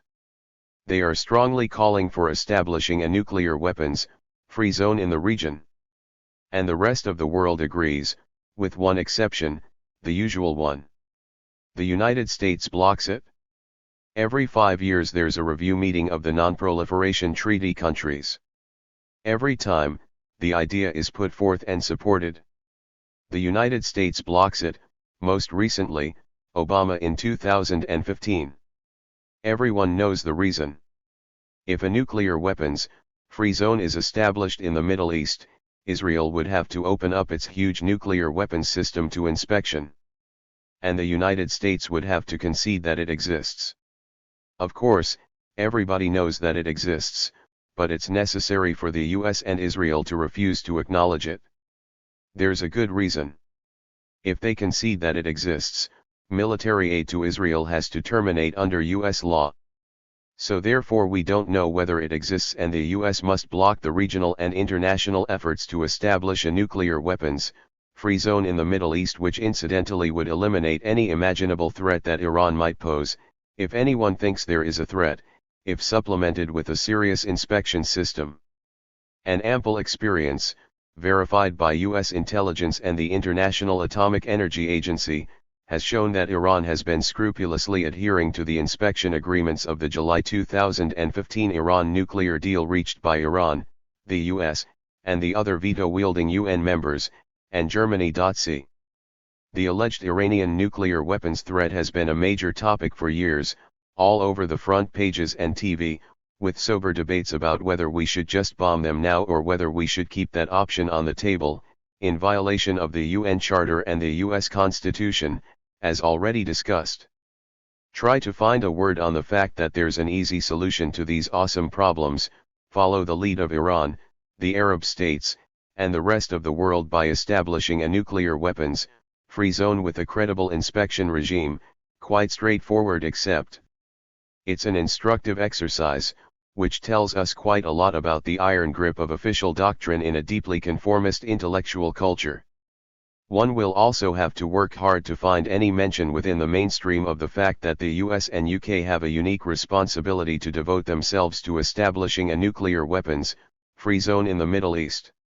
When the two governments were planning their invasion of Iraq, they tried to construct some thin legal cover for the aggression by appealing to UN Security Council Resolution 687, which called on Iraq to terminate its development of weapons of mass destruction. The US UK claimed, falsely, that Iraq had failed to do so. A look at Resolution 687 reveals that it commits its signers to move to establish a nuclear weapons-free zone in the Middle East. So although Iraq had in fact complied with Resolution 687, the US continues to violate it, in isolation. That's no small matter, as we see daily with the extreme dangers posed by the US-Israeli threats against Iran for its alleged intentions with regard to nuclear weapons. There is a good deal more to say about all of this, but for now let's let it rest with the observation that these are among the things it wouldn't do to say, borrowing Orwell's explanation of how important matters are suppressed in free societies. The most important message is, again, that there are things that can be done to avert serious crises. And to return to earlier comments, that's surely true of global warming. The time scale for action is short, the problems are escalating, but the game is by no means over. More generally, I think that John Dewey, whom I quoted earlier, was quite right to say that until what he called industrial feudalism, our current system, until it's replaced by industrial democracy, meaning democratic control of production, along with democratic control of all aspects of social life, until that happens, as he put it, politics will be the shadow cast by business over society. To remove the shadow is an enormous task. It's beyond the time scale for addressing the environmental crisis, though it's well within the range of possibility to lift it at least in part. That can make a huge difference. It can facilitate means to confront the terrible risks we are facing while also moving on to real democracy. We've been discussing some of the grave problems we face. In the next few weeks, we'll be going on to talk about others. There are some who say that it's hopeless to try to do anything about them. We simply have to recognize that humanity has lost the game, and that we must give up. One of these voices is the US government. One of the reading assignments for this week is a very interesting publication by the Trump administration department responsible for transportation, the National Highway Traffic Safety Administration. It is a 500-page environmental assessment. Evidently, a great deal of work went into it. The conclusion of the report is that there should be no new regulations for automotive emissions. So don't try to make cars and trucks more efficient, don't try to cut back on emissions. And they have a very rational argument, it's a serious bureaucracy, after all.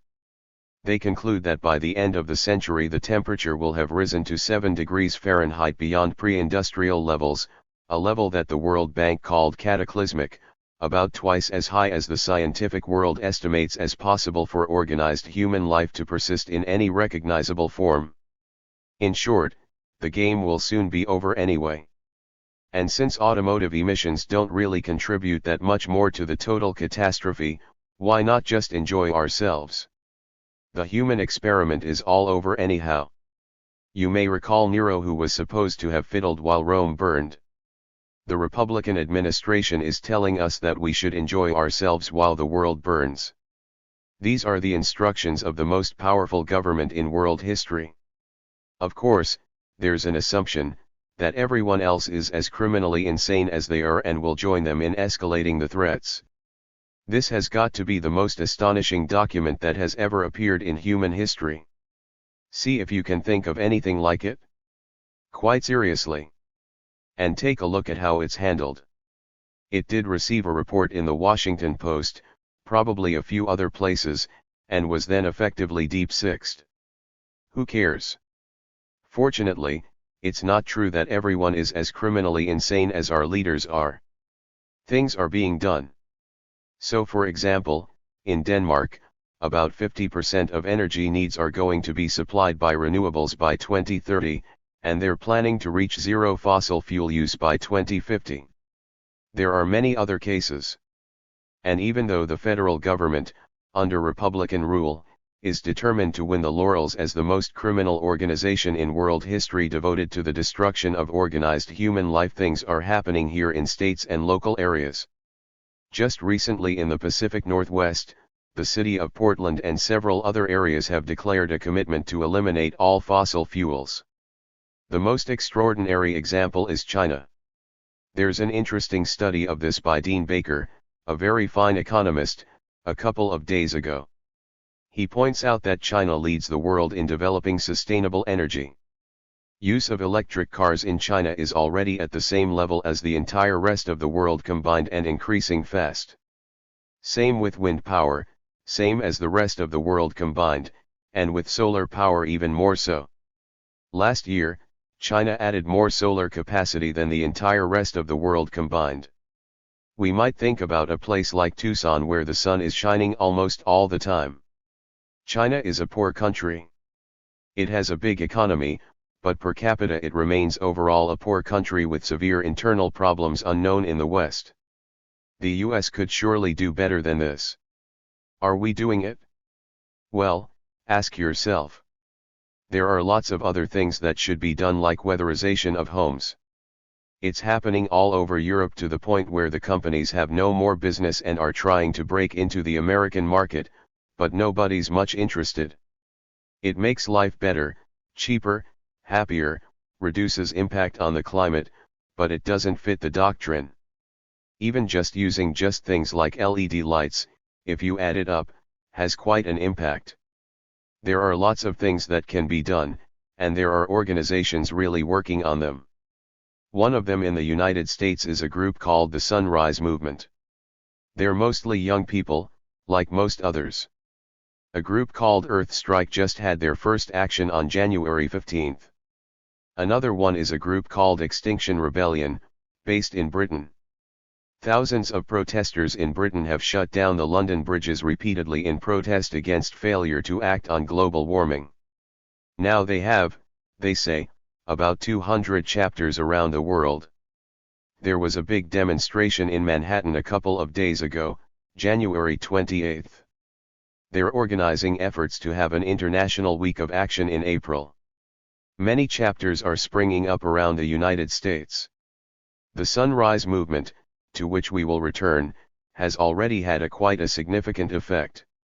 One of their actions was a sit-in in Nancy Pelosi's office, the Speaker of the House, protesting against lack of action on global warming. They were joined by Alexandria Ocasio-Cortez and the other young women, progressive women who were just elected to Congress. And they demanded what they called a Green New Deal, a commitment to decarbonize, completely decarbonize, the U.S. economy by 2030 and to provide a green job to anyone who wants one. That has enlisted quite a broad response, placing the idea on the congressional agenda. In fact, there was a resolution introduced today by Ocasio-Cortez and Ed Markey of Massachusetts in the Senate to implement this proposal.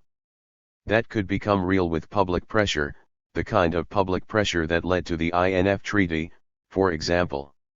And it's no small matter. Some form of Green New Deal is essential for survival. Which all raises a further question. Let's go back to MacDonald on the death camp paymaster. We're not death camp paymasters who know what's happening behind the walls but decide to look away, doing their jobs and living their lives. That's not us. Actually, we're worse. We're watching a terrible story unfold, much more horrendous even than Auschwitz. And we have to ask ourselves the paymaster's question, what have I done? What have I failed to do? Future generations, if there are any, will be asking that about us. I opened up with the report on the melting of the glaciers in the Himalayas, putting hundreds of millions at risk of losing their meager water supplies. And that's not just something very remote from us. Tucson, as most of you know, has a very fragile water system that's being seriously threatened. I was a counselor at a summer camp. The Hiroshima bombing was announced, everyone went off to the next activity. I was so appalled both by the event and lack of reaction that I went off alone to the woods for a few hours. I have felt the same ever since. In August 2019, shortly before Hiroshima Day, the Trump administration abrogated the INF Treaty, claiming that the Russians had violated it, a claim widely reported and taken to be obviously true, as perhaps it is. Rarely mentioned is that the Russians have long claimed that US ABM installations on the Russian border violate the treaty, a claim taken seriously enough by US scientists so that the authoritative Bulletin of Atomic Scientists devoted a lead article to expounding it. In a sane world, the paired claims would lead to negotiations, investigation by independent experts, and renewal of this crucially important treaty. Not in our world. See, the deal was abrogated by Trump in May 2019 over the strong objections of all other signers, who vowed to carry on with the agreement, but who cannot in the face of overwhelming US power and threats. Chapter 5. Neoliberalism, Globalization, and Financialization. Waterstone Lecture, February 12, 2019. Okay. I'd like to get started. Before I dive into the main topic for tonight, I just wanted to provide a very brief update for some material that we covered last week, just because in the last couple of days, a couple of really alarming reports have come out that a number of you probably have seen or might have seen. They've gotten a little bit of news coverage. One was a piece that just came out in Biological Conservation that projects that, within a few decades, insect populations could go extinct by as much as 40%, and that all insects might, in fact, disappear within 100 years. The ramifications of that, you can begin to imagine, are rather incredible. In fact, probably not survivable. But in any event, this was one of the reports that came out just in the last couple of days. The other one that just came out in the last couple of days has to do with the disappearance of glaciers worldwide, but mostly focusing on the Himalayan glaciers, a number of which will have completely disappeared, with the fate of between 1.5 and 2 billion people who depend on them for water supplies, for drinking water, for agriculture, and so forth. Both of these just came out in the last couple of days, and so the pace with which science is projecting the circumstances of climate disruption. I don't think it's appropriate anymore to simply call it climate change. I think climate catastrophe or climate disruption is probably a better description, but in any event, the pace with which science is uncovering the trajectory of these phenomena is, in fact, accelerating really alarmingly.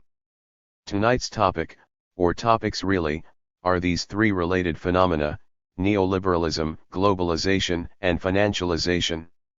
Let me just give you a very brief roadmap for what I'd like to cover this evening.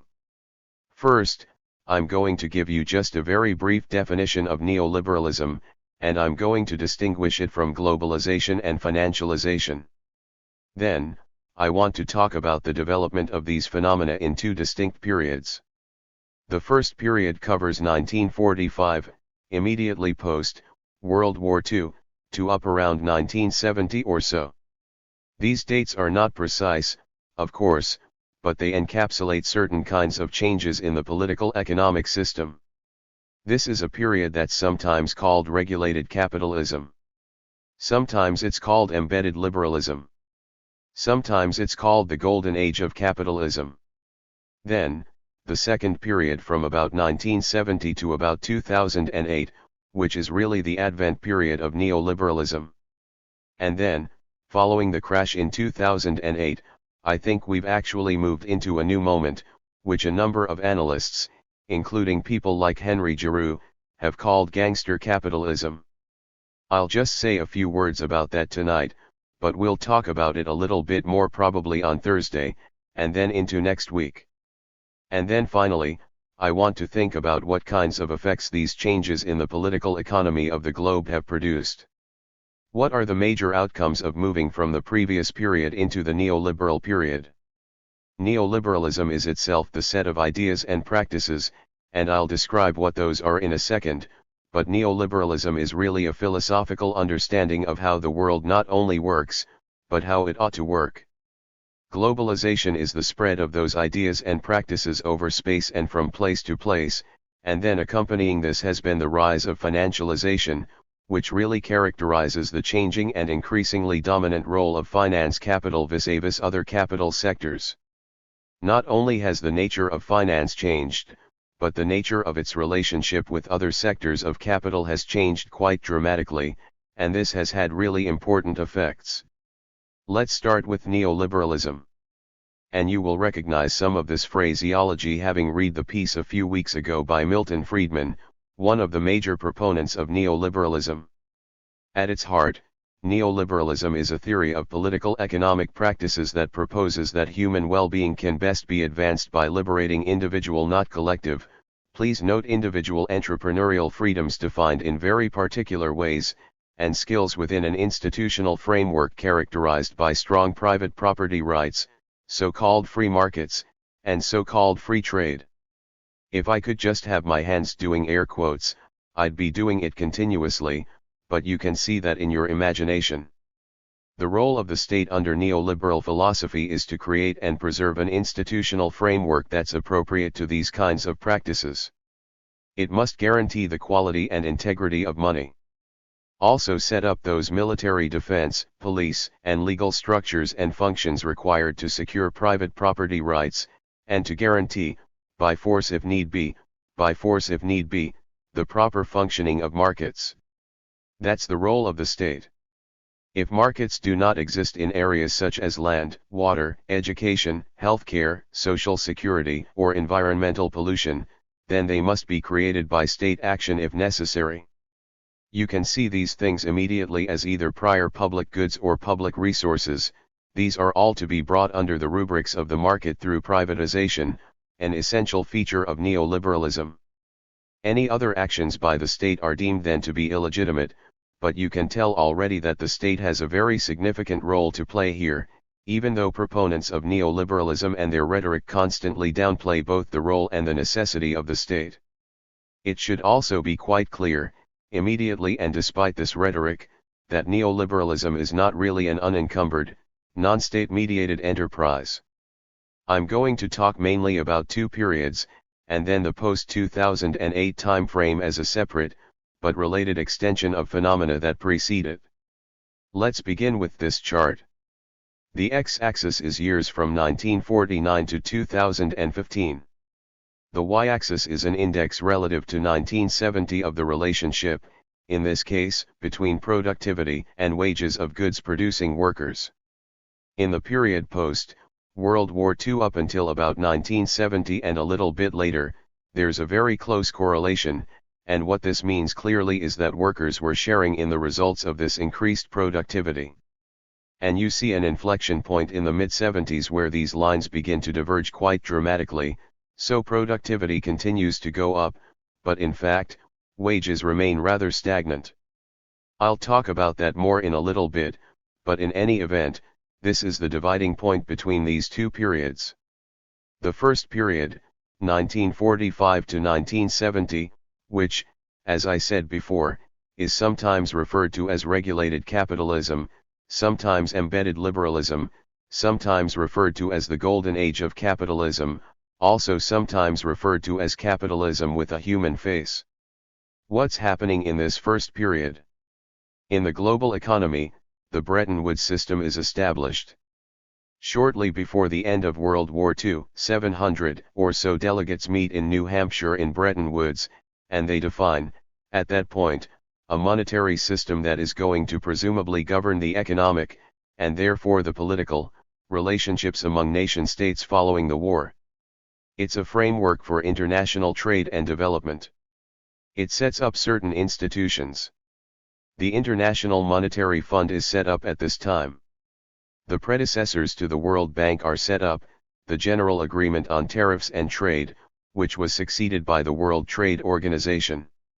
The OECD, the International Bank of Settlements, so all of these financial institutions that come to really dominate how the world economy works are established, or at least the premises are established at the Bretton Woods Conference.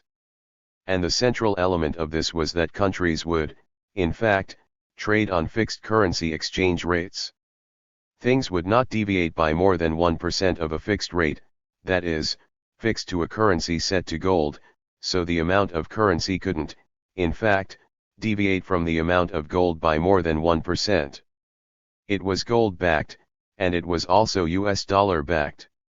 At the time, the United States controlled about 2/3 of the gold in the world economy, and so the gold became the standard, and the fixation of the US dollar to that gold became the way in which international currency was defined.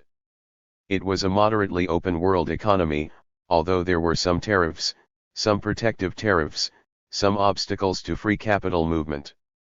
You have to remember, in 1944, as things were emerging out of World War II, the US was, by far, the predominant world economy, so could dictate many of the terms on which these arrangements were made. It allowed for US foreign direct investment, and that included in newly emerging states that were decolonizing, but it had another effect that will come back to be an obstacle. That is, it also opened the US markets to goods from Europe and Japan, and it allowed strong growth in capitalist economies around the world. That didn't seem like very much of a problem at the time of the Bretton Woods Conference. That is, that the US was so predominant that this didn't really seem to be much of an issue. During this period, there was an important role for government in the economy. Primarily, economic and fiscal decisions were governed by a Keynesian set of policies aimed at a low unemployment rate and an acceptable inflation rate. The main feature of a Keynesian economy is demand management. That is, if demand begins to lag, another actor, typically the state, must intervene to stimulate the economy. So this is a set of theories about how the economy works that persisted through this period, and then was overthrown in the next period. It's a demand-based rather than a supply-based economy. There was government regulation of basic industries. There was government regulation of the financial sector, social regulation, including the rise of environmental, consumer, occupational, safety, and health regulations. All of these begin to be part of the social network of societies. There was strong antitrust enforcement. Reasonably strong, relatively strong. There was also high-level provision of public goods and services, including infrastructure. This is the time when the interstate highway system was developed. The GI Bill that we've talked about a little bit. This is the period when we see the opening up of suburbia, opened up new geographical areas for US development, so there were moves already in this period from the so-called Rust Belt in the upper Midwest, the seat of traditional manufacturing, down to the Sun Belt, with important implications for capital-labor relations. That is, much of the original locus of economic activity was very strongly unionized. The South and the Southwest and the West were not, so this actually makes a very big difference. I'm not going to say very much about this provision of public goods, but you can think about the way in which the creation of a consumer society depended very much on things like suburbanization and the fracturing, basically, of the population into individual households. Some of the notion of the American dream that we talked about early really ramps up in this period, and you can see its necessary set of relationships to mass consumption. That is, everybody has to furnish their home, everybody has to have all the kinds of things that are now being converted from wartime production into peacetime production. We also see the rise of the welfare state during this period: Social Security, Medicare, Medicaid, unemployment insurance. These were part of the New Deal mechanism to save capitalism from capitalists. There was an awful lot of foment during the period of the Depression, and then the war brought the economy out of it, out of the slump, but other factors needed to be ameliorated, and so some of these things, like Social Security, Medicare, and so forth, were meant to save capitalism from capitalists. Finally, and this is something to note, particularly in light of recent news articles about taxation. During this period there was a very progressive income tax structure. In fact, in 1944, the top marginal tax rate was 94%. And all through the 50s and 60s, it remained close to 90%. It didn't drop to 70% until the 1980s, so the kinds of proposals that are now being made by people like Elizabeth Warren and by Alexandria Ocasio-Cortez are not without historical precedent. And the productivity during this time was the highest we've had, so these are things to keep in mind as you see the arguments circulate around these tax proposals. There was also, in this period, a very major role for collective bargaining between companies and unions, for reasons that I'll talk about in a second. There was a large proportion of very stable, long-term jobs. People very often would enter a job, a profession, and they would stay with that for life. Not the bounce around that we have now. The corporate sector itself also had certain interesting features. There were no price wars or all-out competition. Corporate CEOs tended to be promoted from within the corporation rather than headhunted from other firms. Bureaucratic principles rather than economic principles governed many of the relationships inside corporations, so this idea of promotion from within, the idea of seniority, and so forth, those were the more important kinds of relations. Those change in the next period. Very importantly, in this period, financial institutions mainly provide financing for the non-financial businesses and households. That is, the role of finance was to, in fact, grease the skids for the rest of the economy. That is, the idea is you invest. People then go into production, and that produces jobs and output and so forth. That also changes. Here's a question about this period, 1945 to 1970, why did capital agree to this form? Remember, it's called regulated capitalism. Why did capitalists agree to this?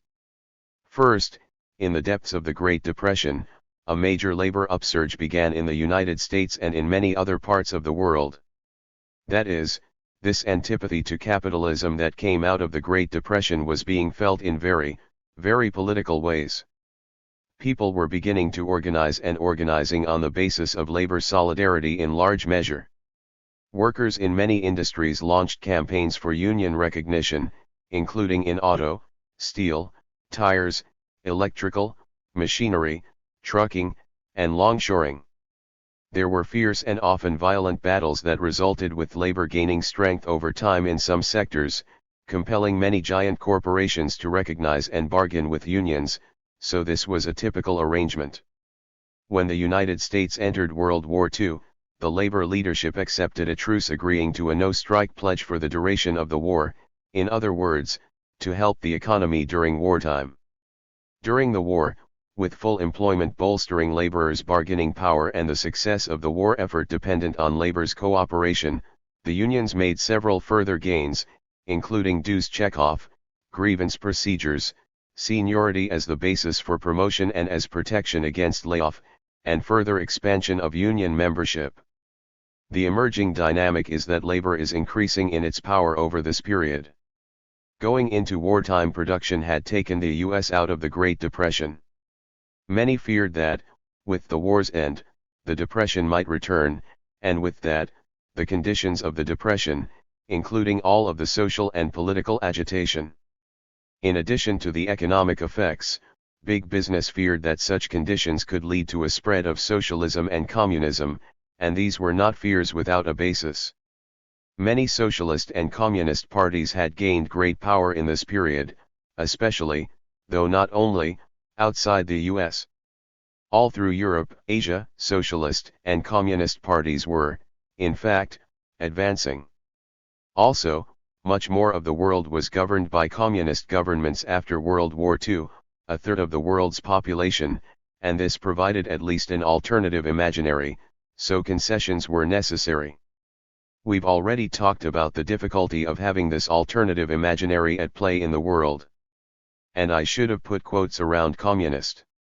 They were not communists by any means, for reasons that we talked about, but they claimed rhetorically to be communists, and this allowed a kind of tension to be set up between the West and the rest.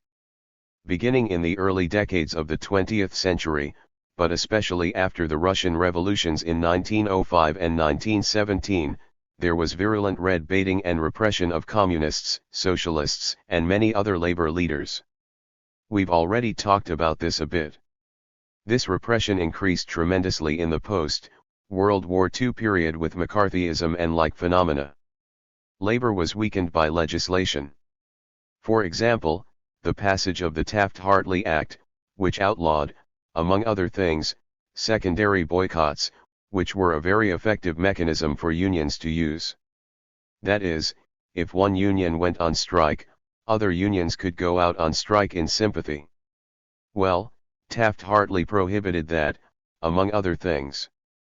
As the Cold War proceeded, the very conservative Congress of Industrial Organizations, which was still separate from the American Federation of Labor, began to turn against very left-wing leaders, so the AFL-CIO eventually becomes one of the instruments of communist red-baiting and witch-hunting, and this culminated in the expulsion of several major national unions, led by communists and other leftists, from the CIO in this period from 1949 to 1950. The year 1949 was very significant, of course, in terms of the so-called domino effect. Noam talked about this moment when we lost China, as though we had had China in some possessive way in 1949. If you recall our discussions of this period and the paranoid style of US politics, the Chinese Revolution and the loss of China added further fuel to this anti-socialist, anti-communist frenzy. One result was that many left-wing union activists were fired from their jobs by management. Labor unions were quite weakened and radicalized, particularly in the United States. What does this have to do with why capital agrees to the bargain? Under these circumstances, bargaining seemed preferable to capital than government intrusion. This was particularly the case if government intrusion meant much more active government management of the economy, for example by nationalization of industries or other kinds of mechanisms. Given these possibilities, capital was more interested in engaging the moderate politics that emerged from union political activity in the United States. By contrast, in most European countries in that period, labor played a much more radical political role, supporting socialist and communist parties that pressed for greater state intervention in business, while proclaiming an ultimate objective of replacing capitalism with socialism. And this conversation, it's hard to imagine now, although it's rebounding a bit, was very prevalent. A grand bargain, particularly on wages and working conditions, was established between capital and labor. Began during World War II with this kind of agreement by labor not to strike and so forth, not to make excessive demands during wartime, but then it was retained afterward. There was a bigger pie. There was rising productivity and more equitable sharing in that pie. Opposition to the bargain came mainly from small businesses. That is, big business had no trouble paying union wages. They had no trouble acceding to government programs. For example, for worker protection, for environmental protection, and so forth.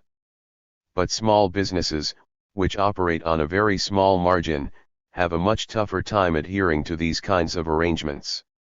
As a side note, just to suggest to you, sometimes big companies use those kinds of tactics to eliminate smaller competitors while sounding quite high-minded.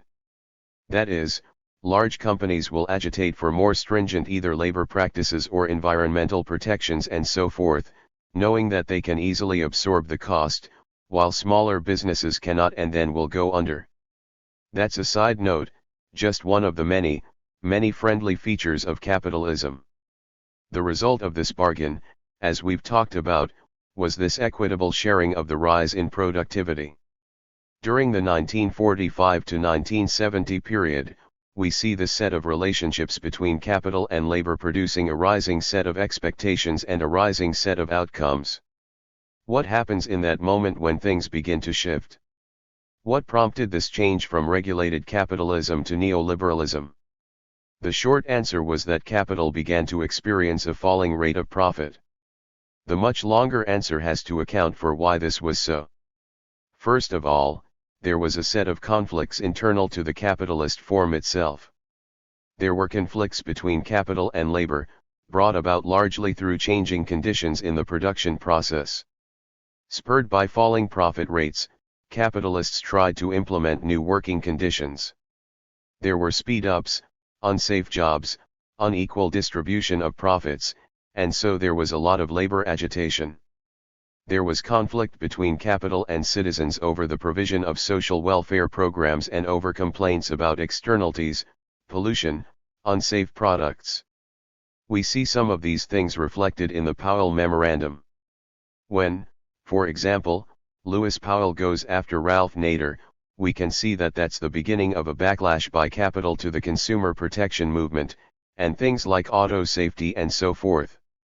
These all represented costs to capital that were starting to pile up.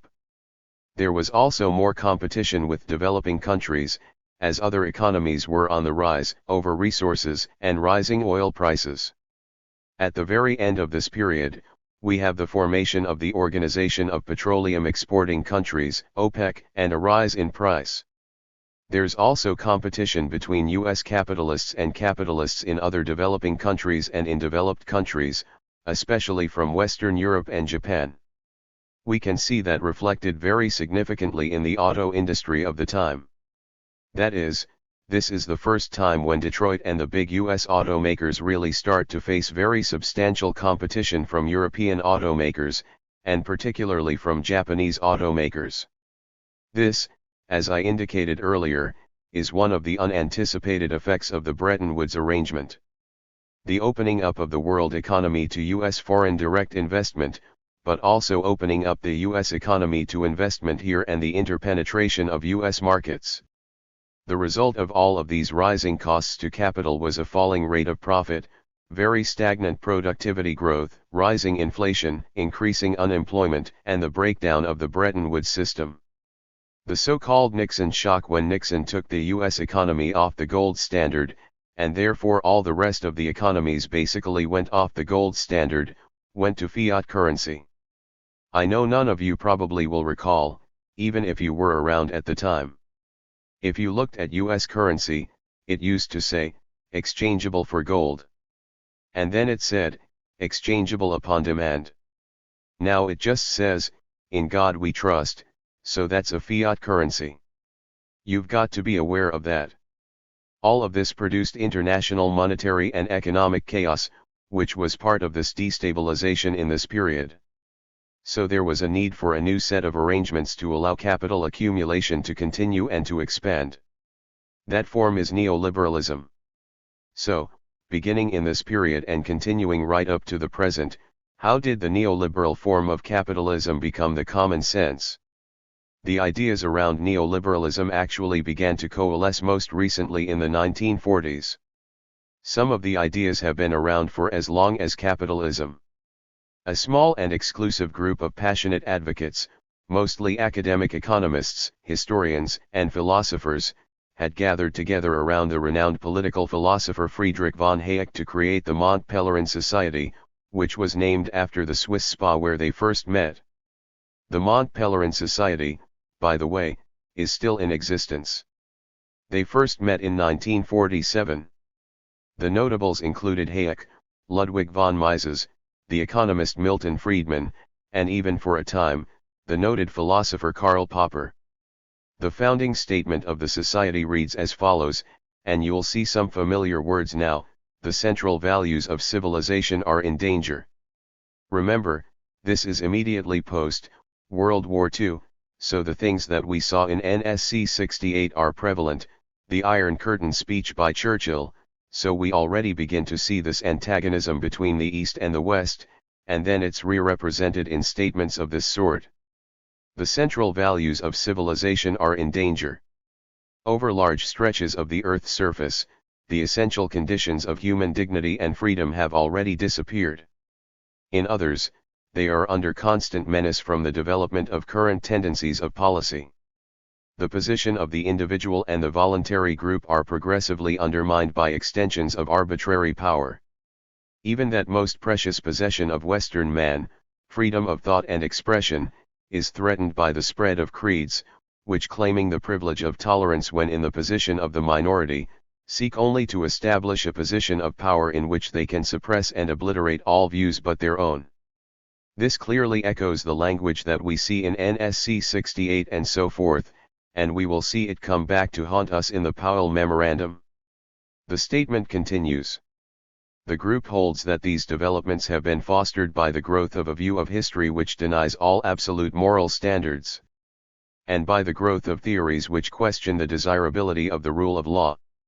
It holds further that they had been fostered by decline of belief in private property and the competitive market, for without the diffused power and initiative associated with these institutions, it is difficult to imagine a society in which freedom may be effectively preserved.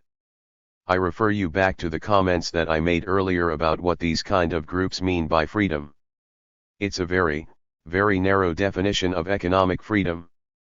Hayek, the author of such key texts as the Constitution of Liberty, also The Road to Serfdom, argued that the battle for ideas was key.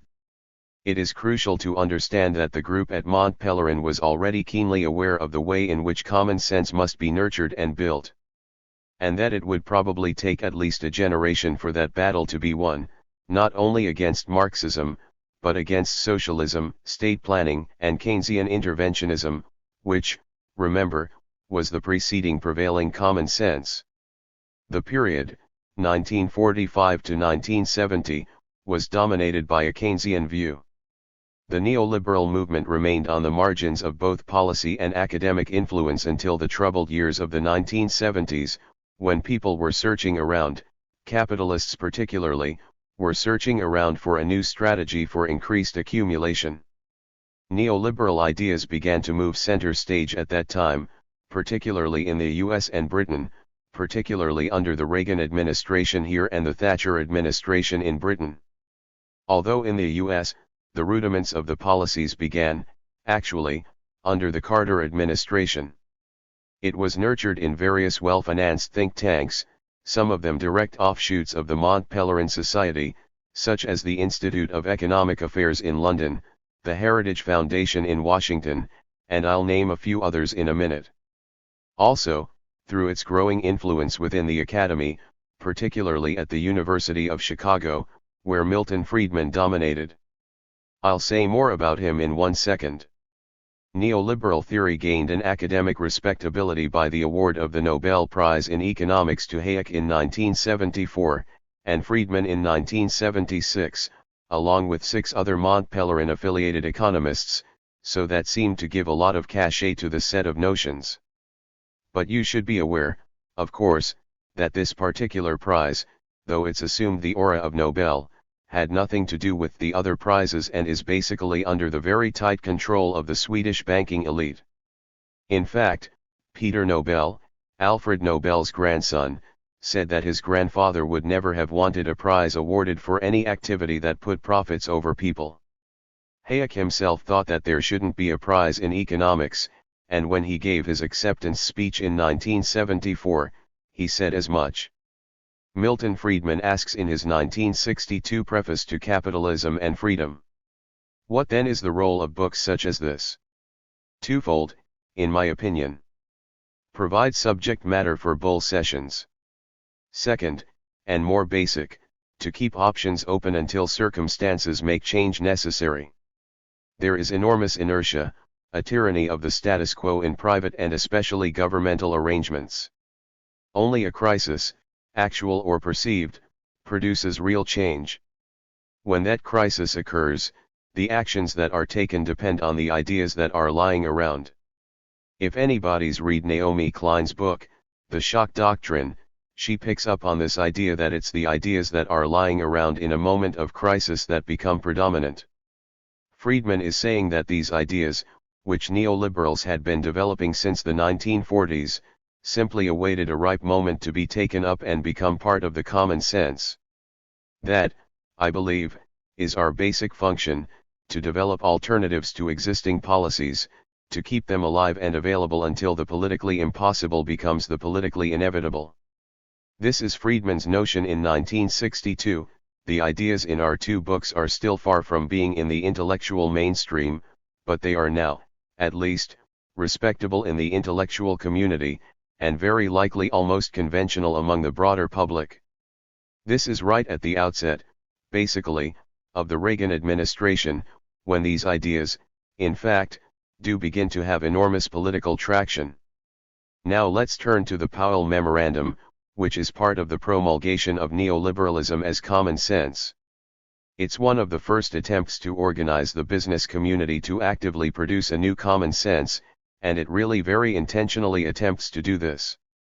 I think you should pay attention, not only to the content of the memo, but to its rhetoric, its rhetorical style. Noam has described it as, and he'll probably say something more about it, but it sounds like a very spoiled child, who has 99 of 100 marbles, but feels deprived because it doesn't have the 100th. The memo argued that the free enterprise system, capitalism, was under attack. And he's right. Capitalists hardly ever got a break at this point. The U.S. Chamber of Commerce, Powell said, should lead an assault. And remember, this is a secret memo that was only revealed later. A secret memo from Lewis Powell to the Secretary of the U.S. Chamber of Commerce, so he's exhorting the chamber to become politically active in defending the free enterprise system. The U.S. Chamber of Commerce should lead an assault upon the major institutions, universities, schools, the media, publishing, the courts, in order to change how individuals think about the corporation, the law, culture, and the individual. U.S. businesses, Powell suggested, did not lack the resources for such an effort, particularly if they were pooled. The business community could be most effective if people started to think together as a class rather than as individual firms and corporations. The U.S. Chamber of Commerce took up this challenge in a very dramatic way. The chamber subsequently expanded its base from around 60,000 firms in 1972 to over 250,000 just 10 years later. The basic message was to draw upon the rhetoric of individual freedom, defined very narrowly in economic terms, although they didn't put it that way, to oppose every form of collectivism, including for example, unions and union organizing as major targets. But every form, not only of collectivism, but any notion of the desirability or appropriateness of a public good or public goods. The privatization dimension of neoliberalism is aimed, in both the short and long term, at reducing expectations that there's such a thing as a public good. This, of course, includes limiting so-called inappropriate interventions by the state into the economy. But keep in mind the absolute dependence of the neoliberal model on continuing interventions by the state. Another organization that was developed as a result of the Powell Memorandum was something called the Business Roundtable. This was an organization of CEOs, committed to the aggressive pursuit of political power for the corporations, and was founded in 1972. So now, this is not only aimed at producing a dominant common sense, but is moving into the political realm. The corporations involved accounted for about 1/2 of the GNP of the United States during the 1970s. They spent close to $900 million annually, a huge sum at that time, on political matters. Some of the resources were aimed at developing think tanks, out of which would emerge the ideas lying around as Friedman had advocated.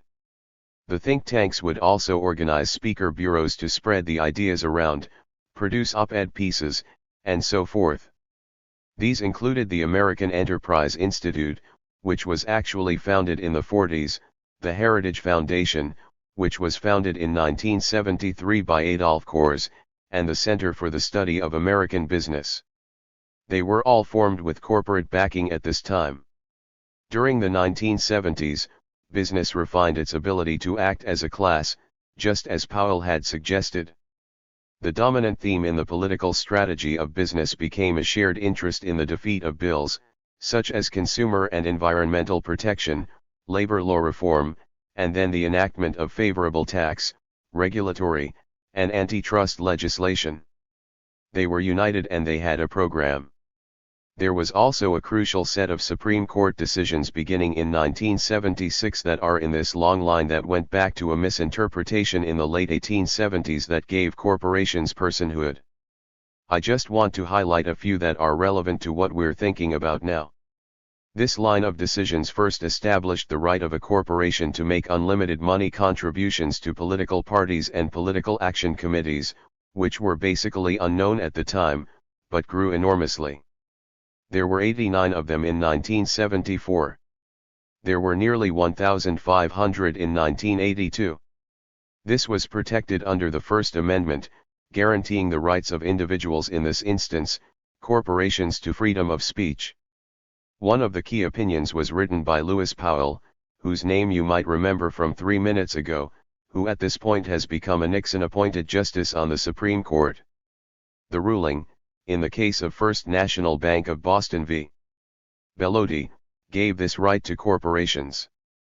If you're interested, there's a very interesting dissent from the then Chief Justice William Rehnquist, where he tries to trouble that whole history of precedent about corporations having the same rights as human beings. Donors gave to PACs of both parties in the 1970s, but then began leaning heavily toward the Republicans. Democrats were more conflicted between support for their working class base and the need to pursue big money, at least at that time. They don't seem to have the trouble much now. There was a $5,000 cap on donations to PACs at the time, which means that people wanting to motivate change had to come into some sort of class solidarity and pool their money. The political base of the Republican Party began to merge, at this point, with the Christian right. Jerry Falwell's moral majority was the first politicization, and began a race-based appeal to white working classes, who could be persuaded that they were being left behind and disadvantaged by affirmative action and so forth. Next time, I'll discuss a piece that shows how abortion became one of the central motifs for this alignment, and we'll talk about this a bit when we think about the rise of social movements next week. The political base could be mobilized through very positive mobilizations of things like religion and cultural nationalism, but it could also be mobilized through very negative, though coded racism, homophobia, and anti-feminism. This coalition had a positive valence, but it also had these negative elements that are still prevalent. The problems that people were facing, as this alliance portrayed it, was not capitalism and the neoliberalization of the political economy. The real problem was liberals, who had used excessive state power to provide for special groups. There's this idea of people cutting in line ahead of you. You've worked hard. You've played by the rules. You're not getting ahead. Well, it's not that the system is stacked against you. It's that those people, who are undeserving, are getting more advantages than you get. The political structure that emerged from all of this was quite simple. The Republican Party could mobilize massive financial resources and mobilize its popular base to vote against its own material interests on cultural or religious grounds. The Democratic Party could not afford to attend to the material needs, for example, for a national health care system, of its traditional popular base because it was afraid of offending its new donor class by reinstituting a truly progressive tax system. Given the asymmetry, the political hegemony of the Republican Party became more sure over this period. Reagan's election in 1980 was only the first step in the long process of consolidating the political shift necessary to support these neoliberal economic policies, and we've been in this mode ever since, basically, through both Republican and Democratic regimes. Reagan's policies centered on an across-the-board drive to remove the scope and content of federal regulation of industry, the environment, the workplace, healthcare, and the relationship between buyer and seller. Budget cuts and deregulation and the appointment of anti-regulatory, industry-oriented agency personnel to key positions were the main means. What are some of the key characteristics of this period of neoliberalism? Going back to what I had said about the previous period, I want to draw some parallels. At the level of the global economy, we see the removal of barriers to the movement of goods, services, capital, and money across national boundaries. But crucially, at the same time, holding labor in place, because if workers could roam around and find the best markets for labor, this would put a kink in the system. The role of government in the economy is basically just the opposite of the things I put up before: renunciation of aggregate demand management, that is, a renunciation of a Keynesian approach. Deregulation of basic industries, deregulation of the financial sector, weakening of regulation of all kinds, weakening of antitrust enforcement, privatization and the contracting out of public goods and services, cutbacks in, or elimination of, social welfare programs, and tax cuts for business and the rich. Marginal taxation rates went from about 90% or so in the 1950s for top earners to 28% in 1988, and we're still contending with whether that's, in fact, paid at all. Then it rose a little bit, and now it's going to go back down. Corporate tax rates went from 50% down to 34%. Capital gains went from 30% to 15%. This is basically the ongoing program of neoliberalism. In the capital-labor relationship, things also change. There was dramatic marginalization, and, in fact, outright assaults on collective bargaining, which is in fact still the case ongoing. We see a tremendous casualization of jobs, so rather than expecting stable and lifetime employment, people now expect some significant precarity in their job lifetime. In the corporate sector itself, we witness unrestrained competition, including the move toward monopolization and conglomeration. Corporate CEOs in the neoliberal period more typically now are hired from outside the corporation. That is, you have to go headhunting for CEOs. Market principles penetrate inside companies, so rather than bureaucratic rules dictating what happens, every segment of a firm has to be a profit center, and these compete with each other. Crucially, financial institutions shift toward new types of activities, and become relatively independent of the non-financial sector. This is essential. That is, there starts to be a divorce between finance segments of capital and the so-called real economy, and I'll say more about that in a second. An important question: how is neoliberalism spread throughout the world? In other words, how does the neoliberal model become globalized, become globalization? We talked about this a little when discussing militarization. I just wanted to reiterate it. Here is a quote I found just the other day, and I thought it was interesting in the current context. This is from Oppenheimer Funds. The right way to invest: challenge borders. You don't see them wanting a lot of walls. There are three principal methods for spreading these ideas. The first method is, you buy off elites in receptive countries. You find a local strongman, and it's almost entirely men, of course. Examples are legion. Provide economic and military assistance to him and his family and immediate allies, so that they can repress or buy off opposition and amass considerable wealth and power for themselves, and open the country for capitalism's needs. That's one way. The second way is you replace oppositional leaders and install receptive elites. Again, the examples are legion. Mossadegh in Iran, 1953, Arbenz in Guatemala in 1954, Allende in Chile in 1973, Zelaya in Honduras, 2009, Maduro in Venezuela in ... Then, use step 1 above. Once you get the right kind of person in, you go back to the old model. The third method is not to be so direct, but to utilize an array of international financial mechanisms to induce compliance. You induce indebtedness one way or another. Then the IMF, the World Bank, the World Trade Organization come in with what are called structural adjustment programs, which largely consist of countries selling off their public assets, privatizing as much as they can, opening both their financial and commodity markets to foreign investment, eliminating any public welfare systems that might interfere with debt repayment. You have a whole mechanism here that constantly just agitates toward opening countries to the needs of capital. Here's one exemplary case. This is the case of Paul Bremer, who was the head of the Coalition Provisional Authority. He was essentially the proconsul in Iraq.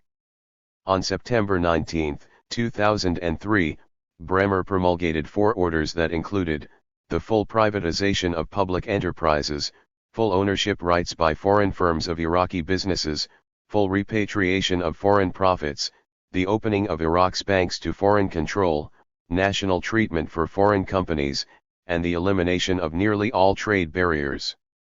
The orders were to apply to all areas of the economy, including public services, the media, manufacturing, services, transportation, finance, and construction.